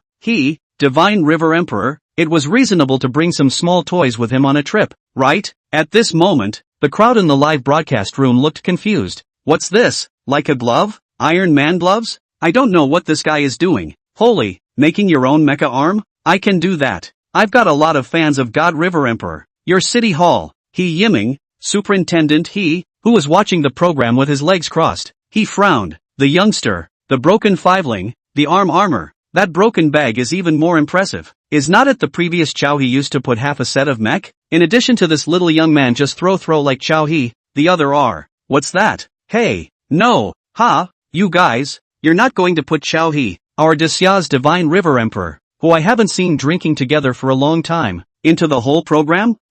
Chapter 49 Carrying an actress on a wave. Shot. Chow put the assembled contraption on his right hand, shaped like an armor, but cyber flavor. The exposed wires and copper pipes are designed appropriately, and there is an artistic beauty in the roughness. The two burly men approached, and Scarface opened his mouth with a fierce tone. Brother, you, Chow suddenly reached out, and 2 rounds of slugs suddenly flew out of his armor, bared, hitting the 2 burly men. The 2 strong men then continued to convulse, screamed and fell to the ground. Obviously, they had been electrocuted. Immediately after, Chow simply and neatly closed the trunk, clunked a few steps and dragged a strong man with one hand, stuffed into the back seat of the Wuling. Then on the front of the driver's seat, a step on the gas pedal. The black Wuling Klang local run to the city center to drive. He has a set of operations in the clouds and water, but the live broadcast of your city TV has exploded. Host Li Yong stepped on the table and yelled, Director, you didn't give me this kind of script. The backstage of the live studio was in chaos. The director and the police officers from Nanshan Yamen had never expected Xiao Chang and Xiao Xiao to get out of control. The 2 burly men were their actors. That appearance, that physique, that acting skill. $300 a day. Chase it back. Clang. 3 cars chased after it. Your city all the way to the head of the surveillance also began to stare at Xiao's black Wuling, lest they lose. The key said that the law-abiding citizens, how a word out of the car pulled out a thing, even subdued their temporary group show. You call this a law-abiding citizen? You call this a law-abiding citizen? But no one can guarantee that he won't do something else. What strength? Dragging the 2 big men along. The director's forehead was sweating profusely, coordinating the various departments in the background. His voice was smoking from shouting. Quick, drive and catch up. He's just a broken Wuling. He can't run away. ****** me. He's drifting. You're drifting with him. He can't outrun a broken Wuling? Nanshan Yamen's police officer wiped his cold sweat and silently snapped out a phone call. He now needed the support of other Yamen. Also have to report the situation to the top boss. Superintendent said only to come to the general law, drink tea and water, but this is to give him on the difficulty. If you don't find reinforcements, watch this rhythm he has to finish. At this time, the live broadcast is lively. The host Li Yong chaotic, clutching the microphone constantly opened fire. Friends of the audience, look, who dares to say we have a script? Such a wonderful program, don't you want to hurry and call your parents and friends to come and see it together? Come on guide, give me a close-up replay of the picture of the Wuling drift just now. Viewers, 666 buckle up. Fukubukuro, give me the lucky bags. We're going to hit 1 million people online today. Li Yong's essence was bursting. Seeing that this was a chance to impact a first-tier host, he didn't even need to look at the pop-up screen. Now the pop-up screen is full of scrolling early ing bomb. In the camera, Xiao He is escaping. The program team is chasing behind. Naiha Wuling is worthy of the name of God Car. In the hands of the tide of the river is like the god of the car in the world. Froze all the way to drift. The tailpipe of the opportunity did not give the back of the chasing car to stay. Wuling car. Xiaoha forehead slightly sweat. He just remembered that the seatbelt has not been pulled on. But before that, Xiao He manipulated the steering wheel with one hand, lightly stepped on the gas, and beautifully swung over a corner with a drift. At the same time, he lifted his buttocks and reached out one hand to probe the imperial sister behind him. The picture outside the window shifted rapidly, but the car gave a sense of stillness as steady as an old dog. Bang bang! The 2 unlucky groupies naturally didn't get the seatbelt treatment, and their brains clunked against the door of the car. Wait, that's not the point. Here it comes. The netizens in the live stream whitened their eyes. In the camera, Xiao Yi's hand was just a stone's throw away from Xiao Chang's majestic peak. Will he take advantage of the opportunity or will he take advantage of the tear? As soon as Tide River tore off the black tape on Xiao Chang's mouth, he asked nonchalantly, "What's going on? Who are you? What kind of goods are these 2? After saying that, Tide River steadily buckled the seatbelt. Finally able to speak, Xiao Chang gasped for air. Her face flushed red, and hurriedly said, "Thank you. My name is Xiao Xiao. I don't agree with the marriage arranged by my family, so I wanted to take advantage of my work to escape, but my family still wants to tie me back to consummate the marriage." She was a little flustered, but in her heart she secretly felt excited. This car chase drama was something she had only seen in movies. Dare I say that these two tough guys were sent by your family? Then how did they tie you up in my car? Tide River asked a bunch of questions. Finally figured out that he was overthinking it. It turned out to be just an ordinary family dispute. As for loading the wrong car, purely by accident. A little bit of fun. Did not expect to come out to sneak around, but also rubbed this job. Seeing Xiao He's very believing eyes, Xiao Chang sighed in his heart. I can really be a little elfin ghost. Xiao He scared twice. Don't worry. What era is this? Since you don't want to get married, no one can snatch you away from me today. Tide River slapped on the steering wheel and threw his voice. 80% of the sister's marriage object is a brain full of rich second generation. Sorry, this favor he will help. Overbearing little brother my love. This sentence, the old domineering. I must say, I like this unfolding. This high and low or rich girl and poor boy 2 or 3 things of the script is, a little knock up knock, knock, knock you a hammer. Upstairs, love is a grave, do you understand? The heat in the live broadcast room continues to soar, and it's about to break through the 1 million mark. Tide River slammed on the brakes. Xiao Chang,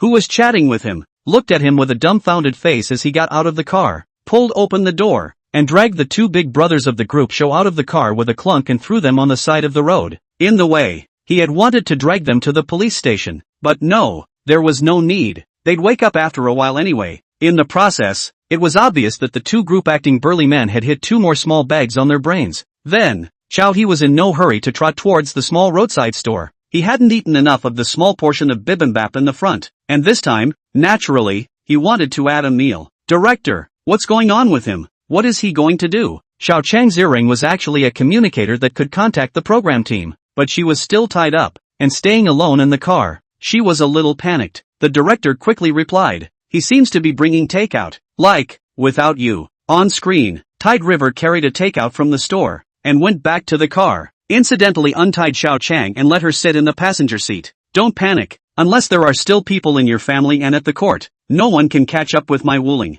Saying that, Xiao He opened the lunchbox. A large portion of beef ramen. He made chopsticks to eat while pulling on the seatbelt. Xiao Chang, who was sitting in the co-pilot's seat, ran through a herd of grass mud horses in her head. She, the well-known actress, although the makeup changed to pretend to create, but at least it is a beautiful woman. And now this little brother, busy eating noodles, didn't give a damn about her at all. Sit still, Xiao He suddenly spoke. Xiao Chang was so scared that she clutched the armrest, her heart pounding. At this moment, 3 rows of police officers drove towards Tide River. For Xiao Chang's safety, they had to chase the wooling. Otherwise, no one can guarantee what this little brother will do when he is alone with Xiao Chang. Xiao He, on the other hand, saw it clearly in the rearview mirror. Catching up with him was half a possibility. Boom! The engine of the broken wooling roared. Its horsepower pulled full, and the feeling of pushing back was horrible. What are you doing? Taking you to the ends of the earth. At this time, the government office in your city. He Yiming had a head full of black lines, covering his face, his brain buzzing. Should he speak to the military department? Let's just say that Xiao He was running around outside blindly, and even drove a female celebrity to make the wooling biao out of a stump. Chapter 50. Help! The killer is in my car. Clang! Bump! A chasing car crashed directly into the curb. Can't catch up at all. The wooling Hongguang threw a Cobra SS dump in front of them. The moment the car's rear end oil slammed out, it all looked like a nitrogen burst pulling out the tail smoke. Just see a flash of black light from the gap between a few cars brushed through. Fast, dazzling, handsome. They still want to chase. A foot throttle down. But the car brakes but hold dead. The spot out of control. The entire crew turned pale. The steering wheel of the police officer's brain hit the 7. Suddenly hit the steering wheel, shouting, this wooling must be a legal modification. In just 5 minutes, the dust settled. All 3 chasing cars returned in defeat. One crashed, one stuck in traffic, and was also blocked. The last one, in front of the millions of viewers of the live broadcast, proved to be a positive one. Flabbergasted at a team of grandmothers and grandfathers slowly pacing to the opposite side of the street. A few grandpas carrying a stereo. I'm afraid the square dance is about to begin. The atmosphere of the live broadcast room is suddenly up and down. A second before the war song sounded, Li Yong wildly boasted how your city police car skills. The result is but half a minute. 3-car chase camera. Black Wooling can only see a small point, until completely lost. Program accident. This is the so-called law-abiding citizens?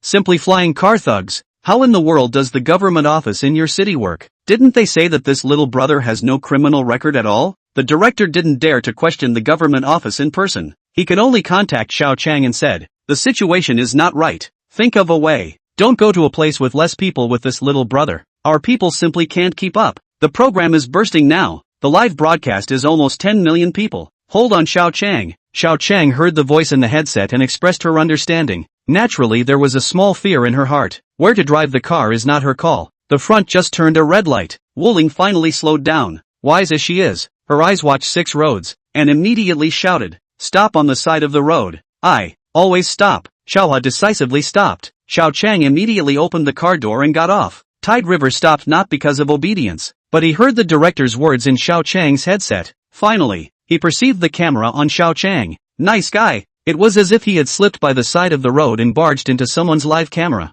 This experience, for the first time in his life, was slightly tense. After all, he came out slightly scribbling today. It was to keep a low profile, but now 10 million people in the live broadcast room. He shall not pay slight attention to the point. Without him, he also wants the image. At this time, the live broadcast room exploded. Xiao Chang is afraid? Ran away? The program is not recorded? What a pity. The number of people in the live broadcast room has climbed to 1 million, and it will be several million in a minute, and it looks like it is going to be a big fire. Of course Xiao Chang is not running. The program must be recorded. She herself feels the sense of conflict on the current program. Packet fire. Fear is vegetarian little brother koi no topic. But now Xiao Zhang flip hand is electric shock strongman. Strong captive strongman. Discard strongman. This operation is human can come up with? Not to mention the car skills show now. She sat in the car feel scalp a burst of numbness. Exciting death. And the reason why she got out of the car is to see next to the bus stop. A very awesome nerdy girl. Nerdy girl as if lost in the urban forest. Looking at the bus license plate face cold. Pointing to the stop sign of the hand shaking from time to time. With her other hand, she was flipping through a book and pointing to the sign. It was a very anxious look. Of course, more critical is this little sister dress up. Both eyes wrapped in black lace. Cannot see both eyes, but look at the features. Is absolutely good looking. High nose, 3-dimensional features, fair skin, shimmering, long legs needless to say. A black uniform also do not know as cost what anime characters. Waist thin legs long good wow. Although the small buns on the chest are inconspicuous, but it is to be inconspicuous, in order to emphasize their own big. Xiao Chang a flurry of analysis. Break to make a judgment. As long as the girl is pulled into the car. Steady as an old dog when the time comes, there is no fear that the vegetarian little brother will do something strange. Sister, is not lost Sister and brother happen to be fine. Where to go to give you a ride The one hovering at the bus stop was clearly Kijin. She hadn't even been alone when she was on a mission in the 50 states, and no one had ever known that she was simply a wayfarer. To kill Chao He, to capture Chao He alive, the first thing to do was to find the place normally as high and cold as she was, she naturally wouldn't tell anyone that she was a wayfarer. Even Catherine didn't know. As the first echelon of combat power under Catherine, how can she pull down her face and say that she doesn't have a strong sense of direction? Well, her brain CPU pulled full and she finally took a plane and killed her way to your city. And then what? How do I get to the North Mountain Institute? Where were the Tide River people? She was clueless. Now there was actually a kind sister to take her away. It was simply too good. So half-pushed, Xiao Chang pulled the sister on the Wooling. And so, Chao He, who had only slightly straightened his hair in the rearview mirror, was wooden on the spot. Xiao Chang pulled a girl up. Key this girl in his eyes. The whole body energy burst, stronger than the energy on the prickly blood. Looked like a small sun with a personalized light bulb. What's going on? Xiao He looked at Xiao Chang dumbfounded. I look at her as if she doesn't know how to take the bus, so she just pulled over. Anyway, we don't have nothing to do, Xiao Chang said as such, and got into the backseat with Makyujin, interacting enthusiastically. The director said. The curiosity data about the little sister in the live broadcast room exploded. Hurry up and interact more. Xiao Chang understood that those who would watch this program were mostly male, and this little sister wrapped a black lace cloth around her eyes. This ascetic sense of dress, young and old alike. Leaning closer, Xiao Chang also did not see what the little sister's eyes looked like through the lace cloth. Slightly pity. Little sister, can you see like this? Visible. Little sister, where do you want to go? It was only then that Makyujin wanted to answer. instantly realizing that it wouldn't work if he directly stated the North Mountain Institute. I'm afraid, just visiting your city, just looking around. Ha, that's just right, let's go eat around together later. Chow he pretended that nothing had happened, and the Wuling drove on,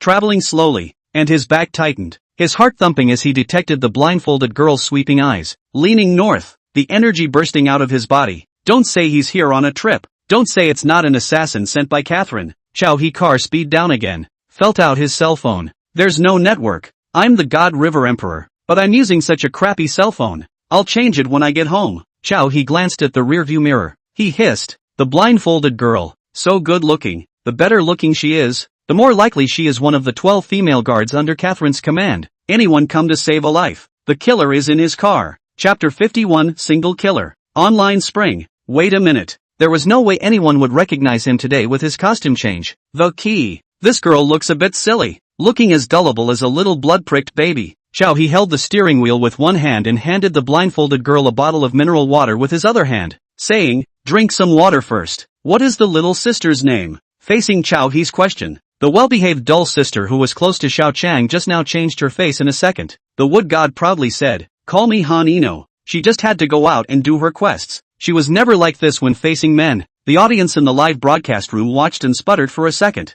Wood god was laughing a second ago, as soon as little brother asked. Instantly cold face, also stood up the small chest, proud up. This contrast, did not expect Tide River, however, was greatly stabilized in his heart. Steady, this killer, obviously still a little girl. Good to cheat. In terms of research power, I am the world's first Chawa. In terms of IQ, no one can match. In terms of emotional intelligence, although I am not the first in Daxia, but to hang a little sister, cannot take it? Previously, he had long sought out stabbing blood to learn about some of the 12 female guards. They are strong, but the weakness is also obvious. Oh, just like stabbing blood, too tender. Today, and see me play. Camora. Chow he thought, not noticing that the expression management was slightly out of control. Little sister, see you are still very small. Have you ever had a boyfriend? A sentence. Xiao Chang was stunned. No, just now when she got on the car. The little brother was still very serious. How come all of a sudden? And the wood god,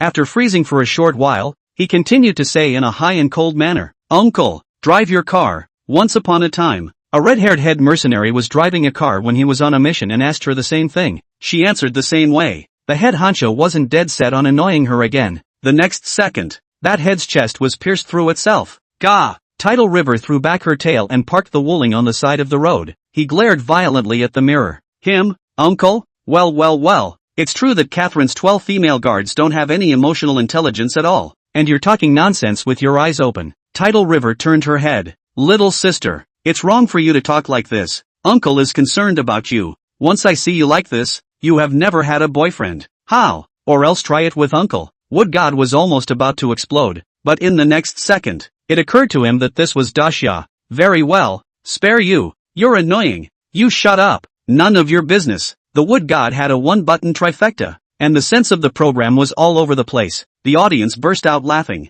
The little brother who had always been uncomfortable with Xiao Chang was actually attentive to the new girl on the bus, throwing the big star Xiao Chang to the side. The sense of the program was not to be desired. Xiao Chang looked at his peak, looked at the little sister's little buns. Not, at this time. Xiao he got more and more courageous, and continued to ask, no, really no object, or else, seriously, how about you talk to me, and I'll take you to eat snacks, lollipops, play Ferris wheels, play game consoles, raise a cat together, go to see the flying fish in Hokkaido together, and do a lot of boring things together? Instant. The live broadcast room exploded. This? So direct? What qualifications did that new little sister come up with? Anyone who signs on with an agency will be able to debut straight away. This cost is a mess. These features are killer. This aesthetic blindfolded outfit. It's not an exaggeration to say that it's the first echelon of Daxia. And look at this sister's appearance. Usually there is no shortage of people to pursue. This high and cold strength. Still need to think more. Not to mention what this little brother is talking about. Lollipop? Ferris wheel? And a game console? Big brother. This girl, this temperament, this skin. Is it possible for ordinary people to catch up? If you can drive a mech out to confess your love, you still have a chance. But a game console? You're lying to the kids. The picture is getting more and more wrong. The girl who was very high and cold just now, after a passive forced courtship in Xiaohe, even, tangled. What is the situation? The wood god didn't want to get tangled up either. But the things that Chow he said poked into her heart sentence by sentence. In her life under Catherine's command, although she had no worries about food and clothing, she had never experienced these things. Never. But any books that recorded some of these things could have been brought back in passing by a few other sisters when they did their missions. At their place. It's considered a forbidden book, never to be read in front of the queen, much less the luxury of one day experiencing life in a book. It suddenly occurred to her that this mission was her going out alone. There were no other people. It was even more unlikely that the queen would monitor her. Then, no matter what she did, the queen wouldn't know, as long as she ended up killing Chow He or capturing him alive. Yes, captured alive. The queen's last message said to capture it alive. The wood god silently made a note that when the time came, she had to keep her strength, so as not to mess things up. And now, she really had her heart set on it. Those things, all things she had never done before. Han Eno looked out the window. The stopped rolling car was blowing air conditioning, but the air was still a bit stuffy. She happened to catch a glimpse of a kitten poking its head out of the grass. Yellow, chubby, look alert but because a little fat, but excessively cute. Thump, thump, thump. Her heart was pounding. It was as if, now, if she pushed out the car door, she could pet this kitten, a chance she'd never had before. Heart beating violently. Her cheeks flushed slightly as she stared blankly out the window. She thought even more of those forbidden books that depicted men in a certain way. She had even seen the pictures. She also looked at the pictures. Once, Han Eno stole a glance at Xiao He, seemingly with shyness. Anticipation? This momentary image. It landed in the live broadcast, and the director didn't think it was flavorful enough, and the live broadcast got a slow-motion replay. The live broadcast room exploded. The little sister blushed, not even daring to look at the vegetarian little brother, pretending to look out the window. What's going on? It's not scientific? How can you lie to a child? It must be said that Han Enuo is only a little sister compared to Xiao Chang. If you really want to put it out alone, it's also a proper imperial sister type. In addition to the small buns are not big enough. Height, temperament is absolutely mess kill. Put the reality in front of everyone's eyes. Who has the courage to chase? Proper rich girl. Click. Han Eno pushed open the door and approached the grass step by step. She only had kittens in her eyes now. However, the purpose of her approach was still too obvious, and the fat orange cat sensed it and ran away with a brush. Although it didn't run far, it didn't look like it could easily catch up, unless one used an extraordinary ability. But she really wanted to pet this kitten now, and so she turned around and said to Chow He with a red face, "Nah, if you help me catch this cat, I'll fall in love with you." The dim light, warmly tracing a golden edge around Han Eno's side, brilliant and hopeful eyes. It made the livestock in the live broadcast room go to their heads for a second, hating that Han Eno was saying to herself. Yes, Tide River got out of the car, shook his shoulders, and lowered himself to slowly approach the kitten. This time, the orange cat didn't hide, suspiciously sniffing Chawa's body from afar. Perhaps it was because the orange cat smelled the tricolor cat scent on him, and instead began to approach Tidal River. Chow He also didn't expect it to go so smoothly. Squatting down and picking up the little fat cat, Han Eno was pleasantly surprised. "Oh my god, how did you do that?" She immediately moved over and followed with her hand outstretched, but stopped in midair and glanced at Tidal River. Chow He cocked his head. "Touch it if you want to." Han Eno nodded heavily and reached out to touch the kitten's head. Gently, a little. Yikes. So warm, so soft. The image of the two people jerking a cat together in the grass was transmitted from Xiao Chang's camera to the live broadcast. The audience first revealed an anti-smile, but immediately freaked out. No, shelving here to talk about love? Just like this on the line? This is not scientific. 100 times more unscientific than building a Gundam. Xiao Chang looked at this scene with a blank stare. What? Xiao Chang, the lead actress of the program. Now, how did I become the backdrop? Chapter 52, Satellite Crash. The wood god is about to explode. Steady Chao Heart all laughed out loud. What Catherine? What 12 female guards? At least now. Floating clouds in general. A snap of the fingers can be suppressed. Codename wood god. Dasha name Han Eno girl. Right in front of their own. No defense. Who dares to think? Chow He took the opportunity to touch Han Yino's small head. She stole another glance at him. Took a pinch? Even Xiao He himself felt a bit unbelievable. This fully illustrates the combat team, which must first be constructed with ideological work. Sure enough, our great man of Dasha is as wise as he is, and his intimate movements, more even Han Eno's shy reaction. The whole live audience ghosts and wolves. Report. Script. Impossible. Fall in love so simple to become? Female viewers are even more dumbfounded. This is if they were to change them. Unless it is God River Emperor so bubble them. Unless they were originally like Otherwise how could it be answered? This entertainment program has a problem. Openly engage in entertainment. Secretly play to urge marriage and birth, I see. But there are also rational party. Snap listed a bunch of advantages of vegetarian little brother. First, electric shock strong man's armor. Obviously technical little brother. Our god river emperor is not exactly this route. Second, bare hands effortlessly able to move too strong man is air to move around. I guess the clothes off. At least 8-pack abs. Third, even if Xiao Chang then the girl is still quite also imperial sister. But he is in love with this girl. Pure love go heart not anxious color. Fourth, car skills first class, but wear a bit of money. Later are one-handed open Ferrari lord. A potential stock look. Fifth, and even maintain a teenager's naivety. Change an ordinary person. Cannot say to take you to eat lollipops play video games words. The do-gooders listed a bunch of them. The live audience cried to death. In the end, how to feel like a clown. Casually on the street temporarily grabbed a vegetarian little brother. So the top? The audience in the live broadcast room is happy. The director was also finally relieved. How does this little brother look? How does he not look like a vicious person? And this is in your city. There are so many plainclothes police officers with a bit of skill hidden in the ordinary people. Very normal. Good. Your city government office is messing with him. No wonder that this little brother is not a problem. It turns out to be his own people. The director completely misunderstood. Chao He's information is no problem, but it is the Daxia network gave him a double identity. Lest a random encounter with a police officer to check the identity. Pull out his ID Shin He. Trouble. However, the screen of the live broadcast strangely began to flash the screen. It trembled and trembled. The network also began to experience a delay. The sound and picture were out of sync. A jam. Chao He, on the other hand, suddenly looked up in unison with Han Eno. They sensed something. Immediately afterward, the sky of your city was startled by sheets and sheets of birds. Hurriedly, they fled towards the outside of your city. The several lakes in your city had windless waves and ripples. A huge sense of oppression. It was the direction of the sky that came from. Chao Yi's first reaction was that there was a missile attack, but how to think about it was outrageous.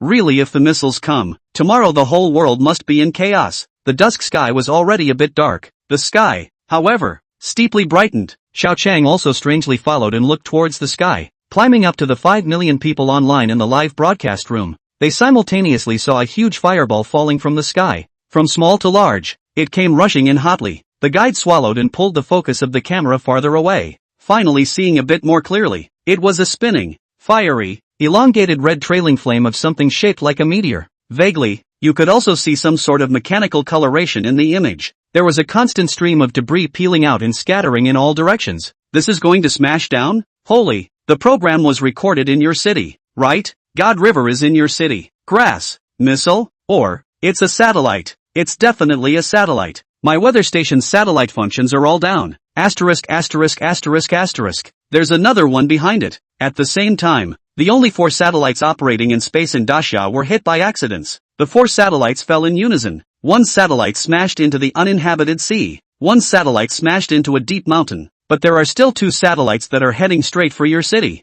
The alarm of the highest military region of Daxia rang out. Damn it! It's actually heading towards your city. Asterisk asterisk asterisk asterisk. Are they trying to fight a war? Then fight. It's not a question of fighting or not fighting. It's the divine river. Nothing can happen to it. Guay City, North Mountain Research Institute Cluster. Du Zhong, who was still sleeping in the iron plate room to supervise the work, accidentally worked all night last night, and if it wasn't for the fact that the engineering team was on vacation, he would have been able to stay up again. This would be, he just happened to push open the door, raised his eyes, and saw the satellite that smashed down. 2 huge fireballs in a row. Du Zhong was already over middle-aged and his physical strength was not really good. This time, he was shocked out of cold sweat, and even sat on his butt on the ground. Not good. A huge haze enveloped his head. Drip drip. Moment. Your city. The Divine River anti-missile defense system is activated. Target judgment. Trajectory prejudgment. Fracking cannons activated. Alarms sounded throughout the city. Air attack encountered. An air raid has been encountered. Citizens are requested to take shelter nearby. Air raid encountered. Encounter. There were still many people who subconsciously looked to the sky. At this moment, 2 fracking bombs rushed out from your city's missile base, rushing headlong towards the 2 fireballs in the sky. But in an instant, the cracking bombs hit their targets one after another. The instantaneous high temperature and the unique cracking mechanism completely dissolved the 2 satellites high in the sky. It was as if a brilliant burst of fireworks had been set off for the dusk. Du Zhong fiercely eased his breath. Only then did he remember the air defense system that Xiao He had handed over to him. But he frowned. The air defense system was not perfect enough to recognize the falling artifacts, or perhaps the landing speed was too different from the missiles to be recognized. It seemed that he had his work cut out for him today as well, but before that, the two falling satellites had disintegrated into a large amount of debris. Fully a dozen large chunks continued to hit the ground. Most of them were merely hitting the roofs of buildings, and weren't much of a threat. After all, it was just debris, not missiles. The threat level of the debris didn't even reach the detection standard of the air defense system, but there were also a few pieces of debris that hit the dense flow of people. Everything happened too fast. Phew! 3 streams of light flew into the sky in unison. The divine fire, reddish streams of light, the imperial sky, blazing white streams of light, the broken frontier, black gold streams of light, flying directly towards the falling debris. Hard catch. And there was also a shattered piece that fell in the direction of a suburb that not many people paid attention to. It was at the top of Chao He's head. It was still more than 100 meters away. Chao He didn't run. He knew that he couldn't smash himself. Hey! The fat orange cat suddenly broke free from Han Ino's arm and ran in the direction where the broken pieces fell. The fat orange cat ran desperately, his obese body not even affecting to pull out yellow residual shadows. Righteousness! Han Ino shrieked in shock, and it was too late to pull back Fat Orange. She finally saw, 100 meters away in the grass, and a nest of little orange cubs sleeping in a wooden box. Meow! Ow! They knew nothing about the satellite that was about to appear. That Fat Orange was trying to protect his children? Chapter 53, Wood God. The daily wail of the Hopewell Federation. Han Ino. She was more of a wood god. She's killed a lot of people and didn't feel much of anything. She suppressed riots in an entire military camp and seen chunks of limbs and flesh splattered across the sky. Never felt anything special about life. The world was meant to be a place of the weak and the strong. But some existed. It's different. The sound of whistling wind. The hot tail flames of broken pieces. The direction the orange cat ran. Immediately, that litter of little orange cats is about to be hit by the debris. They were weak. They hadn't seen the world yet. And they were still waiting for their mother to return. Makujin's outstretched hand was not withdrawn. She was an orphan, without a mother. Her hand only clenched for a split second. The fat orange cat hissed, seeing that its children were in danger. It panicked. Its pupils dilated. It was still trying, but everyone knew it was too late. The viewers of the live broadcast finally also saw the orange cat running in the direction of its litter of children. It was too late. It's just stray cats. A lot of them would die in a year. Even the falling satellite would have taken some lives had it not been for your city's air defenses. But, it's always unbearable to see. There were some fragile female viewers who covered their eyes. There were not a few viewers who liked kittens and puppies, and the pop-ups in the live broadcast room were completely suspended. Finished, Chao He looked at Han Ino uncertainly. In his eyes, the energy in Han Ino's body soared, and it continued to radiate to the surroundings. Around the wooden crate, many branches steeply sprang up, fragile, tender, ready to be destroyed with a gust of wind. But it was the work of a single breath. Branches grow. The naked eye cannot react to the speed of the branches grow green leaves, followed by layers and layers, covering the wooden box. The image was simply fantastical. The tree branches suddenly grew thick and swelled. The vitality of the tree exploded, and in the moment when the broken pieces smashed down, it continued to grow wildly upwards. The screen was stuck. Hostly young people jumped up, holding up the microphone did not know what to say, mouth several times open, several times closed. Boy, what did he see? Such as the Hostly Young are this look, not to mention others. Those who are stunned have, those who screamed. National curses burst, all emotional catharsis, waiting for the picture to recover. But it was the fat orange cat in the shade, licking a few of his children, and at the top of the orange cat's head, a large tree towering, occupying a large half of the screen. A big pale tree. The shattered pieces of the satellite crumbled away, defiantly long gone, perhaps stuck in a trunk somewhere. And a moment ago, there was nothing there but the crate, nothing but a few rocks. But now, a large tree waving in the wind, its lime green leaves dancing in the wind. Ah, the pop-ups rolled fast in the live broadcast room of 5 million people. My goodness, what just happened? A miracle? So what? Are we sure we didn't cross over en masse? Around, there are cultivation powers, right? Or is it a wood system? 666. I'm on my knees watching the video. Shocked my mom for 100 years. My brain is down. Is there an expert to analyze it? I get it. I've come to my senses. Sure enough, when cultivation techniques started to become popular, there were already people who were going to cross the threshold. Your city. It's definitely hiding our top cultivators from Great Xia. Gentlemen, 10 years of strategy. Cyber cultivation. Today, I'm bound to memorize the Qi cultivation outline backwards. If I can't memorize it, I'll eat live. The conference room of the Hopewell Federation. Crashing the Dacia satellite was one of their rare masterstrokes. A masterstroke of this magnitude had perhaps only existed a few decades ago. They had long been waiting to hear the shortcuts. The 4 satellites of Dacia's functionality could have all been tested by the people of the Hopewell Federation before they could hit the sky. Even the ability to change orbit was just average. They had even deployed their top technicians to calculate the trajectory of the satellite's fall due to impact. Those 2 satellites that smashed into your city were their masterstroke. This operation simply didn't go too smoothly. But one order. It's done. But while everyone was celebrating, the hand of old Australia was silent. He was busy and had nothing to do but brush up on Dacia's entertainment programs to watch. In the land of old Australia, there were more than enough vicious beasts and deadly insects. Every day when you went to the toilet, you had to worry if there was a nest of poisonous snakes hiding in the toilet bowl. Entertainment programs were scarce. For this reason, he specially learned the Dacia language, just to watch those endless entertainment programs in Dacia. Hey, there's still fun to be at watching it every day. Other people simply do not understand, have reached his position, even if it is essentially just the Queen's lapdog, but also a country's first hand. What women, what mountains and seas have not enjoyed.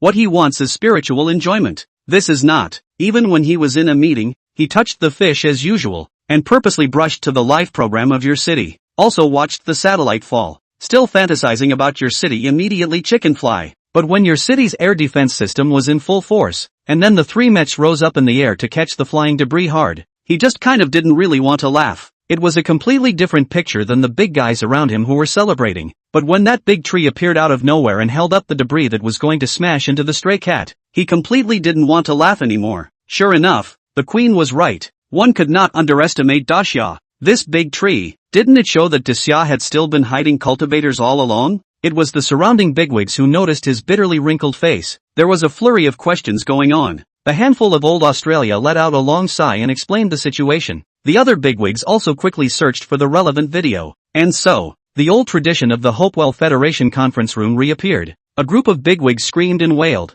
Dacia was simply the source of their nightmares. This Dacia had even secretly concealed from them that there were cultivators, and the realm was definitely not low. Otherwise, how could this be explained? They could accept that Dacia's air defense system was bullish. One could accept that Divine River's mechs were bullish. But in the presence of a cultivator, how could they play? Could they still have a good night's sleep? God pity. Dacia's network novels were not a rare commodity, and had long since been killing the overseas markets indiscriminately. Some of these bigwigs of theirs, some of them had even caught up on their reading. How could they not know how terrifying cultivators were? Flying swords from thousands of miles away to take someone's head. Suddenly you can transform the thunder and lightning to bombard the enemy. In the past, they used to read Dacia's metaphysical novels. They just wanted to have fun. Now, the fun is miserable. Cursed Fark. Great Xia. There are actually real cultivators. I bet they have the most cultivators in Shangjing and your city. God. Dacia has cultivators. Why don't we have anything? Fark. We must kill Dacia's anger. I want Dacia's women. A bunch of fools. All fools. Catherine watched everything and understood completely. What great Xia cultivator. That was her little cute wood god. It was actually taken by these douchebags as someone from the great Xia. However, worthy of being the strongest wood god under me. He had actually lurked beside Chao He without saying a word. The others couldn't recognize him, but she recognized him. Strong people naturally have a sense for strong people. Good.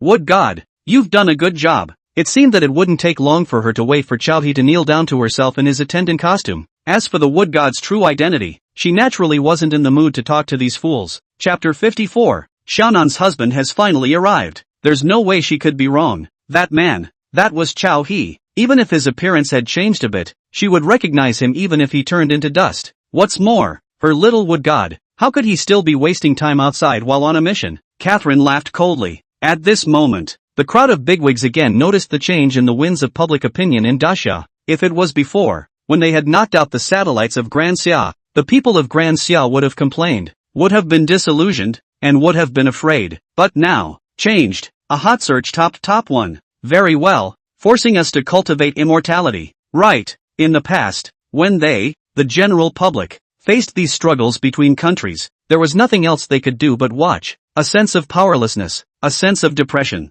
a sense of decadence, always accompanied. But now, the emergence of the Great Summer's cultivation technique, the multiple emergence of mechs, and the engineering and development of the Gundam were just around the corner. Afraid? Afraid of nothing. For a while, the trend of cultivation in Dacia became popular. Even if you go out for a bowl of bibimbap, you'll be asked by the shopkeeper, have you practiced your chi? Have you memorized the tens of thousands of words in the cultivation compendium? Of course, the complex of the North Mountain Gundam project in your city has to be supervised by Cloud every day. Cyber cultivation, which waits for 10 years, and Tide River has flashed. As for the program, Dacia satellites are crashed, can only end for the time being. The final freeze frame of the live broadcast. It was Han Enuo holding the big orange and the three little oranges smiling like a flower. The program group finally also bought themselves a hot search, The World is Broken. The kitten sewing. It seems that the program group's Heart of Thieves is not dead and still want to come out the second phase. Before he left, he made a whole house and called out to Stabbing Blood so that she and Han Eno could play games and eat snacks.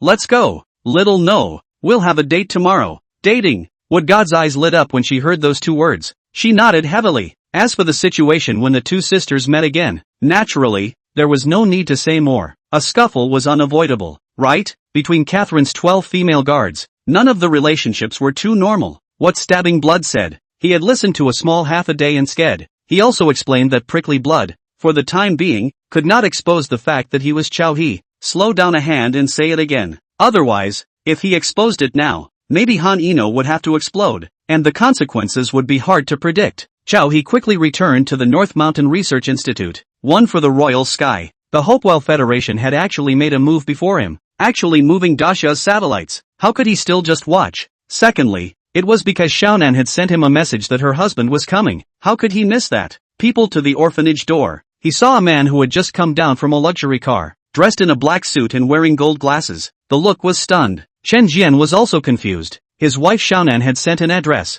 saying that she and the dog man were here. He drove here, all the way to the guard post, and every now and then soldiers came up to him to check an identity and ask for a purpose. It made him originally aggressive, but this time he was already half abashed. Humph. Xiaonan can't be thinking that he's unscrupulous just because he works here. That dog man is probably just a minion of the institute. But standing in the doorway, he was a bit afraid to move. This location, it was Divine River's Research Institute. He had gone to the first research institute in your city a few times before, and had never been as nervous as he was this time. In the past, when he went, he had never been superior. But some small people who were doing research in the institute, right? He was a famously rich merchant in your city, and in terms of money and strength, there was no reason to be afraid. But this was the place where the number one person in Dacia stayed. Chen Jian straightened his collar, cocked his head, and exhaled a breath of sulkiness. 100 meters away from the guard post, a soldier held the walkie-talkie and said, "It's fine. It says that someone is picking this brother up to go in. We haven't seen what it looks like in the North Mountain Research Institute."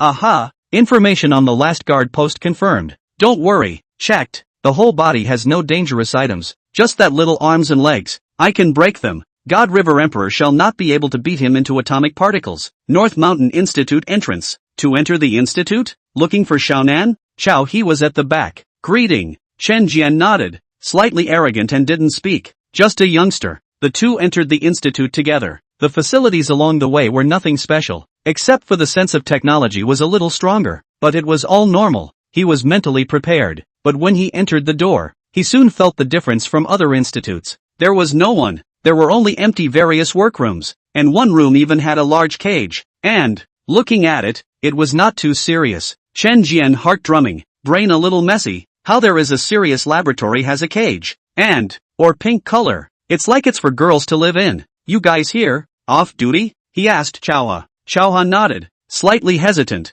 Probably, off duty. Ha, here it comes. At this time, Xiaonan walked over in a loose-fitting long white research suit. The buttons were not buttoned all the way up, and the purple underwear inside could be vaguely seen. Xiaonan, you. Chen Jian was just about to speak sternly, but once he thought that this was the Divine River Emperor's territory, he directly lowered his tone by 3 points. Have you been here lately? Do you not care about the family? Children you don't want? Or do you want a divorce? Chen Jian came with a bit of resentment. In Gue City, how to say he is also considered a top 10 entrepreneur. Right, but his own wife never obeyed him. All she knows is to go to a research center all day long. Now also said with a wild man, he does not believe. Xiaonan inserted her hands, resting on her chest, her eyes signaling next to Chen Jian's, saying, whether we divorce or not. I'm afraid it's not up to you to decide. It has to be his nod. What nod? Chen Jian looked beside him. Wasn't it the youngster who brought him all the way in? It had been a long time since he had seen Xiaonan, and it was only at first glance that Chen Jian felt her charm anew. It was definitely not a charm that those women without substance outside had.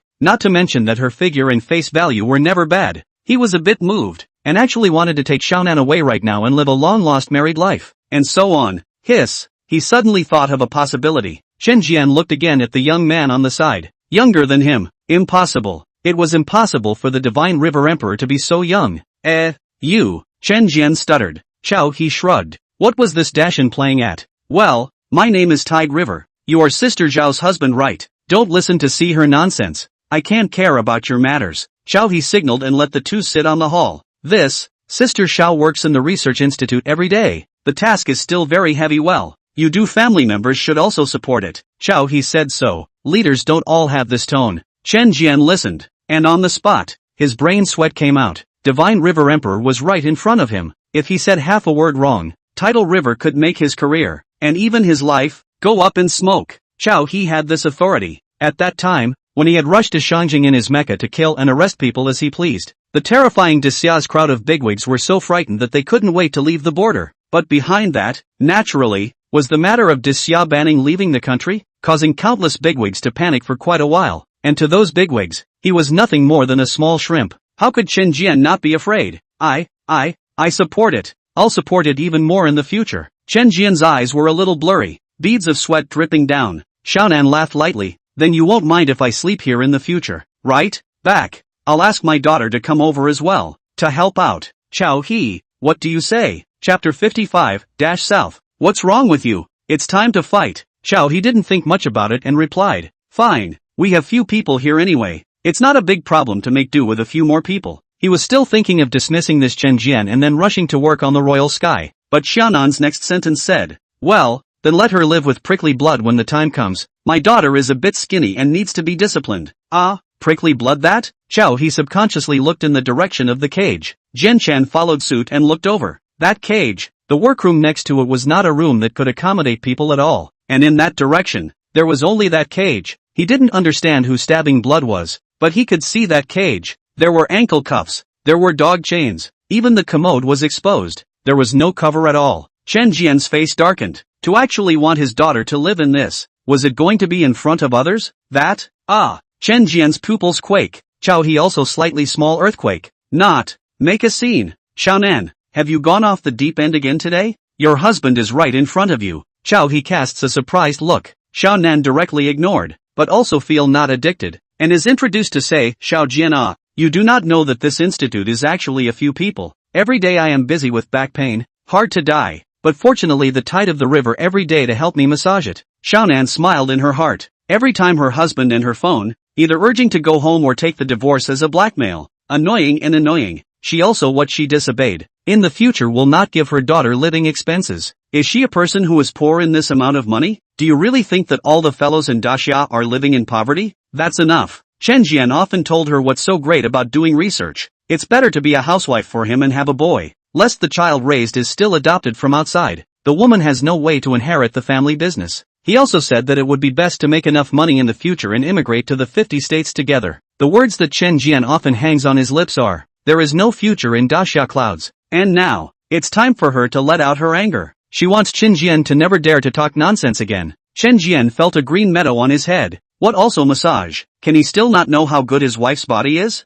It's just that people are cold and icy, leaving him with no desire a lot of the time. Lonely man and woman. Massage? What else can be done behind Tide River? I don't think God River Emperor would do that in public, right? In the rumors of the outside world, God River Emperor spends most of his time researching mecha, researching Gundam. He's not a lowlife. This should be an institute, right? A proper place, right? That cage might just be a place to do some sort of research.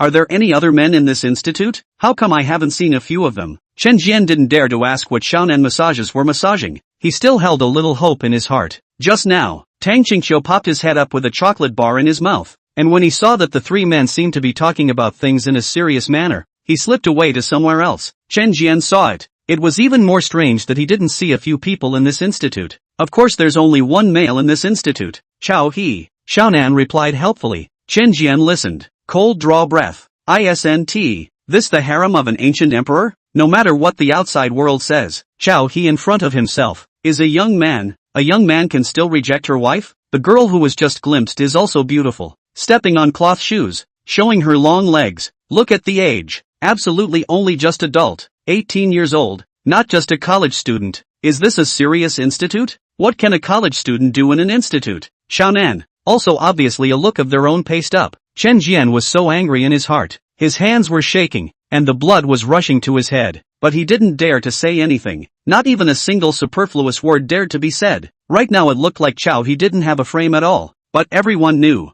He still has blood on his hands. Even the law can't control him. No, Chao Ha must be pretending, waiting for him to rage and get angry. Then he would have a reason to kill himself. Chen Jian took a deep breath. He laughed. That's good. I'll send my daughter over later. Wild and used to it. It's time for some discipline. Chao he grabbed his hair and felt the eerie atmosphere. The key was that Xiaonan was still winking at herself, in front of her husband, playing so big. Chao he was really speechless, and even more speechless that he actually had the intoxication to feel this way. Sitting here, not a word needed to be said, glaring at Xiaonan in front of Chen Jian, who still had to pretend he couldn't see. He suspected that even if it was in his face today, and Xiao's sister again have any physical contact is fine. Messing with his Taoist heart simply a tumor of capitalism. Alright, if there's nothing else, that's it. We have to get busy. Chao he was thinking about the imperial sky. Chen Jian was busy as getting up. Fine, then I won't bother. Chen Jian left. Before he left, his afterglow snapped to that cage. He could already imagine that Chao he had to reign in this cage every night. Perhaps all the women in the institute had been tortured by him. His own asshole wife must have been as well. But a deep sense of powerlessness gripped him. He mustn't explode. Mustn't say anything. Otherwise everything in his hand would disappear. Watching Chen Jian walk away, Chao he glared fiercely at Xiaonan. Sister Xiao, I find that you are getting worse and worse now. I want to smack you hard now. Fine. Then come on. Xiaonan snapped on the table and arched her ass. The corners of Chao he's mouth twitched. Pie. Too skinny. He had to beat this whip today. Brother switchboard. Whip. Whip. Snap. Chao he. You're hurting me. Xiaonan was dissatisfied. In the end, she was a youngster. Why didn't she understand a little bit of affection? And really hit so hard when she said she was going to hit if you don't fight, you're going to be lawless. Right. Chao he rolled up his sleeves. Today he had to let Xiaonan know why the flowers were so red. At this time, a handful of Korean people were at the customs in Daxia, waiting for approval to enter the country. He brought a group of elites, and a team of clear and superb women, to abandon the darkness. He saw the point. The 50 states, even Catherine, will be whisked away by Daxia sooner or later. Cyber cultivation. 10 years of strategies. Every single one of Daxia's strategies has been realized. Without exception, there is no future in following Catherine. He's going to look for Tidal River to negotiate. Use enough leverage to exchange for his position in the future. Even if it was to be a dog for Daxia, it was better than being a dead dog in the future. He believed that Chao he would agree at one point. At that time, there were so many female stars in Daxia. All of them would be fine for him to pick. The sea at the border of Daxia. Night color. Sea waves gusting. A transparent hole suddenly appeared on the sea surface. As the hole opened, a purple tentacle probed out. A rustling sound was emitted. The purple tentacle was accompanied by a huge amount of mucus floating on the surface of the sea. Gradually, when all the tentacles poked out of the hole, it was only the tip of the iceberg of the monster. More tentacles drilled out. Even behind it, the huge octopus monster's black eyeballs also drilled through. Even though the hole was really small and the huge eyeballs were squeezed into a long strip. But soon, the eyeballs returned to their original state. Chapter 56 Inkblade comes out. What dragon? Can it be topped? The waters of the Great Xia border. The huge ink-colored octopus floated on the sea surface without sinking. The 8 huge octopus tentacles slapped on the sea surface, smashing out huge waves. The waves tossed and turned, as high as a dozen stories, obscuring the giant octopus in its figure. In its world of bugs, it calls itself dragon. Bugs are the strongest in the entire universe. Without exception, the dragon crosses the wormhole of time and space, just to be the first to taste the flavor of the unknown civilization. GGGG. It was as if a human had let out a strange laugh. Civilization. Dragon. Coming. Jie. Weak civilization. The giant octopus gradually sank into the sea, following the ocean currents and searching for the land where life existed. It had a premonition that even though the land in front of it was rich in life, it needed to change places. Its power had receded too much during its travels. It needed to kill indiscriminately, to enjoy fear, to eat, and by the time its civilization came to this world, it would be the absolute end of this weak world civilization. One day later, Terra Nova Island. The dragon landed. A brain rushed into a Terra Nova's military camp. Huge tentacles wantonly sweeping and smashing. Blood and flesh splattered. This scene was captured by the satellites of various countries one after another. and at first it was thought to be some kind of mutated sea creature. But when the many missiles from the Ingzhou military camp hit the octopus, but did not shake a bit of flesh, only then did they realize the seriousness of the problem.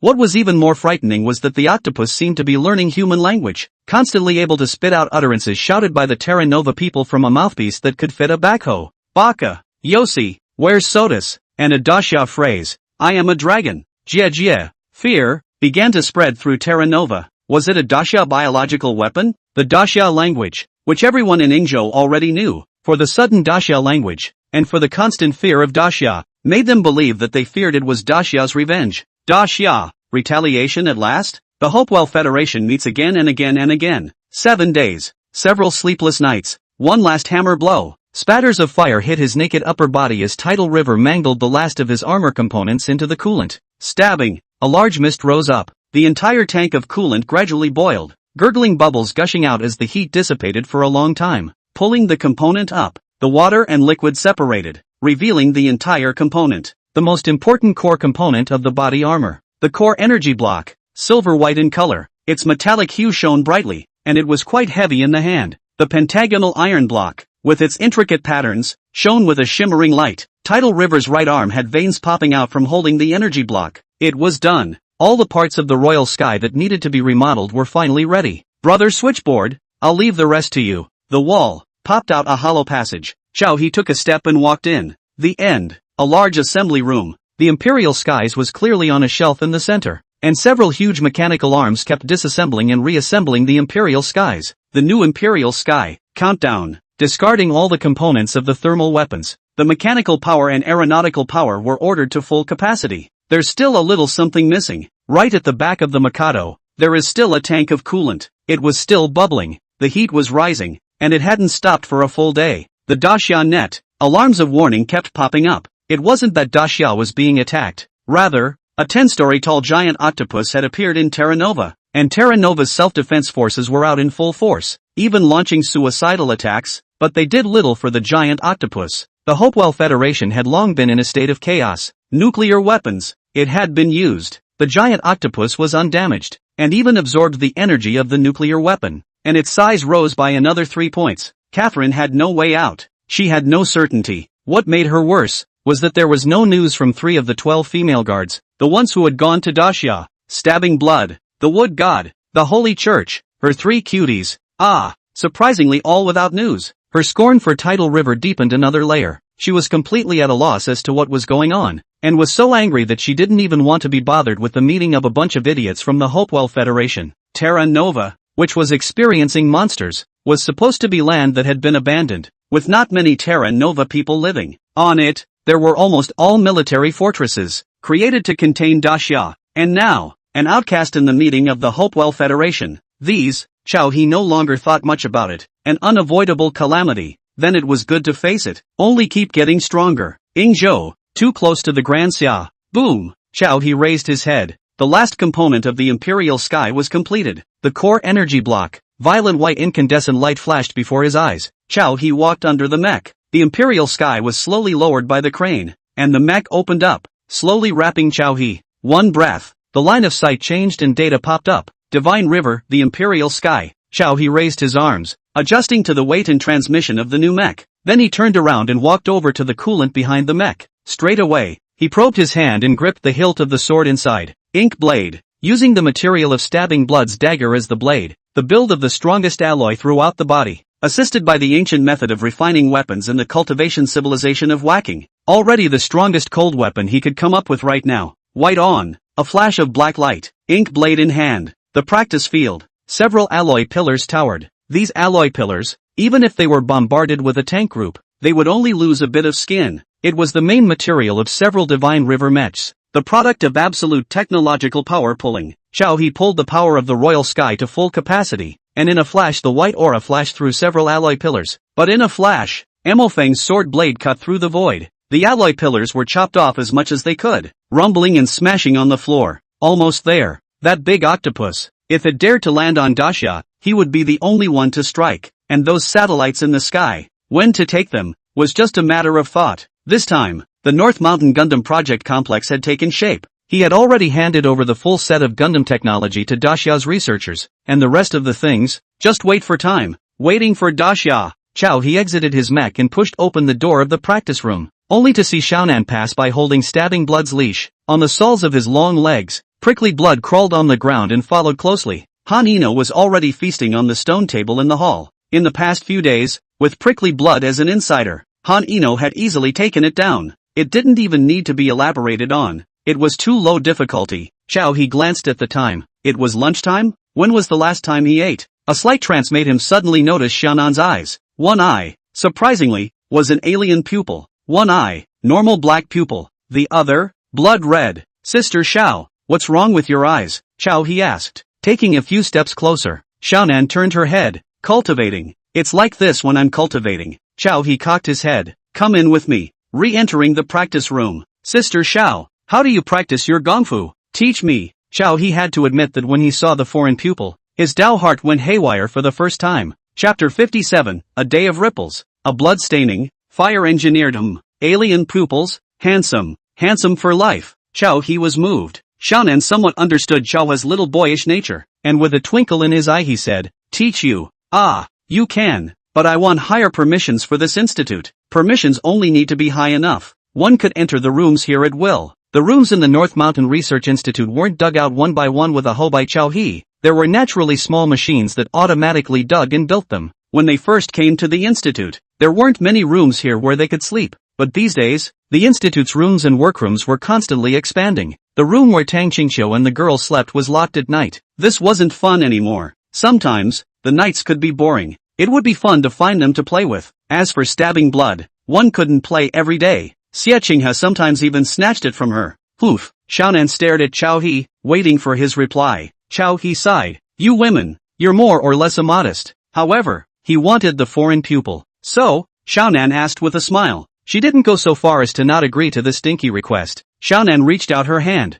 grabbed Xiao's hand, pulled, and in Xiao's puzzled gaze, placed his hand on her thigh. She was, right now, only wearing a pair of shorts. Is it okay, little brother? He sighed at the softness in his hand and subconsciously grabbed it, almost slipping to the side without his hand holding on. Sister Xiao, you're playing with fire, can't I? Anyway, I'm already a married person. You can't see. I'm bored at night. Not only can I find some fun by myself. Is he saying he can't look at it? It's because he's afraid that if he dabbles, it'll mess up his Taoist heart. There are some things like opening the gate. Not open the gate is okay. Once the gate is opened, he hold not hold are unknown. He wants to pull back his hand, but Xiaonan grabbed him and didn't let him at all. Oh, you guys continue. Roland passed by, a bit of fire in his eyes, and deliberately even made a noise. Bang, pop. She kicked over an alloy garbage can. Innocent garbage cans. One also has 50 pounds. Directly to her, kicking like a game, rolling on the ground and crashing into the wall. Clang. Women who cultivate are all damn scary.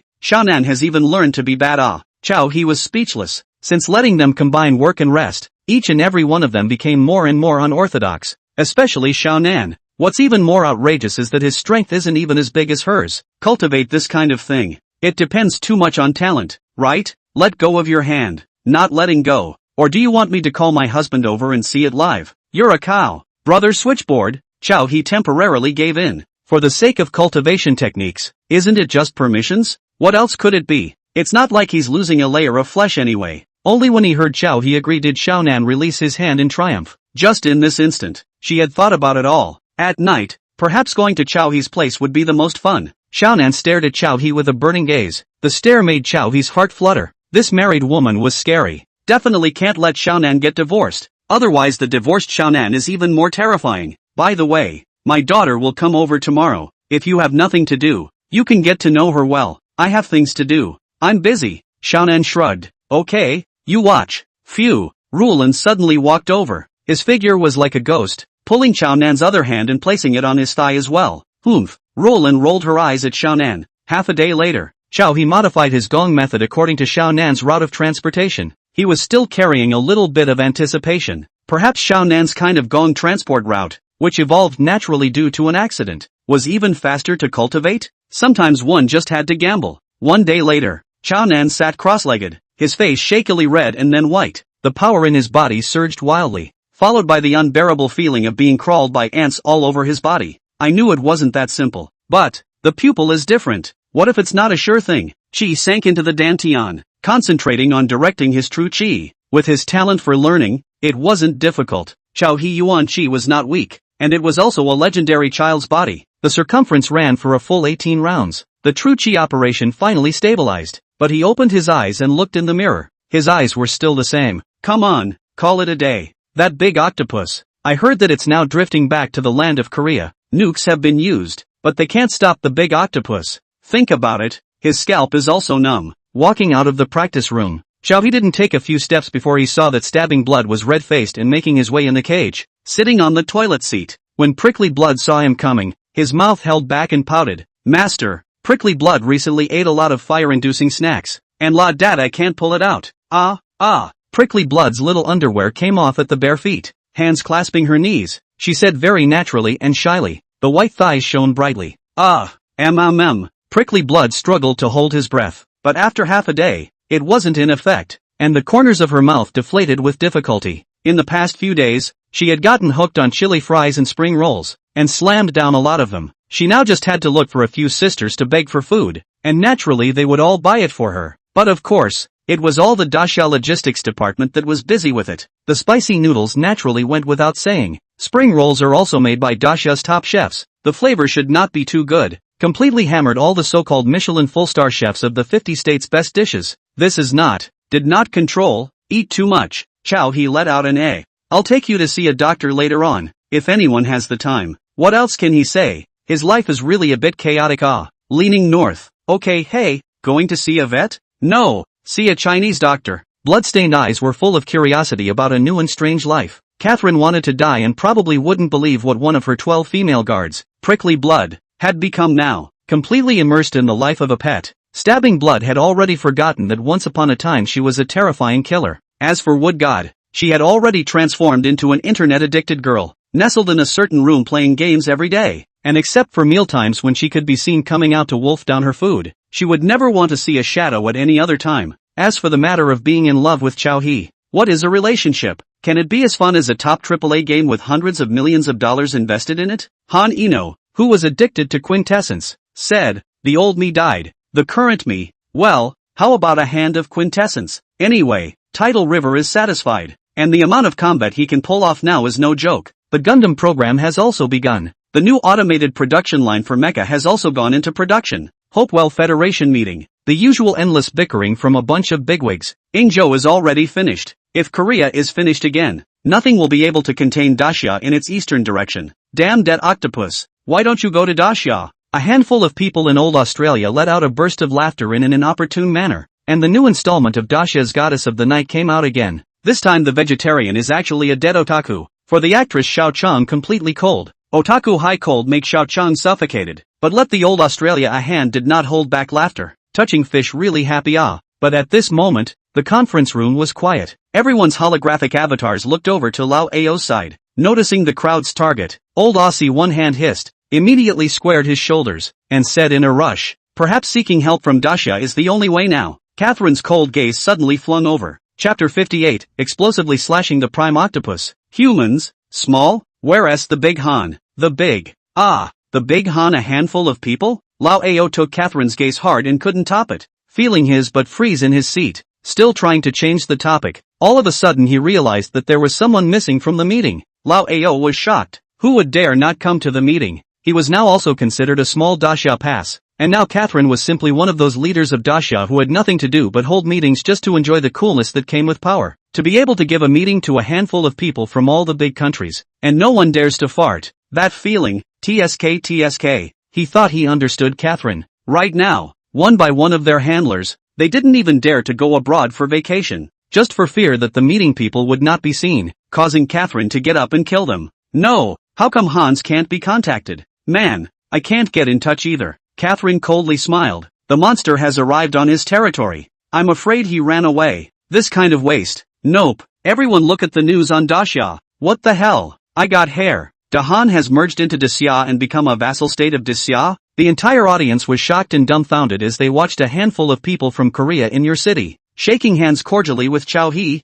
surrounded by a bunch of reporters. The hand of Korea's posture is extremely low. In the video, Chao He is standing, but he is bowed. almost it kissed Chow He's hand. Baka Allah? Fakir? Oh god, they had a traitor in the Hopewell Federation? How dare they believe that? How dare they think that? Catherine coldly smiled, surprisingly, at this juncture and had a large Han. Then, this stinking octopus to see how you guys are going to solve it. At this moment, Chow He was piloting the Royal Skyship and was on his way to Little Korea's soil. By the way, because Korea recognized Desia as the sovereign state, the country's name was changed by Chow He along with it. It became Little Korea. Before Tidal River, Desia's combat troops also arrived at Little Korea land first. A round of bombardment was carried out on the giant octopus that called itself a dragon. Sure enough, it was ineffective. Xie Qinghe piloted the broken formation and followed the front troops to deliver a wave of firepower as well. Xie Qinghe stood on the air carrier, black and gold light bursting forth. Day. Brush.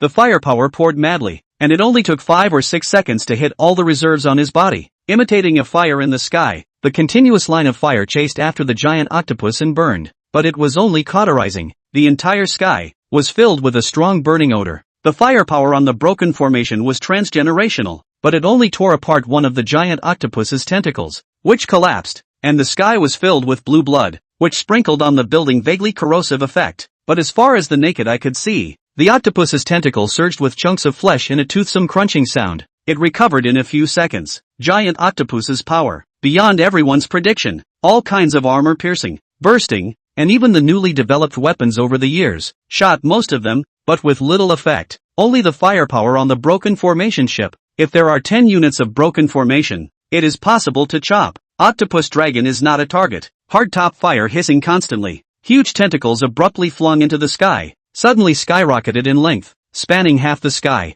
Dasha's fleet was busy fleeing. No matter how strong the octopus dragon was, it couldn't cover the sky with one hand, and its tentacles danced around in the sky in vain. Ink-colored tentacles that dominated the sky. Die. Weak race. You're finished. I'm angry. The large octopus was fuming. The satellites in the sky could be watching this scene. The video was available online without searching. Humans around the globe did their best to cover their hearts in gloom. The monster's suddenness and the army's powerlessness left people at a loss for words. And the furious octopus couldn't catch the airplanes in the sky, so it could only catch Shaohan City and wreak havoc. I'm almost there. Careful. The firepower of the broken formation isn't working either. Chow He only replied back. Got it. He wanted to survive, but there was no way to do so. Early on, he guessed the reality of the world. The pale universe. How could there be only one human? There was no escaping it, especially that octopus. At the moment, the body is constantly expanding. Continue to let the octopus feed recklessly again. Hell knows what it will become. The key, as long as he wore the mech, he was covered in guts. Goat? Doesn't exist. Brush. The white aura of the Imperial skyship swept across the sky, and half of the white clouds in the sky were split apart. Behind him was Mo Phone, waiting to test his sword. Theoretically, it would work. System, turn on a BGM. I'm going on. Thud. The battle song rang out, and on the surface armor of the Imperial sky, various data pulsed following the rhythm of the BGM. Externalize.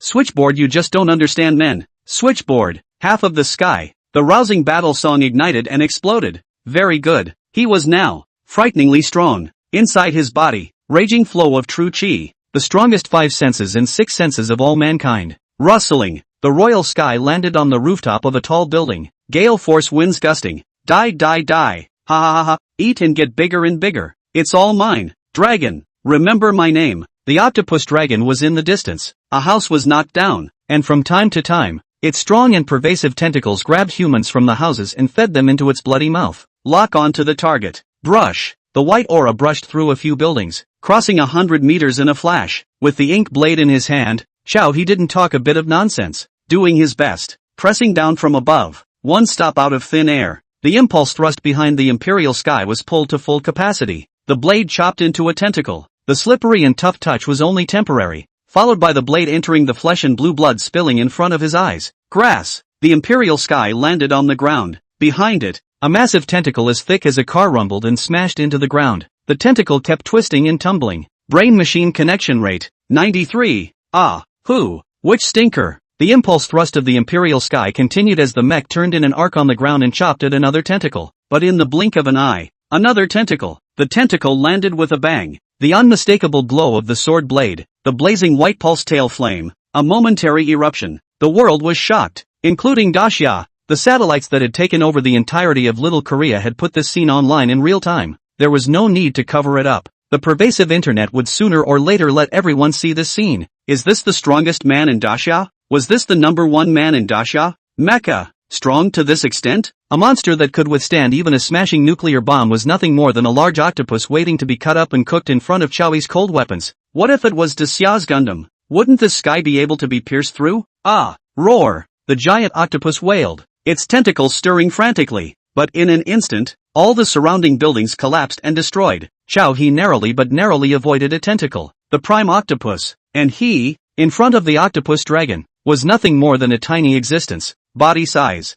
I'm afraid, wasn't even 1,000th of the octopus. A 100-story building was only as tall as the octopus. The octopus dragon was going crazy. He didn't dare to step forward. A steady hand. Behind, Dacia's fleet cruises, beating the dog in pain, shining at the place where the octopus broke its tentacles. Slamming missiles. Boom boom boom. Fire and light filled the sky. The octopus dragon was confused and dumbfounded. Wasn't it supposed to be invincible in this world? It could feel that the life in this world was incomparably weak and fragile. There. It saw it, felt it, that tiny existence. Right there. The trash it could crush with just a random tentacle. Ah! Roar! The great octopus' entire body grew red, as if it had been dipped into hot lava, and the smell of burning was even more intense. The large octopus rolled up its tentacles and yanked the two severed tentacles into its mouthpiece, clanging its giant teeth against each other. Clang clang clang, only to see the broken tentacles, growing completely in an instant. Chapter 59, Cosmic Civilization Ranking. Humans,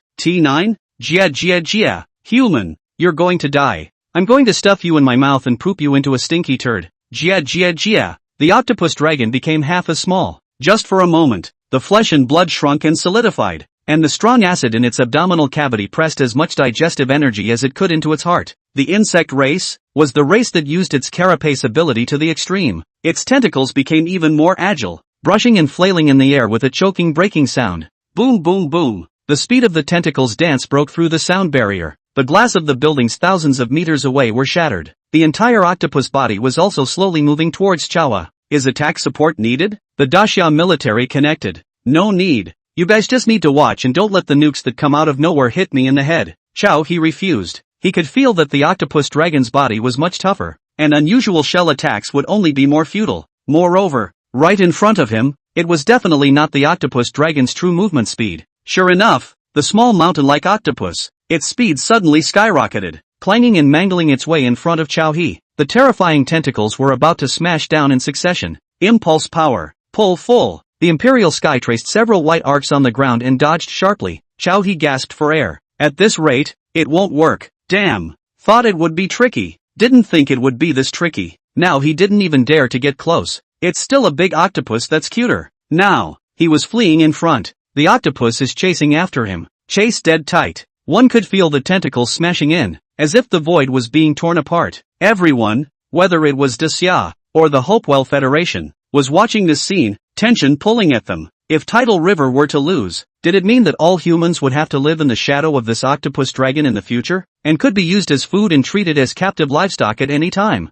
This octopus dragon, was there another one? Or is there more? The end of mankind? Sky. Xie Qinghe had already let the airplane fly over the battlefield, and was so anxious to jump off, but the speed of one man and one chapter was too fast, and even she couldn't catch the trajectory of the battlefield. The march of the octopus dragon tore through the earth, plowing out a crisscrossing track. There was a burst of breaking sounds, and the entire earth trembled. Buildings 10,000 meters away also shattered their glass in a burst of sound barrier sounds. Many people from Little Korea fled. There were also many people who fled without bringing escape, looking wordlessly in the direction of the battlefield. They, originally, were tired of living. Little Korea had always been a country ruled by plutocrats, and they were already living in hell. Wouldn't it be better if there was an entire human race to be buried with them? There was a moment when they wished they were born in Dacia instead of this rotten world. Tidal River ran violently. The large octopus that was no more than 100 meters behind him made him not even think of airborne, for fear of becoming a target in the air. Wait a minute.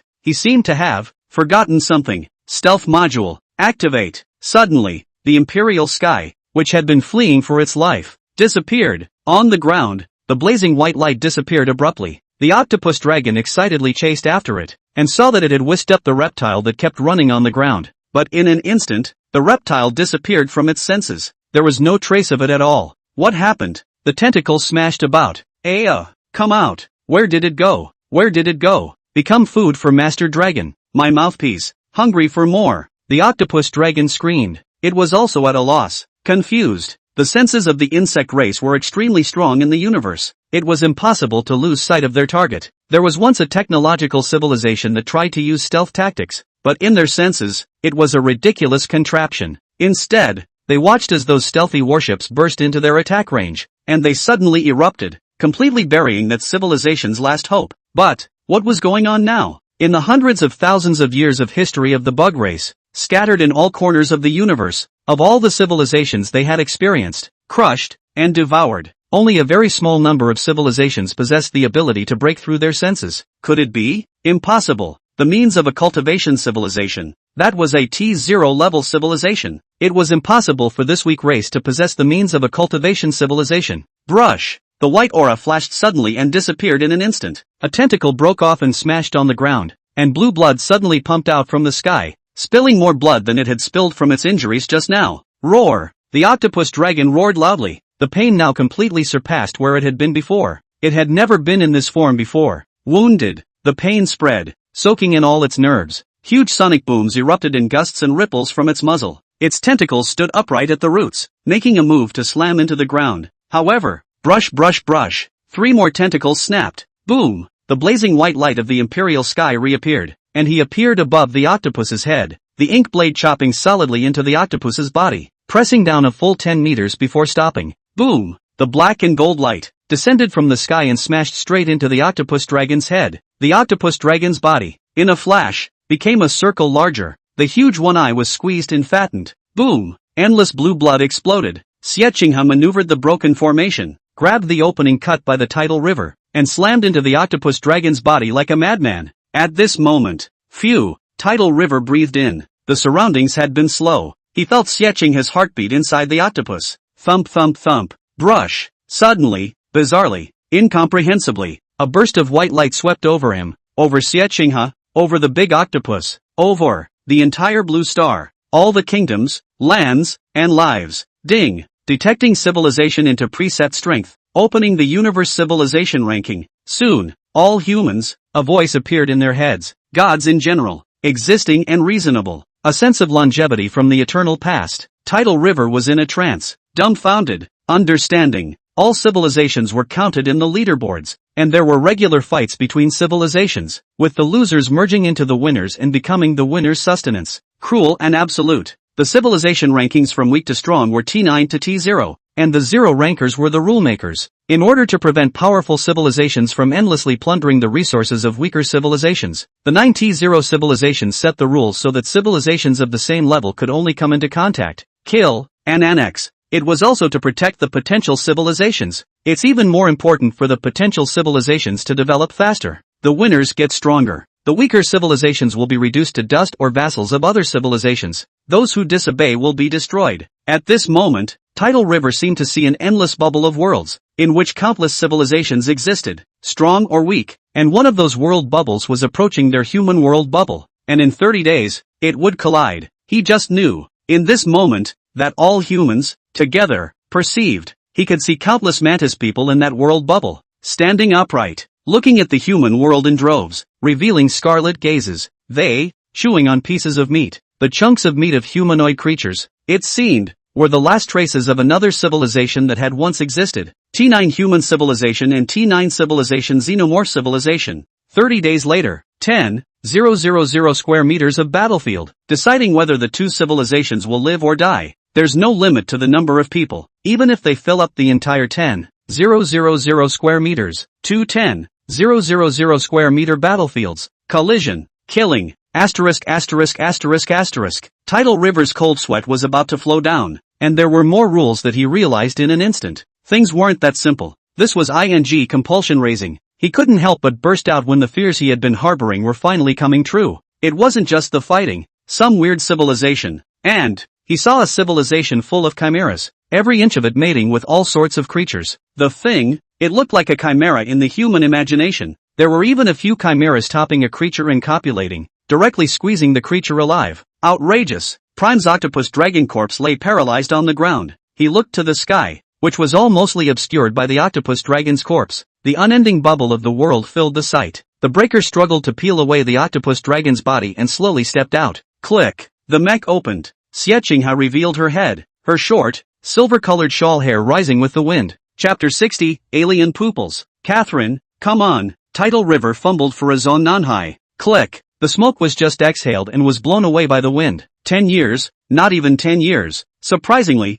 it was directly today. His premonition was actually not accurate. War between civilizations. In addition to the 210,000 square meter form of catching and killing each other, there are others. For example, a more brutal direct collision. 2-world bubble rupture. Civilization directly without any buffer. Direct killing. Everywhere can be a battlefield. Also everywhere can be a graveyard. Or under some kind of rules, either fighting or surviving. Phew. Or a world of a bunch of chimera. Hiss. It's so damn simple and brutal. Mate or die. Few civilizations have wars that end up being win-win. Compare. Devouring is much more enjoyable and faster, isn't it? And, occasionally, a civilization 1 or 2 levels higher will collide with a lower level civilization. A lot of people would die. And the reason why humans were judged as the lowest T9 civilization was because of the energy utilization rate, compared to the xenomorph civilization, which could directly obtain energy by devouring other races' civilizations, or even obtain genes through devouring to make breakthroughs for growth. It was so simple and direct. While the growth of human civilization is a completely different route, the outbreak of scientific and technological civilization needs theoretical support, needs technology step by step to light up the skill tree. Even if you win the other races, what can you do? Can you become superhuman by eating a few pieces of meat? The human digestive system never had this kind of function, and never heard of anyone who ate the meat of a tiger and got the power of a tiger. But even so, the collision of civilizations is poison. A large civilization, the reserves of resources are sky high. However, he could have 2 other civilizations in his hands that the system had sent him. Even the undead civilization, even if the icon was still dark now, and the unlocked conditions were unknown, it wasn't hopeless at least. And now, he had to find Catherine for a fight. Humanity must be unified, completely unified. As soon as He thought of the possible future conditions, the true chi in his body began to run amok, and the thumping sound of his heart sounded as if it had become an outgoing BGM. Resounding. Xie Qinghe walked up to him. The more clearly he heard his heartbeat, the more the land around him seemed to tremble along with it. It was terrifying. If this heartbeat sound wasn't coming from He's body, she might have turned her head and ran. Dasha's personnel were parachuting down continuously. They were landing on the bodies of the monsters, ready to cut them up or prepare them on the spot for research. Not letting anyone have any peace at all. He cursed, flung down his cigarette, and stomped it out with one foot. Xie Qinghe squatted down and looked straight at him.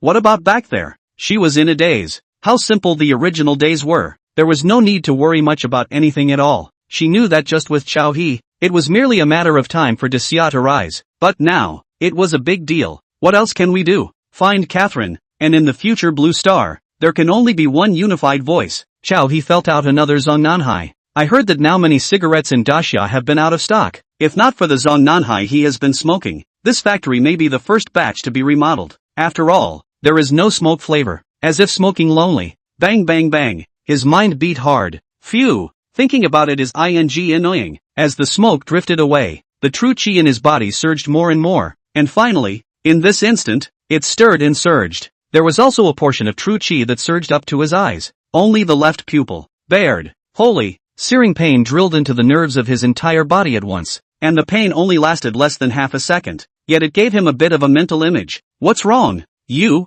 Xie Qinghe looked at He in surprise. What's wrong with me? Just now it was just a physical pain. It's fine now. He's body trembled a little afterward. Ever since following Xianan's route of transportation, the uncomfortable feeling came once in a while. See for yourself. Xie Qinghe closed her top armor and directly gave it to He as a mirror. He blinked. Holy. He saw that his left pupil had turned red. Layers and layers of red color with rich lines. It was awesome. He got up. With a violent force, he leaped 20 meters and jumped directly onto one of the octopus dragon's tentacles. Tell Catherine to fight me. Right now. Old me feels awfully strong right now. Right now, am the strongest man in the world. Altered pupil, really had it. Xie Qinghe looked up. The joy of men. It's so simple. Perhaps it was venting. Just now, He had a sad face. But now, the screaming wasn't much better than a child. Xie Qinghe smiled lightly. The previous worry and confusion has been dispersed a lot. It also didn't even need to be said much. Catherine herself sought out Daxia. She was not stupid and knew that things were big. The last session of the Combined Commonwealth Conference was held. Participants. The head of the United Federation of Catherine, like Frostface's still beautiful features full of grief. Her 3 female guards are nowhere to be seen, and she already wants to call the police. The representative of the head of Daxia, Chao He crossed his legs, and in the background was a small mountain of octopus dragon corpses. The expression was arrogant. After all, a heteroclitus pupil is invincible. The imperial sky horn on his body, even more so, gave considerable pressure to the other cats and dogs. The other attendees of the meeting, cat and dog, did not need to be introduced. In addition to the old Aussie brother who suddenly laughed out loud, he is secretly brushing the short video again.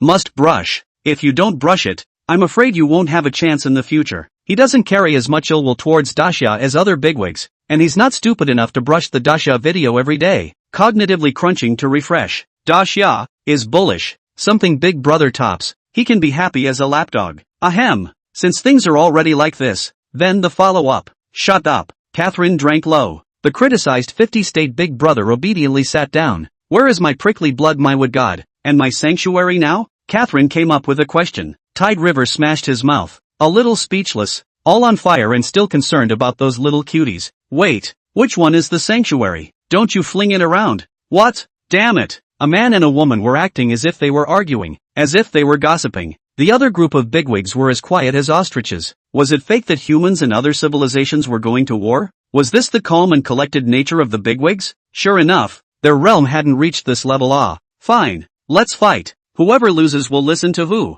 Fine. Then don't wear a mech. Ha! Do you believe that I'll drive my mech right now and waste all of you in the Hopewell Federation? Come on, you cats and dogs. You haven't settled the score after all these years. Settle the score? You return my stabbing blood, return my wood god. Good lord. It was obvious that the 2 giants of human civilization had not yet reached a unified opinion. The other attendees were more or less redundant. Tidal River exited the connection. Damn. Nerves. This woman can't speak. No, the cursing just now didn't play well. Tidal River resumed the connecting line. He walked out of the imperial sky and rolled up his sleeves. Chapter 61. Xie broke. Weak legs plus weak hands plus unconsciousness. Quarrels are never won by whoever is loud. Tide River caught Kaiser Lai's soft underbelly in death, playing stabbing blood as a dog in the first sentence, and treating the wood god as a horse in the second. The vulgarity of it was simply appalling. Catherine couldn't resist the pressure on the spot and admitted that Tide River did have some real stuff. The point is, she misses her cuties.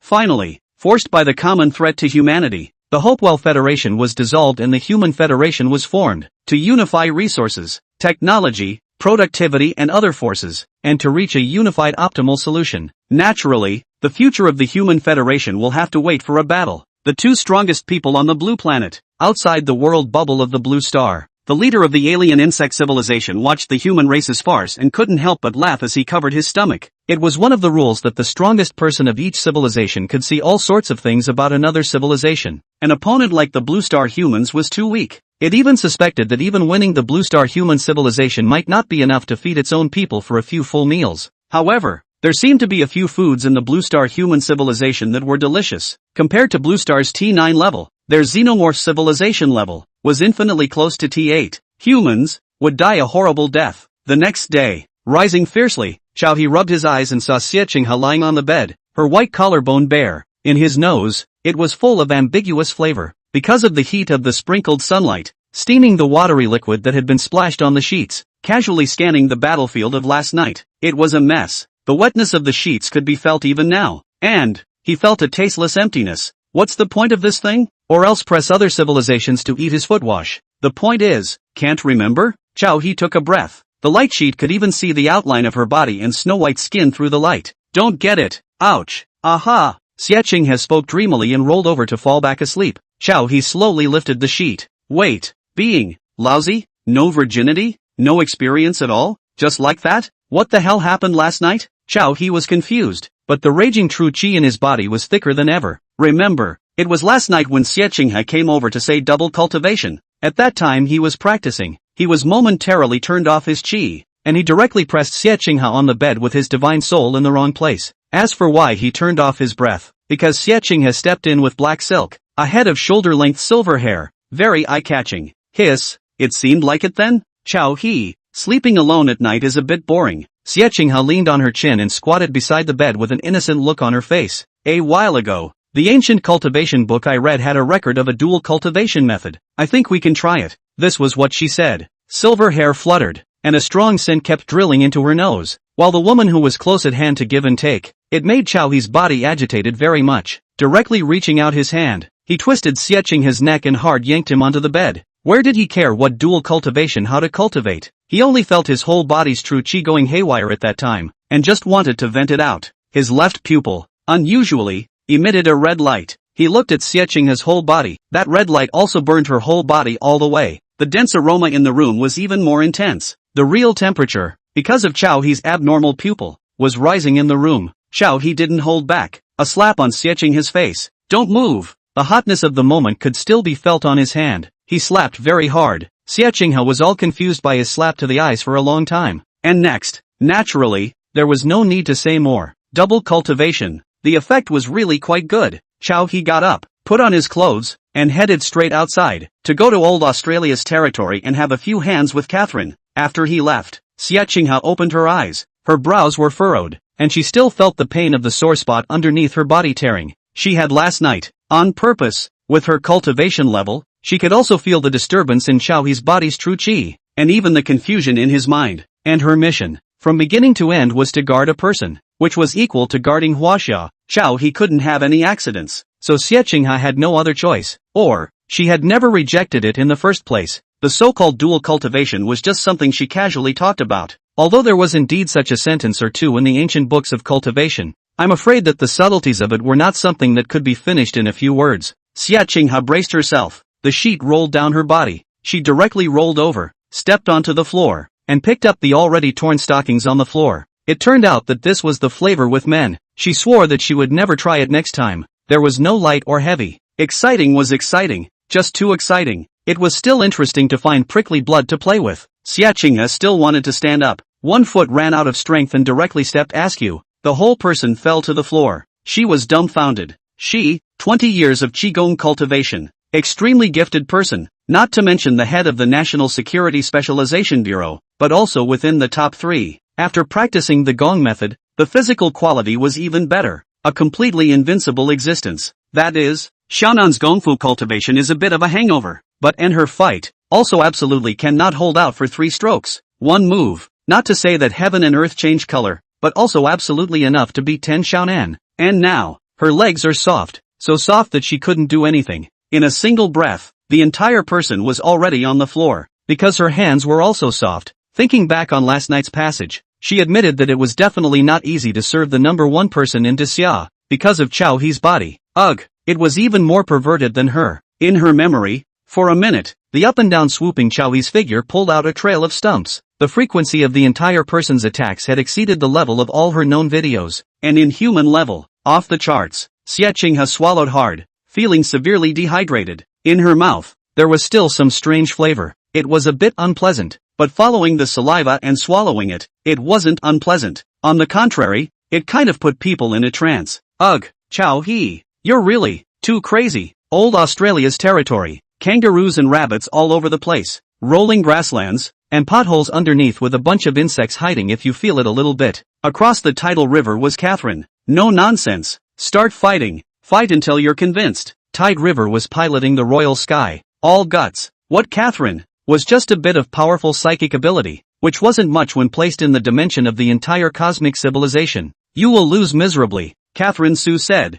her eyes frosty as they surfaced. In a flash, the two simply didn't have any more nonsense. Since they were going to fight, it was now. But in an instant, the temperature of the surrounding air dropped below freezing. The swaying blades of grass were instantly frozen by the ice. Rabbits, kangaroos, insects, all living creatures were all frozen in ice, including Chow He and his royal skyship. The entire world, half of the sky, had completely entered an ice age. No life could survive in this realm, but only the royal Xiao ship. Catherine stayed her strength. She knew that she wasn't stupid. If she really killed Chow He, perhaps, humanity would be finished. Bang! The white aura exploded. The Imperial Xiao broke through the freeze. It rushed straight towards Catherine. Chapter 62. The Divine River Empress looking down. Royally white. Ice cream splashed in all directions. the white-hot battle erupted in but a split second. Catherine's silver teeth were all about to be clenched. She left her hand for Tidal River, but the way Tidal River killed her didn't give her any face at all. Damn,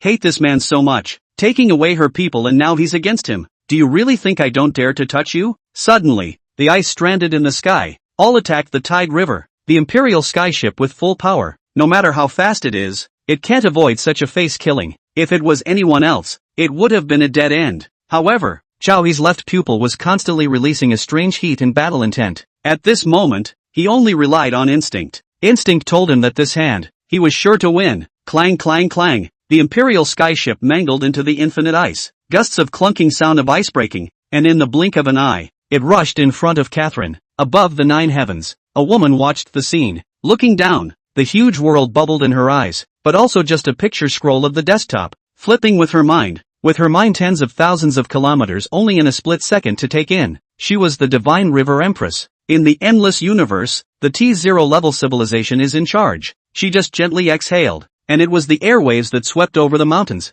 rivers, lakes and seas, the monstrous energy that shifted the mountains and rivers. At this time, she was dressed in a red satin robe, revealing the long legs without any flaws. Stepping on the ground of the small feet is not stained with half a bit of dust. The murder weapon in front of her chest was even bigger and whiter. Temperament of dust, absolutely not comparable to Catherine. Don't let me down, she murmured. Actually, Tidal River's system was the handiwork she left behind, and so was Catherine's alien crystal. Just because Chowhee was her son, she borrowed the power of the 9 heavens. Xian. Empress, the leader of the xenomorph civilization is here. A female guard approached to report. 1 step of 1,000 meters. The Empress was the only one in the large hall on weekdays. The God River Empress waved her hand, closing the world bubble in front of her. A rather ugly-looking insectoid slowly walked into the great hall, surging energy running through it. Just the energy in its body was enough to destroy a low-level world bubble with the power of a single bug. But even so, it didn't dare to use its abilities in the middle of the great hall, and just walked in a step-by-step manner, enduring a woman's anger. Even a bug knew that it was something done by a stupid fork. What's more, this woman was still the Divine River Empress. What are you still doing here?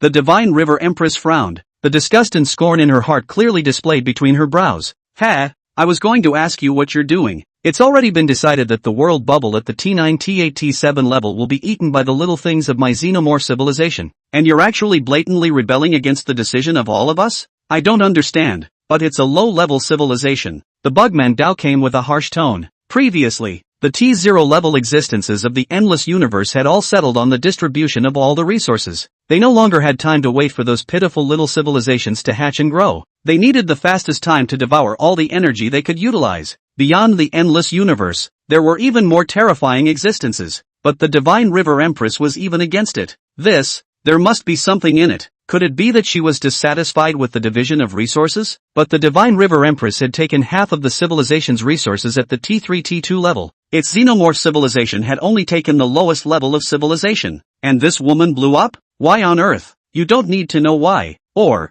I'll take out 1/5 of T2 and exchange an entire T9 with you, the Divine River Empress suddenly said. The civilization that existed in tens of thousands of world bubbles was nothing more than in their mouths. But no one could have imagined that the problem with all of it was that the Empress had given birth to a child. If the rulers of other civilizations were to know about this, the sky must have turned upside down, and there must have been unimaginable ripples. It would be a meteorite falling into a lake and blowing right over. Who could have imagined that? And this child was hidden by her in a tiny world bubble of the T9 civilization. All that Tidal River had gone through, she had seen it all. She was waiting for the child to grow. Just 10 years is enough. 10 years was just a snap of the fingers. It wasn't in the way. The battle between Tidal River and Catherine was quickly coming to an end. Catherine's teeth were all clenched. She couldn't even block Tide River. The man on the opposite side of the room was simply enlightened. Unimaginable power constantly surging wildly through his body. What scared her even more was Chowhee's gaze. Too bloody, too domineering, too unreasonable. It was as if she wasn't fighting a person. Him. The two had fought from the ground to the ground. Tear. Tidal River ripped a corner of Catherine's dress. Rip. Catherine kept retreating, but Tidal River kept chasing. Bang. Tidal River crushed Catherine to the ground. The dim light, the muddy earthy scent, all seemed thin under Tidal River's searing nostrils. The hot breath around him spewed over Catherine's body, the force in his hands climbing. Catherine tried to push him away, but it was completely futile, as if what was in front of her was not a human but a flooding beast. What the hell are you doing? You let go of me. I admit defeat. Catherine was tense and blanched. Tidal River was choking her to death and riding on top of her, and her psychic ability was not right at this moment. No, or from the beginning. Her alien energy seemed to have gotten weaker. Tide River, on the other hand, was getting stronger little by little, just like a hanged man. That was the only way she could describe it. Chow He was towering over her, his gaze dead on, and he was already controlling himself completely by instinct. Then, in Catherine's shocked gaze, countless pieces of clothing were ripped away. Woman. A woman was just a woman. The Divine River Empress looked at this scene and laughed shallowly. A woman is just a woman. It's my son who will use it. That's your greatest honor. My good son, you must grow up quickly. Grow up quickly so that you can help your mother. The trouble beyond the endless universe was nothing. Dealing with these tiresome civilizations in power was the trouble. She needs an absolute booster. Loyal, powerful. Not only that, her cultivation path was already set in stone, and no amount of quantitative changes could produce qualitative changes, but no one could think about it. She had also given Chow He the cultivation route of the entire undead civilization, just waiting for him to awaken. When he mastered that undead power and then merged it with his own, even she would have to be envious. At that time, perhaps he could grow into a T0 existence. Thinking about this, the Empress couldn't help but scratch and rub her huge peak. Good son, do you remember the milk I fed you when you were a child? The energy in there? You sucked it up with gusto. The battle between Chow He and Catherine. It lasted for a whole day and night. It finally ended in the early morning of the next day. Subsequently, the Global Human Federation was announced, and the first action that followed the establishment was liquidation. The first action that followed the establishment was to liquidate the spies that various countries had arranged in Dacia. Liquidation. The color of blood filled the air for 2 days. Catherine, once the queen of the Hopewell Federation, chose to ignore it. It was the wrath of Dacia. She couldn't block it. It was like she couldn't block the wrath of the tidal river. It was too hot. It was too persistent. In the end, the Human Federation led by Dacia pushed forward with the same Gundam project. The unprecedented investment of resources and manpower exceeded all known human history. Chapter 63, Gundam Present. Slaughtering 10,000 xenomorphs in one battle. Less than a month. The Human Federation showed absolute cooperation. After all, the Great Summer's liquidation was just around the corner. No one dared not cooperate. Catherine's former rule was originally based on absolute force, and the rumors, Tidal River had defeated Catherine. Who else had illusions? 10,000 square meters of battlefield, 1,000 limits of height. Human civilization has waited. The sun is behind. A huge figure blocking the light. The entire Federation Navy, Land and Air Force. There's no rule that says carriers can't go on land. With a height limit of 1,000 meters, Tidal River hated to pile on all the firepower. Above the carrier, the turrets and soldiers stood full, and the huge figure that covered half of the battlefield was Dacia's first Gundam. The height alone was over 200 meters. The entire body was densely packed with weapons all over. The first Gundam Hara Hatsune, whole body snow white, but more eye-catching than the whole body crimson. Above the gun barrel preheated, as if it could transform into a roaring beast at any time. The main focus is on the strongest firepower. Even the braking device is abandoned. Obviously, the first battle with the Xenomorph civilization was a positional battle. Maneuverability and whatnot. A little bit of shallowness will do. After all, there were still 3,000 mechs layered all over the sky. Chow He stood at the head of the Gundam, together with Catherine. There was no need to run into the Gundam with their combat power. If such battle power could not be defeated, humanity died, then it died. Chow's eyes were scarlet. It had been 3 days since he had slept well. He was now all fired up and just waiting to vent. The time arrived. At the end of everyone's gaze, a world bubble was seen slowly approaching. On top of it, tens of thousands of alien insects hissed, frantically, jumping. Even before the battle started, there were already higher xenomorphs devouring the lower miscellaneous xenomorphs around them. Gargle, kill, kill, kill, eat, eat, eat. The xenomorphs have already slaughtered 7 worlds. As long as the energy of 1 or 2 more worlds, they relied on. The xenomorph's eyes widened, looking at the behemoth at the end of the line of sight, dumbfounded. Gundam, they recognized this thing. Wasn't that a Gundam that only appeared in high-tech civilizations? How could it appear in the T9 civilization's war? It's impossible? How can they fight? They panicked, but in the eyes of the humans, it was the prelude to the battle, the horn for the xenomorphs to charge. All the humans present, all holding their breath,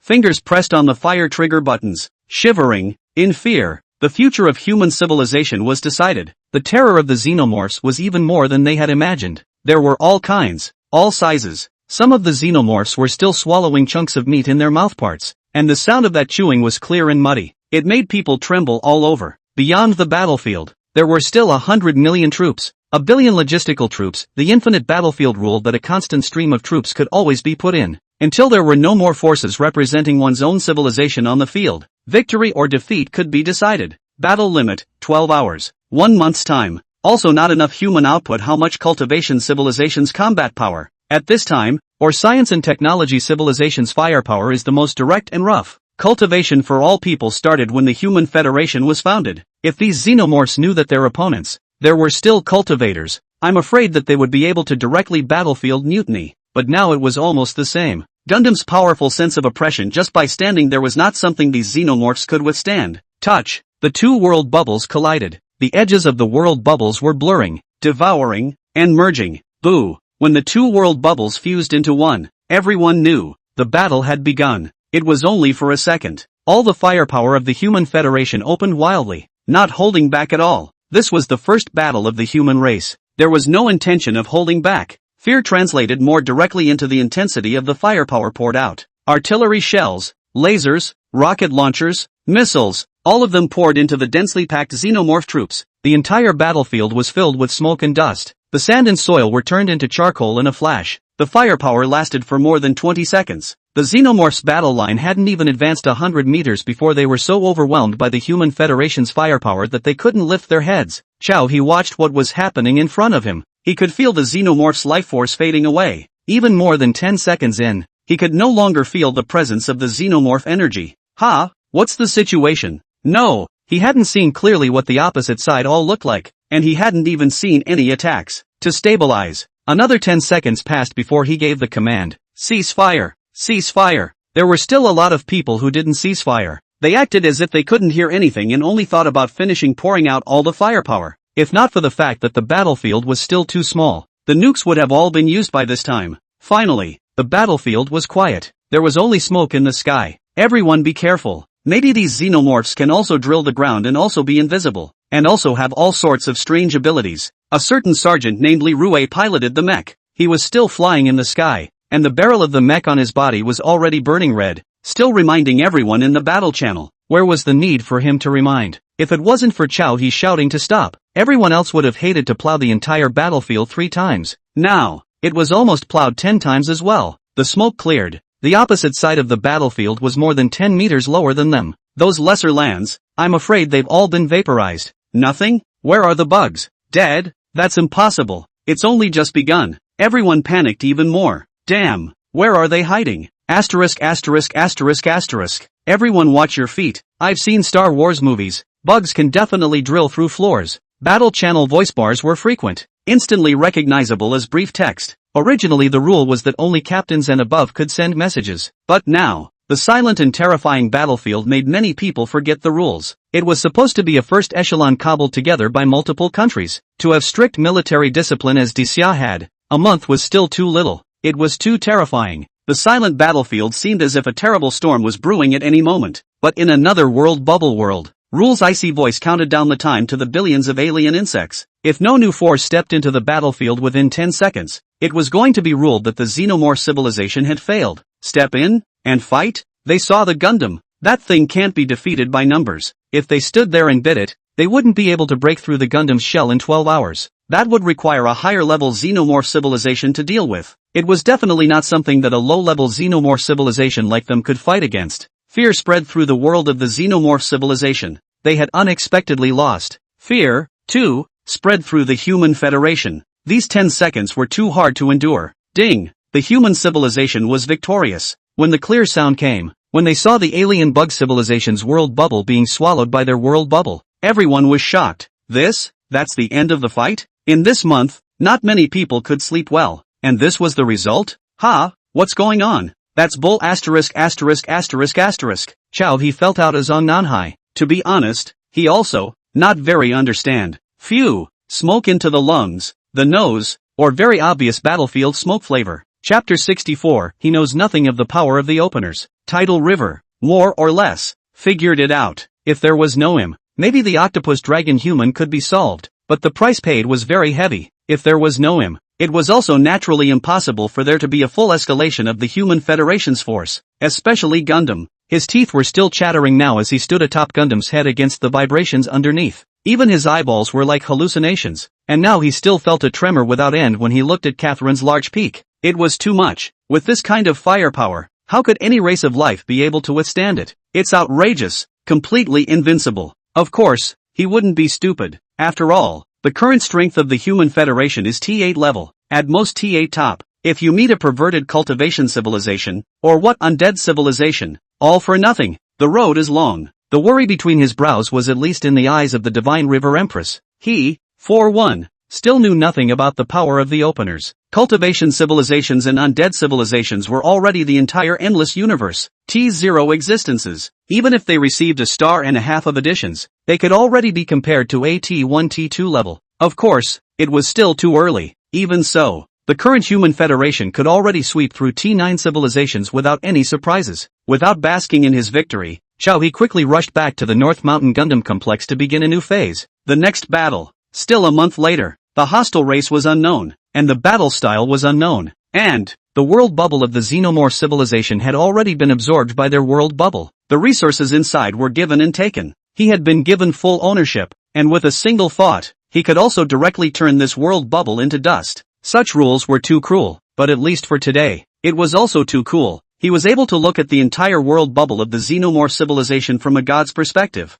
and with his thoughts, no tiny corner would be spared. In other words, he became the god of this alien bug civilization. Life and death was just an instant. What's more, it was now just a matter of districtly telling all the Xenomorphs to move out the resources they needed. It wasn't like they, the Human Federation, were Xenomorphs. There was no use in eating their flesh and blood, and they might even get sick if they messed up, though some brutal bug research was essential. If the more than 10,000 Xenomorphs that were bombarded by the Human Federation's shells could still speak, they must cry to death. Told you that you don't eat bugs. We could have just surrendered. There was a resource boost from the Xenomorph civilization. The work plan for the construction of the Gundam, directly to 100 units. Not because of anything, it's just expansive. There are other manufacturing plans. Chao He directly pulls the full arrangement. This month, enough people at the bottom are busy. North Mountain Research Institute, busy half a day. Tide River they still order takeout. Still the top Dasha chef set a table of good things. Chao He was still swiping the cell phone video as he ate. He nodded his head, satisfied that some of the entertainment programs hadn't broken yet.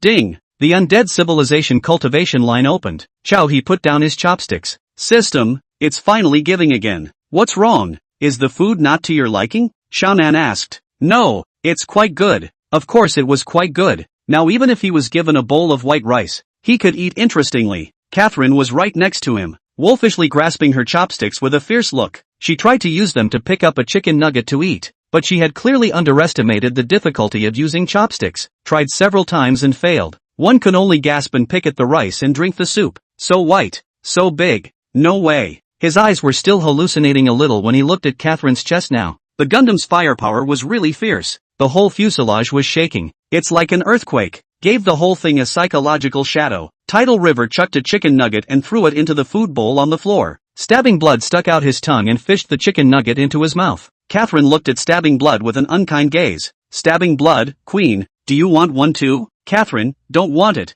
I'm full from looking at it. Status Ah. In the past, she used to have female guards as servants to feed her meals. Now, she actually has to eat by herself. Gas shaking cold. Chopsticks were even more unlearned at all. Catherine glanced at the others, her heart rippling. An underground institute. So many women. Chao He, you really know how to enjoy yourself. Chao He flashed away after a few bites. The empty flatland of the northern mountain. He perused the information of the undead civilization thread. Also as the cultivation civilization had an ancient book, but the ancient book of the undead civilization looked like the notes of a sociopathic magic researcher. Cruel. Indifference. Life was nothing more than a basic unit of experimentation. 100 units of life would only support a small experiment. A truly large undead forbidden spell could easily be the life of a city or a country. This was the extent of a forbidden spell. When it really came to the level of the so-called gods, the lives of several world bubbles would only be the loss of one move. The more Chao He looked at it, the colder his heart became. The power recorded above was truly appalling.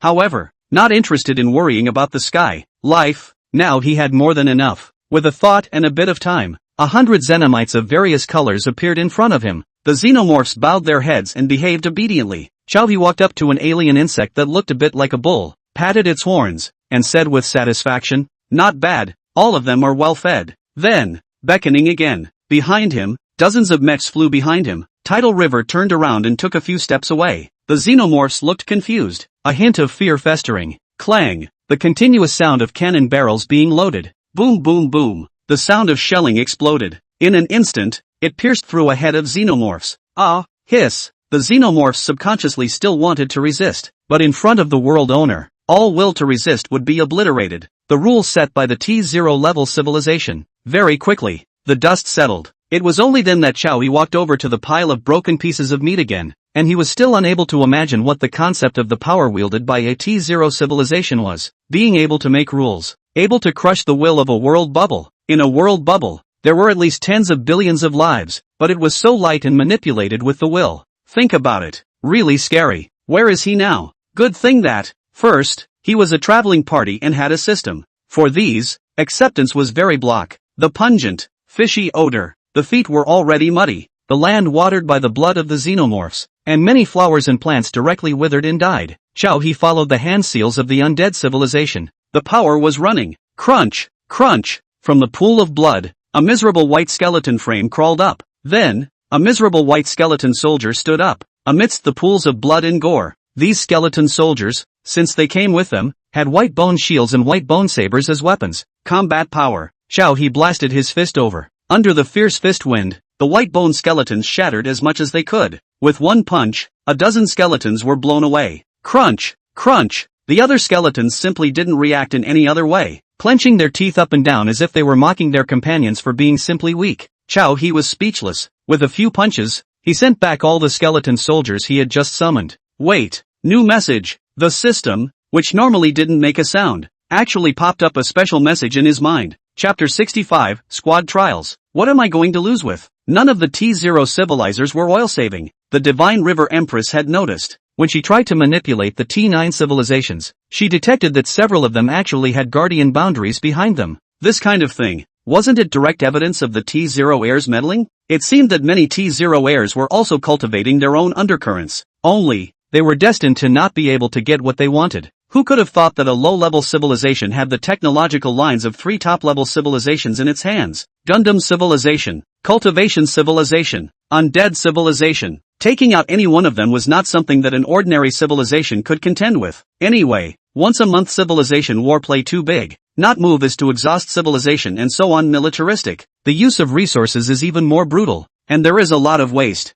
T0 or civilizations are so said. Therefore, in the future, directly change to squad-level trials and battles. The real reason, the author ing cried, being Ed doesn't make me confident. After the word count reached 100,000 words, it's just not right how I think about it. Even one idea a day, trying to have no way to save. Can read this estimate can feel, today write this, tomorrow write what I myself do not know. If there are still people who can read this, it's kind of amazing. Even I write myself, found it difficult to continue. I am after all considered new. Inexperienced, lack of pen power. So decided, the previous chapters are treated as padding. From 66 chapters, the tone of the entire book changed into a squad battle as the main core, civilization development as an auxiliary, narrow down the lens, or even go for the infinite stream squad model. I need to refer to some books I've read before and start over. At least this way, can properly walk to 500,000 words to finish the book. Not so much as 200,000 words directly explode to death,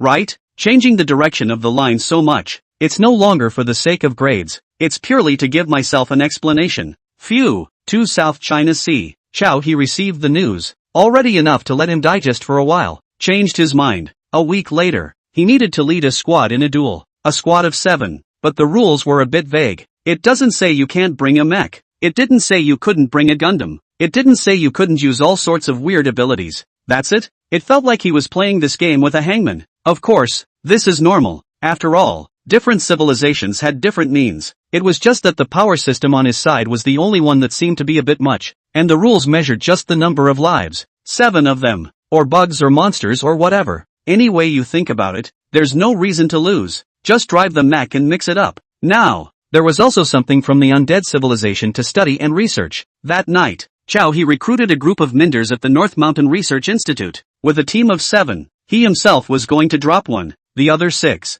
needed to think about it, although every personnel can still be mobilized. But the first echelon would be determined first, and the rest would come later. That's the thing, You guys make your comments? Tide River spread his hands and grabbed a cup of milk tea, the straw sticking right in. Suck suck suck. So sweet. Xiaonan coughed lightly. Stabbing blood, bring it. She is now. Forget it. I'll let stabbing blood demonstrate. The crowd's gazes went to stabbing blood, but at this time, thorn blood, She held back her red face. The small underwear was stripped down to where her feet were bare, and this time, it was a purple lace trim. Seeing the gazes of the crowd looking over, she commiserated. Oh, prickly blood is eating on fire again. Recently the meals are a little on fire. Roast chicken and goose were served one after another. After all, they were all cultivating and consuming fast. Chao He coughed lightly. We are picking combatants. Although prickly blood is fine. Xiaonan did not say much. Sure walked up to stabbing blood, pulled over her leash, and ripped her to the floor in front of everyone. Prickly blood's elbow collided directly with the floor, but she didn't cry out in pain. Instead, she looked at Xiaonan with running eyes. The eyes were starry. At this time, prickly blood's leash was still hanging with the entire cage. Xiaonan, instantly move out by yourself. Prickly blood blinked and obediently nodded his head. Boing! Prickly blood appeared outside the cage, and the dog chain stayed inside the cage. Tidal River saw this and raised his eyebrows. Prickly blood was so bullish? There was no way to instantly move with a slight shackle before awe. The crowd looked at her with much astonishment, but prickly blood lowered her head, and was busy lifting her small purple inner lining a little to the left, a little to the right, and it was hard to lift it. Her supernormal ability has become stronger. I did a little research, and the magnitude of this kind of strengthening hasn't reached the upper limit yet. Xiaonan said so. She knew stabbing blood better than anyone else. After all, often at night, when she was bored, she caught and played in the room, and many days ago, she discovered that prickly blood could instantly move out of the cage by herself, even in a state of full handcuffs and shackles, mostly because everyone was busy, and she had run out of snacks. She didn't resist the temptation, so she could only teleport out to get it herself. But of course, after getting it, she still obediently went back to the cage to handcuff her hands and feet again. Summary: strong, and good looking. Why don't you bring it? Teleportation. It's a good ability. Okay, little stabbing blood. Then, you're on the team of 7. Aha, stabbing blood will definitely work hard. Thornblood said I promise to be good. Then next, Xia Qinghe. Catherine, why are you looking at me? If you don't go, who will? Roland, you've been driving the divine flame for so long. You can't be missing. Little wood god. Yes, Han Eno, talking about you. Can you put down the game console in your hand first? Chao He wiped his face. It's all about history. It's okay, don't care about these small details. I'll go too. Maybe I can help a little too. Researcher Xiaonan suddenly spoke up. Xiaonan was subconsciously puzzled. But in the next second, Xiaonan just casually flipped her palm over, and a huge pressure covered the crowd. It only took a split second to make people unable to breathe. I milk tea. A whistling gust of wind. More than a wind, it was a mighty pressure. Just as Xiaonan faintly said, I've built my foundation. God, 7 to 8 billion people were still on the edge of practicing qi, even Chao He, and as a result, Xiaonan had built her foundation, the real cultivation civilization that is T0 T1, ordinary T9 civilization. Foundation building level lifeforms have already transcended the vast majority of lifeforms. This is not considered combat power. What is called combat power? Finally, personnel determined. The first echelon of the Human Federation squad trials. Chao He, Xia Qinghe, Catherine, Xiaonan, Wood God Han Yino, Stabbing Blood Sakurako, Roland Divine Flame. Thus, the first echelon was established. In the future, the open-class squad that was hated by all T9 T8 civilizations was officially established. Of course, the Big Talk Squad, is a big talk about the squad division of labor. All kinds of situation plan is not less. Also, by the way, exchange some cultivation experience. Just, Shao's undead civilization line. It seems that only he can cultivate. Chapter 66, First Trial. Guardian Princess's Little Inner. 7 days, but a snap of the fingers. Is everything ready? Then let's go. A door of light opened in front of Chao He. Chao He took a step in. Catherine and the others followed and stepped in. There was only a slight feeling of space tearing. What came into their eyes was not a battlefield. Rogue's camp. The large bar took up most of the area, and the entire camp, you couldn't even see the edge. The bar had a variety of styles. There are cyberpunk mechanical rough style. There are also gray tents of simple construction. People come and go. Bugs come and go. Weird people come and go. Countless squads of T8 T9 civilizations waited here for the real battle to begin. They had only just arrived on the ground. They attracted the majority of attention. It was slightly exaggerated. Chao He's group of 7 people, one of whom was equipped with a mecha standard. This wasn't to drink. They came to fight. On top of the mechs, the eye-catching gun barrels, the pulse cannons that were storing up momentum.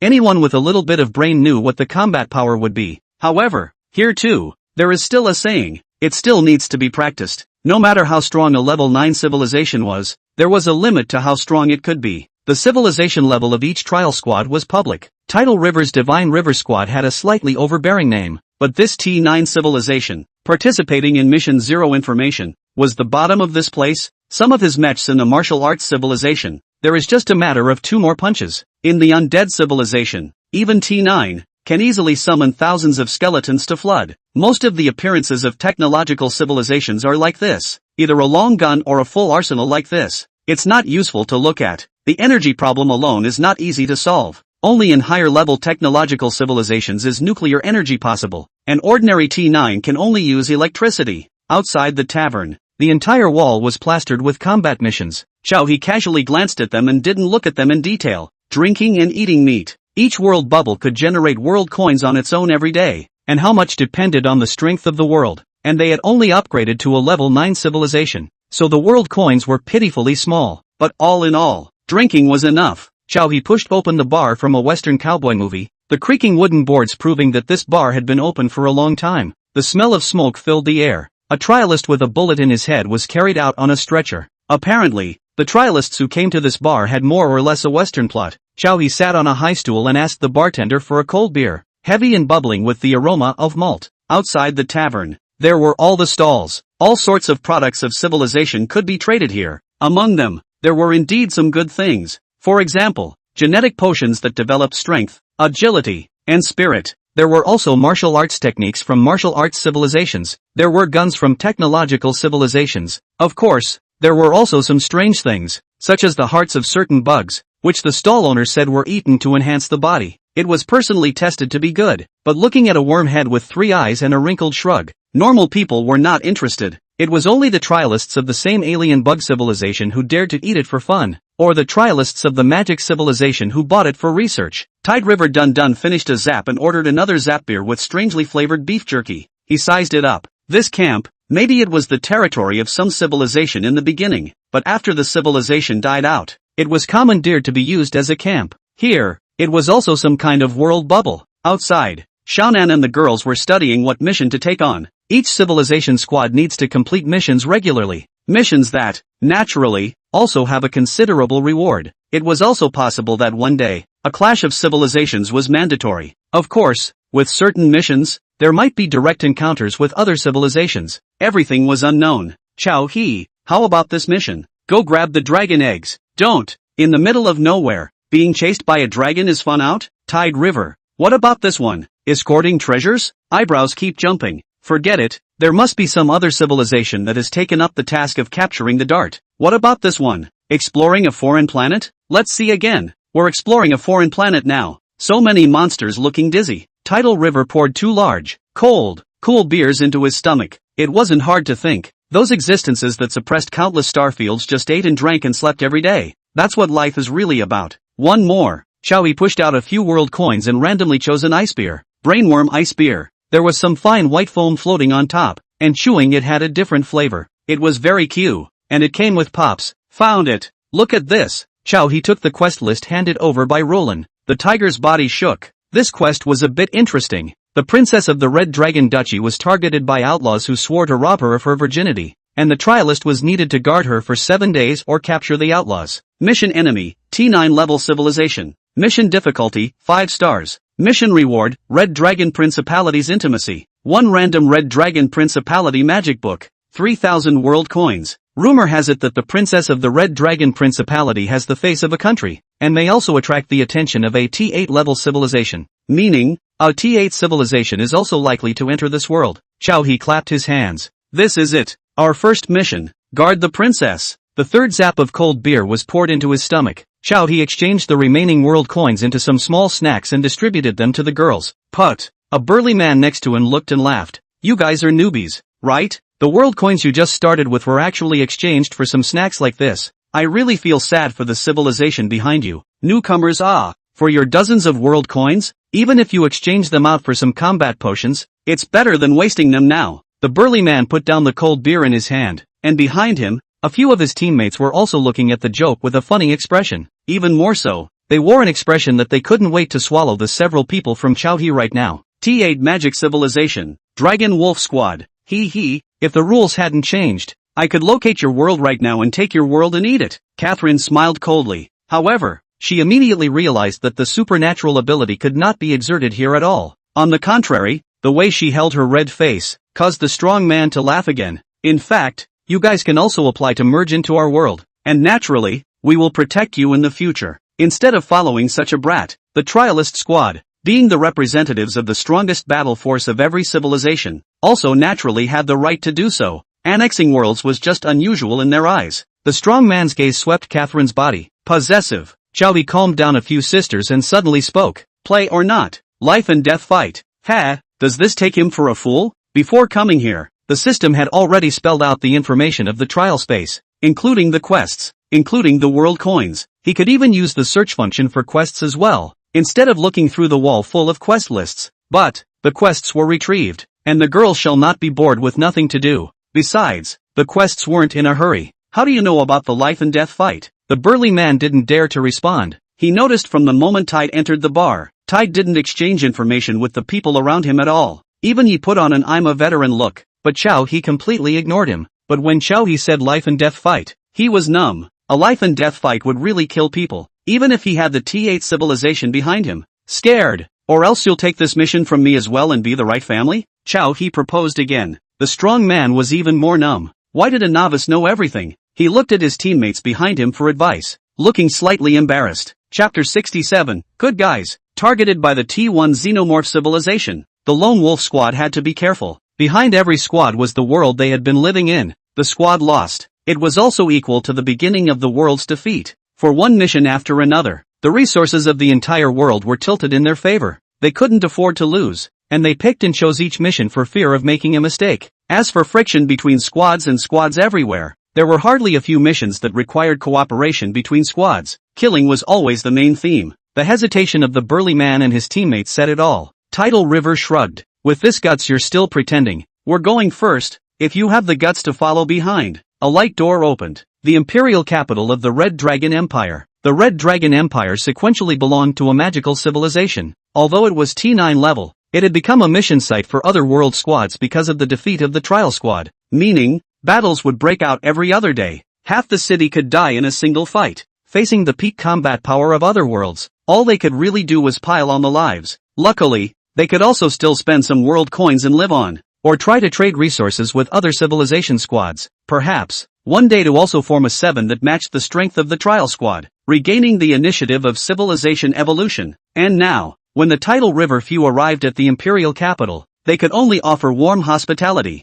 Hundreds of maids were lined up. It was up to the king to pick them out. The king of the Red Dragon Empire complimented. I'm counting on you for my daughter's safety. The golden and brilliant hall. There were a dozen magicians and hundreds of warriors guarding it. Their expressions were more than a little gray. Without interruption, there were squads from other civilizations that treated this place like an amusement park in general, coming and going whenever they wanted. Most of the squads, on the other hand, appeared as civilization destroyers. They weren't there for protection, just to destroy at will, unleashing sinful genes and messing up the country. If it wasn't for the fact that the Red Dragon Empire still had a sound imperial system, the unusual 7-member squad wouldn't dare to really go against the entire world force. I'm afraid they would have all been finished long ago. Well, we'll do our best and won't joke with our lives. Chowhee responded. For the sake of the world coins, for the sake of seeing how this country's princess really tipped the scales, Xiaqinghe couldn't wait to see what the princess looked like. Tugging on Chowhee's sleeve to show that he didn't care about the red tape, the group arrived at the princess's sleeping room. The princess was already in her pajamas, sitting on the bed with her legs between her pillows. Meeting and talking all at once seemed redundant, because Xiaqinghe had already kicked off her shoes and climbed onto the princess's sleeping bed, stretching out her sinful hand, and in the princess's stunned gaze, she scooped the princess into her arms. Little sister, you're the princess. You look like a doll. Xiaqinghe was more than 20 centimeters taller than the princess. Doing the math, the princess was at most 1 meter 5. It was impossible to be any taller. The princess's skin was like white porcelain, white and greasy and glistening. Her skin was red and bubbling to the naked eye. Stop, stop. The princess fought against Xiaqinghe's hand, but she was still being pulled away from her robe quite a bit by this sister. Wow, your body is whiter. Xiaqinghe marveled. leaving everyone present speechless. It was too immodest. Ah! Xia Qinghe shrieked. The Red Dragon Princess grabbed her hand and directly bit a clear embossment. The princess was teary-eyed. Xia Qinghe was busy being comforting. Aya, don't tease you. You're the cutest. Baby, don't cry. Alright, mecha alert mode. You guys guard the periphery. If there is a situation, immediately shout. Tidal River commanded. Catherine, it's up to you. Catherine nodded. With just a wave of her hand, she laid a layer of ice cream on the periphery of the sleeping room. The Red Dragon Princess flashed her small eyes and watched the scene attentively. There was also Han Yino. With another flurry of earth and wood, the princess's sleeping room was completely protected. The shadows of the trees in the sky, at any time, can be killing power. Chao He lit up a cigarette, and boredly climbed into bed as well. No other. Chatting. The night is long. Do not find something to do shall not die of boredom. Looking at Tide River also come over. The princess's mind crumbled and her silver teeth clenched. I knew you all are not good people. Chao He's head was big. The princess's tear tracks were clear. He was certain that if it wasn't for their bunch of light bulbs, Xia Qinghe could have just stripped this lowly princess clean. Trialists for the mission world, completely outsiders. If it wasn't for the mission in place, it would be completely possible to be the emperor of the earth in this world, to live and to kill. Stop, stop, I just want to come and chat. He stepped back a distance to show that he was safe. Of course, the bed still wasn't down. After all, the bed was really comfortable, and it was also big. In theory, it seemed like he could tell everyone to sleep in the bed, but it was even more immodest. How did it feel to be on vacation when you came on a mission?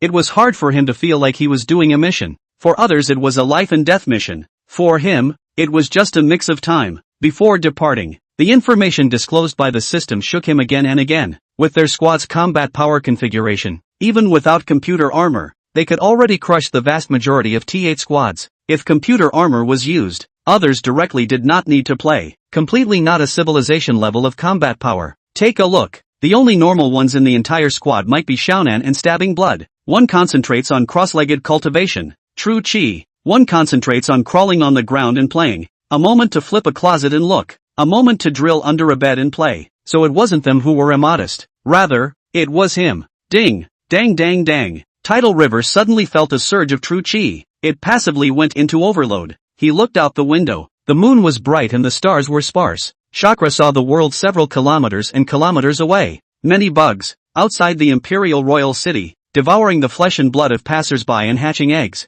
Boing boing. Many bug eggs had already broken their shells. The black bugs, each the size of a human head, ate the shells the first time they broke. This was not enough. The bugs that hadn't had their fill yet took their kind as a food source again. The killing began. Stronger bugs were born. Somewhere in the bug nest, in the blackness of the sky, there was a flash of light. There were 7 people desperately resisting the nest, trying to break out, but in vain. Finally, the light went out. It was too far away. Chao He couldn't determine the strength of some of those bugs, but if those 7 people were another trial squad, then the intensity, it could never be weak. The real trouble was that the entire Imperial Royal Capital was surrounded by these bugs, densely packed, like a tidal wave. System, what a situation. This is what you said. I can crush a T8 level civilization. As a result, it's only the first mission. Give me a difficulty level? Ding. Check is complete. There is a T1 class xenomorph civilization influencing the course of the world. Please be careful. Chao He got it. He was being targeted by a T1 level xenomorph civilization, directly treating him as a big tonic kind of pill. So far-fetched? So far-fetched? Above the 9 heavens,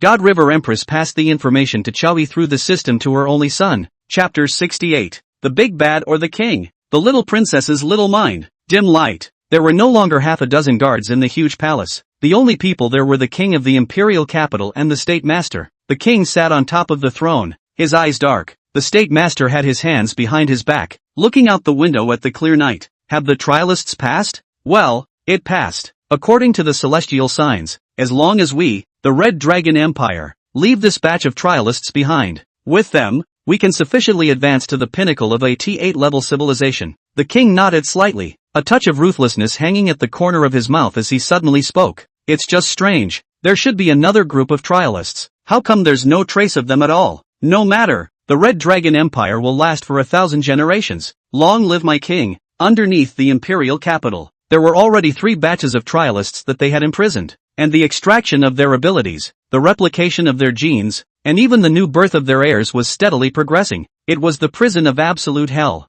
Several trialists from other worlds were bound naked on the experiment table. Their bodies were filled with tubes, and their blood was transferred little by little through the tubes into glass bottles engraved with magical patterns. The magician wearing a hood waited quietly at the side. His shadowy eyes were like piercing through the body of the trialist, staring at every cell of the trialist. In the other cell, several trialists were constantly subjected to electric shock and fire, with no hope of escape, surrounded by super-strong alloys only found in technological civilizations. The only thing that awaits them is exhaustion and being reduced to fodder for the magician's research. There were also a few of them, lined up in front of a line of women, waiting for coitus with the trialists. The women were as naked as they could be, their looks reverent, standing the same, looking the same. Only the absurdity of the imperial aristocracy was endlessly played out here. The woman at the front of the line was already copulating with the trialist. The white naked body was undulating up and down. This was definitely not heaven for the trialists. A large amount of potions were injected into the bodies of the trialists, and their eyes only saw copulation,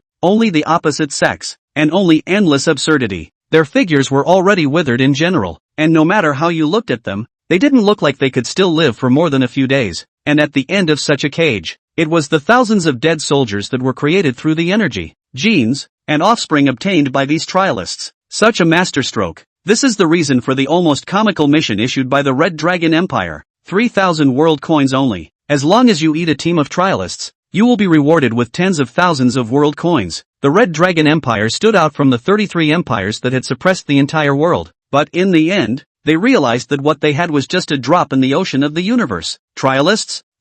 To hold the fate of a kingdom in the hands of a few people, it would be better to take the initiative to step back and make this place a graveyard for trial squads. When the trial squad only thought they were here to walk the mission, and even took what they wanted from them, then that was also the beginning of the trial squad's failure. Extract their energy, replicating their genes, even treating the trial squad's people as procreation machines. The power gained this way, compared to the entire empire's resources being tilted towards their trial squads, this was the wisest. After all, he was the king, and how could he tolerate those future trial squads that tilted their resources to ride on his head? Princess's bedchamber. He entered the thinking mode of hitting the sauce. It was very wrong. The tone of the system talking to him was different. In the past, it hardly spoke a few words a day, but rather his AI switchboard brother chatted with him a few times. But now the situation has changed. The xenomorph civilization has set its sights on you. Must give them a good look. A mere xenomorph civilization won't be a match for you at all. Crush them. I can't make a move yet. But, son,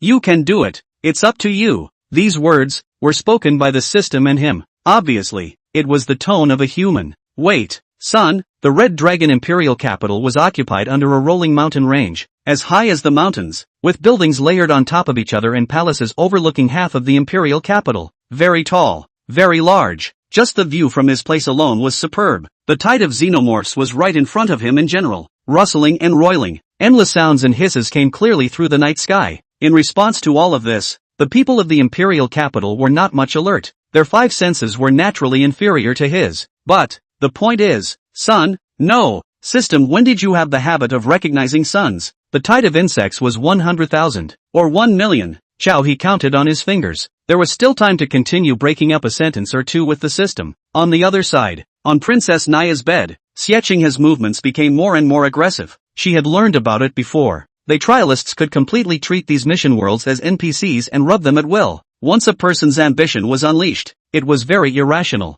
The boudoir of the princess of the imperial capital. Yet there were no other guards, not even a maid. Isn't the meaning obvious? Even if the trialists played the princess, what else can they do with them? And she's a female. Can that be called playing? But it's just cultivating a relationship with the mission target. It's not. At that moment, with a swift momentum, she inserted her hand into Naya's collar, before she was feeling the softness inside. Good boy. Sisters, see how well you've developed. Naya's eyes were stunned. Fierce was fled to the side. However, she regretted it in the next second. These trialists seemed to be different. Just coming here, a few sisters would freeze for a while, summoning trees for a while, protecting the entire bedchamber. It wasn't like the previous trial squad that was still thinking of doing her on the spot. Of course, those people didn't end up any better. Do you really think of her as a harmless little princess that you can just rub and squeeze? Stupid. Most critically, these people were clearly stronger than the previous trial squad. Too much stronger. She could feel it. She knew about her father's plan to use her as bait all alone.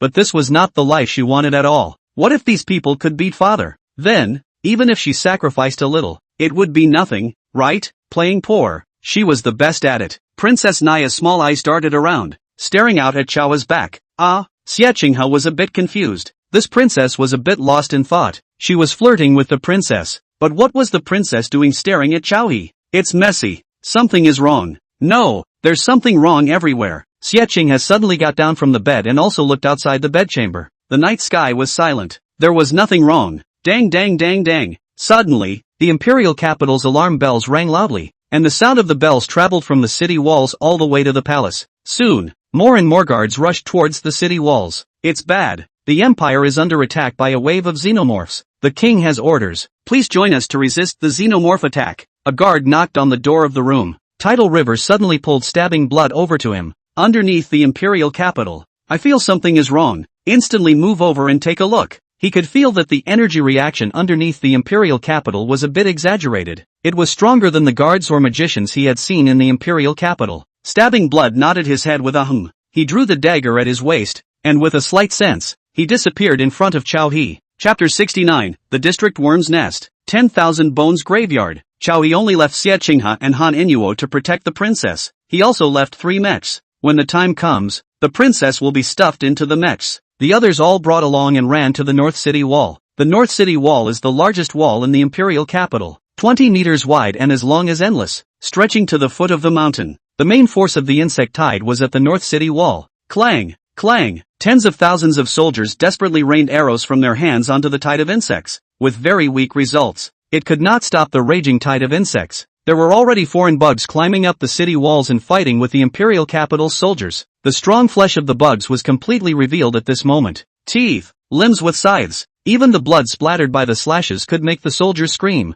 Their armor, which had been enchanted by the magicians, was soon riddled with holes. Everything seemed small in the battlefield where blood and flesh were splattered. The king of the imperial capital, an aged figure with a crutch, was supervising the battle from a sentry tower just behind the city wall. He looked away from Tide River with a tense yet amiable expression. Chao Kuan, all please. Oh, how strange. How could xenomorphs appear in his world? Endless universes. They weren't the only ones trying to find ways to skip the many rules to find other universes. The Xenomites were even the best of them. There were Xenomites in many worlds, and it wasn't like the Red Dragon Empire hadn't encountered them before. But there were never as many as this one. No, it was too many. Previously, it was just 3 or 2 of the cats and dogs. The tranquil night was covered by a black tide of insects, with no end in sight. The strange and terrified looks brought tons of pressure to the frontline soldiers even more. A soldier was dragged underneath the city wall by the alien bugs and was devoured cleanly in the blink of an eye. Even the limbs that flew out couldn't fly far before they were fought over by several xenomorphs and crumbled in the twinkling of an eye. Shan'an tugged on Chao's sleeve and hesitantly said,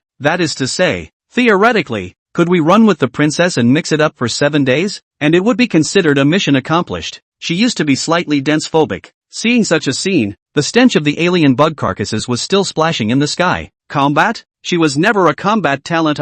She was a researcher. A scientific researcher. She was okay with fighting people. Fighting bugs? Really? She was never mentally prepared for that. What's the panic? Get to work. This is just where it's at. Sister Xiao, trust yourself. Just play the game and brush the monsters and be done with it. Chao He said so, removing the quiet pestle behind the imperial sky, the ink blade behind him. Perhaps, turn around and there will be battles. Save your electricity. Clang, the ink blade was sheathed. Chao He collapsed his foot on the city wall, and his icy blade swung recklessly. The alien insects that approached did not have a single enemy. One after another, they were decimated and fell down to the city wall. Behind, Roland's divine flame flew into midair and directly came with a handful of fire coverage, instantly blowing out a large gap. Catherine smiled coldly. It was finally her time to play. Ever since she was forcefully tied to a boat by Tidal River, how she mixed it up was not enjoyable. She was the queen of the hall. Bugs, your end has come. Instantly, endless ice creams emerged from the void, brushing and drying violently into the tide of xenomorphs.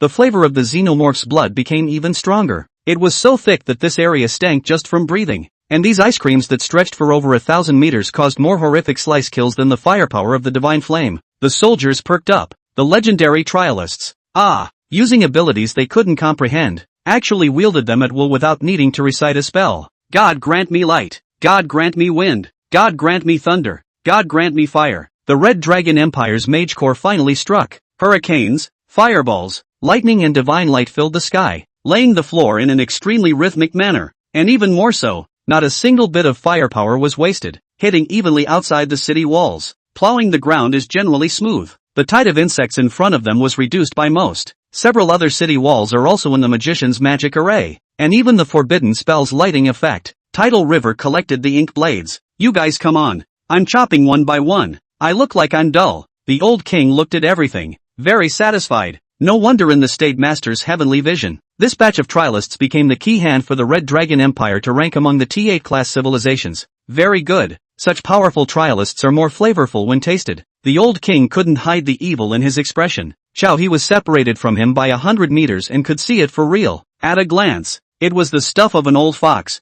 I don't know what kind of strange research is going on. Tide River left an eye out. Boo! Stabbing blood appeared in the dark corner of the city wall. It waited for a while before coming towards him. The two catapulted themselves into the corner. Prickly blood, master. It's checked out. Tidal River saw that she looked so scared and came over to him. Holy, playing so big. It can still be like this. He was shocked. Is this the mission world? It was just a world that said it was already a world where the trial team was completely wiped out. Even if it was strong, there were limits. But this was clearly over the limit. Thousands of genetic and alien warriors? There were also hundreds of trialist sayers in training. This shall not overturn the sky if they are given time. Understood. Just go back to the princess and stay there.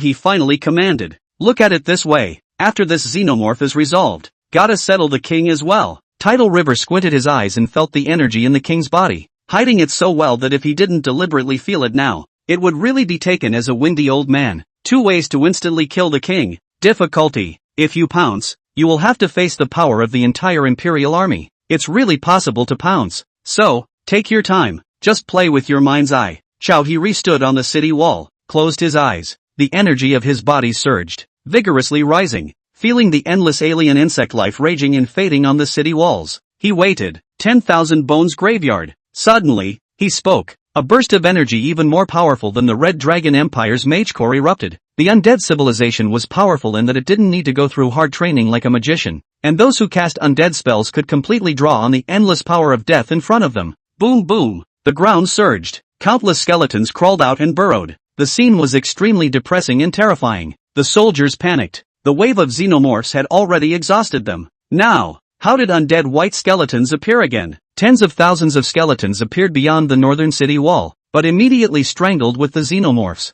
He said indifferently towards the old king. It's fine. I summoned the skeleton warriors. The old king nodded in a daze, his face a little weird. Again, he marveled at his means, and again, salivating at his power. If he grasped this handful of power, the future of the Red Dragon Empire would be more than becoming the pinnacle of the T8 civilization. The old king had eyesight. The ability of the T0 undead civilization, a single person, far exceeded the power of a core. But, sorry, these white bone soldiers don't have a limit on the time they can appear. Chapter 70, The Old King Trembles. Hanging kill. The strangulation of the Sea of Skulls was like an ocean wave. Wave after wave. The xenomorphs would die. The skeletons would only die out. But as long as the bugs died, new skeletons would rise. Skeletons will never end. Throughout the night, with the help of the Imperial Capital's Magician Corps, the bugs were completely emptied. Only the sound of the wind whistling remained, and the stench of alien bug blood splashing, and the endless sea of skeletons outside the walls of the Imperial Capital. The soldiers celebrated and survived. The Magician Corps replenished the lost magic power and also survived the robbery. If the city walls had been breached by the xenomorphs, they feared that their Magician Corps wouldn't last a moment. However, soon they felt something was wrong.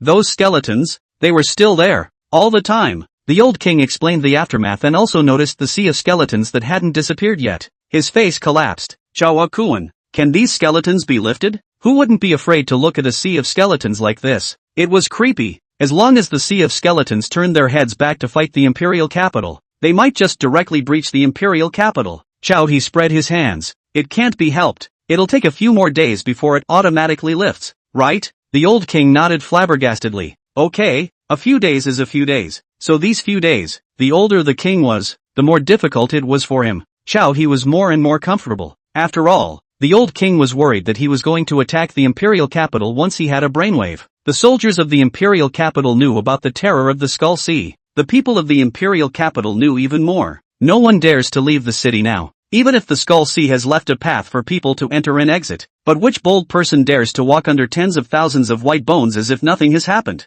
Anyone with small guts could just piss themselves in fear. For this reason, another dinner party. The old king tried his best to curry favor, and used the celebration as a reason to give Tide River a banquet for the third time. Tidal River shallowly tasted a few mouthfuls of the soup, and was very satisfied as he fed it to the blood-thorny little baby lying on the side. It's almost time, Tidal River suddenly commanded, also glancing at Xiaonan and the girls. Aha! Prickly Blood nodded seriously. Soon, alarm bells rang outside the city. The skeleton sea had really attacked the city. No one expected it, and the soldiers guarding the city walls even more so. After all, they were once still comrades in arms. No, who could be comrades in arms with skeletons? And now, the panic-inducing sound of teeth clashing stretched across the entirety of the imperial capital's walls. Before this, the imperial sky had already set the ink blade to the old king's neck. It wasn't that it didn't chop down. Rather, it didn't chop in. Humph, rats, are you guys trying to destroy my empire? You will regret this. The old king suddenly stormed out and pushed away the imperial sky. He was appalled at the old king's fighting strength,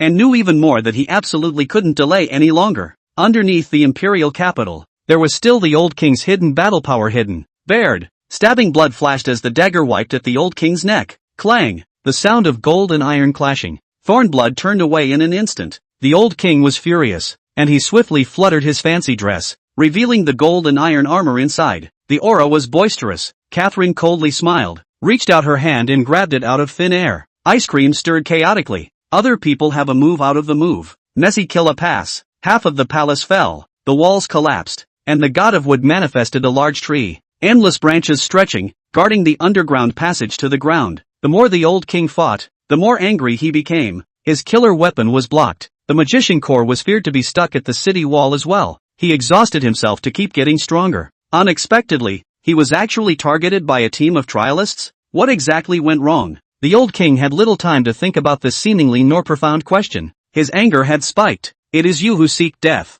In an instant, a frantic battle intent surged. The aura around the old king swelled, and in an instant, 100-meter domain unfolded. Catherine's Iceling, Wood God's Thousand-Tree Chaotic Scroll, Stabbing Blood's Flash Sneak Attack. The firepower of many mechs covered it. All of the attacks were blocked by him outside of the field. No one could break through half a step anymore. A few sisters felt a great deal of difficulty. It was as if this was no longer a force they could fight against. At this moment, Xiaonan's power sword, heretical pupils were displayed. A palm was launched, turning Cloud Palm, the only cultivation spell she had learned, the lightning spell she hadn't learned. But this, it was already her strongest attack. Huge Palm, rolling true chi attack. After coming into contact with the old king's domain, but it dissolved into nothingness in an instant. Ha, ignorant ants. Do you know what true power means? I'm the Red Dragon Empire's greatest underpinning. What trialists, what world bubbles, are all nothing in front of me? Die, the old king roared. It was just a roar before death. He narrowed his eyes, stretching out his hand. Xiao chanted,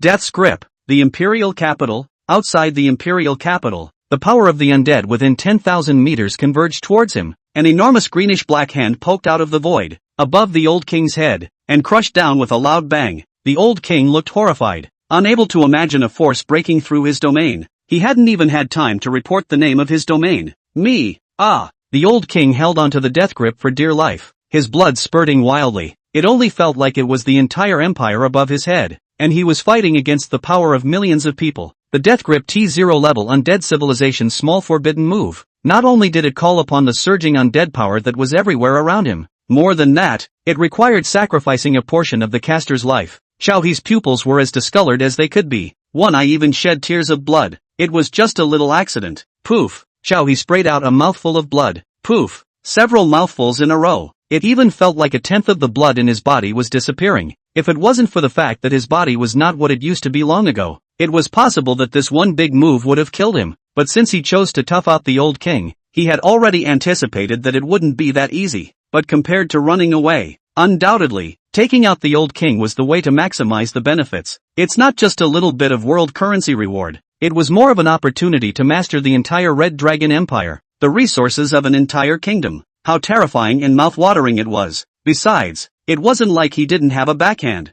This was his backhand. Boom! The death grip pressed down. In an instant, it burst into the old king's domain. The next moment, it clutched the still rampant old king in its death grip. Tidal River clenched in the void. The death grip was also synchronized. Crunching sounds gusted. Bang! Blood and water erupted in a flash. Looking again, the old king had already been pinched into a pile of broken meat. Done. Chow he sat down on his butt. It's a good thing, or else we'd really have to run away. Tidal River couldn't help but be thankful. Our T8 level civilization was just a bit powerful, but just a bit. If they were in their blue star, their small team's power would be enough to sweep through. On one side of the city wall, the Red Dragon Empire's little princess, Naya, arrived. It was just a soft shout, but it resounded through the Great Wall and beyond. The attack of the Sea of Skulls stopped and even backed off a lot, letting the panicked soldiers continue to attack. They no longer fought back. Naya looked in the direction of the palace. The figure was petite though, but after the first soldier knelt down to her, more and more soldiers knelt down. This night, the old king of the Red Dragon Empire died, and the throne was inherited by the young princess Naya. No royal relative dared to raise an opinion. After all, the man who stood behind Naya was the man who raised his hand to the Sea of Skulls. Chapter 71 There is no other way. Chop it up. The blue sea and cloudy sky. 100,000 soldiers and magician corps gathered at the Dragon Dance Terrace. The young Naya sat on top of the throne. The soldiers and magicians all kneeled down. Only Chow He's group stood at their side. The magicians on the scene, in order to record this moment, activated the recording crystal. A dozen battle-damaged mechs arched. 100,000 people kneeling. And there was that one man standing against the wind. His figure tall in the setting sun. Even though the man's face was pale and bloodless, yet no one dared to look up at him. This piece of image, the Red Dragon Empire had been passed down for thousands and thousands of years. In order to obtain the help of Chow He and the others, Naya had signed many unequal treaties. Of course, it was all done in secret. No one but Naya knew about it. It was enough for the people of the Red Dragon Empire to know that their princess Naya had the leadership of an old king. 10,000 years of prosperity for the Red Dragon Empire. Long live the Red Dragon Empire. Long live the Red Dragon Empire. Naya's face flushed under the unanimous shouts of 100,000 people. Chow He squinted his eyes, looking at the entire empire's appearance with great satisfaction. After all, this would be his empire in the future. After the enthronement, there was the banquet. After the banquet, it was the moment when Princess Naya, oh no, King Naya, fulfilled one of the unequal treaties. Aha! Thump! The sound of violent crashes echoed in the former Princess Naya's chambers one after the other. Soon, it was the continuous snapping sound. 3 minutes later, Chow He left Naya's body. Then Xie Qinghe followed. Don't ask. False. An old king, he's out for blood. Just mean it. Is he that kind of person? No, he's not. Obviously not. Anyone who knows him knows him. He doesn't need much explanation. Aha. Then an hour later, Xie Qinghe retired. Looking interesting, Xiaonan also climbed onto Princess Naya's bed. Ah, little sister. Otherwise why don't you drink a few mouthfuls of water? You're hoarse from shouting. King Naya's face was incredibly flushed. I'm okay. I'm the king of the Red Dragon Empire. A night of melee. After leaving enough marks on King Naya, Tidal River was the one to confirm that they did indeed hold the entire Red Dragon Empire. Future. The output of the world in which the Red Dragon Empire was located would also be at his disposal. This included the entire empire's magical resources, mineral resources, and human resources. The Red Dragon Empire had a long history, and there were too many resources that could be tapped into. Sure enough, plotting to usurp the throne was the fastest way to develop. The following day, Chow He and the others returned. First time, looking for the hospital. For the sake of the final big move, Tide River now very much needed to find someone to donate blood. Good thing. Now, not to mention what kind of blood he had. Even if it was panda blood, it wouldn't be difficult to make up for the missing essence blood. In the undead civilization, there shouldn't be any such thing as blood donation. Otherwise, this area of lost essence blood, in the eyes of a technological civilization, it would just be a bit of frost. After recuperating, the entire team returned. A new round of adventure began. Naturally, in the time to come, the Divine River Squad, which possessed several major civilizations' technological threads, hammered the entire T9-T8 civilization's world bubble. There was no enemy at all. A descending blow, terrifying as it was. It took 10 years. Chow He sat on nearly half of the world. Nearly endless resources were added, creating an extremely terrifying civilization. Up to the number of millions, 100,000 in the original Human Federation civilization. Others colonized in other civilizations. 10 years later Gundam, already able to make world bubble breakthroughs for hyperspace support. During the period several big counterattacks brewed by the alien bug civilization. All of them were sharply suppressed. The alien bug civilization jumped again. They can only sigh at the Gundam they are facing. Unbeatable technology, supernatural weapons. It was a Gundam that could completely arm wrestle with magic civilizations and other non-technological civilization lines. The subsequent Gundams, with their wildly pointless tech trees, were virtually flawless, immune to psychic attacks, immune to normal necromancy, power is almost unlimited, can directly draw the power of the world bubble as energy. Firepower was even more external to the many magic, undead spells, and technological firepower. At this point, the Gundam stood out in 2 words. Invincible. A little bit of statistics. Tidal River suppressed half of the world. Statistically, the number of low-level civilizations is far more than high-level civilizations. T9 T8 added up to half of the endless universe. Also naturally, he finally realized that the so-called system was nothing more than the handiwork of his bullish old mom, the Divine River Empress. With his mom's unrelenting help, another 10 years, the Human Federation officially advanced to a T0 level civilization. Even if there was a bug civilization or even another T0 civilization that wanted to intervene, it was useless. He was invincible under the same level. He was invincible under the same level. He could replace one T0 civilization with another. The road to invincibility is not worth mentioning, and the reality is, the Divine River Empress resisted most of the pressure for him, holding out until his power was enough to break the scales of T0 level civilizations. The backhandedness of other T0 level civilizations became worthless. Some of the backhanders. It was probably all in the T8 T9 civilizations that Xiao He had destroyed in passing. Exactly which world was the backhand of which T0 civilization? He wasn't too sure. With a slight strike, it was suppression. There was no need to even take a closer look at the inner workings of it. In the face of the strong rise of Xiao He, the other T0s were all mute. Thus, the entire endless universe. In addition to the God River Empress, there is another God River Emperor who is even more terrifying. At the drop of a hat, 1,000,000 Gundams opened your home. Who dares to disobey? A single thought can cause the entire river of time to cut off. One day, on the beach in Hawaii, Xiao He was lying on a sun lounger, drinking the special brain bug ice beer from the rogues camp. The recipe of this stuff he changed slightly. It can make a man more manly. Actual test. Good use. Catherine squeezed a grape and waited for Tide to open her mouth. The sea breeze blew. The waves lapped. The whole beach was just tidal river in them. Tide River opened his mouth. I said, Chewy, this grape is. Chewy, what kind of variety is it? Chewy. How it's still QQ and bursting with juice. Chewing, really will enjoy. Master, I also want to taste it. The prickly blood came over, and the flashing eyes were still starry. Prickly blood didn't even wait for Tidal River to respond, opening his own mouth and waiting for Catherine to feed it. Apparently, that's what happens when a pet is well-bred. It started to get skinny, starting to be no big deal. But that's it. Sunbathing, not wanting to move. I don't want to move. I don't want to talk. Just make a mess. Vacation over. Have to go back to the kids.